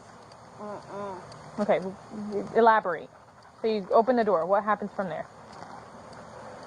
I'm a whore. He starts calling you names? Okay. When I say ragdoll, do you know what that is? I don't know what a ragdoll is. Oh man, I was ragdolled. Okay, but I need Me in the face. Okay, I need you to elaborate. Like, you walk into the house.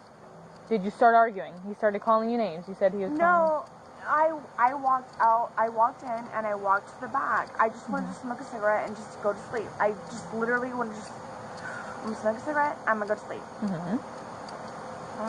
And then as you're making your way to the back, what happened? I got caught on the stairwell. You got caught on the stairwell. So he caught you on the stairwell. And what did he get in front of you? Started confronting you, telling you anything? What happened?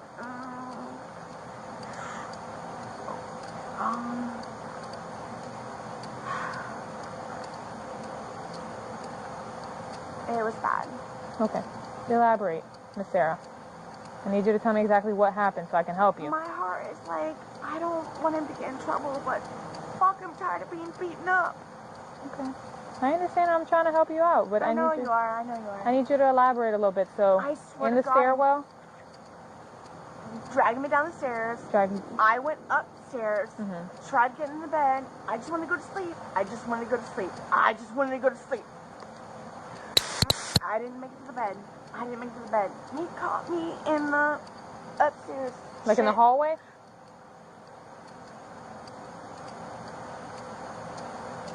Beating the fuck up.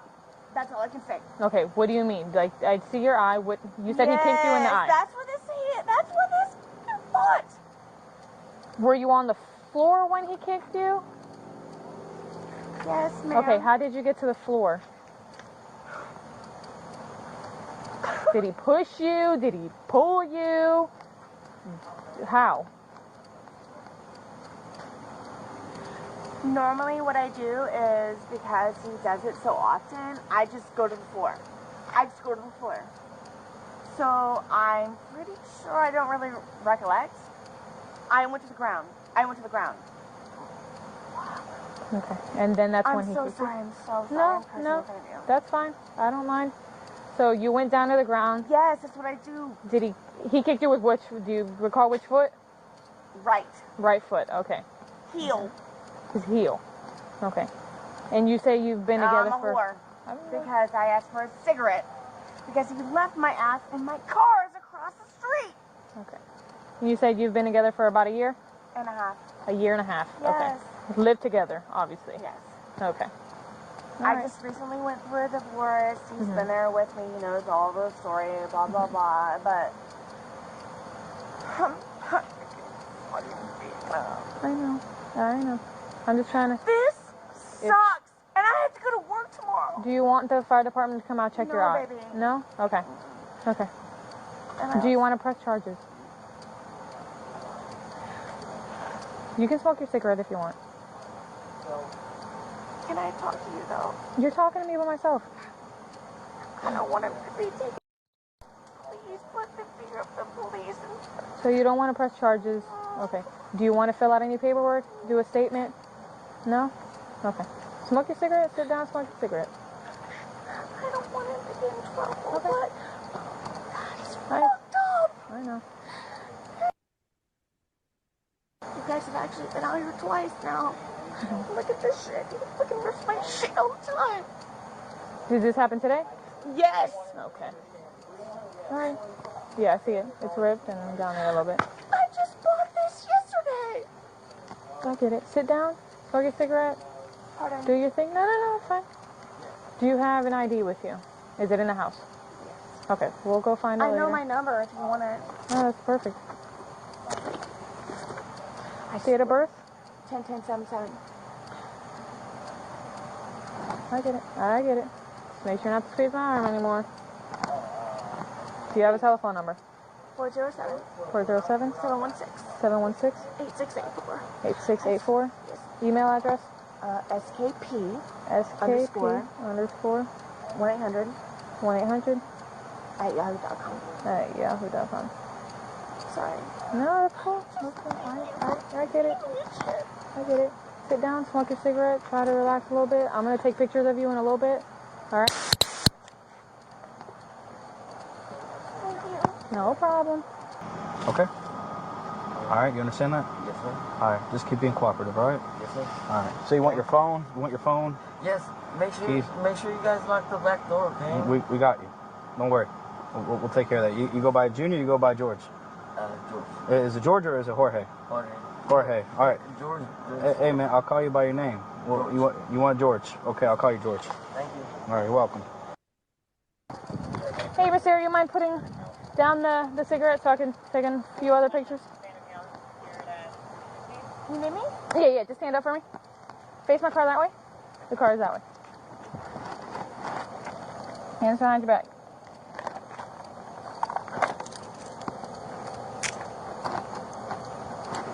For what? For battery domestic. Me? Both of you.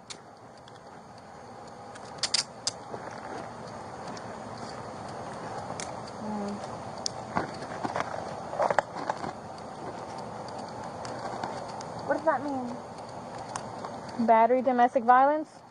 You two hitting each other. Oh. Doesn't go down like that. All right? Walk towards that car. County 125. I have a white female secured. You don't have anything that's going to poke me, stick me, cut me? Okay. Put your chest on that flag and stay there for me. Is this for real? This is for real. Why? I already explained to you. Chest on flag.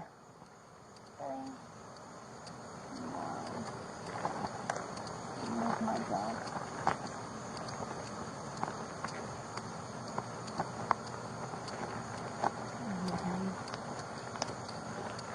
That should probably not be together, but that's not my business.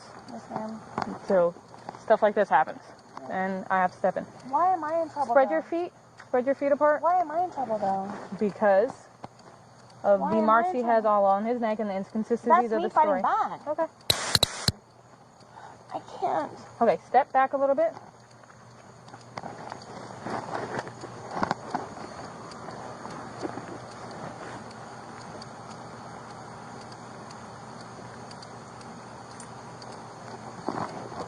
I'm good. Okay. I still gotta check you though. Why? Because I fucking fought back? No, because everybody that goes in my car gets checked.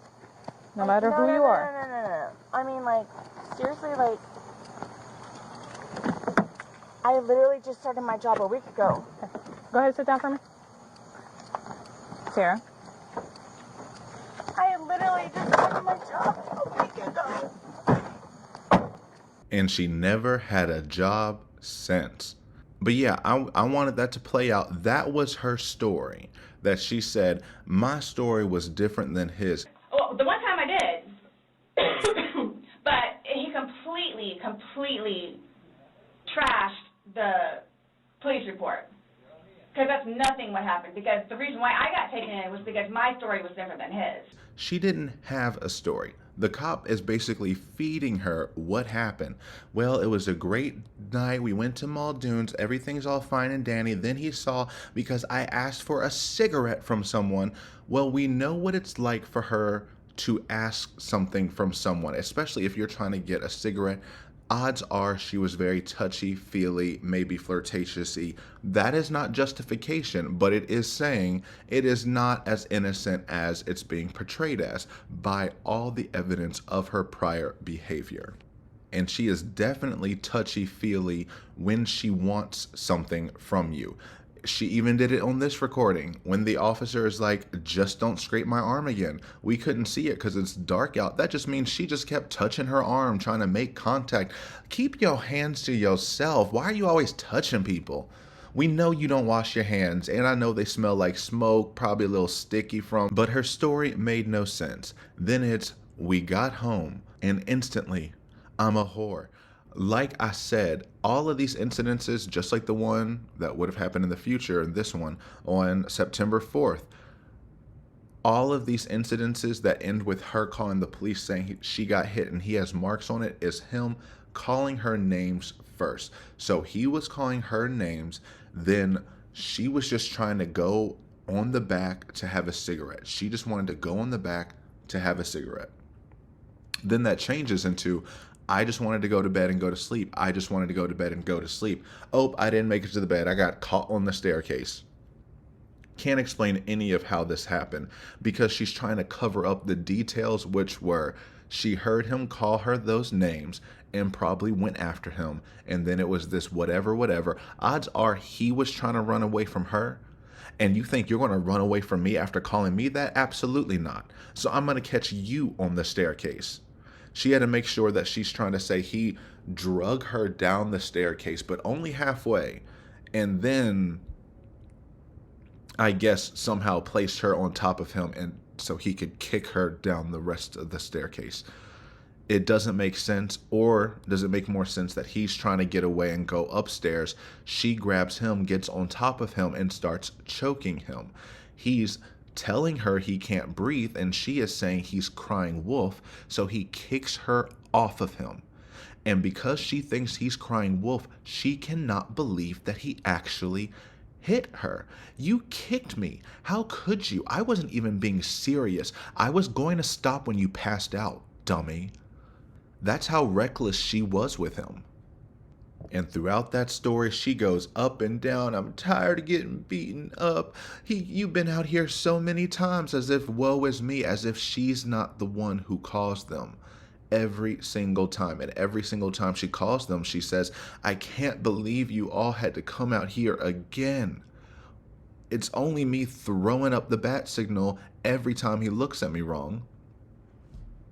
So she says she has a lump on her head. She got ragdoll, beat the F up. She's trying to get an explanation. The cop is feeding her an answer. She goes, beaten the F up. That's all I can say. It was bad. It was bad. Yeah, no story. She's saying, I only got taken in because my story was different than his. He didn't even tell a story, and you couldn't tell a story. Drunky the Bear sounds slurred as I don't know what. But then she sobered up real quick when those cuffs came on. What do you mean? All that little weepy talk went right away. You still kept the baby voice. Why? Because I fought back? Oh, now you're mentioning that you fought back. This is the first time you brought that up. So you were never going to admit that you fought back allegedly the whole time. They could have arrested him and you wouldn't have said a word, which is very indicative of how she is as a person. You have to corner her in her lies for her to admit to anything. That's why she got the, why am I getting taken away? Because of both of you hitting on each other. Oh, you found out about that? You found out we both hit each other? Oh, okay. You mean that whole time I'm telling you I got ragdoll and I just go to the floor? I just go to the floor? You didn't believe that? Okay. Well, it was because I was fighting for my life. And ever since then, we see this on all of these body cam footages. She keeps saying, I don't want to get arrested. I don't want to get in trouble. I'm not getting arrested. And she says it constantly. I don't want to get arrested. I don't, because I fought for myself and I have my 8-year-old and I just want to go home and sleep in my own bed right now. But I did fight back, I'm not going to lie. So, I'm telling you. How come when he contacts you after you know he has a no contact order, why don't you call the police? I don't want to get in trouble. Why are you getting in trouble if he contacts you? I got in trouble last time. One last time. I gotta take my son to school tomorrow. I'm not getting arrested. No, I'm getting a statement from you. You're not being arrested. So, Okay, look, I'll come over and see you in like 5. Come on. Thanks, buddies. They know. Let's get this done. They know. Okay. Good. Now, would you come in here so we can do your statement, please? And stop this. Sit down at the table and let's get your statement filled out. He didn't believe I would ever do it. I'm not getting arrested. No, you're not getting arrested. I've already told you that. I'm not getting arrested. Nope, you're not. Did you do something you should be arrested for? No. Okay. For the last time I fought back. Because she knows she should get arrested. And that's why she's trying to confirm it. And every time the cops are like, why would you be getting arrested? Because I got in trouble last time. Can you imagine the mental gymnastics you have to do to actually believe that? Because it just minimizes anything. Again, he was crying wolf, so nothing actually happened to him because she understands everything. Just like she knows that he can spend the whole night locked in a suitcase and he'll be just fine. He was going to be just fine on that staircase. However, he kicked me. He assaulted me. He came out of nowhere with pure rage and anger, and he wanted to kill me. I had to call the police. How else was he going to learn his lesson? Please put the fear of the police in him. Please put the fear of the police in him. I called the police so that you can tell him I'm just a phone call away and the next time we will take you in. Because I don't want to get him in trouble. I just want you to yell at him so he knows to never fight back again. But you slipped up this time. You called the police on yourself and you're mad you got arrested. And ever since then, you've been trying to cover up because you know how guilty you are. That's why you tell him, eat a dick if he says anything. Like he says, tell him to eat a dick. Because you shouldn't believe him. Because she doesn't know. She thinks that he told on her when he really didn't. I mean, he explained what was happening, but he didn't try to press charges further. And speaking of, why didn't he try to press charges further? And she can say, I didn't press charges either. Yeah, you didn't press charges on your misdemeanor. He didn't press charges on his felony.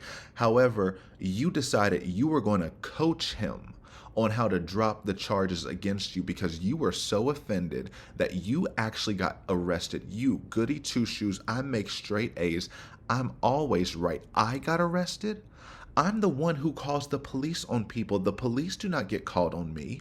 And because you tarnished my reputation, you gave me my M for Scarlet Letter.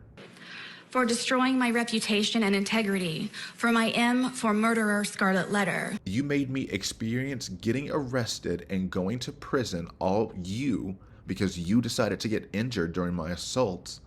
For me experiencing ever being arrested and after today, prison. And now I got put in a cell.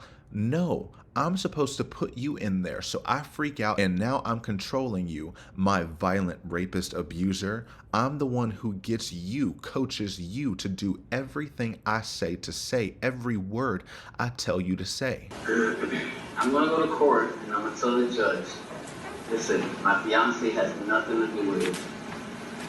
It's all my fault. We were both drinking and it got out of hand. Isolated situation, it has never happened before. I love my fiance. She's a good woman. Never been in trouble in her life. She has a 7-year-old son that she loves and cherishes. A blind Boston Terrier. She has 2 dogs. One is blind, one is deaf. She goes around and she's driving and sees an animal that's injured. She'll stop in the middle of the street, no matter what kind of traffic it is, just to make sure that that animal doesn't get injured any more than what it already has. We both love each other. We both live together. Yes, every relationship has their arguments, but we are not the type of people that you guys are portraying us to be. She especially. Especially her. So please, if you can, dismiss this case. Close. Drop it. She is not the type of person. Good person. Great person. Angel. I know she'd be an angel. She's close to it. Best thing that has ever happened to you. Yes, ma'am. And I love you to death. And I hate that we're going through this. Saw it. What? And they did. good. I love you, baby. Whatever you want to say. I have never in my life seen a victim being able to tell her violent rapist abuser all of those things and making him say these things on video. And not only that, yelling over him to make sure he says exactly what you want. She's a good woman. She's never been in trouble. More like never got caught and held accountable. She has a son who she loves, a blind Boston Terrier, and 2 effing disabled dogs. She loves animals. She's a great person, amazing person, angel. Like, she just kept punching it up because no, he could not say anything right in this situation. And sometimes people like this get like that, where they want you to say the right thing, but there's nothing that you can say is the right thing. And that's how he ended it. She still kept going. No, couldn't really hear because drunken ramblings. And he goes, what else do you want me to say? I said, I love you. I love you to death, which is super eerie now, but I bet he meant it. He said, I hate that we're going through what we're going through. Because he is trying to say anything to make her happy. This violent man. So it's instances like these where I'm like, I don't believe it at all. There is not a single victim out there that has this much power over their violent abuser who is as violent and controlling as she tries to paint him to be. There isn't one. 0. Because the fact is, during this whole thing, he's not trying to save himself. He's saying drop it against her. She didn't do this. And he does say we didn't do this, but he's not saying drop this against both of us. He is saying drop this against her. Because she's going to drop the little misdemeanor or whatever like she has all the other times when it's not even that big of a deal. But when it comes to a 3rd-degree felony and you can't just wave that away, she wants him to beg for them to drop it. And with that vitriol, imagine if he said no. Imagine if he said, no, you did try to strangle me. You did try to kill me. I'm going to go forward with it. With that rage, with that anger, no doubt she would have tried to attack him again and then immediately called the police saying he did it to her. And then always laughs. He never thinks I'm going to do it. He never thinks I'm going to call you all. She has no problem putting him through this, but the idea of him putting her through this, or actually holding her accountable to her actions, that means you need to beg for forgiveness and beg to get this dropped. Because it wasn't until I heard about this, or not really, but once I heard about this and saw this, I was just like, oh, it's that deep. She 100% is the primary abuser and the one who has more control over anyone in that relationship. More than George, more than the family, more than the police, more than the property manager, more than her friends, more than everyone around her. She was controlling all of it. It's just wild that she felt so bold and so safe, so comfortable, so powerful that she could do this casually for her own benefit, not for her own safety. This is purely a benefit to her. So from everything we know right now, she had the power to kick him out, get him arrested, bring him back in, drop the charges, go meet his public defenders, go meet his probation officer, control the phone, control his clothes, control his bike, control his birth certificate and personal paperwork, IDs, whatever that would allow him to have some autonomy to cash checks, to get a job, to go other places, to move out on his own. He needed her permission to do all of it. And she claims to be the one who is the abused, and is shocked that everyone shows her all of these videos and all of these actions of her, and she says, you dare call me the abuser? We're not saying that he doesn't abuse you. I am. We're not saying. So I'm the one that's being portrayed as the abuser. Because I have never dealt with anything like this before. I don't know what to do, how to do it, and I always know what to do and how to do it. I don't know. So I don't know, like, what's going on or, like... And she says it again. I excel at everything. I don't know what to do and how to do it, and I always know what to do and how to do it. And you can see it in these body cam footages. Not that she's actually successful at it, but you can see it in her eyes and her actions that she always thinks she knows what to do and how to do it. It looks a damn mess every time, but she gets what she wants, so she thinks she's good at it. Every time she's manipulative over the phone. I just need you all to come in incognito because I'm going to get kicked out of my house if you don't. She thinks she's in control of every little thing, and now she isn't, and she is freaking out. I've never been through this. I bet not. I hope you don't have a trail of bodies off somewhere, that you haven't gotten caught before, that you have dealt with this before, and you got the police to let you go. That doesn't make any sense. And so remember way back years ago when I started this video, I said I wanted to do a thought experiment. Actually, that was a joke, but I did actually start this video last year. But a thought experiment of taking her answers in the light most favorable to her.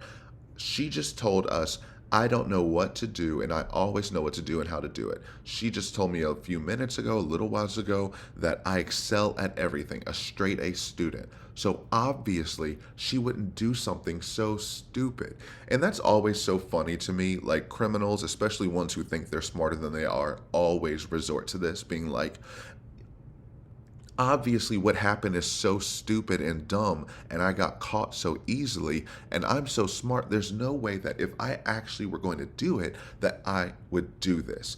I know how to do everything. I excel at everything. If I were actually trying to kill him by locking up in a suitcase, I would have gotten away with it. I wouldn't have filmed it. We are simply trying to find out as well. Again, we got one side of the story. You're telling us, we're going with what you're saying, but then we find stuff that negates what you're telling us. And I don't even remember doing that. Okay. You're telling us that we're assuming stuff, but what we're simply doing is telling you what we saw in the video and repeating what you told us. I understand. Because I don't remember that. Okay. Doesn't mean it didn't happen just because you don't remember it. So is the texting thing something about me? Like what's... Is the what? Texting? Oh, no, I'm texting. No, you guys are scaring me, so, like, I don't know, like, what to expect. I mean, I had questions of things that need to be taken care of. Like, I don't... What are your questions? I have one last question. You realize you're the person that killed him, right? I thought about that. Ding, ding, ding. There it is again. Let's wrap it up. We have another confession. Bring in the dancing lobsters. Ish. It's enough. He point blank says, you realize you're the person that killed him, right? And she says, I had thought about that. Originally, I thought she said, I hadn't thought about that in a condescending way. Like, I hadn't thought about that. But slowing it down and re-listening, I think she says, I had thought about that in a very reserved, recluse voice, because she's being confronted with the fact that he is saying, you're a murderer, very, very clearly. Because before, Chelsea said, he's dead because of your actions. He died because of your actions. And she says, I understand that. Boom. Acknowledging that her actions are the reason he is dead. Case closed, we're done. He is now saying, you are the person who killed him. I am saying you, Sarah Kathryn Boone Paulsen,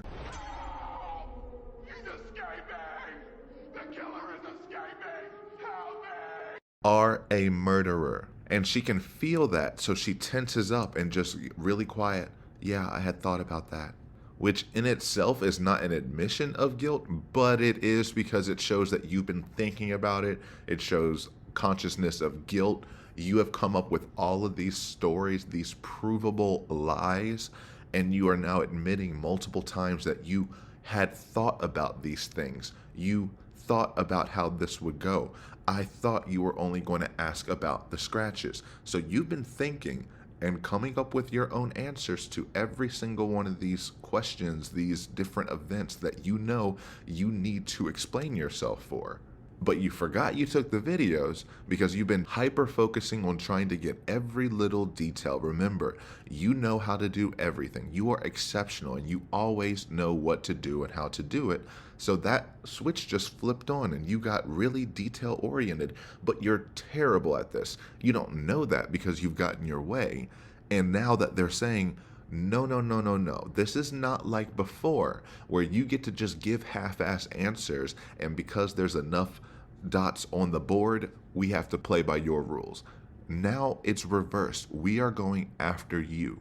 And while you came after George all these times with just the most bare bones of evidence, they have all the evidence against you because you provided it. More than anyone else, you provided them. You did the investigation for them. When they showed up, you said, hey, police, I've got it all figured out. So I zipped him up in there, but it was okay because we were laughing. And then I went upstairs and I fell asleep. We were the only ones in there, and we had drinking a bottle of wine. Nothing bad happened whatsoever. No yelling at all. It was a happy, fun-filled night. Everyone was happy. It was the best day ever. I have no marks on me, and then they're looking at this body that is bruised and battered and are like, oh, okay, well, that's a lie. So she's the one who did it. I mean, and to this day, she still thinks this case is some big mystery that still needs to be solved and that she was wrongfully judged a murderer when it is the most paint by numbers 2 + 2 = 4 kind of case there is. But I digress. She says, I don't remember doing it. And he's like, okay, just because you don't remember doesn't mean it didn't happen. And once faced with that, completely diverts. So is the texting about me? You do not need to be worried about texting at a moment like this. She thinks they're texting back and forth about her because in her mind she centers herself around everything. So of course they're texting about me when it's the reverse. They're so over your lies and disengaged that they actually have real jobs that require real attention from other cases that they need to take seriously. You are an inconvenience that will be arrested within the hour and then carted off to jail, and then they have to get back to investigating actual difficult crimes. But in this moment, you think all the attention is on you. So she pulls out her good old faithful, you guys are scaring me. How many times has she said, you guys are scaring me, you guys are killing me? Then to immediately follow, because I have questions about...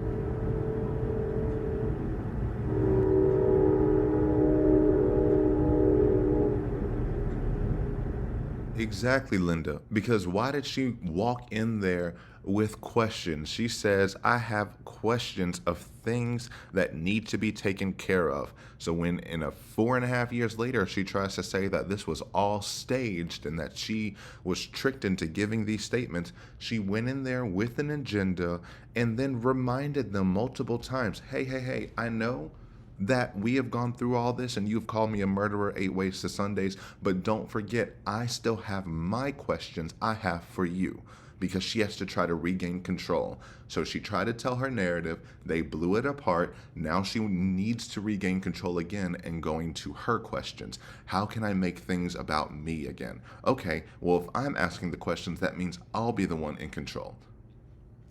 She's about to find out that that's incorrect, but that is her goal. She came here with a mission, and she wants them to help her take care of things. Okay, you left him in a bag when he's begging you, saying, I can't breathe, let me out, and you said, F you.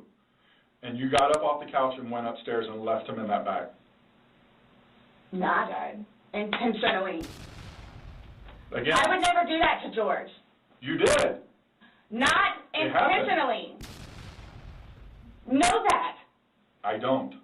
Know that. You got up and you went up to bed. Alcohol is a thing. It's alcohol.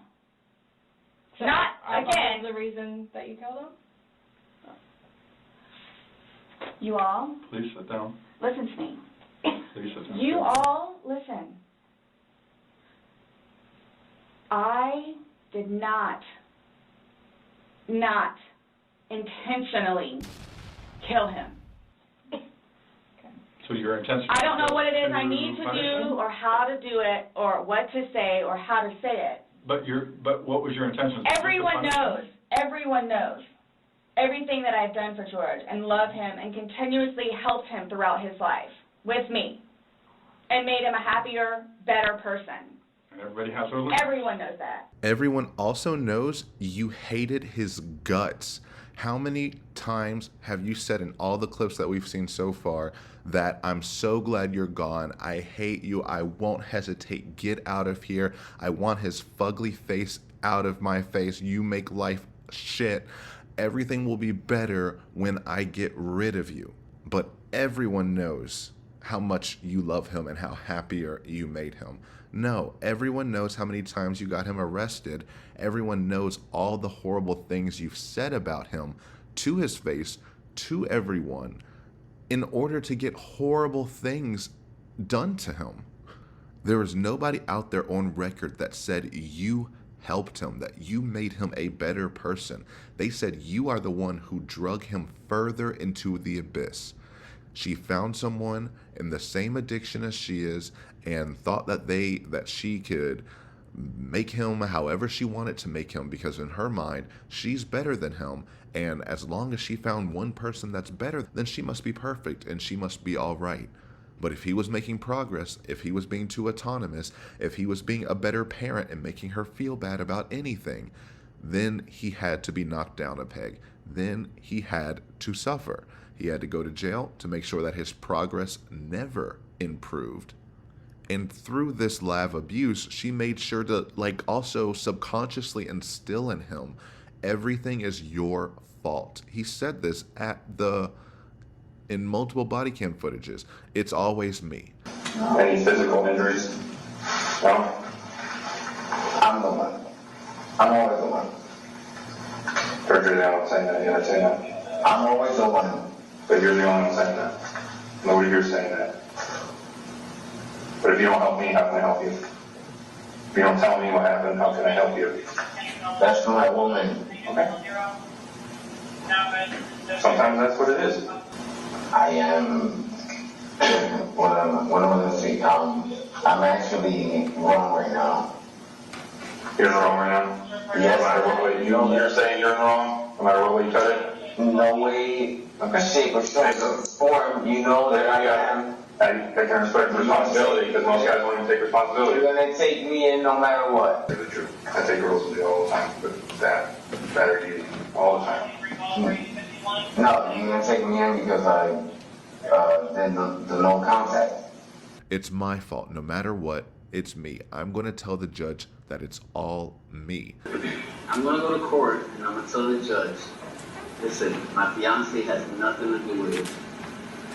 It's all my fault. Yes, every relationship has their arguments.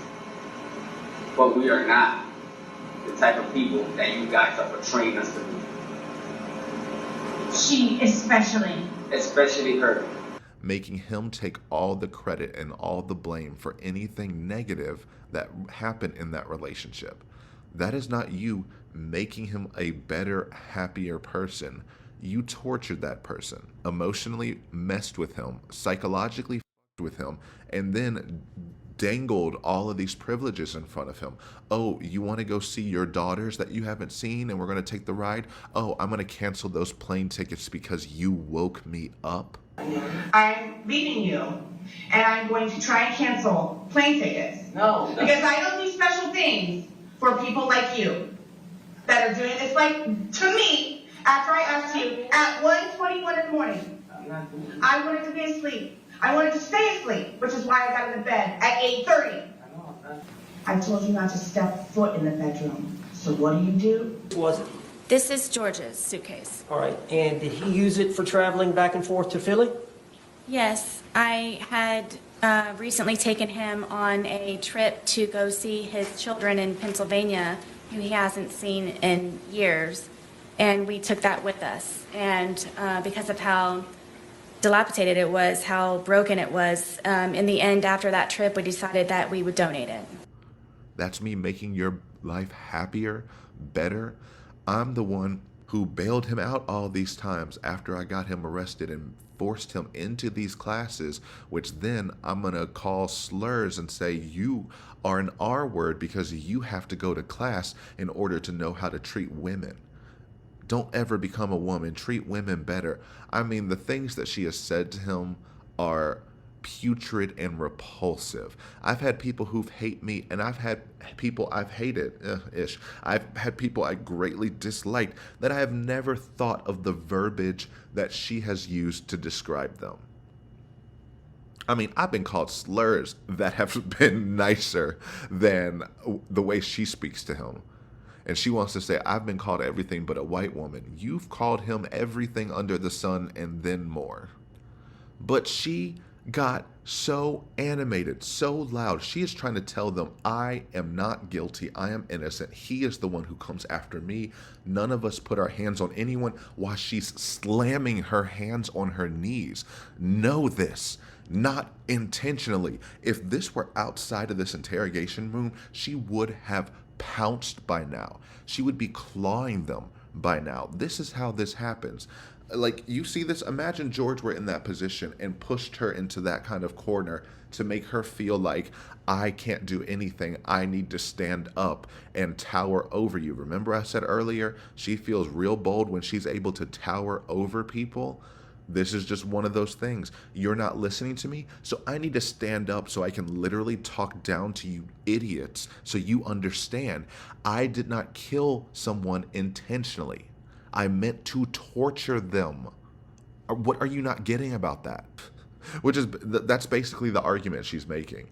I didn't intentionally mean for him to die, but I absolutely meant for everything else to happen that happened that night. And I think truly the reason why they're not letting up on it is because of the bruises and injuries he has all over his body, because it's easy enough to figure out how he died. He died from asphyxia, and he was never let out of the suitcase. Cool, we got that. We do not know why his body is marked up as bad as it is. The roommates enlightened us, telling us that they heard a loud, humongous crash bang that shook the wall. Yeah, it got louder. And then, right around 11:15, they hear this. He hears this banging coming down the stairs. He said hears bang, bang, bang. You could tell it's coming down the stairs because it starts and then it stops right next to him. And when it stopped, he said something just slammed the wall. He said it shook the wall. He said that was the first time he's ever felt like the whole wall shake like that. He said after that, it was quiet. He was up till about 1 o'clock. Meaning that suitcase started upstairs where that original picture looks like. It looks like it's their upstairs wall. Nowhere near in their downstairs can I see the wall that it looks like where she took that picture. And so it came crashing down.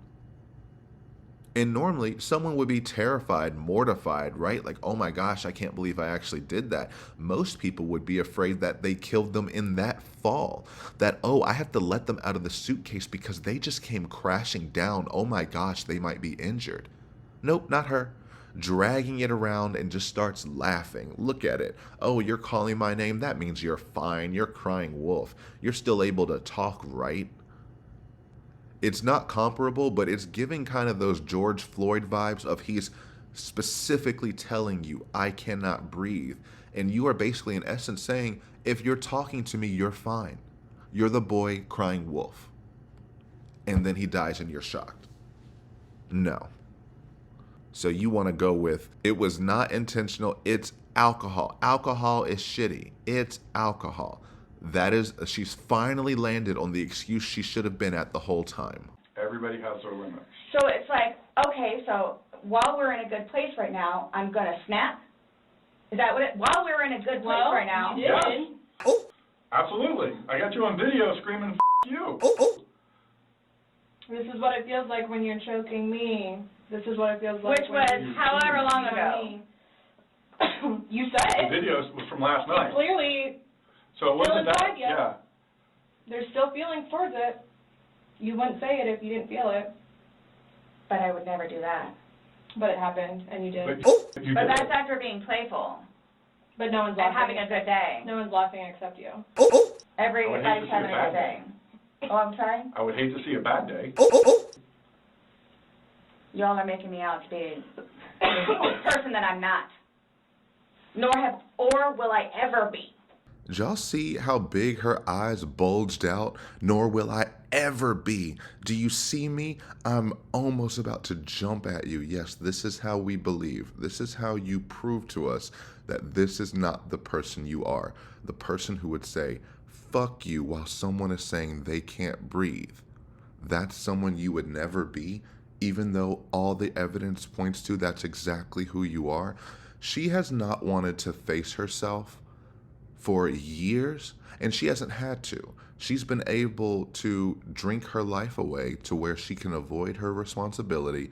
She doesn't have to go to work. She doesn't have to take care of her kid. She doesn't have to do anything she doesn't want to do, which would include looking at herself and seeing who she actually is.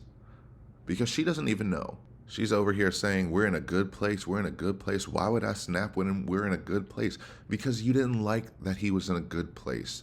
You didn't like being in a good place. Unfortunately, this happens a lot in abusive relationships where things will get better and the primarily abusive partner can't stand that because they don't trust it. So then things get amped up and things get worse. And this feeds into, and I've talked about it early on in my videos, but this cycle of pain where when these relationships are formed in ways like this, and there's so much distrust and doubt and turmoil early on. I mean, within a year, they were living together and she called the cops on them already, and that's when she already got arrested. So from the beginning, and I mean, she lied in court, but she said in court that their first date, he was beating her for 4 hours while she laid curled up outside in her front door. And she only got away when he fell asleep, but fell asleep in her place the first time they've ever met. And she said she fell in love and kept going back. What? Like, we know that's a lie. She just wanted to try to say he was abusive from the start. I had no way to leave. So I'm just going to say the most egregious, ridiculous lie I can say and say I got beat for 4 hours, but then somehow went back to this man I had no ties to. Socially, financially, emotionally, nothing. I chose to go back. That is a you thing. When we talk about the line, the responsibility, if someone out there hits you on the first date and you go back to them when you have no ties to them, that is on you. Do not do that. If someone puts their hands on you, especially on the first date, it's never going to get better. They just met you, stranger, and they feel like they're comfortable enough to hit you. Why would you keep going back to them? That's neither here nor there. But relationships established in that sort of manner, and not the manner that she's describing, but just in a toxic manner in general, feed into this cycle of pain, which is we hurt each other to prove how much we love each other. And when we do fight and we separate and it's this big blow up, we always come back together and our love is stronger. So we can only trust our love when there is a tumultuous, bad situation, so that when we make up, we become closer. That's the idea. That's the root desire of most of these idealization and devaluations of their partners in this kind of way. You're either the best person in the world and I've never been more in love, and we make two pieces, broken pieces in a pile of art or whatever metaphor she tried to put together, and no one understands our relationship because they don't understand how we love. That's not love. That's manipulation and control. Or are you a different person when you're drunk? People have different personalities after they consume alcohol. It depends. If, like, it's, well... Because you're sober now, so sober you, nice but what about drunk you? Not... It's both of us. It's both of us. And it's, again, it's not fair that you all are assuming that the marks that he has on him are from me. We asked you where they came from. I have no idea. Well, nobody else was there, so nobody else was there. I have no idea. I swear I did not lay a hand on him. Okay. You just zipped them in the bag. Nor he. You just zipped them in the bag. And then you flipped the bag around several times. I didn't do that intentionally. You didn't intentionally flip the bag around? No. Why would I do that? Well, you told us you did. When he was upside down. Right. Well, you had to put him upside down. You can't get in a suitcase upside down because the Oh my What, gosh. you put the See, stuff and in that's the where his unfortunate. body was? That's the unfortunate thing too, is nobody else was there. Yeah, it is unfortunate that no one else was there, because literally any other human would have let him out of that coffin but you. So yeah, that is very unfortunate. And also, you told us no one else was there. They didn't have to be. You're lying up ways, left, backwards, 7 ways to Sunday. Why not lie? All these people were in here. But they can't, because you already got rid of that defense, saying it was only me and him. And you're only saying it's unfortunate to try to say I didn't lay a hand on him. There we go again. I didn't lay a hand on him, nor he on me, which makes you look worse every single time. We understand. So many times you have said he has not laid a hand on you, and that has been proven to be true because there's not a single injury on you, defensive or otherwise. Meanwhile, he is nothing but injured. Like, that is wild. He has injuries infinitely worse than anything she has ever shown the cops to date. Yet she can look at him, knowing that the bruises are all over the left side of his face, his left shoulder, on his right side. Like, those are looks like she just beat him with the bat on the left side, upside the left side of his head, based off of the injuries that he has. And she's saying it's not fair that that's from. They didn't even bring that up. She brought that back up. They were going to circle back to it, but she did it because she didn't want to keep going down the road she was going. So, well, it's the alcohol. Well, first Chelsea's like, well, you're sober now. And she does this slow little blink and this short little head nod of like, yeah, well, yeah. I don't think she is completely sober, though. I'm going to be honest. That would have been my first argument. Throw this out because she's clearly still intoxicated. Did they check her blood alcohol level that day? I don't know. I don't know if they do that on intake, but I would have said she was passed out.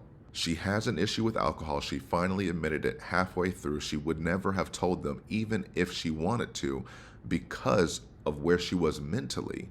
She was always going to deny whether she was drunk or not. So she denied it here too. She was drunk during this whole interrogation. That's why her answers are so erratic. That's why she gets so angry. That's why she can't answer questions in a coherent way. That makes sense.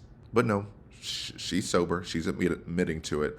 When she went to buy cigarettes, part of me thinks that she would probably buy a little something to help take the edge off before going in to meet with the police with her handwritten questions, because she knew she would be nervous just to ask those questions, because she thought she set herself up the night prior for success. I've set up my story, now I'm going to go in there and I'm going to knock it home. And this is her getting knocked out. The hands just up, denying everything. I have no idea. I'm telling you, I remember everything about that night. But if you ask me any questions about what happened to him, then I have no idea. I don't remember. So she got him in that suitcase somehow. Part of me, I just have this inward feeling that she beat him into the suitcase, as in started beating him and then ordered him to get in the suitcase. And then he did it because, again, she doesn't have any defensive injuries on her. So if he really didn't want to be in there, unless she knocked him out and then she positioned his body in there. But I could totally see her. She said, you think I would just say hop in and I'm going to go upstairs and go to sleep? And while that could just be like a one-off, like a metaphor or just an analogy or something, I think it is. She ordered him in there with the, oh, I'm going to unzip you or something. I don't know. I just get the feeling that she attacked him into that suitcase and it was not voluntary, like she is trying so desperately to get us to believe. And she's finally realizing it. She's like, oh my gosh, there's nothing I can say. You all are cornering me. Ask for a lawyer then, Miss Straight A's. But you can't, because you've gone your whole life winning arguments, either just overwhelming and yelling or getting physically violent until people have to separate. And then you still call that a victory until someone hits you back. Then it's this moral atrocity which the police must be involved. And whatever he tells you I did is a lie. And then Chelsea asks, are you a different person when you're drunk? Because you're sober now. Scott's like, people are different when they're drunk. And she's like, it depends. Meaning, yes. Meaning everyone says you are an angry, belligerent drunk.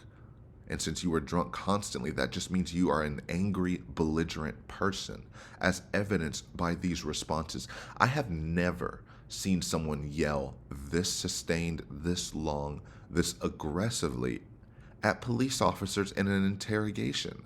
Things get heated here and there, but then it calms down after they realize the situation that they're in and that they are not getting out. No, her, just keep getting more animated. I will get you to believe in me even if I have to scream at you. I am innocent. I am an angel. I am not the abuser. He is. We have a video showing the suitcase in several different positions.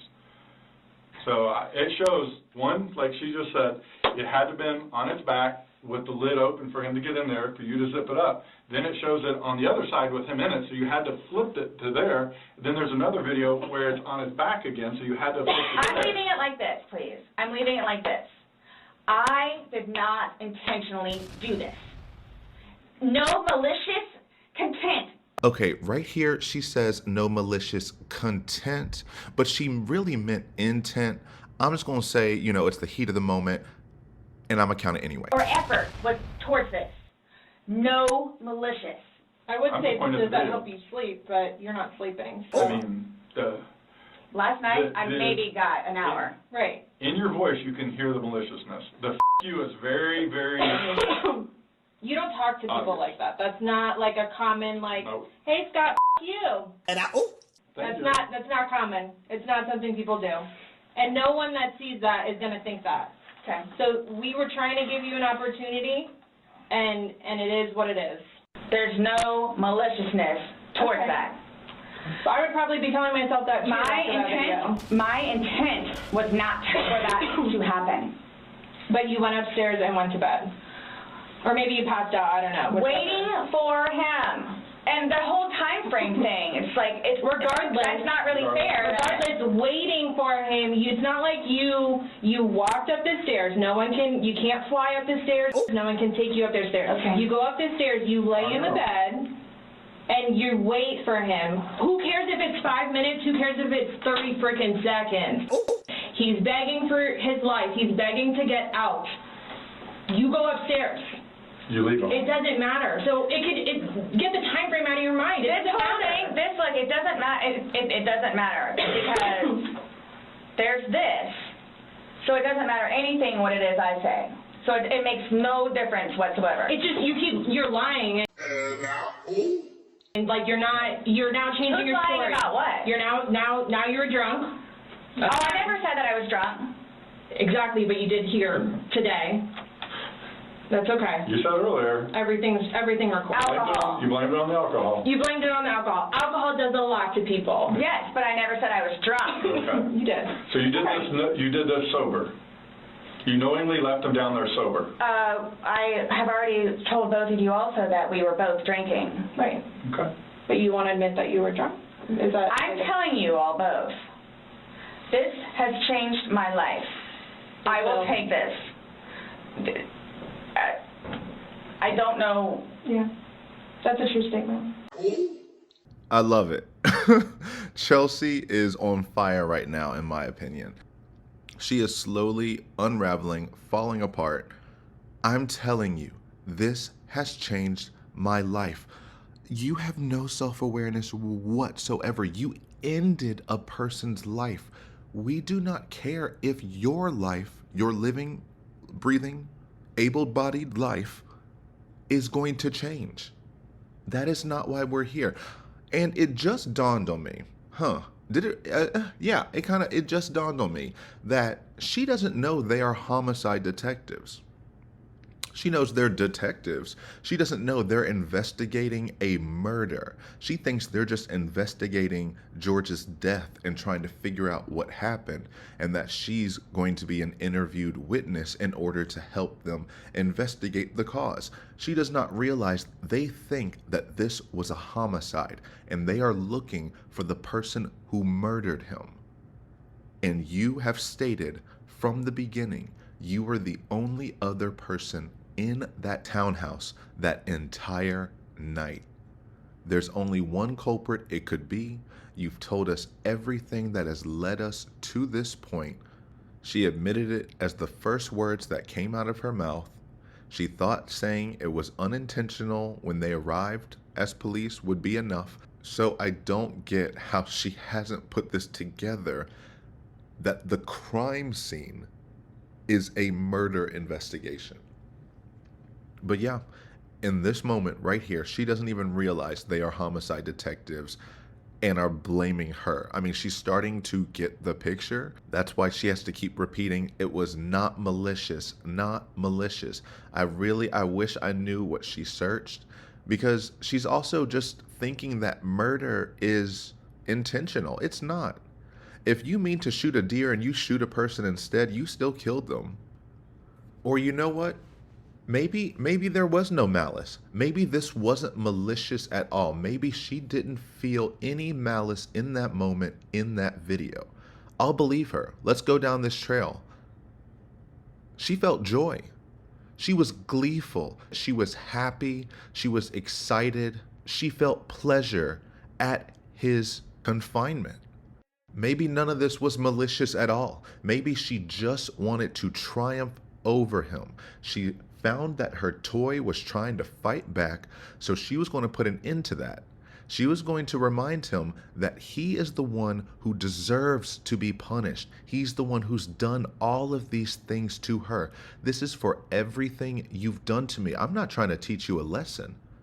I'm showing you the consequences of your actions, and I am taking joy that I won.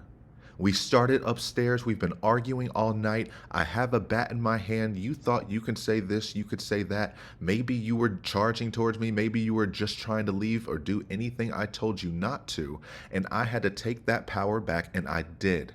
And I pushed you downstairs, even though my hand slipped. I didn't mean to, but because I'm great at everything, I know that you're okay. So I know I can drag you in the living room, push you down, face front, plop down on the couch, have a breather, and gloat about it, and make sure to capture my victory so I can relish in it later. She didn't feel any malice towards him whatsoever. She's a true sadist, if that's the case. And because she is who she is and only can think about herself, she deserves to have her moment to savor it, to really relish in it, and to take it all in. And she has to have a keepsake so that she can look at it later. So she films it and she laughs because you're responding to her. You, the person I defeated, are now responding to me. I don't care if you're hurt. That's on you. That's on you. It's on you. I'm only concerned about me and my joy. That's why I can't stop laughing. If this were malicious, she would be spiteful the entire time. She would be hate-filled the entire time. She would want to continue to do harm. No, she's as happy as she's ever been that entire day. So much so that she feels completely disarmed, comfortable, powerful, in control enough to just float up the stairs. They say she can't do it, but I promise you, after she had that second glass, she floated up the stairs and peacefully went to sleep. Not for 1 second did she ever think he was going to get out and come up there and join her. As she said before, you dare to take a step in my bedroom. I wanted to be asleep. I wanted to stay asleep, which is why I got into bed at 8:30. I told you not to step foot in the bedroom. So what do? I just wanted to go to sleep and stay asleep. And she finally got in that bed and she said, I can finally stay asleep. Even if she didn't mean to actually do it, she did it. And she woke up probably with a smile on her face until her world came crashing down. Absolutely. But you're trying to dance around the fact that you but what are you, okay, just you left them in there. You're trying to dance around the fact you left them in there. This is not, you didn't leave them in there? It's not cool. Like, this is not cool. It's not cool. He's dead. It's but not you cool. think that I did that intentionally. You think that I did that intentionally. You intentionally left them in there and left the room. You went upstairs to a different room. You intentionally did that. You did. Yes. Because I'm thinking he's going to get out. Okay, and he didn't. Obviously not. Again, that attitude. Who are you catching an attitude with? You are literally cornered by two detectives in a police station. When somebody's begging, saying, I But can't when you breathe. say that, though, but you have to, y'all Please let me out. I can't y'all breathe. don't know George, though. Like, again, I thought it was the boy crying wolf. So it's just like, what? Oh, so if your son was in there and said, I can't breathe, are you going to open it, or is he 9, so he's not, Really? It's not a big deal. I'm just a valid question. Really? Yes, Miss Really, yes. Because I don't know, I feel like they have to have looked. Yeah, it would make the most sense to look into her background. So they have to know that she already locked her son in there. And they probably know if you already locked your son in there and you let him out instantly when you were having a happy, fun-filled time, why didn't you do it to George? Sorry, I thought I was done there. No. And then Scott says, when you hear somebody begging, but y'all don't understand, y'all don't know George. George does this all the time. I thought it was the boy calling wolf, crying wolf, whatever. Every time I hear it, it almost sends shivers down my spine that you think that him begging is him complaining, crying wolf, and that you've heard that so many times that you don't take that seriously. Wow, like it makes me just wonder, what have you done to him in the past? We only know of one other instance that you got caught. He said you did it constantly. And because and that's only once the police finally pressured him enough, but he didn't actually give details on it. We don't know how bad you've treated him in the past. We don't know how close to death you have brought him time and again. And for some reason, he kept going back to you, no matter what everyone tried to do to get him away from you. Oh, you said you would never put your son in a suitcase. You would only put George in there. No, George got in a suitcase. And you zipped it up. Not all the way and not intentionally to leave him there. But that's what happened. But you keep going away from it. I don't know. That's exactly what happened. You went up to bed, woke up the next day. Are you all trying to have me admit that? Like, are you trying to have me admit that? Because I will never admit it because it's not true. You have done nothing but admit it. And we've done nothing but go over how many times you have admitted it. So I won't replay it again. But it's just like, wow. How could you have given that many answers and still say, I will not admit anything? But yes, they are trying to get you to admit that you did this. They've already gotten that. They just want you to also admit that you did it intentionally. They don't need it because the video shows you did it. And honestly, this isn't even asking for a confession. They're pretty much just trying to get you to comprehend what you did. They've got it. They've got the confession. They've got the consciousness of guilt. They've got you in lies again and again. They've got you tampering with evidence again and again. They've got everything. This is them literally just trying to teach you about yourself. This is why you're a murderer, and this is how you did it.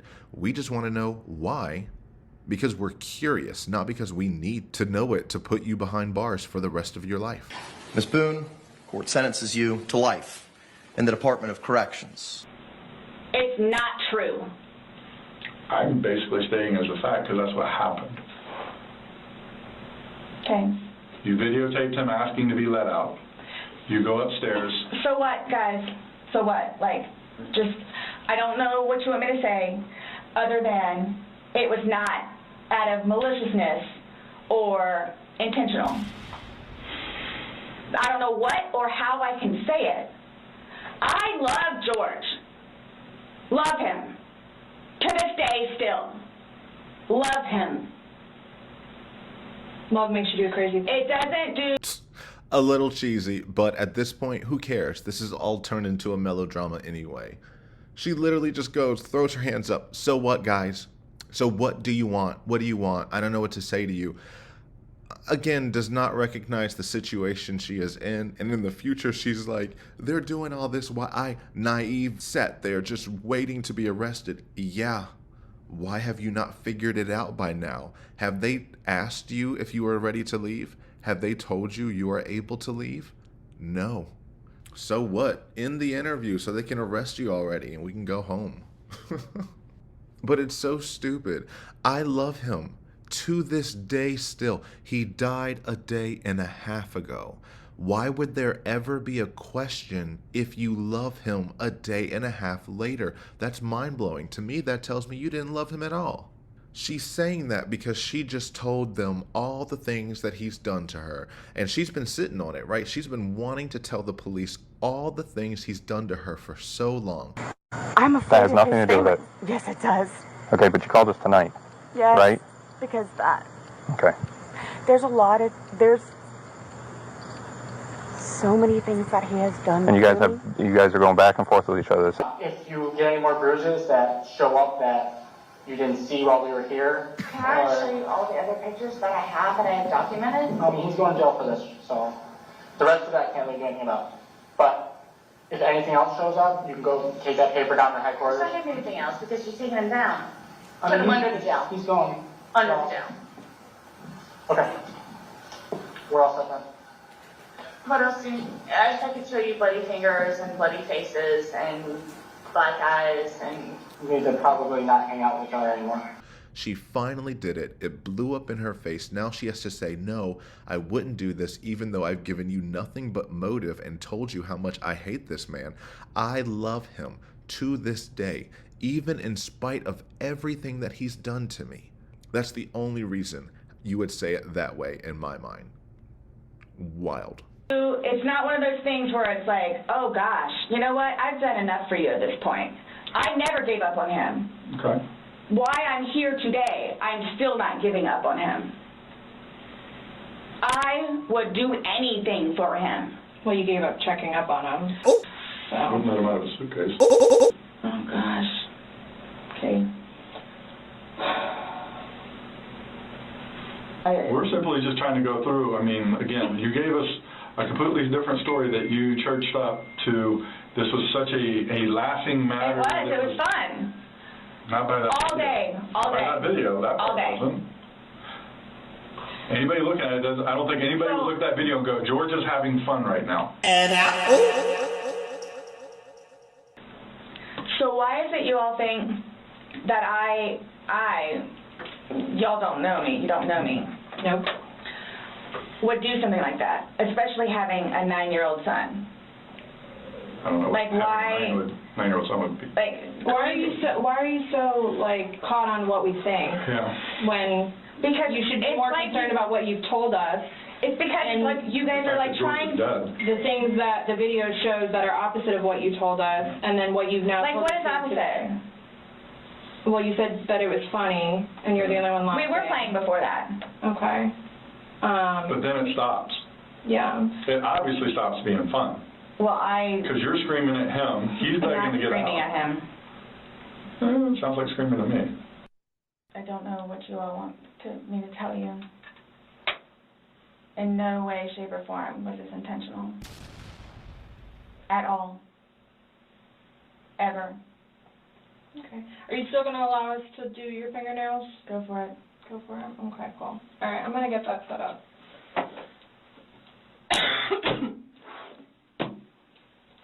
Do you need any more water? No, but when you come back, can I ask about this? Yeah. Chelsea said, yeah, whatever, we're done. From this moment onward, this interrogation is over. They have officially, as she's closing the laptop, stopped asking her questions. They need nothing else from her, nor do they care to ask anything else.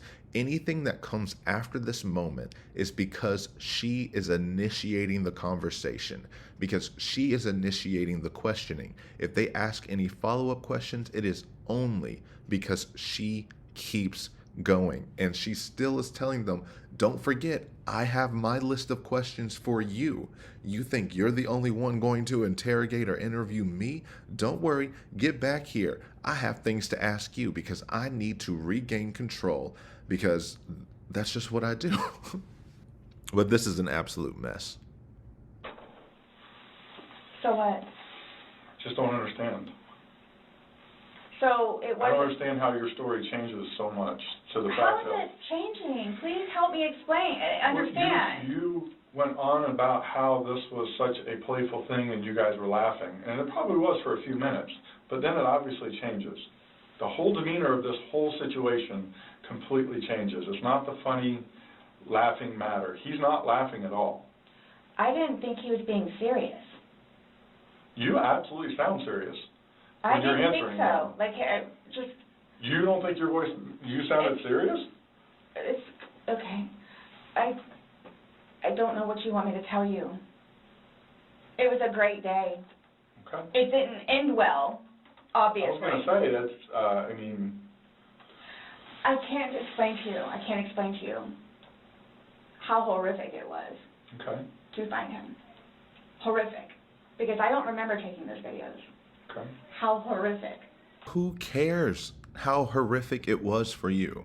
She thinks that's like a talking point because she doesn't know she's talking to homicide detectives who see this kind of stuff all day long, and how you are the only abnormality in this case, where they have seen a lot of horrific scenes, truly horrific scenes in their time as investigators.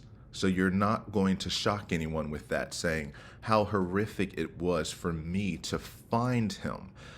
Not even grasping the idea of how horrific it was for him to be left in there. How horrific it was for him to say those things to you on the video and for you to respond in the manner you responded. And the fact that you still keep saying horrific, you're not saying devastating. You're not sad that he's dead at all. You're disgusted, you're horrified because that image will never leave your mind, nor should it. Because that is what you did to him. That should be the last image that you remember every single night before you go to bed, until you can actually grasp the gravity of what you've done. Make notable, impactful, charitable changes in your life, and then maybe you deserve a peaceful night's rest without his reminder. I'm thinking he's in the bathroom. I'm thinking he's downstairs in the laptop. I can't find him. So what's going to happen? Like, here's what gets me, though, is you don't remember taking videos, you don't know where he is, you don't remember him being in the suitcase, and you're still telling me that you had your wits about you. How does someone have their wits about them when... See, that's the thing, too. But you can clearly tell that I had been drinking some. You can clearly tell. I had several people that came up to me in that apartment complex said that you were drunk on a daily basis. And I, oh my gosh. Right. Regularly. Right. Really? Right. Talk to the property manager. Talk to the property manager. Okay. Don't worry, they did, or they do after this, and she didn't help you. But this is what I was talking about, the difference between ask anyone and ask everyone. When you're in this ask everyone mindset, you have spoken to everyone you want them to ask, and now you can just pull them out. Ask the property manager. That is the most random person out there. Oh yes, that's like saying going to your boss and saying, is your employee an alcoholic? I know you only see them during this set amount of time, but that must mean you know their drinking habits and how drunk they get on a daily basis, correct? No. You skipped a lot of people who would be able to answer that question way easier than the property manager, but you went to her because you made that connection, because Melissa, the property manager, also revealed that she was in an abusive relationship and that she tried to confide with her and tried to give her advice and tried to be there for her. And she would use her to put the fear of God in him and this and that. I talked to her. She wanted me. She asked me to go talk to him. But she's like, please go put the fear of God in him. Fear of God in him. I'm a very stern property manager. I don't tolerate a whole lot of crap. So she wants you to go and ask her knight in shining armor that she was able to use to abuse George whenever he stepped out of line, until she finally said, I'm through with it. You're in this. You're part of it. So you have to deal with it. So that's when she moved on to calling the police time and time again. But she definitely said y'all were drunk all the time. I do know that I have seen both of them intoxicated as early as 9 o'clock in the morning, and I mean staggering, falling down intoxicated. Both of them. There was a noise complaint that I had received about some fighting one day that was going on, and Sarah was actually wandering around the property very drunk, barefoot, not properly dressed, I'll say it like that, sitting on the side of her building over by the retention pond. Would have avoided her like the plague because she was always drunk and she's very hands-on. Because it's not... These are your neighbors, the one that live next to you. Your property manager does not live next to you. They see you every day. How many? You had two neighbors you went to and asked to go use the restroom. That is just not fair. No, hold on. You had two different neighbors that lived directly next to you. You asked to use the restroom and they told you no and turned you away. You had to go across the way to somebody else. No, okay. Kim and Kim is not a nice person. Okay. She's just automatically not nice. Even after me and Lucas went over there and introduced ourselves, she's just not a nice person. Then why would you think she would let you use a restroom? Because Eli was in there. Eli comes over and talks to us sometimes, which I think pisses Kim off because he comes over and talks to us. The two of them, they're like super standoffish all the time. My neighbors down the street, down the way, their toilet was broken. They had stuff in the bathroom. So then they're like, go over there and try over there. There's two bathrooms. I wouldn't let somebody go upstairs and use my personal bathroom. That's what the downstairs one is for. If it's somebody you like, would you? Or somebody you knew? They're in the process of doing all this stuff in the kitchen, and there's stuff in the bathroom, and the toilet doesn't work. Just walk across the way. No problem. And of course they let me in. Them and them, they're together. They're families. And nonetheless, if you really want to know, and I hope it doesn't get them in trouble, but he is over here illegally. Oh my gosh, I am so deep into this video that I almost forgot about this. Just so disgusting. Like, this is like one of those moments when we question what are the redeemable qualities about you, because this is absolutely disgusting, deplorable, unnecessary, and on the border of unforgivable. You are sitting here trying to get your neighbor deported because they spoke ill against you, because you don't like sitting in the hot seat about to be charged and arrested for murder, the murder that you committed a day and a half ago. So you want to take anyone else you can with you. I'm not a bad person. You guys are trying to make me out to be a bad person. They're actually bad people because they're breaking the law, as if they're supposed to say, pause everything. Chelsea, stop. We have to go find someone because she is telling us this liar in front of us. The woman who has not stopped telling lies since the moment police asked her name. She is telling us someone's undocumented and that they are worse people than her. It's just so deplorable. There's so much I want to say and I can't, so I'm just gonna hear. This is for Sarah. You big, fat, white, nasty, smelling, fat bitch. So trifling, dirty, white, racist ass, you big, fat bitch. Oompa loompa body ass bitch. And don't even call the police today because I'm going to come up there unexpected and wait on your motherfucking ass because you did that on purpose with your Andre racist white ass. Ugly, fat, white bitch. Thin hair smelling, white dog smelling ass bitch. Because you got me fucked up. You're going to sit up there and try to do that old Andre ass shit. Talking about the bitch that had on pajamas, but you walking around her in some $10 ass jeans on. Dirty, dusty, white bitch. Sitting up there behind that counter smelling like cheese, bitch. Stinky, fat, white ass. You fat, stinky, white bitch. Thin hair, yellow, yuck mouth, nasty mouth ass bitch. You stink, you smell like fucking cheese, and you got that trifling ass attitude. You treat everybody like that. You're in the wrong position. You trifling ass, racist ass, white bitch. That's why don't nobody fuck with you, because you trifling and you racist, bitch. Sit up there and did all this shit. And that's only what I can say on YouTube because this is outrageous. And you know what? I'm finally going to call you white woman. You wanted to be called a white woman so much. This is the most white woman thing that could white womanly possible. The worst of the worst kind of example. Of course, when your back is against the wall, let me point at an easy target and fire. But it's okay because I said, and I hope it doesn't get them in trouble. And if you really want to know, no one asked that. No one asked what they really want to know. What they really want to know is why you zipped George up in a suitcase and went upstairs and fell asleep. And you say, oh, well, my neighbor's undocumented. Is that what you want to know? No, F off. I'm so glad that this got suppressed at trial and there was no objection to it. But there was no need for this section to be played at trial because it was just stupid. And what's deplorable about it is Eli and Kim was right. She said Eli came over to talk to you all sometime. A nice gesture when everyone else around you didn't want to interact with you. And any other interactions with her? No. Honestly, from the few times I had spoken to her, like, anytime I saw her, I kind of just tried to go straight into my apartment. Right. There's a few times where I would walk past and she'd say hi or something, and I was just kind of lie and be like, oh, I'm only going to be here for like 10 minutes. I just got to change and head back to class or something. Like, I try to avoid. Mm-hmm.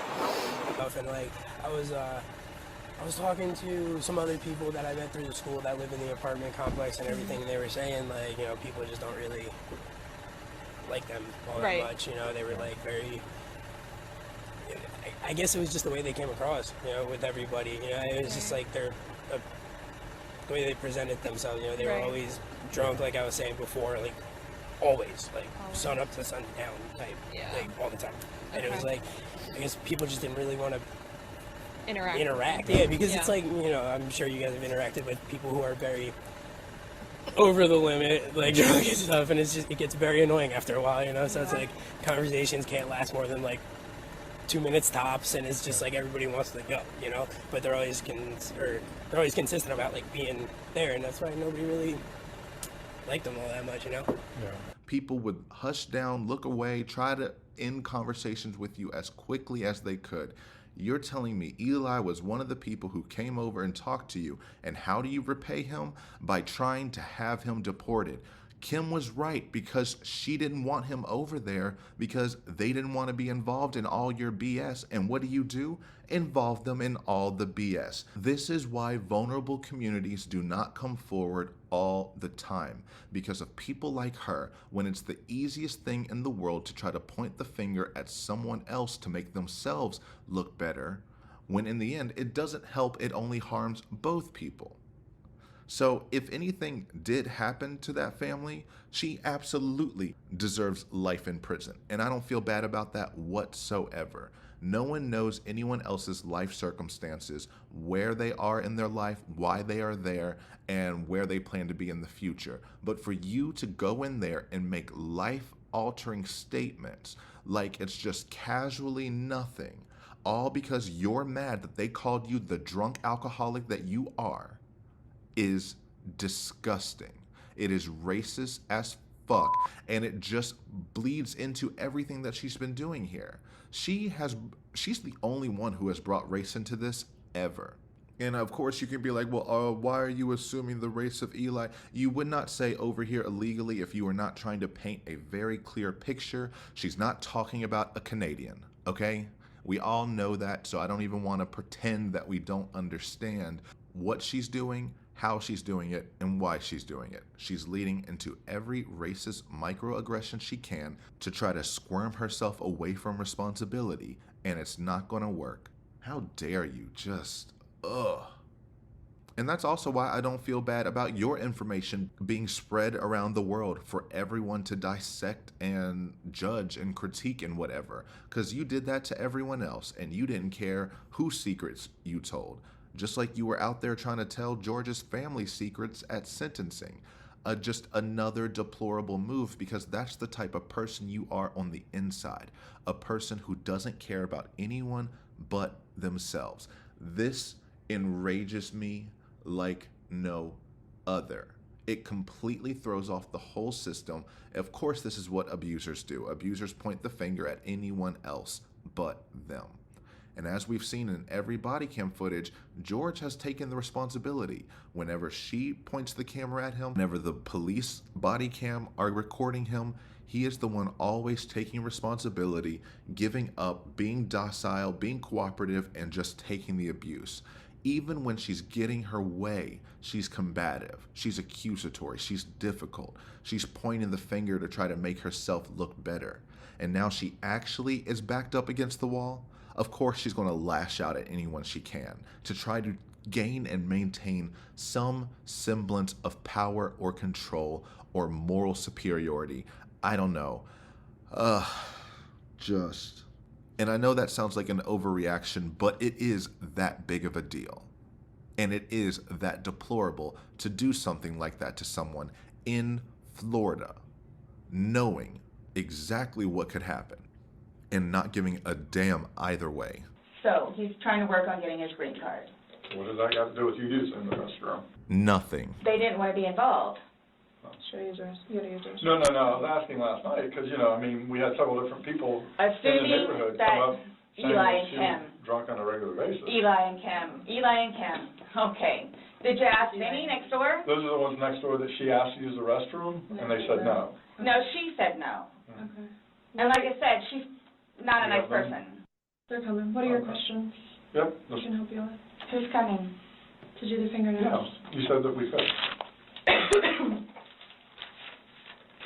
And you don't have to allow us to do it, just so you know. So don't think that it's... I don't have a problem. Oh! Okay. Just make sure. So, am I getting my phone back? No. Not today. What about laptop? No. Not today. Not today. What does that mean? It means you're going to jail. Bye. Going to jail. That is exactly what it means. You're not going to jail. You're going to prison.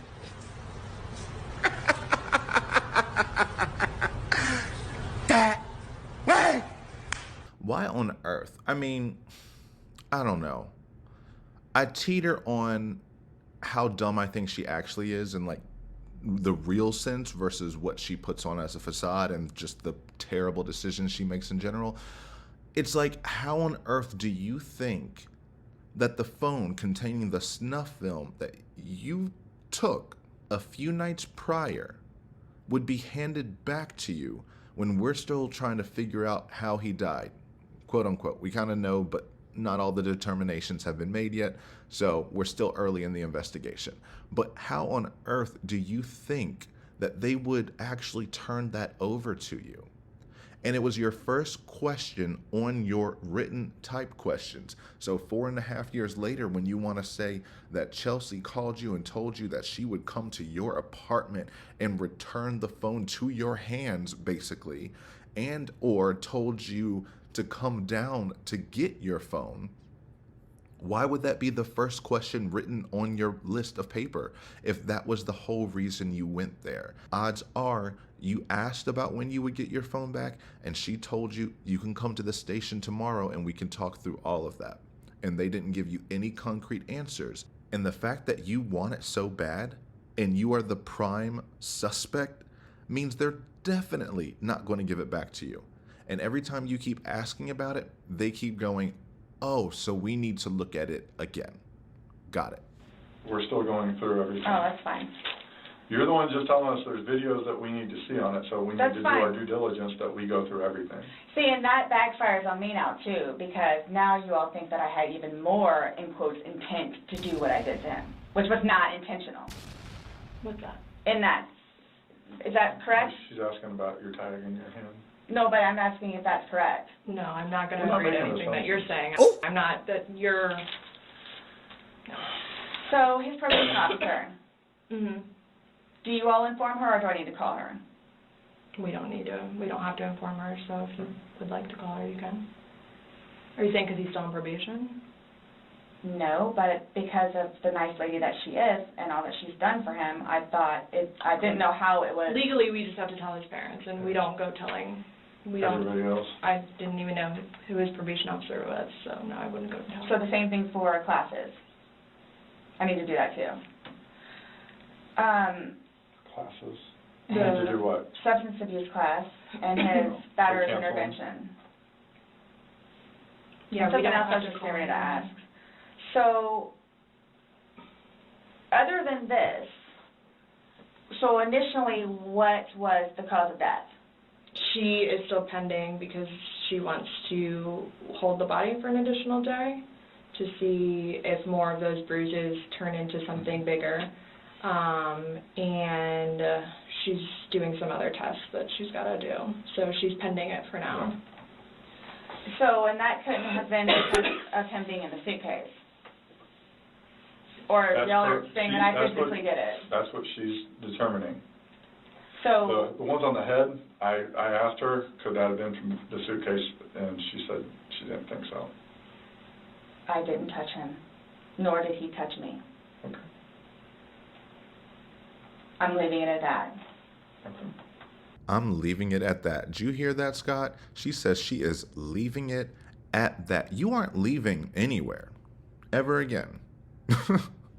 That is just so wild. First of all, she's like, do you tell his probation officer and his substance abuse classes? Girl, what? Or do I need to do that? No one has to tell them anything. You only want to tell the probation officer because she told you you were a good person and you don't want her image of you to be tainted. So you want to be able to call her and tell her, this was an accident. He did it himself. I'm still a great person. I tried to help him. Because she only thinks about her perception and how everyone else is going to see her, so she can't even conceive of how much trouble she's in right now. She is asking, how are you going to frame this story to all the people around us? Because when I go out there, I'm going to need them to know the story I need them to know and not see me as the vicious murderer that I am. So I need to talk to the probation officer. I need to call the substance abuse classes. They will receive their notifications. They do not need you to notify them. I promise you that. But you want to do it to paint your own narrative, to make sure everyone sees you as good and that the police don't tell them anything you don't want them to know. Which just led into, other than this, as she hovers her hand over the computer that has the video of her killing her boyfriend on it. Other than this video of me torturing him, what was the initial cause of death? And then wanting to be like, and that couldn't have been caused from the suitcase, because that is what she is afraid of. She is afraid they are going to actually know what she did to him outside of the suitcase. But because you are concerned, what was the initial cause of death? You want to make sure that it wasn't because you beat him the F up before he got in there, that's what caused him to die, even though there were blood marks inside the suitcase of him injured in there. And she's saying that couldn't have been because he's in the suitcase. How is he going to get those just by being in the suitcase? She wants it so bad to be that he was struggling so hard that he caused those injuries himself. And she wants you to believe that he's so stupid that no matter how hard he tries, he was just never going to get out, even though she opened it with one finger. Which makes me wonder, what were you thinking when you wrote that question down on that piece of paper? I want to ask, 1, where my phone is. 2, are they going to tell the probation officer and his classes? 3, what was the actual cause of death? Please don't let it be that I beat him to death. Just let it be that he died in the suitcase. And she really wants everyone else to see it as a mystery. That's why she keeps going, I don't know what happened. I don't know what happened. Is there anything else that you think is important for us to know that we haven't asked you? I don't know what happened. Like, I don't know what happened. I don't know what happened. I don't know, again, if he had like a heart attack or an aneurysm or what. Like, I don't know what happened. When everyone is like, we all know what happened. You told us. It was you. So I don't know if you all know how to do this, because so that's what I was going to get ready to ask you. So are you all updating his parents today, or when you get final whatever? What does it matter what we tell his parents? What do you mean? Because we're gonna talk with them. Yeah. Okay, I have to. But it's gonna come down to me. What do you mean? Like, so it's being put on me. Who said that? But I'm not. So what is it you would tell them? We're gonna give them an update, just like we gave you an update on their autopsy. Okay, so it's whatever bruise and Here's the thing. Whatever on the head. We had to deliver news to them last night that their son was dead. There's not a whole lot of conversation that goes on after that. It's not a very easy thing to do. Was it yesterday or Sunday? Sunday. Today's Tuesday, right? Did we not meet you yesterday? We met you yesterday. Yeah. I'm just asking. Right? Did we not meet yesterday? It's a valid question. Really? Yes, on Monday. Okay. It sounds like a rude question, but it's actually valid, because that's another way you can get this thrown out. They have to make sure, are you mentally present? Are you mentally capable? Do you know where you are, what you're saying, and what you're doing right now? She has more than confirmed that, but she's messed up these days so many times. She has given multiple dates as to when he has died in her mind because she can't keep the timeline together, because she's trying to hide time here, hide time there, that the timeline's everywhere. It's just the utter lack of compassion and self-awareness. We had to tell a family that he died yesterday. What does she hear? Instead of hearing, oh my gosh, what could that be like? What would it be like if someone told me that my child died yesterday? Was it yesterday or was it the day before? Because she knows it was the day before. As in, she knows the exact night he died, and she knows he died that night and not in the morning. Because if she thought that he died in the morning, which would have been yesterday to this date, then she would have just said yesterday. But she is saying, today's Tuesday, right? Wasn't the day prior? I mean, I remember when I killed him, but I just don't remember what day it is. Got it. Perfect. So I don't know if I asked you guys or how I find this out other than talking to his parents, which is not going to happen. Yeah, probably a terrible idea. How do you guys suggest me finding out about funeral? That's not even something that's been probably talked about between the family. That's not something we ask. We have no way of... I didn't know, that's why I'm asking. Yeah. So It'll be up to them to make the arrangements of what they want to do. Like she just told you this quick, just being told last night, I'll pretty much be willing to wager that they have not even considered what they're going to do. His body can't even be released, so. I've been there with parents, grandparents, and uncles. Excuse me? You've been there with parents, grandparents, aunts, and uncles? All of your parents, grandparents, aunts, and uncles have been zipped in a suitcase and then murdered by their spouses? What? No. Then you haven't been there. That is so dismissive and trying to self-center. Oh my gosh, it's so disgusting. I've been there with, I've lost a whole bunch of family. I've already been there, done that. I know the body can't be released. I know when the funeral this, Gosh. And the fact that she had the audacity to actually ask, after all of this, after seeing herself on that video, how do I find out about the funeral? Why on earth do you ever think you would be invited or welcome at his funeral when you are the reason it is happening? I swear if you showed up at that funeral and I was that family, I would line every family member up and let them each take a swing at your ass, because how dare you? That is just the ultimate form of disrespect to have your murderer show up to your funeral and then try to center yourself, because there's no way you wouldn't. I mean, hell, at this point, why didn't you just ask them if you could speak? You want to give the eulogy?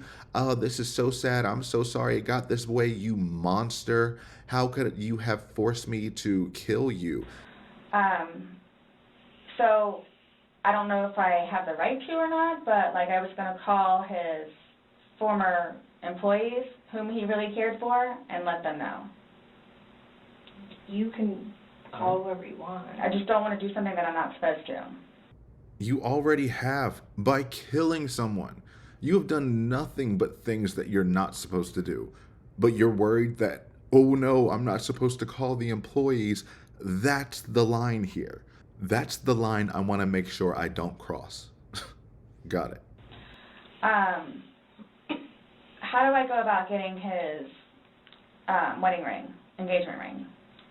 It's at the medical examiner's office. It'll come to us eventually, and then it'll be released to the next of kin. Yeah. Okay.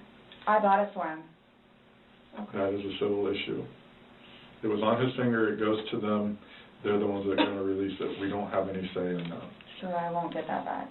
Oh my gosh, everything about you. Like, you just want to have ownership over everything. Even in his death, you want to take any little thing that he had away from him. Same thing with the bike. You're on the 911 call. He took the bike that I bought for him, and the operator has to remind you, if you bought it for him, then it's a gift, meaning it's his. And he has a no contact form, and he took it upon himself to come over to my house yesterday and took the bike that I bought for him, which is technically mine, and also my debit card. Sam, if he bought it, then it's a gift. He didn't. Okay, that's fine. I need my debit card though. Like, I have my 8-year-old son coming over here, and I came to buy groceries for him. So who cares about who bought the engagement ring? You gave it to him. It's on his finger. It's his. You wanted it so you could tout it around as your little sorrow gift that you can shove in everyone else's face. That's it. There is no other reason for that.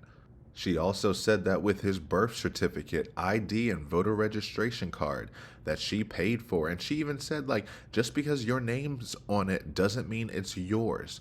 She claims ownership on everything that's his. She claimed ownership over his phone access, his car access, bike access, access to his family, access to his bank accounts, access socially to friends, and access to his life. That's got to be the dumbest question I've ever heard. And then so I won't get that back, pouty face trying to get them to feel bad about you not getting your ring back because the family doesn't like you. Ugh, I need to finish this because it's hard to even look at her anymore.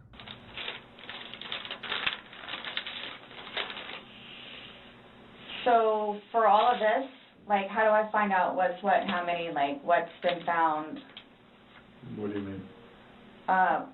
Pillow with stain, swabs of stain from pillow, suitcase. That will all be sent off to FDLE, Florida Department of Law Enforcement. They do their testing. So, and then, like, whatever white can with blood and necktie with blood was from the suitcase. Correct. Why would you guys, oh, you'll see it in there, the baseball bat. Yeah, she couldn't even look up at him when she said that that bat was for her son, because that has been what she's wanted to avoid this entire time. Why would you pick up the bat of all things? You know why. And even in that letter, not that letter, but the Notes app note that I read earlier, she said, did your girl, the girl that he was cheating on her with, have to get a bat for protection against you? Has she been arrested for fighting for her life? Does she have a baseball bat for protection against you? So that was not for your son, not only for your son. Brian said that he did buy that bat for George and him to play with, not with you, because you never played with your kid. And you are saying you have that bat for protection against him. And in one body cam footage, you kept saying, you told the police, there's no weapons in the house, so you don't have to be afraid or anything, because she would try to downplay it and amp it up at the same time. She would say, he beat the F out of me, he ragdolled me, he abused me this, abused me that. You have nothing to worry about. There's no weapons, you have nothing to worry about. So is he a dangerous, violent abuser, or is he harmless? And so in that instance, she was like, there's no weapons in the house, and Brian's like, well, you know, there is that bat. She said something like, this is not that stupid, or something like that, being like, that bat isn't even in play, this is nothing that's stupid that I would ever need to use the bat for protection, so it's not a weapon right now, and tried to dismiss it. But now, with all the context and all the things that we know, that bat was very important to her, and I imagine she used it or threatened to use it often. But you want to know the only time she has documentation of it is when he used the bat to break the TV. That's the only time we've ever seen that bat in action on film, but we know she's used it multiple times. She admitted she did in court. She even admitted to poking him with the bat again and again. For the split-second reaction that I had, I happened to see that, and I grabbed the baseball bat and was trying to poke his hand to go back in to please don't break through, please. So I hit his hand. You said you poked him with it? Yes, I kind of pushed, like I held it with the skinny part here and then So the grip here. prodded at it, yes. You grabbed it with both hands here. Yes. And then the barrel of the bat, the big part of the bat is here. Correct. And you thrusted it into the different areas of the suitcase? I started with his hand, and his hand, he was still trying to get out. He was still trying to do that. So I started to push on the suitcase around it, hoping to have his hand retract and go back inside. Which is such an absurd and unreal thing to say on the stand. She honestly thought that this argument was going to be the argument the jury would say, oh yes, obviously, she was scared for her life. He's in a suitcase begging in the most vulnerable position he's ever been in his entire life, and he dares to try to claw himself out, break himself free. And so she must beat him in there. That's the only way she can feel safe. And she uses those jerky motions, just very harsh jabs. I'm like, you look so aggressive right now. It's out of, like, I don't know. Why would you ever try to mimic the way you were doing it? I understand she's trying to mimic to show, yes, those bruises look way too deep for me to have simply poked him in the suitcase. So I have to show you that they were pretty substantial jabs, so that's why they're there, when it still doesn't add up. Exactly, Train, and I was just about to get there. She slipped up. She slipped up. She said, I got the bat and I poked it, and the first thing she said was, please don't go. Was trying to poke his hand to go back in to please don't go. Please don't go.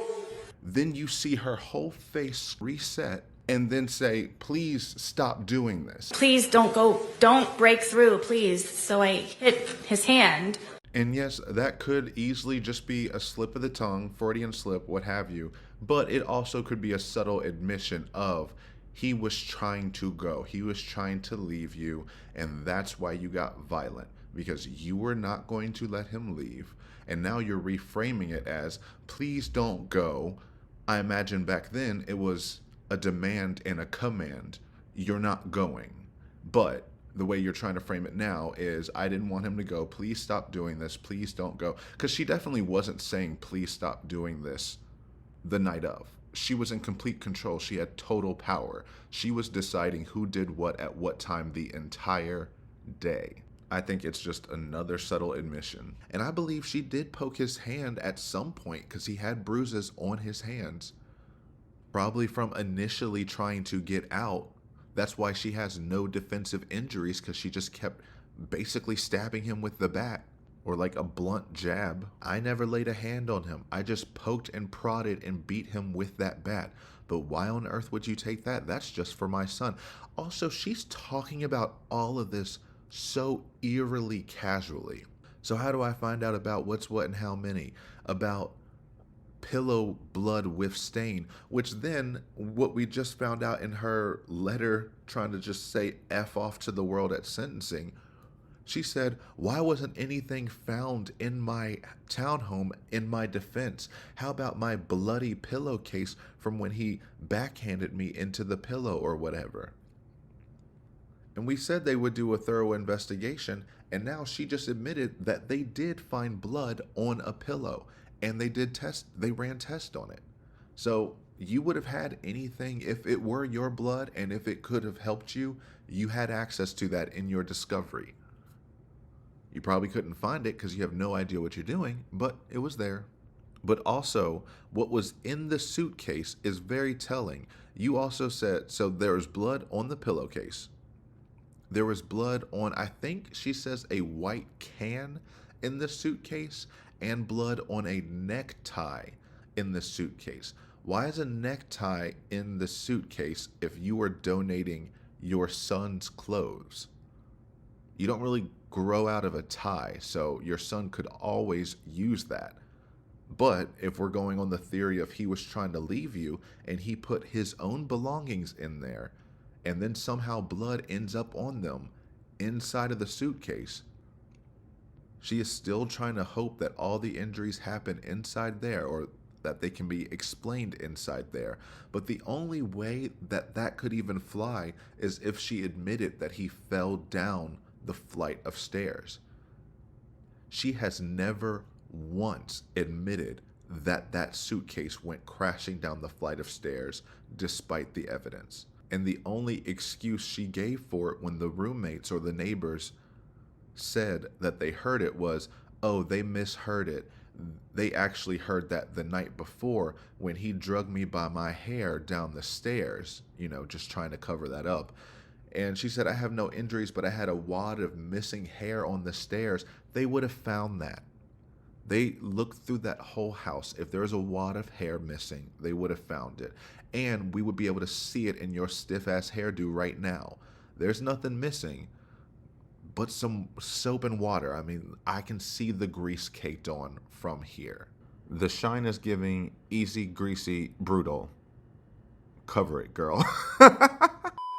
But yeah, the fact that she can talk about his blood being on multiple things so casually without anything affecting, like, her original story is he just died in the suitcase. There should be no blood anywhere at all if your story was plausible.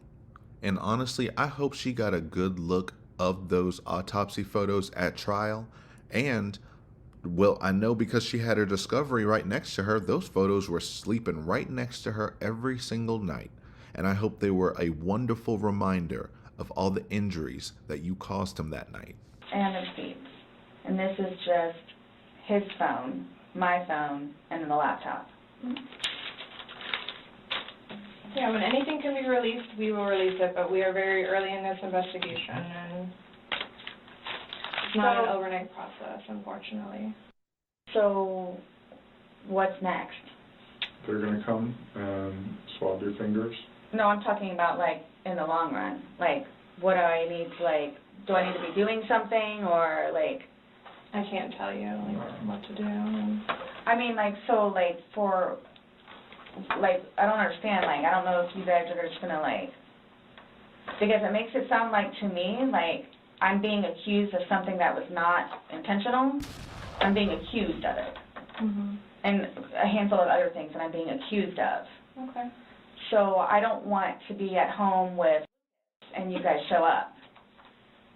Okay. I understand that. So... we're still investigating. I don't know what you want me to tell you. So, is there going to be concrete whatever it is, and then it's like, okay, this is what it is, kind of thing, or like, because I've done the whole court thing, I've done the whole attorney thing, I've done whatever, so if I'm not admitting anything about being intentional and I killed George. Okay. That's not the situation, but it's trying to be pinned on me. Okay. That was not my intent. But it's trying to be pinned on me. So however or whatever it is I need to do in order for that to be proven, then I need to do so, which is why I'm trying to get my ducks in a row. Okay. So that's why I'm asking what the next step is other than me getting my nails swabbed. You're literally asking the police, how do I defend myself against the murder that I committed? This is crazy. What do I need to do next? You needed to ask for a lawyer the second the police arrived at your apartment. That's what you needed to do. You over here, I'm trying to get my ducks in a row, thinking the police are on your side. That is the misconception that you have held, and that has allowed you to abuse them in the past, of you were here to make my problems go away. I've already done the whole court thing. I've done the whole attorney thing. If you've done all of this, then you should know this. We know you are very familiar with the justice system. You're just used to being on the other side, so you haven't had someone tell you that you need to get a lawyer. You just had George drop the charges. So this is completely new and unfamiliar to you. But again, you had no issue putting George through this time and time again. And then she thinks she's going to do something by saying, well, it sounds like I'm being accused of something that was not intentional. I'm being accused of it. Yeah, you are. You're being accused of murdering the man that you have a film of you murdering on your phone. Yes, we are accusing you. What about it? What you gonna do about it? Not a thing. You're saying it as though you're gonna guilt them into saying, well, no, that's not what was happening. I'm sorry, I didn't mean to make you feel like we were accusing you. I just want you to feel like we're going to arrest you, which she's not connecting the wires. Which, I mean, she is. She just refuses to say it out loud. She wants them to say it. It wouldn't change the outcome either way. I don't want to be at home with my son and you all just show up. Do you think you're just going to spend the rest of your days at Brian's house with your son and your ex? I do not believe Brian would want his murderous ex in his home for longer than she has to be.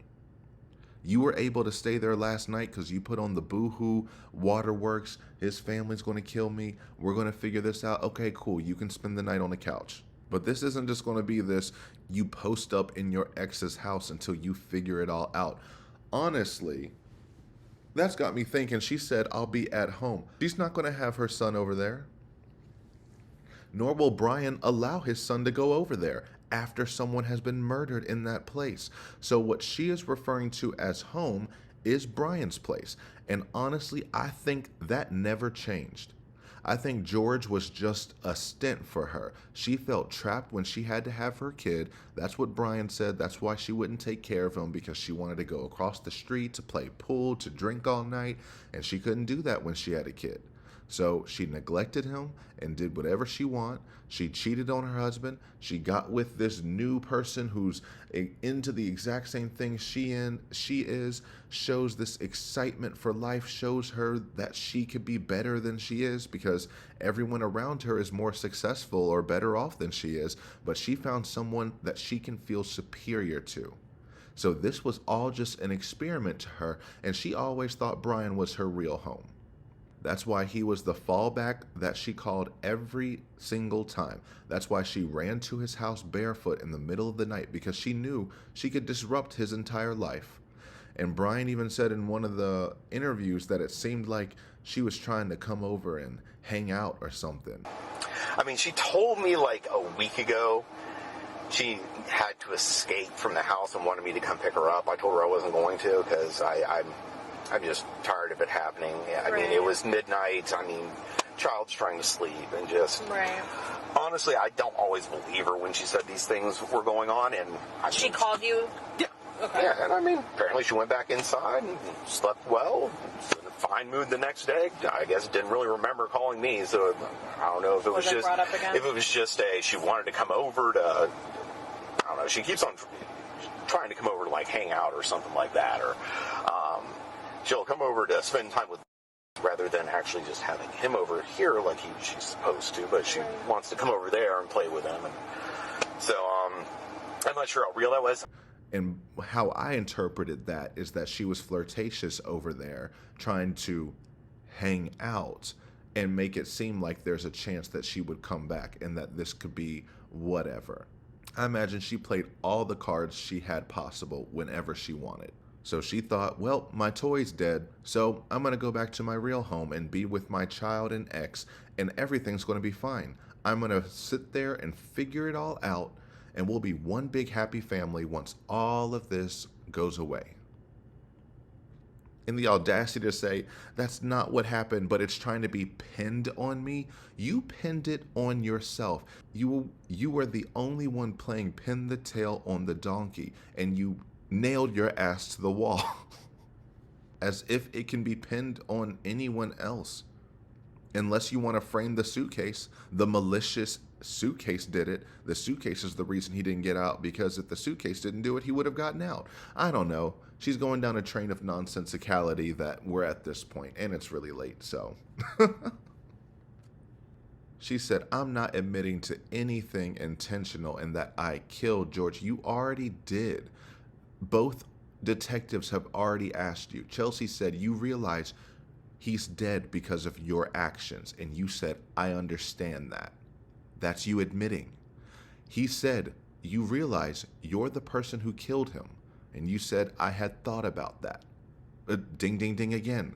You are acknowledging your actions. If you were not involved in this situation, George would still be alive. But because you were involved, he is not. And we've said it a million times, but intention doesn't matter here. She thinks if you can't prove that I meant to do it, then I get to walk off scot-free. No, your intention, whether or not, that determines what kind of murder it is, whether it's first degree, second degree, manslaughter, involuntary manslaughter, or culpable negligence. Your intent can play into all of these things, but that video shows the malicious intent.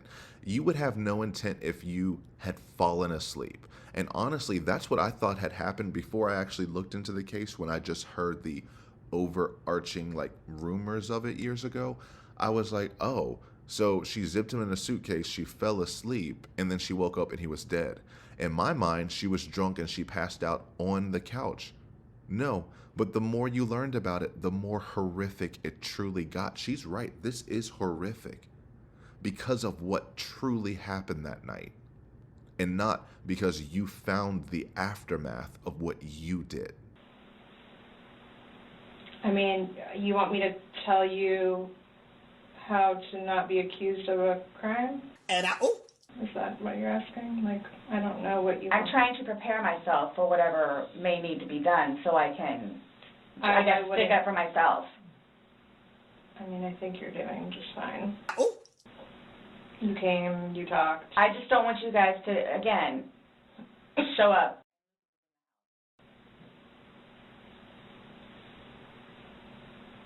Well, we did tell you yesterday that we don't want to do anything around your son, hence why you came to us. So I don't know why you think that's going to change. That and or me not just show up back home. I'm sorry, what? That or what? Me just not show up back home. That's what, oh, he's so happy that I'm staying over at the house with Brian. Like, so happy. And I'm not going back to the house, to my house, for however long I can stay over here because of whatever to blow over. Mm-hmm. For whatever to blow over, that is the wildest statement I've ever heard.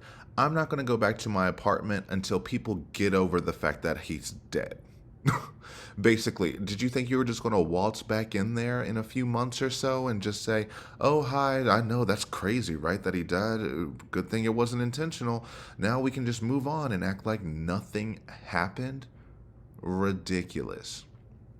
But it's finally starting to dawn on her. That or me not showing up back home. Ding, ding, ding, exactly. That was your future the second you step foot in that police station. You just keep throwing your son around again and again and again, and she's just shocked that this entire time it's never landed. I don't want you to show up and my son's there. Well, isn't that funny? Because last time you introduced your son to the police. You didn't have an issue with it. You said he wants to meet you. Boop-a-doop-a-doop-a-doop-a-duh. I know I called you for a domestic dispute where I'm asking for the police to escort me back home to who I have described as a very violent abuser.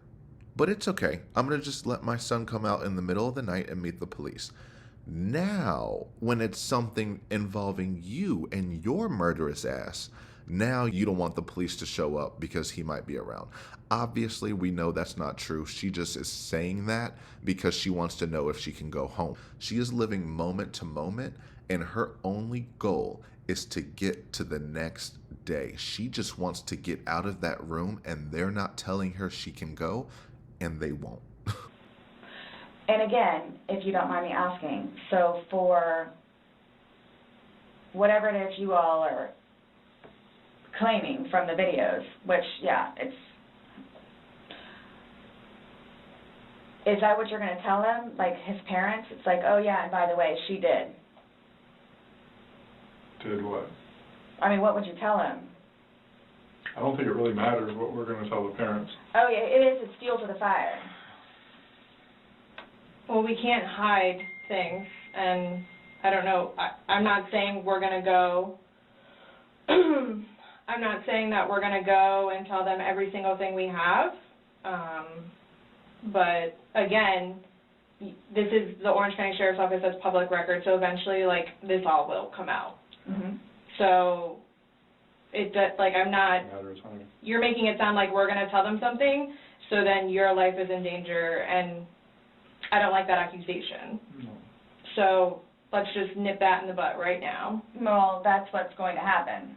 Oh my gosh, she can't stop victimizing herself even for one moment. What are you going to tell the parents? What are you going to tell the parents? As if any of that would help.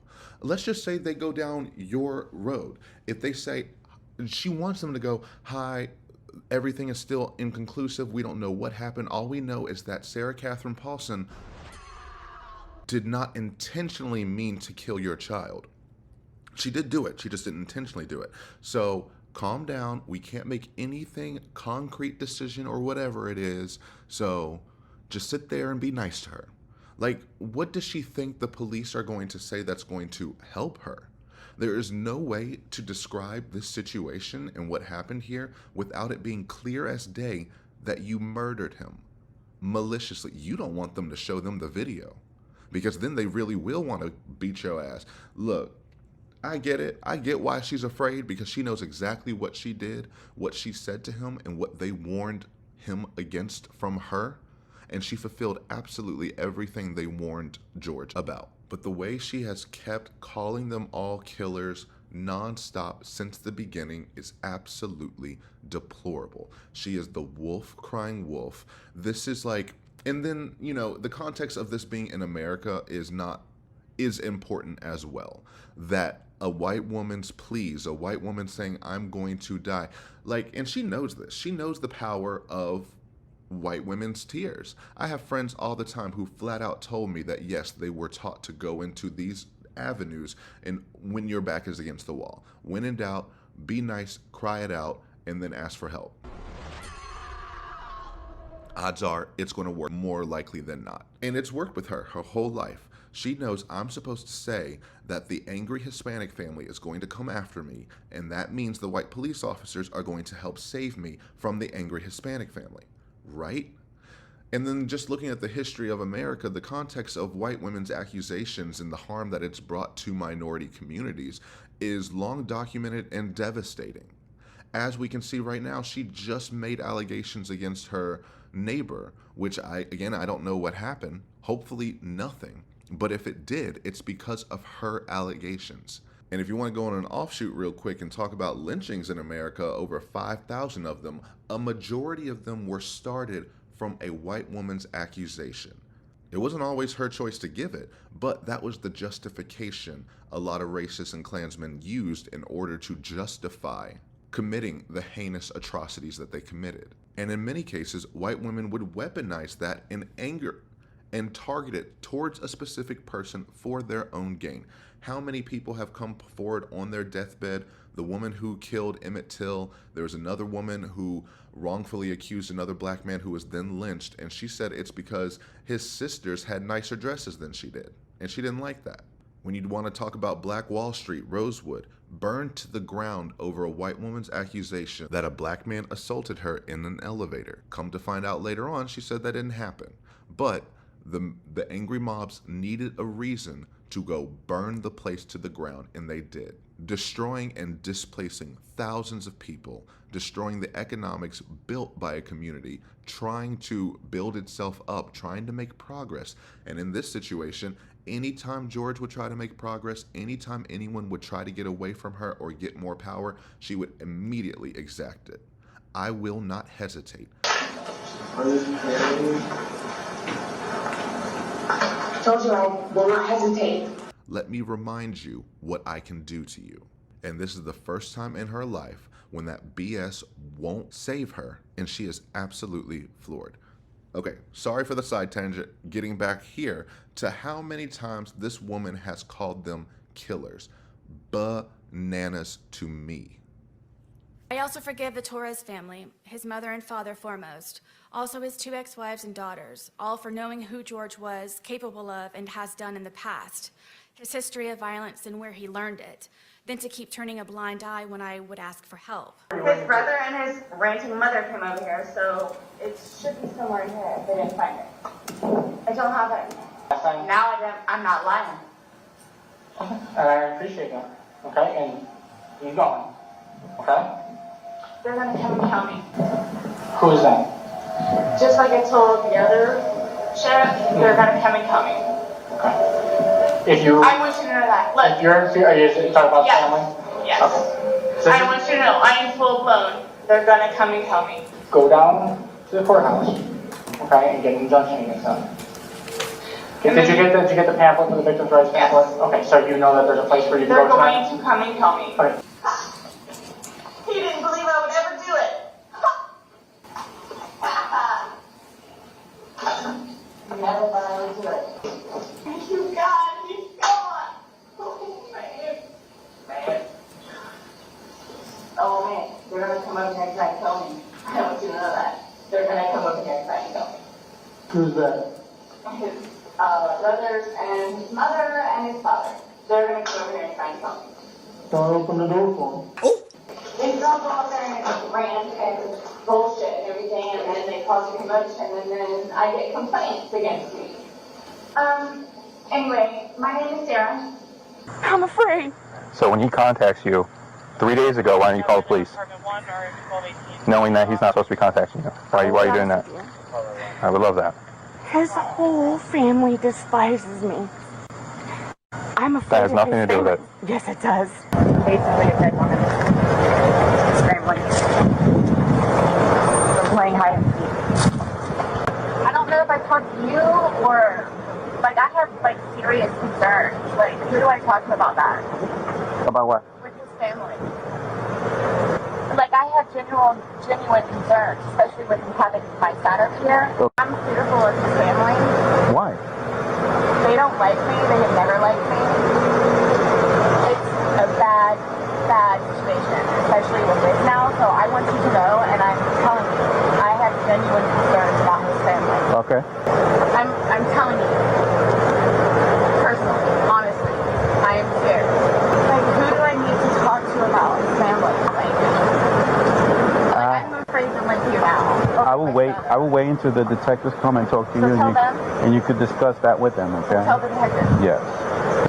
He said that I needed to tell you guys about his family. I'm just telling you, like, this is gonna be a I'm while. afraid for my life. I want you to know that. I am afraid for my life. His family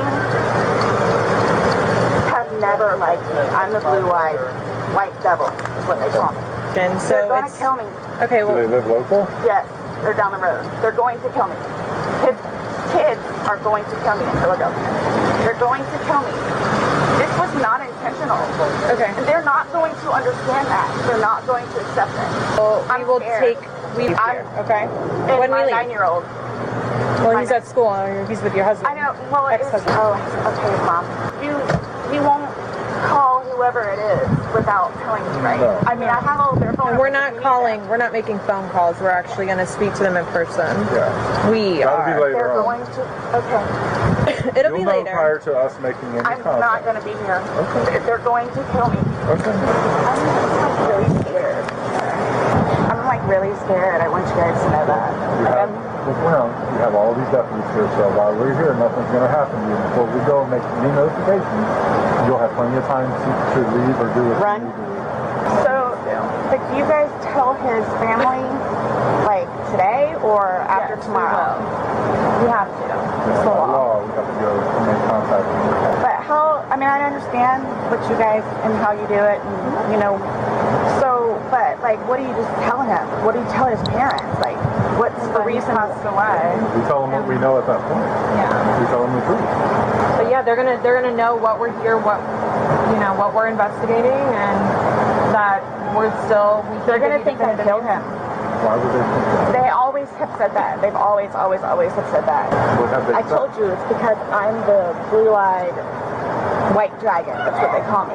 Because they don't want him with me. So he's basically just not really been around his family because he chooses me over them. Even after I've encouraged him numerous times to go over there and see his family. Unforgiving, they'll say that, where they've never accepted me, and everybody in his family has tried to kick my ass. So, especially his sister. He had to pull her off me one time. Because then we're liable. And then his ex-wife she's in Philadelphia, but yes. Shoot. There's going to be a funeral. I don't even know what to tell you. You tell your son he's not welcome here, taken off the lease and bound, worthless. Don't show his ugly, fucked up face around here again. Police will be called. Ask him if it was worth it, and ride my bike he has. Stay Hispanic, that's what you all are. Can you raise your right hand for me? Do you promise and swear everything we've talked about has been true and accurate to the best of your knowledge? Yes. Okay. But may I ask you though, because I was telling you guys about it earlier, like I don't know if I'm afraid for my life at this point. I know. But I'm afraid. I don't know anything about your guys' history. Like I don't know, other than the family not liking you, like. And they get upset because of the drinking. And just the things that we have gone through, and I know that they don't want him to be with me, but he and I. Are they gonna tell me that he's an alcoholic? Probably. Okay. Are they gonna tell me that you're an alcoholic?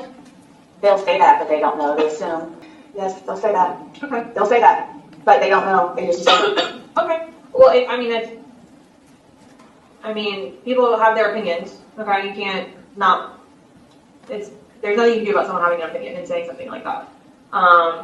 As far as what's going on here, I've told you, prior, we don't know what happened. So I understand you feel like they're gonna not accept, what happened and they're gonna think that it's your fault. But at this time, we cannot conclude and say anything differently.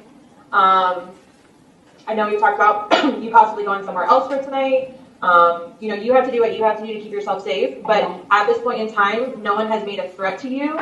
No one has done anything. I just haven't said anything to him yet. Right. But we will obviously talk to them. And of course, we're going to instruct them that this is an ongoing investigation.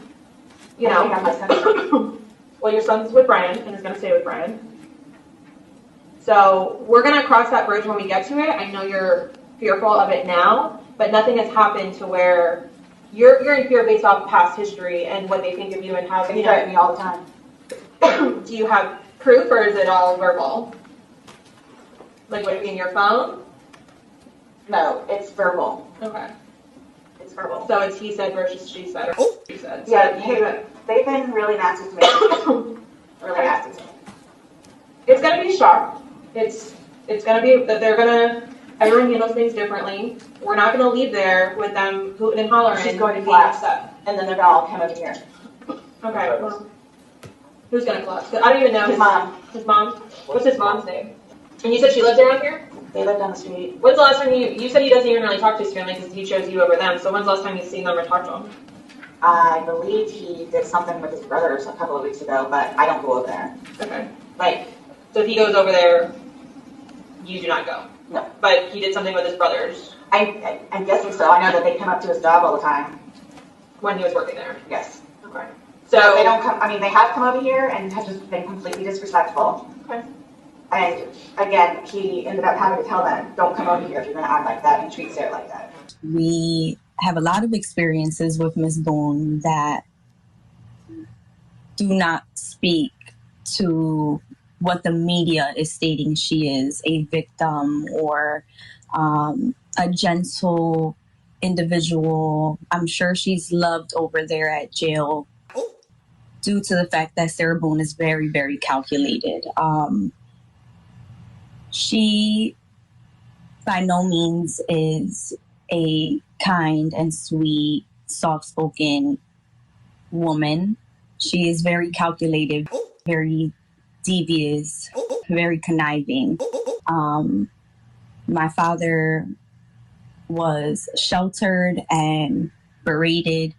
He was kept from us. He was the real victim in this situation. Other than that, she was definitely correct as far as us not liking her, and she should have stated that she didn't like us either, because that is very much correct as well. She, like I stated, is very evil, and what she is acting out there on the stand and within that courtroom is baffling to me, because that is not the real Sarah Boone at all. But yeah, she was correct. We don't like her. We didn't like her. That will never change. Unfortunately, I do feel bad for her and I wish her the best. But what I do wish is that my father receives his justice and she gets the time that she deserves. And a slap on the wrist is not it. Then had the nerve to say they are being disrespectful.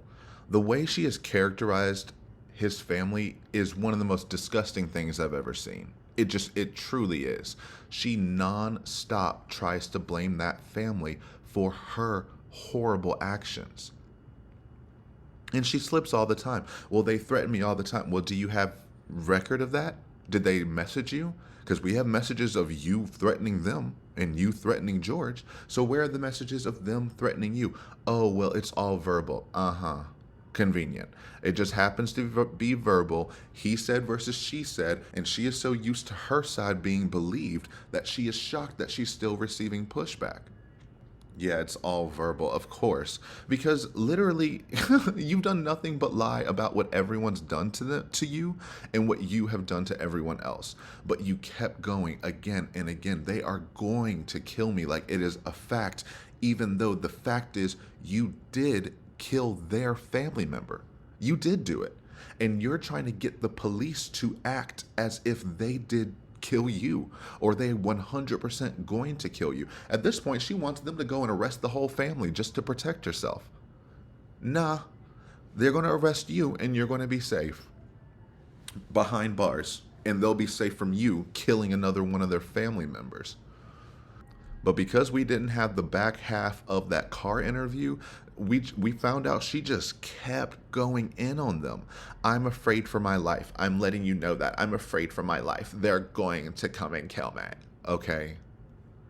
And the police are like, nothing has happened. What do you want us to do? And she won't even tell them what she wants them to do. It's just another example of her, I want to throw my issues on the police, on someone else, and make you figure it out. And if you don't come up with the right solution, I'm going to go, Okay, what we can do is we can meet you a block away from the residence and go with you to the residence.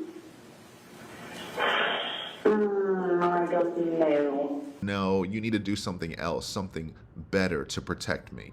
I need an armed guard escort anywhere I go. If I go to the grocery store, I need them to be on the lookout for his family. Madam, if you don't get in these pink cuffs and shut the hell up. But it just makes me so mad because it's been happening over an extended period of time. It's not just the day of the murder she started doing this. That's what shocked me. I thought it was just, okay, she's trying to save her ass, she's selfish, whatever. No, she's been treating the family like this since moment one. She has only known them for 3.5 years, and this is how she's treated them. They have never injured her. They have never come after her in the way that she is describing. They will come after her as if it is a fact. And if you don't believe her, she's going to have to bring up her son. Well, my 9-year-old, and we've all established he doesn't live here. You weren't going to pick him up anyway, and he's with Brian. He's not going to be back with you ever again. Your fear of becoming a victim outweighs George's actual death. Is the root of all this. And the fact that they are being so nice to you about it is a privilege in itself. Because other people doing this same mess, they would have shut down instantly. You say, they threaten me all the time. Well, when's the last time? Well, I don't remember, but just know they have. They've treated me so poorly, ignoring the fact how poorly she has treated them. I cannot... What are we going to tell them? But we can't even, so technically there's no concrete report yet, even.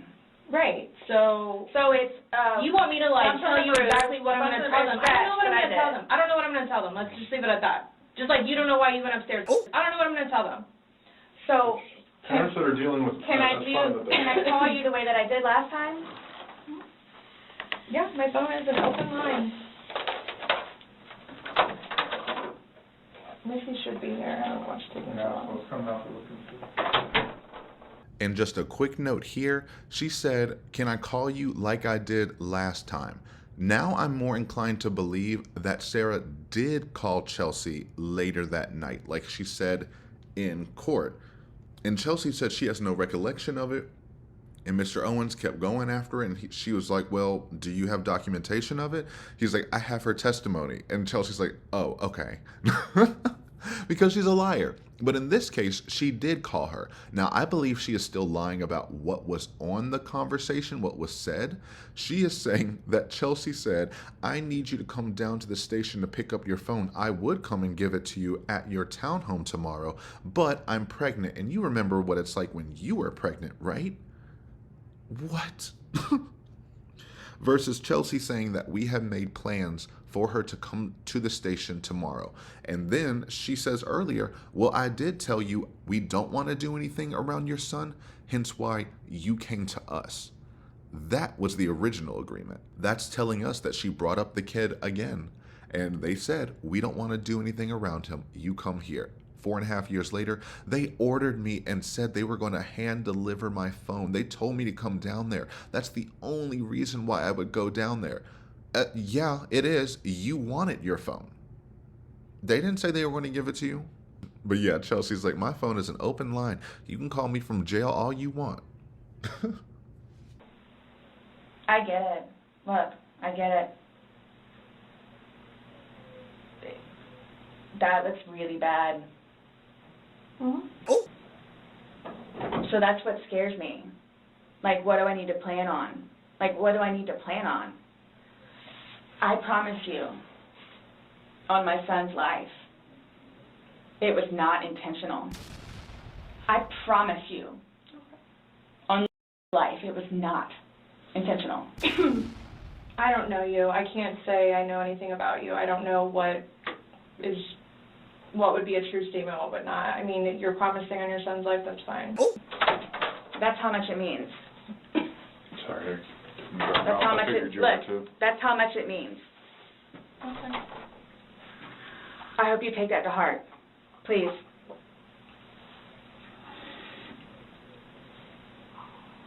And it's documented that you said that. Yeah, I get it.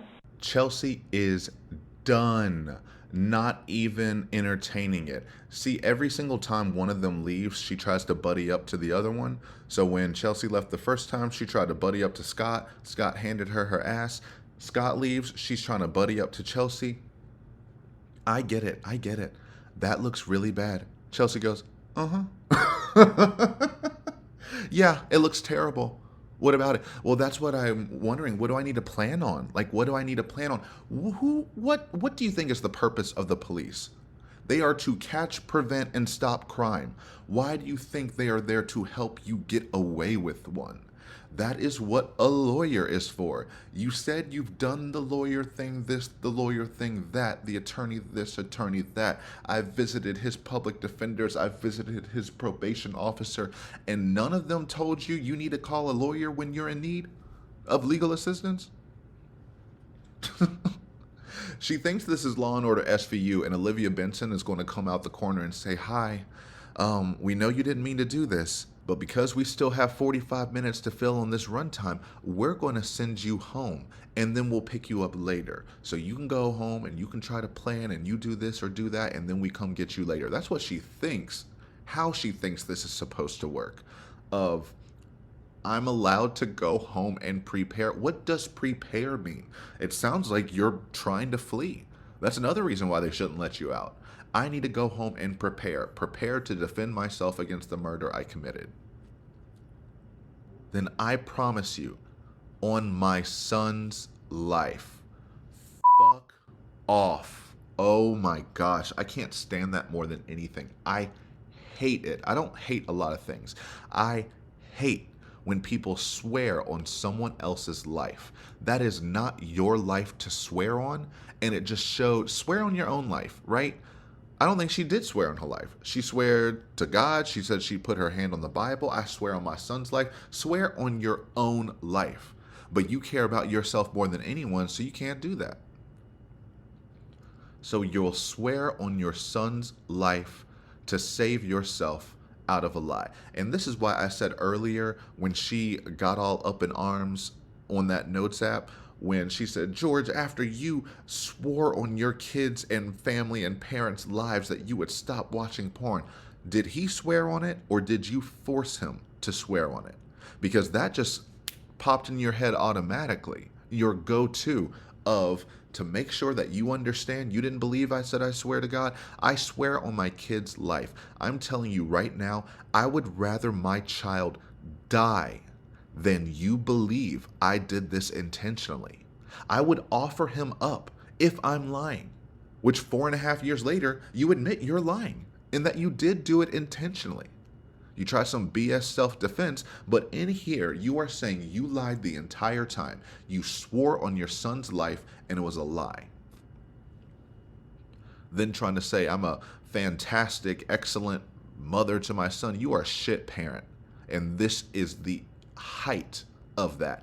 And then you wonder why your son wants to treat you different. Well, because you use him like a pawn and you said his life doesn't matter. You would sacrifice him to save yourself. Literally is what you're telling us. That's why she's saying, I don't know you, and I don't know you like that. If you're swearing on your child's life, again, talking to her because she's pregnant, trying to say, hey, let's connect on this. I'm a mother. You're about to be a mother. I want you to know I would swear on my kid's life. So imagine giving up your child in order to prove your innocence. That's where I'm at right now. And that's why Chelsea's like, I don't know what would be a lie from you. If you're saying you swear on your kid's life, that's sure, whatever. That's how much it means to me. It's documented that you said that. This was not intentional. Let's go back to Cambridge. What is the meaning of intentional? It means planned or designed. This was planned and designed. Why? Because you kept saying this was my plan. This was not my plan. My plan was not for this to happen. That means whatever happened was intentional. Things didn't go according to your plan, but you planned it by design that you were going to lock him up and walk away. And what's also horrifying is in that back half of the car interview, they ask her, did you tell George you were going upstairs? No, I did not. Did he say anything to you while he was in the suitcase? I know you guys were laughing, joking, but was any jokes made? Was anything said? No, nothing negative or anything like. I'm telling you, just anything that he said. Like we were laughing about it. Mm-hmm. I mean, and I waited for him upstairs. Okay. Did you tell him you were going upstairs, or? No, I did not. I literally went upstairs to wait for him. So you just left and he had no idea. Maybe he heard you walking up the steps, but for all he knew, you could have just been on the couch the entire time and you left him alone to die, utterly alone, and expect me to care about how you feel now? No, rewatching this has just reignited my disdain for her in a way that I am so glad she got life in prison. I've been saying it since moment one that is the only appropriate sentence for this crime, and it happened. Woo, woo, woo. I said it would be so fun if I just made big, bold claims and it turned out to be true. Who knew? You can make big, bold claims. I don't mind walking back. I don't mind being wrong. But when you're right, that's so cool. It looks great. It looks like I know what I'm talking about. But yeah, leave your son alone. You've already ruined your life beyond repair, so swear on your own life. And don't try to ruin his. I hope you all can really both truly understand that that was not my intent. I miss him a lot. I mean, no more. I miss him a lot. Okay, real quick. Do you hear that typing, that texting on the phone? That was not there this whole time. I think Chelsea turned on her haptics in between all of this because she knows it gets under Sarah's skin, and she's like, oh, you want your phone back and you don't like that I'm texting? Now you can hear every keystroke. I love her so much. I've never caught that before. But my question has remained the same. What do you expect to happen to somebody when you leave them in a position like that? Yes, but you have to understand too. I know. No, just what would you expect to happen to somebody when you leave them in a position? I have no idea because I've never done it before. Why have you never done it before? Why would I? Exactly. And Why would I do it before? Why did you do it now? I clearly have said why. Why? No, you don't know why. You just know that it's not intentional, but you don't know why. But that's okay. Really? I'm not trying to force you to say something that you don't know. The fact that you guys would assume that I'm that kind of person. We're not assuming anything. We're going by the facts. It happened. Like you said, you don't know me.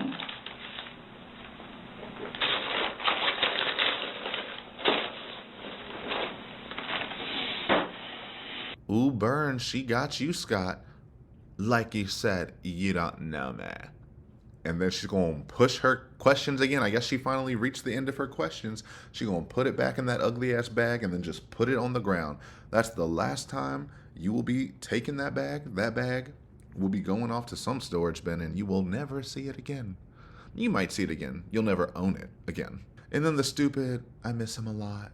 I miss him a lot. Again, it's been a day and a half. You haven't had enough time to miss him a lot, especially when you've sent him to jail as many times as you sent him to jail. You've spent weeks and weeks without him, so don't just say, I miss him a lot now.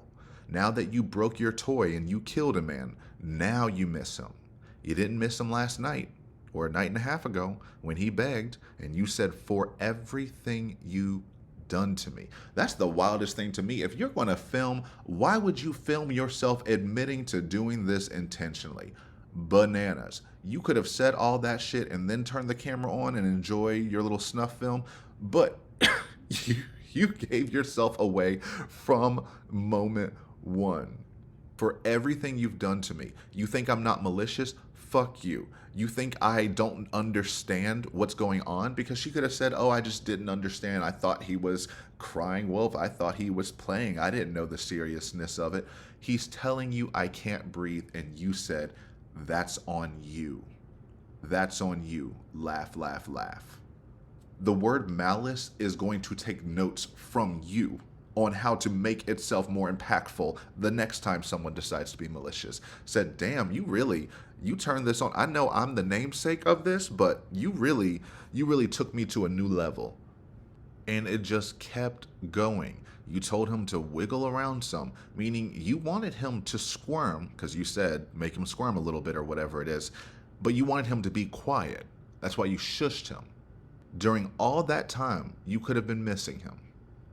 She liked to say at sentencing that I forgive them for caring too late on how to prevent this and to save both of them. No one cares about saving you, and I know that really is heartbreaking, but you did it to yourself. And things like this are the reason why no one can or will want to save you. No responsibility taken, no apologies. No sorrow for the family, no sorrow for your child, how this is going to impact him. You haven't cared about that at all. I don't think I have ever seen her discuss her child and how this would or has affected him. Not once. And I doubt she's even asked him. I doubt she's even asked, are you okay? I know this was a hard loss for you, it was a hard loss for all of us, and I'm sorry that you have to deal with this and you have to go through this. Nope, I can guarantee it's been 100% about her. Asking, like, if they are talking, she's telling him how she's feeling, how hard it is for her to take all of this in. Doesn't care what happens to anyone else or how her actions impact others. But Scott got you. Said, why, what did you expect to happen? I don't know. I've never done it before. Why have you never done it? Why would I? Exactly. Why would you ever lock a human being in a suitcase? Even your 9-year-old knows that would be extremely dangerous and would probably do everything in his power if he heard George begging for help, begging to survive. He would have done everything he could to let him out. You are the only human on this earth that I think would and did leave him in there. In itself, for me to have to live with getting him out and doing what I did is punishment enough.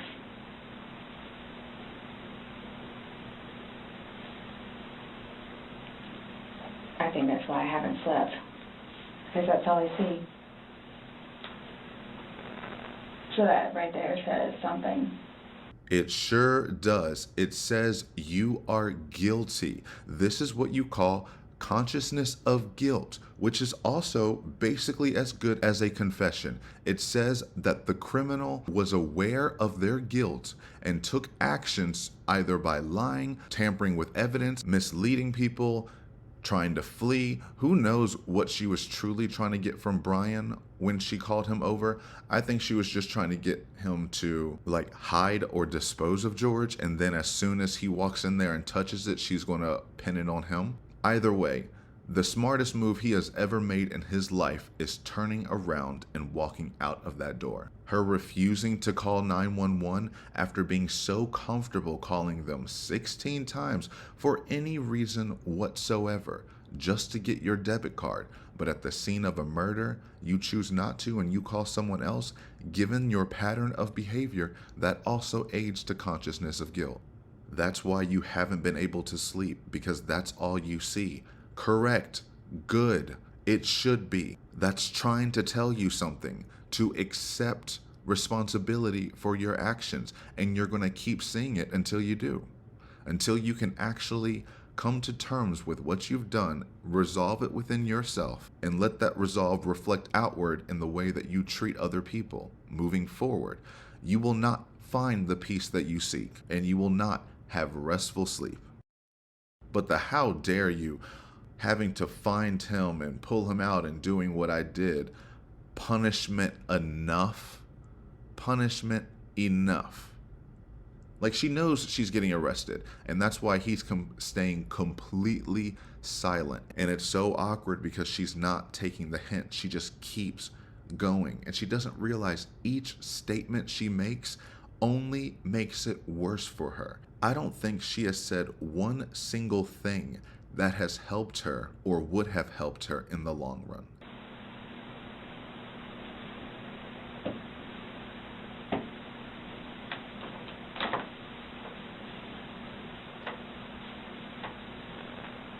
Not my intention. Nonetheless, I have to live without him now. Yeah. Nonetheless. Yeah. Punishment in itself. Yeah.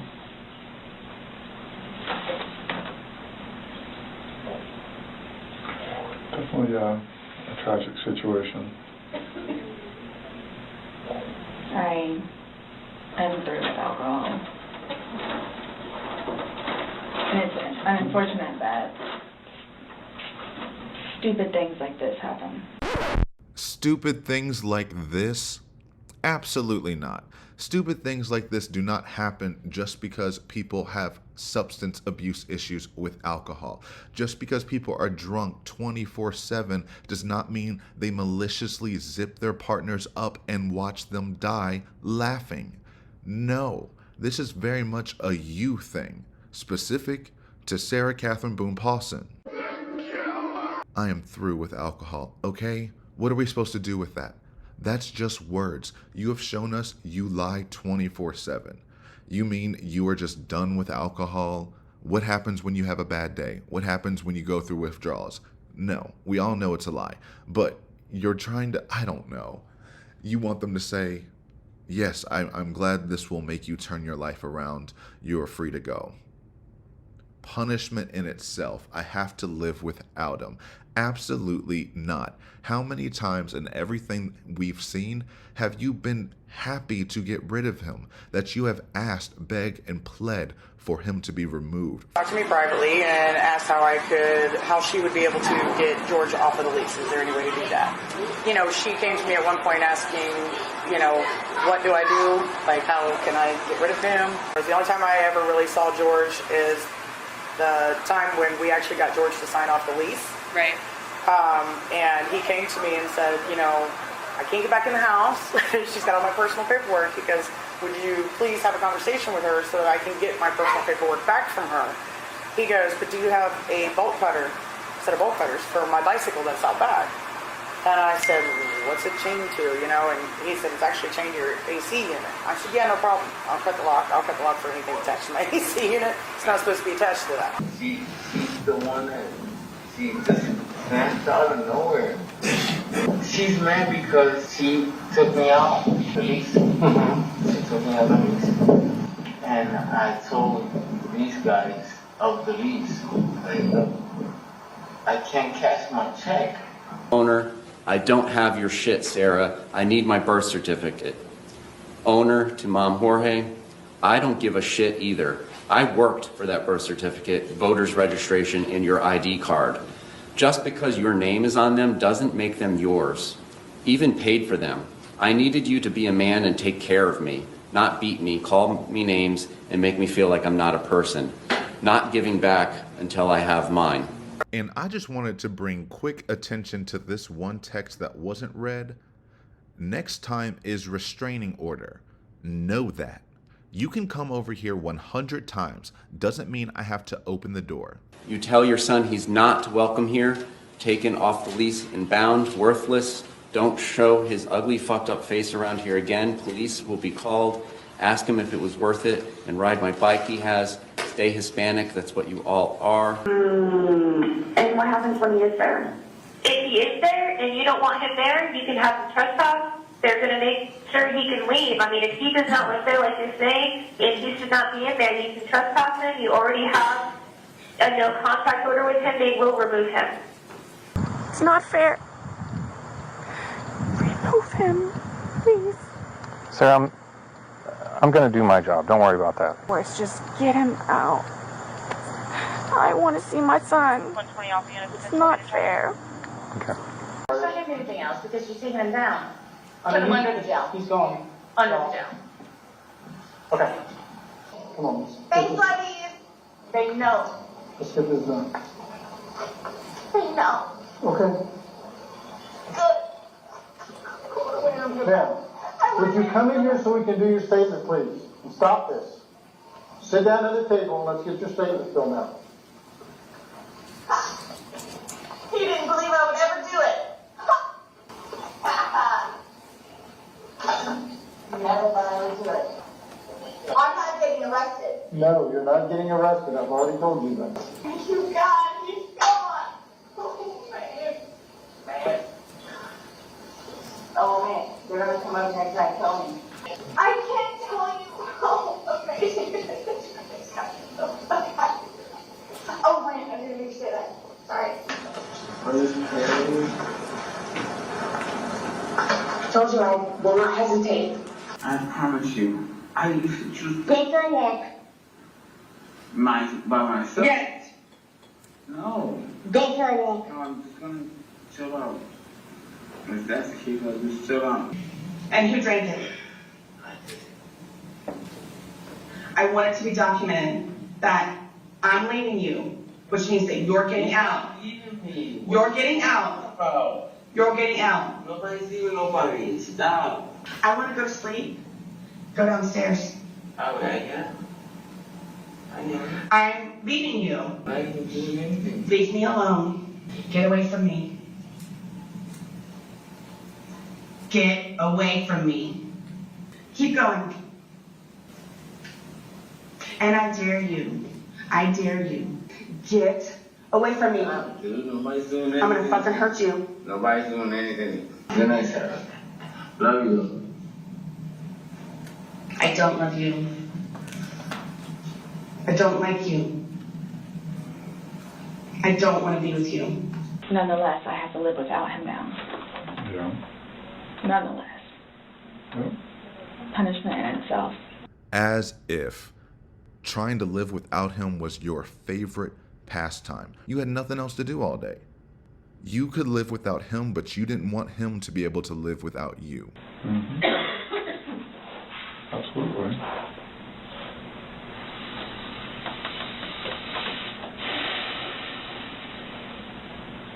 Nonetheless, I have to live without him now. Mm-hmm.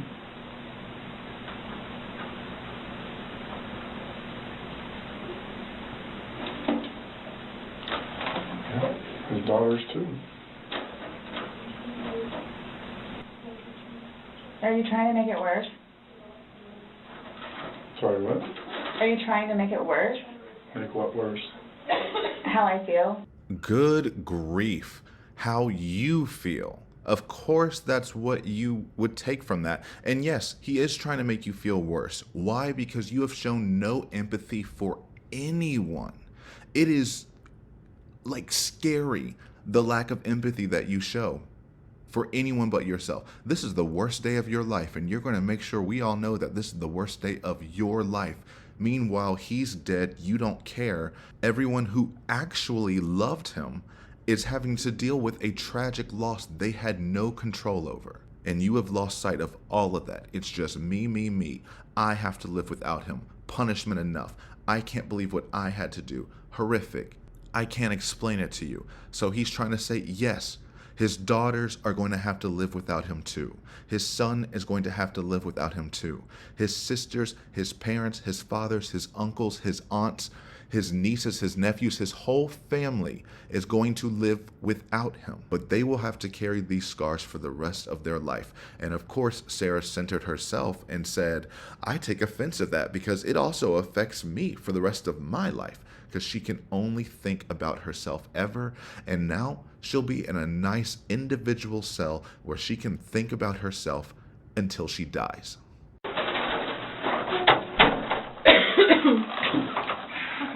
I'm done with all these. Okay, Sarah. So, you're not free to go. Bon appetit! Okay. Oh, do you promise everything you told us was the truth? Or no? Everything we've talked about today? Yes. What do you mean? He asked to swear. Remember how I swore you yesterday on the audio recording? I just forgot, so he raised his hand to remind me to tell you. Okay. Do you promise and swear that everything we talked about today has been true and accurate to the best of your knowledge? For which True and accurate to the best of your knowledge. What, that it wasn't intentional? Everything you've said today, everything that's come out of your mouth has been true and accurate to the best of your knowledge. To the best of my knowledge. Correct. Yes. Why? Because anytime we talk to somebody, to assure that everything that we've talked about is true and accurate to the best of that person's knowledge. It's not a trick question. To the best of my knowledge? To the best of your knowledge. Everything that you've told us today is true and accurate to the best of your knowledge. Yes, but it was not intentional. Okay. Okay. All right, do me a favor, stand up. I need you to turn around, face the wall, put your hands behind your back. Do you have anything in your pockets that I should know about? No. Okay. Why is this happening?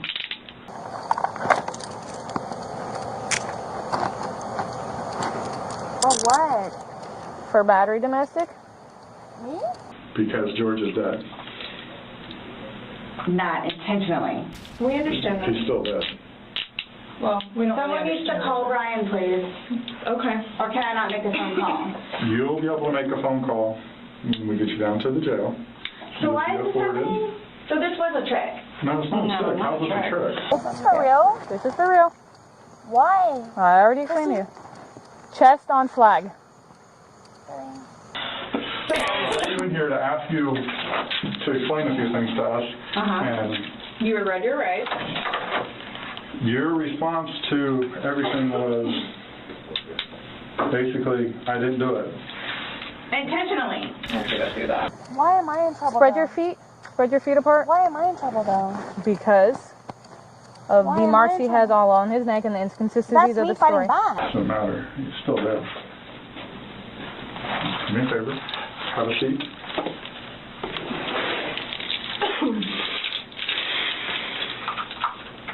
Really, guys? Really? So if I didn't show up? Why is You're this trying- happening? Because Before y'all said I could leave. when That I was done after this, after that. we were done, yes, we were done. Absolutely. So now, so that's what it is, We are done. right? And once and for all, she finally gets it. Yes, if you did not go down there today, I mean, you still would have been arrested today, but it wouldn't have been this embarrassing and it wouldn't have been in that room. So, yeah, you did it yourself. At no point did they force you to do any decision that you have ever done in your entire life. Well, until they asked you to stand up and put the cuffs on you. But of course she would say, so this was a trick. No, you were read your rights. They literally asked you so many times. You don't have to talk to us. Do you understand that? Yes, you wanted to. You had a story to tell and questions to ask. But somehow they tricked you. And I just spliced in the parallels between this arrest and her prior arrest, because it's the same script. She's guilty as can be and is just shocked beyond belief. I mean, just look at her. She is looking up at him as though she, like, really wants to attack him, truly. Like, that is a, you shouldn't have worn your firearm into the interrogation, because with that stare, if she was not in handcuffs, I think she would reach for it. But it's the same dumb questions that she knows the answers to.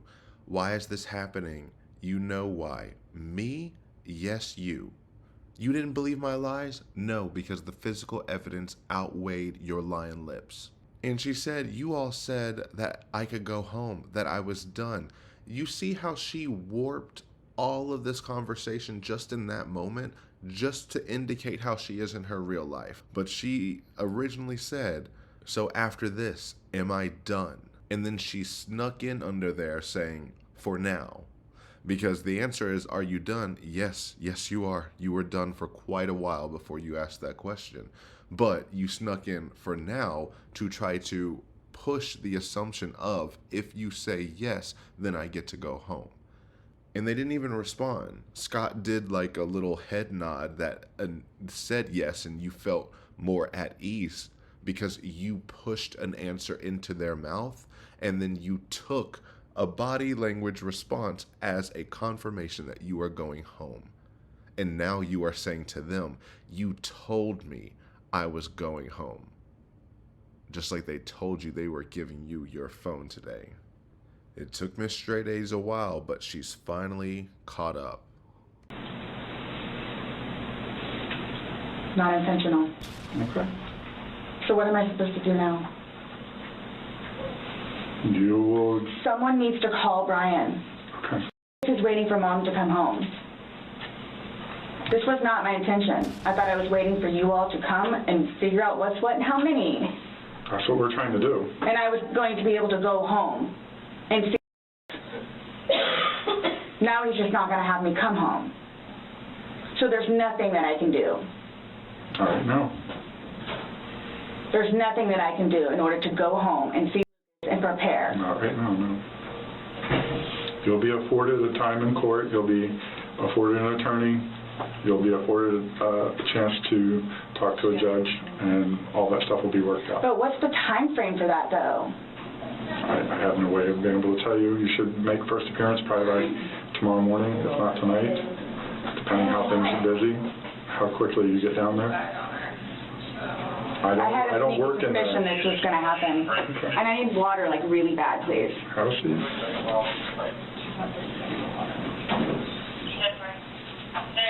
You all tricked me down here. Absolutely did not.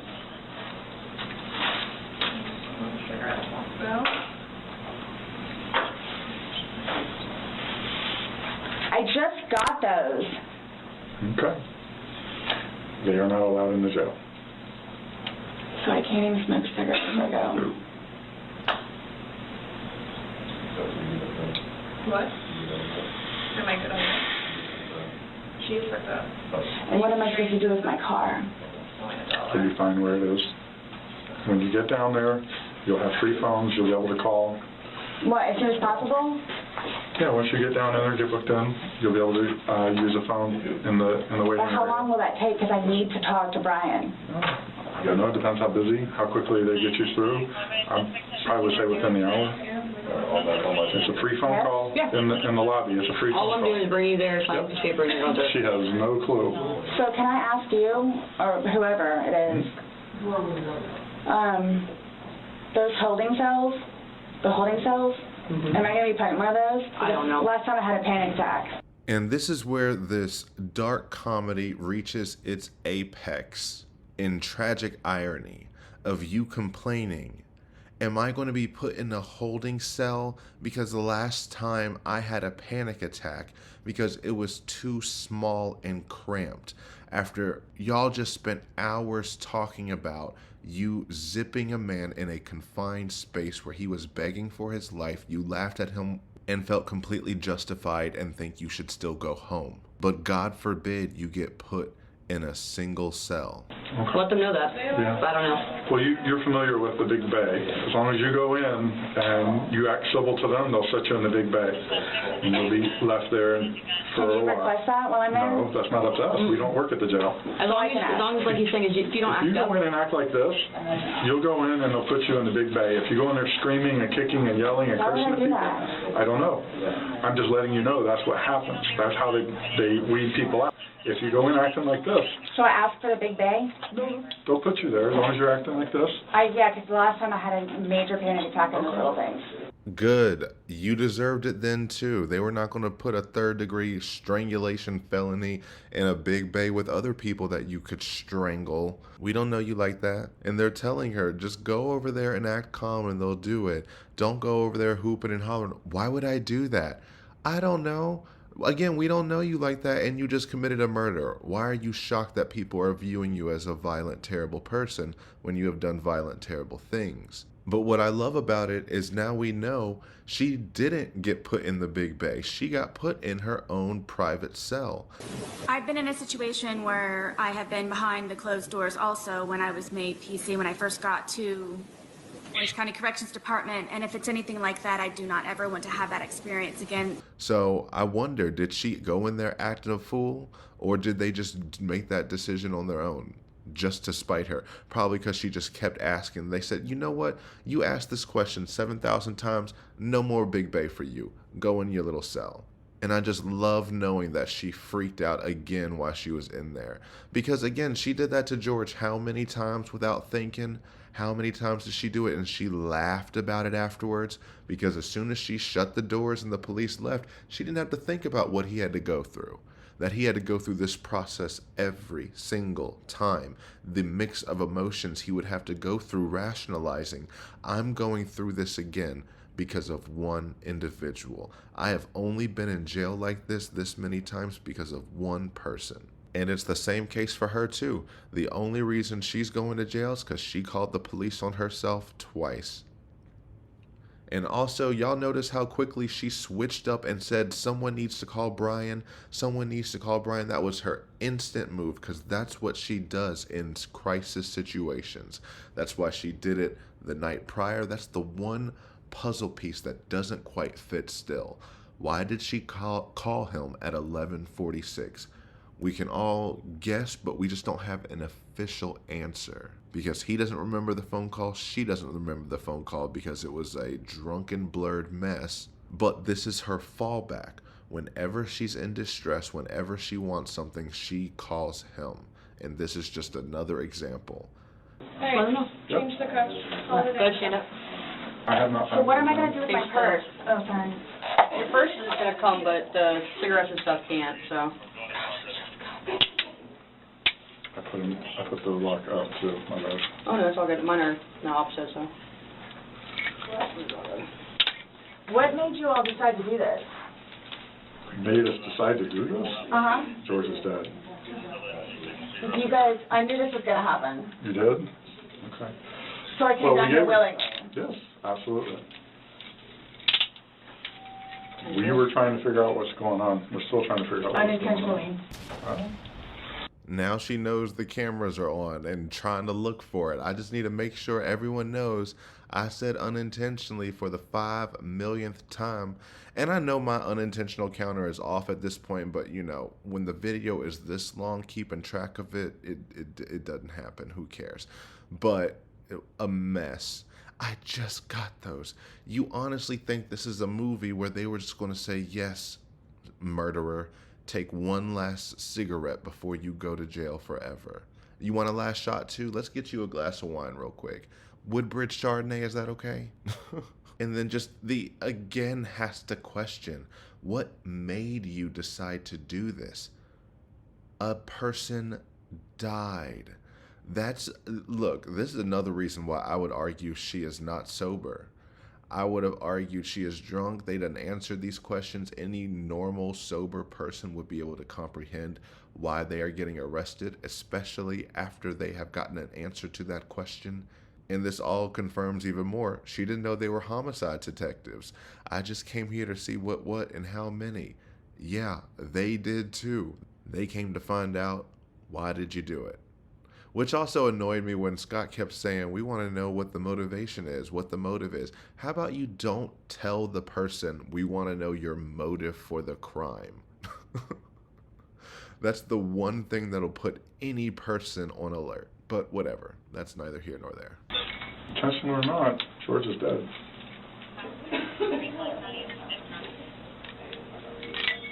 You act like when you say unintentionally, that absolves you from everything. She really does, but I want to pay attention to, as soon as he reminds her again, yeah, George is still dead, she snaps her head back and stares him down. Yes, Sarah, this is how you prove to everyone you are not a violent, abusive person who is not overly reactive at everything.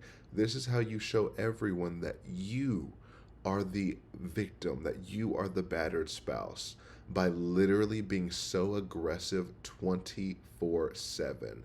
She is going to be a nightmare to any prison facility that she is in for the rest of her life. Something tells me she will have more than one forever home. They will ship her to another one as well. I need to get, I have my, I don't know if it's able to be or not. I apologize. No, no, it's okay. I have things in my car that I need to put your, What kind of stuff do you have in your car that you're worried about? well, I have my medication. Okay, they have a pharmacy there, so if there's something that you have to have right away, you'll be seeing a nurse. It's panic attack stuff. Well, again, when you get checked in, you're going to be seeing a nurse, and that they have a pharmacy there, so they'll be able to take care of any kind of that stuff. That protocol is out of my realm. I don't work down there, so I don't know, but I do know they do have a pharmacy, and that you will be afforded to see somebody. Okay? Hold on. And there it is. That was the infamous interrogation of Sarah Kathryn Boone Paulsen.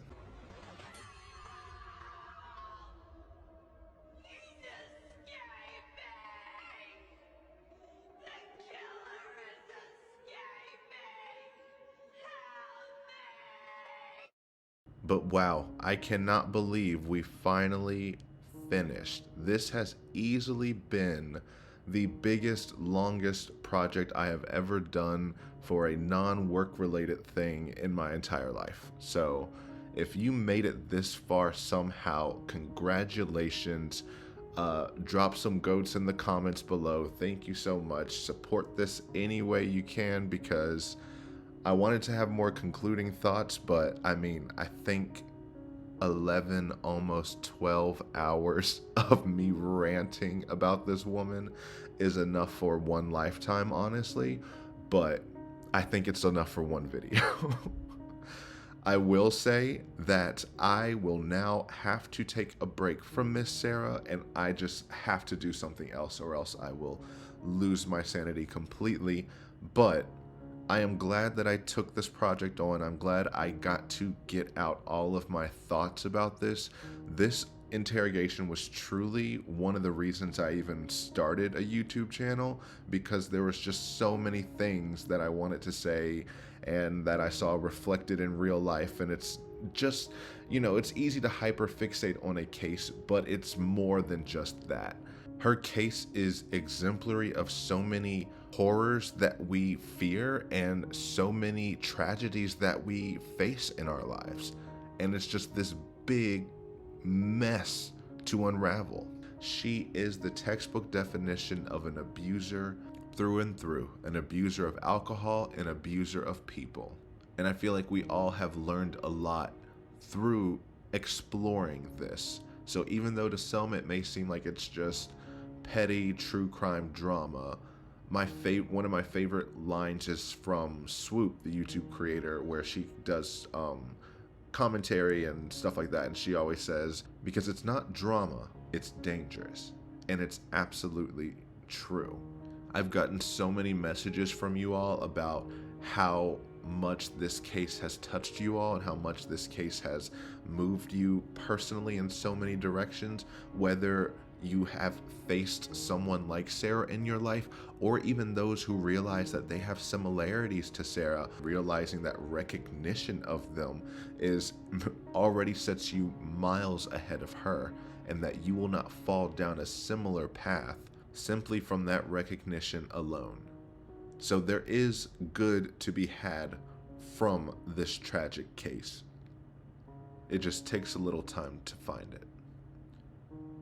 And before I go, I just want to say, before I started this video, we had not passed this goal, but we have officially reached 10,000 subscribers. Oh my gosh, that's crazy. Thank you all so much. 10K in 6 months, honestly, like, I'm gonna put that on my resume. Not really, because y'all don't know who I am, but in my mental resume, it's there. You all have been an amazing just group and community that we're forming. I love to see the discussions you all have in the comments. I'm glad that it's not as toxic of a comment sections as I've seen on other channels. You all are incredible. I enjoy reading them. Even if I can't interact or respond to all of them, know that I do really enjoy them. And now that I am done with this video, I get to go back and enjoy and read all of them and interact with all of you all and finally catch up on the emails. I apologize if I have not responded to an email. That will now change.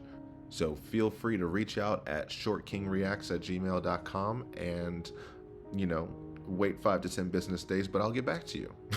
But with all that said, thank you again so much. If you enjoyed this video, don't forget to like, comment, subscribe, dislike if you're feeling it. Look, after an 11, almost 12-hour video, if you dislike this video, I get it.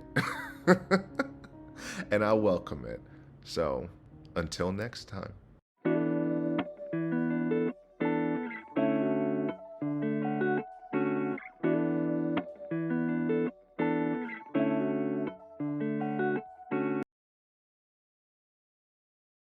Honorable SKR. I know you content creators are in holiday mode, but that doesn't mean our rights go on vacation too, does it? Why are we made to ceaselessly wait for the overdue, urgent, and necessary interrogation video commentary against our wills, with no say in when it will be released? Do you not understand, remember, or care that we are waiting for this video? Do I have to remind you that we are the other party in this situation, your audience? Is this how YouTube works, SKR? You just slather slick promises all over the global internet?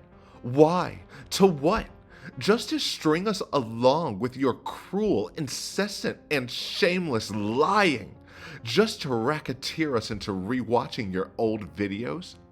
We put our faith in you after being let down by so many other overwhelmed, weak, and uncharismatic content creators. This is how you repay us? This is egregious, wrong, and potentially against website policies. Nonetheless, we don't appreciate being made to comment on every video and forced to act annoying or beg all the time. To have our rights acknowledged, just give us our owed interrogation video and put an end to this indisputable abuse, lies, and torture we have been forced to endure ongoing 6 months, 2 weeks, and 5 days, so we can finally reach the mutually agreed upon and beneficial, successful outcome.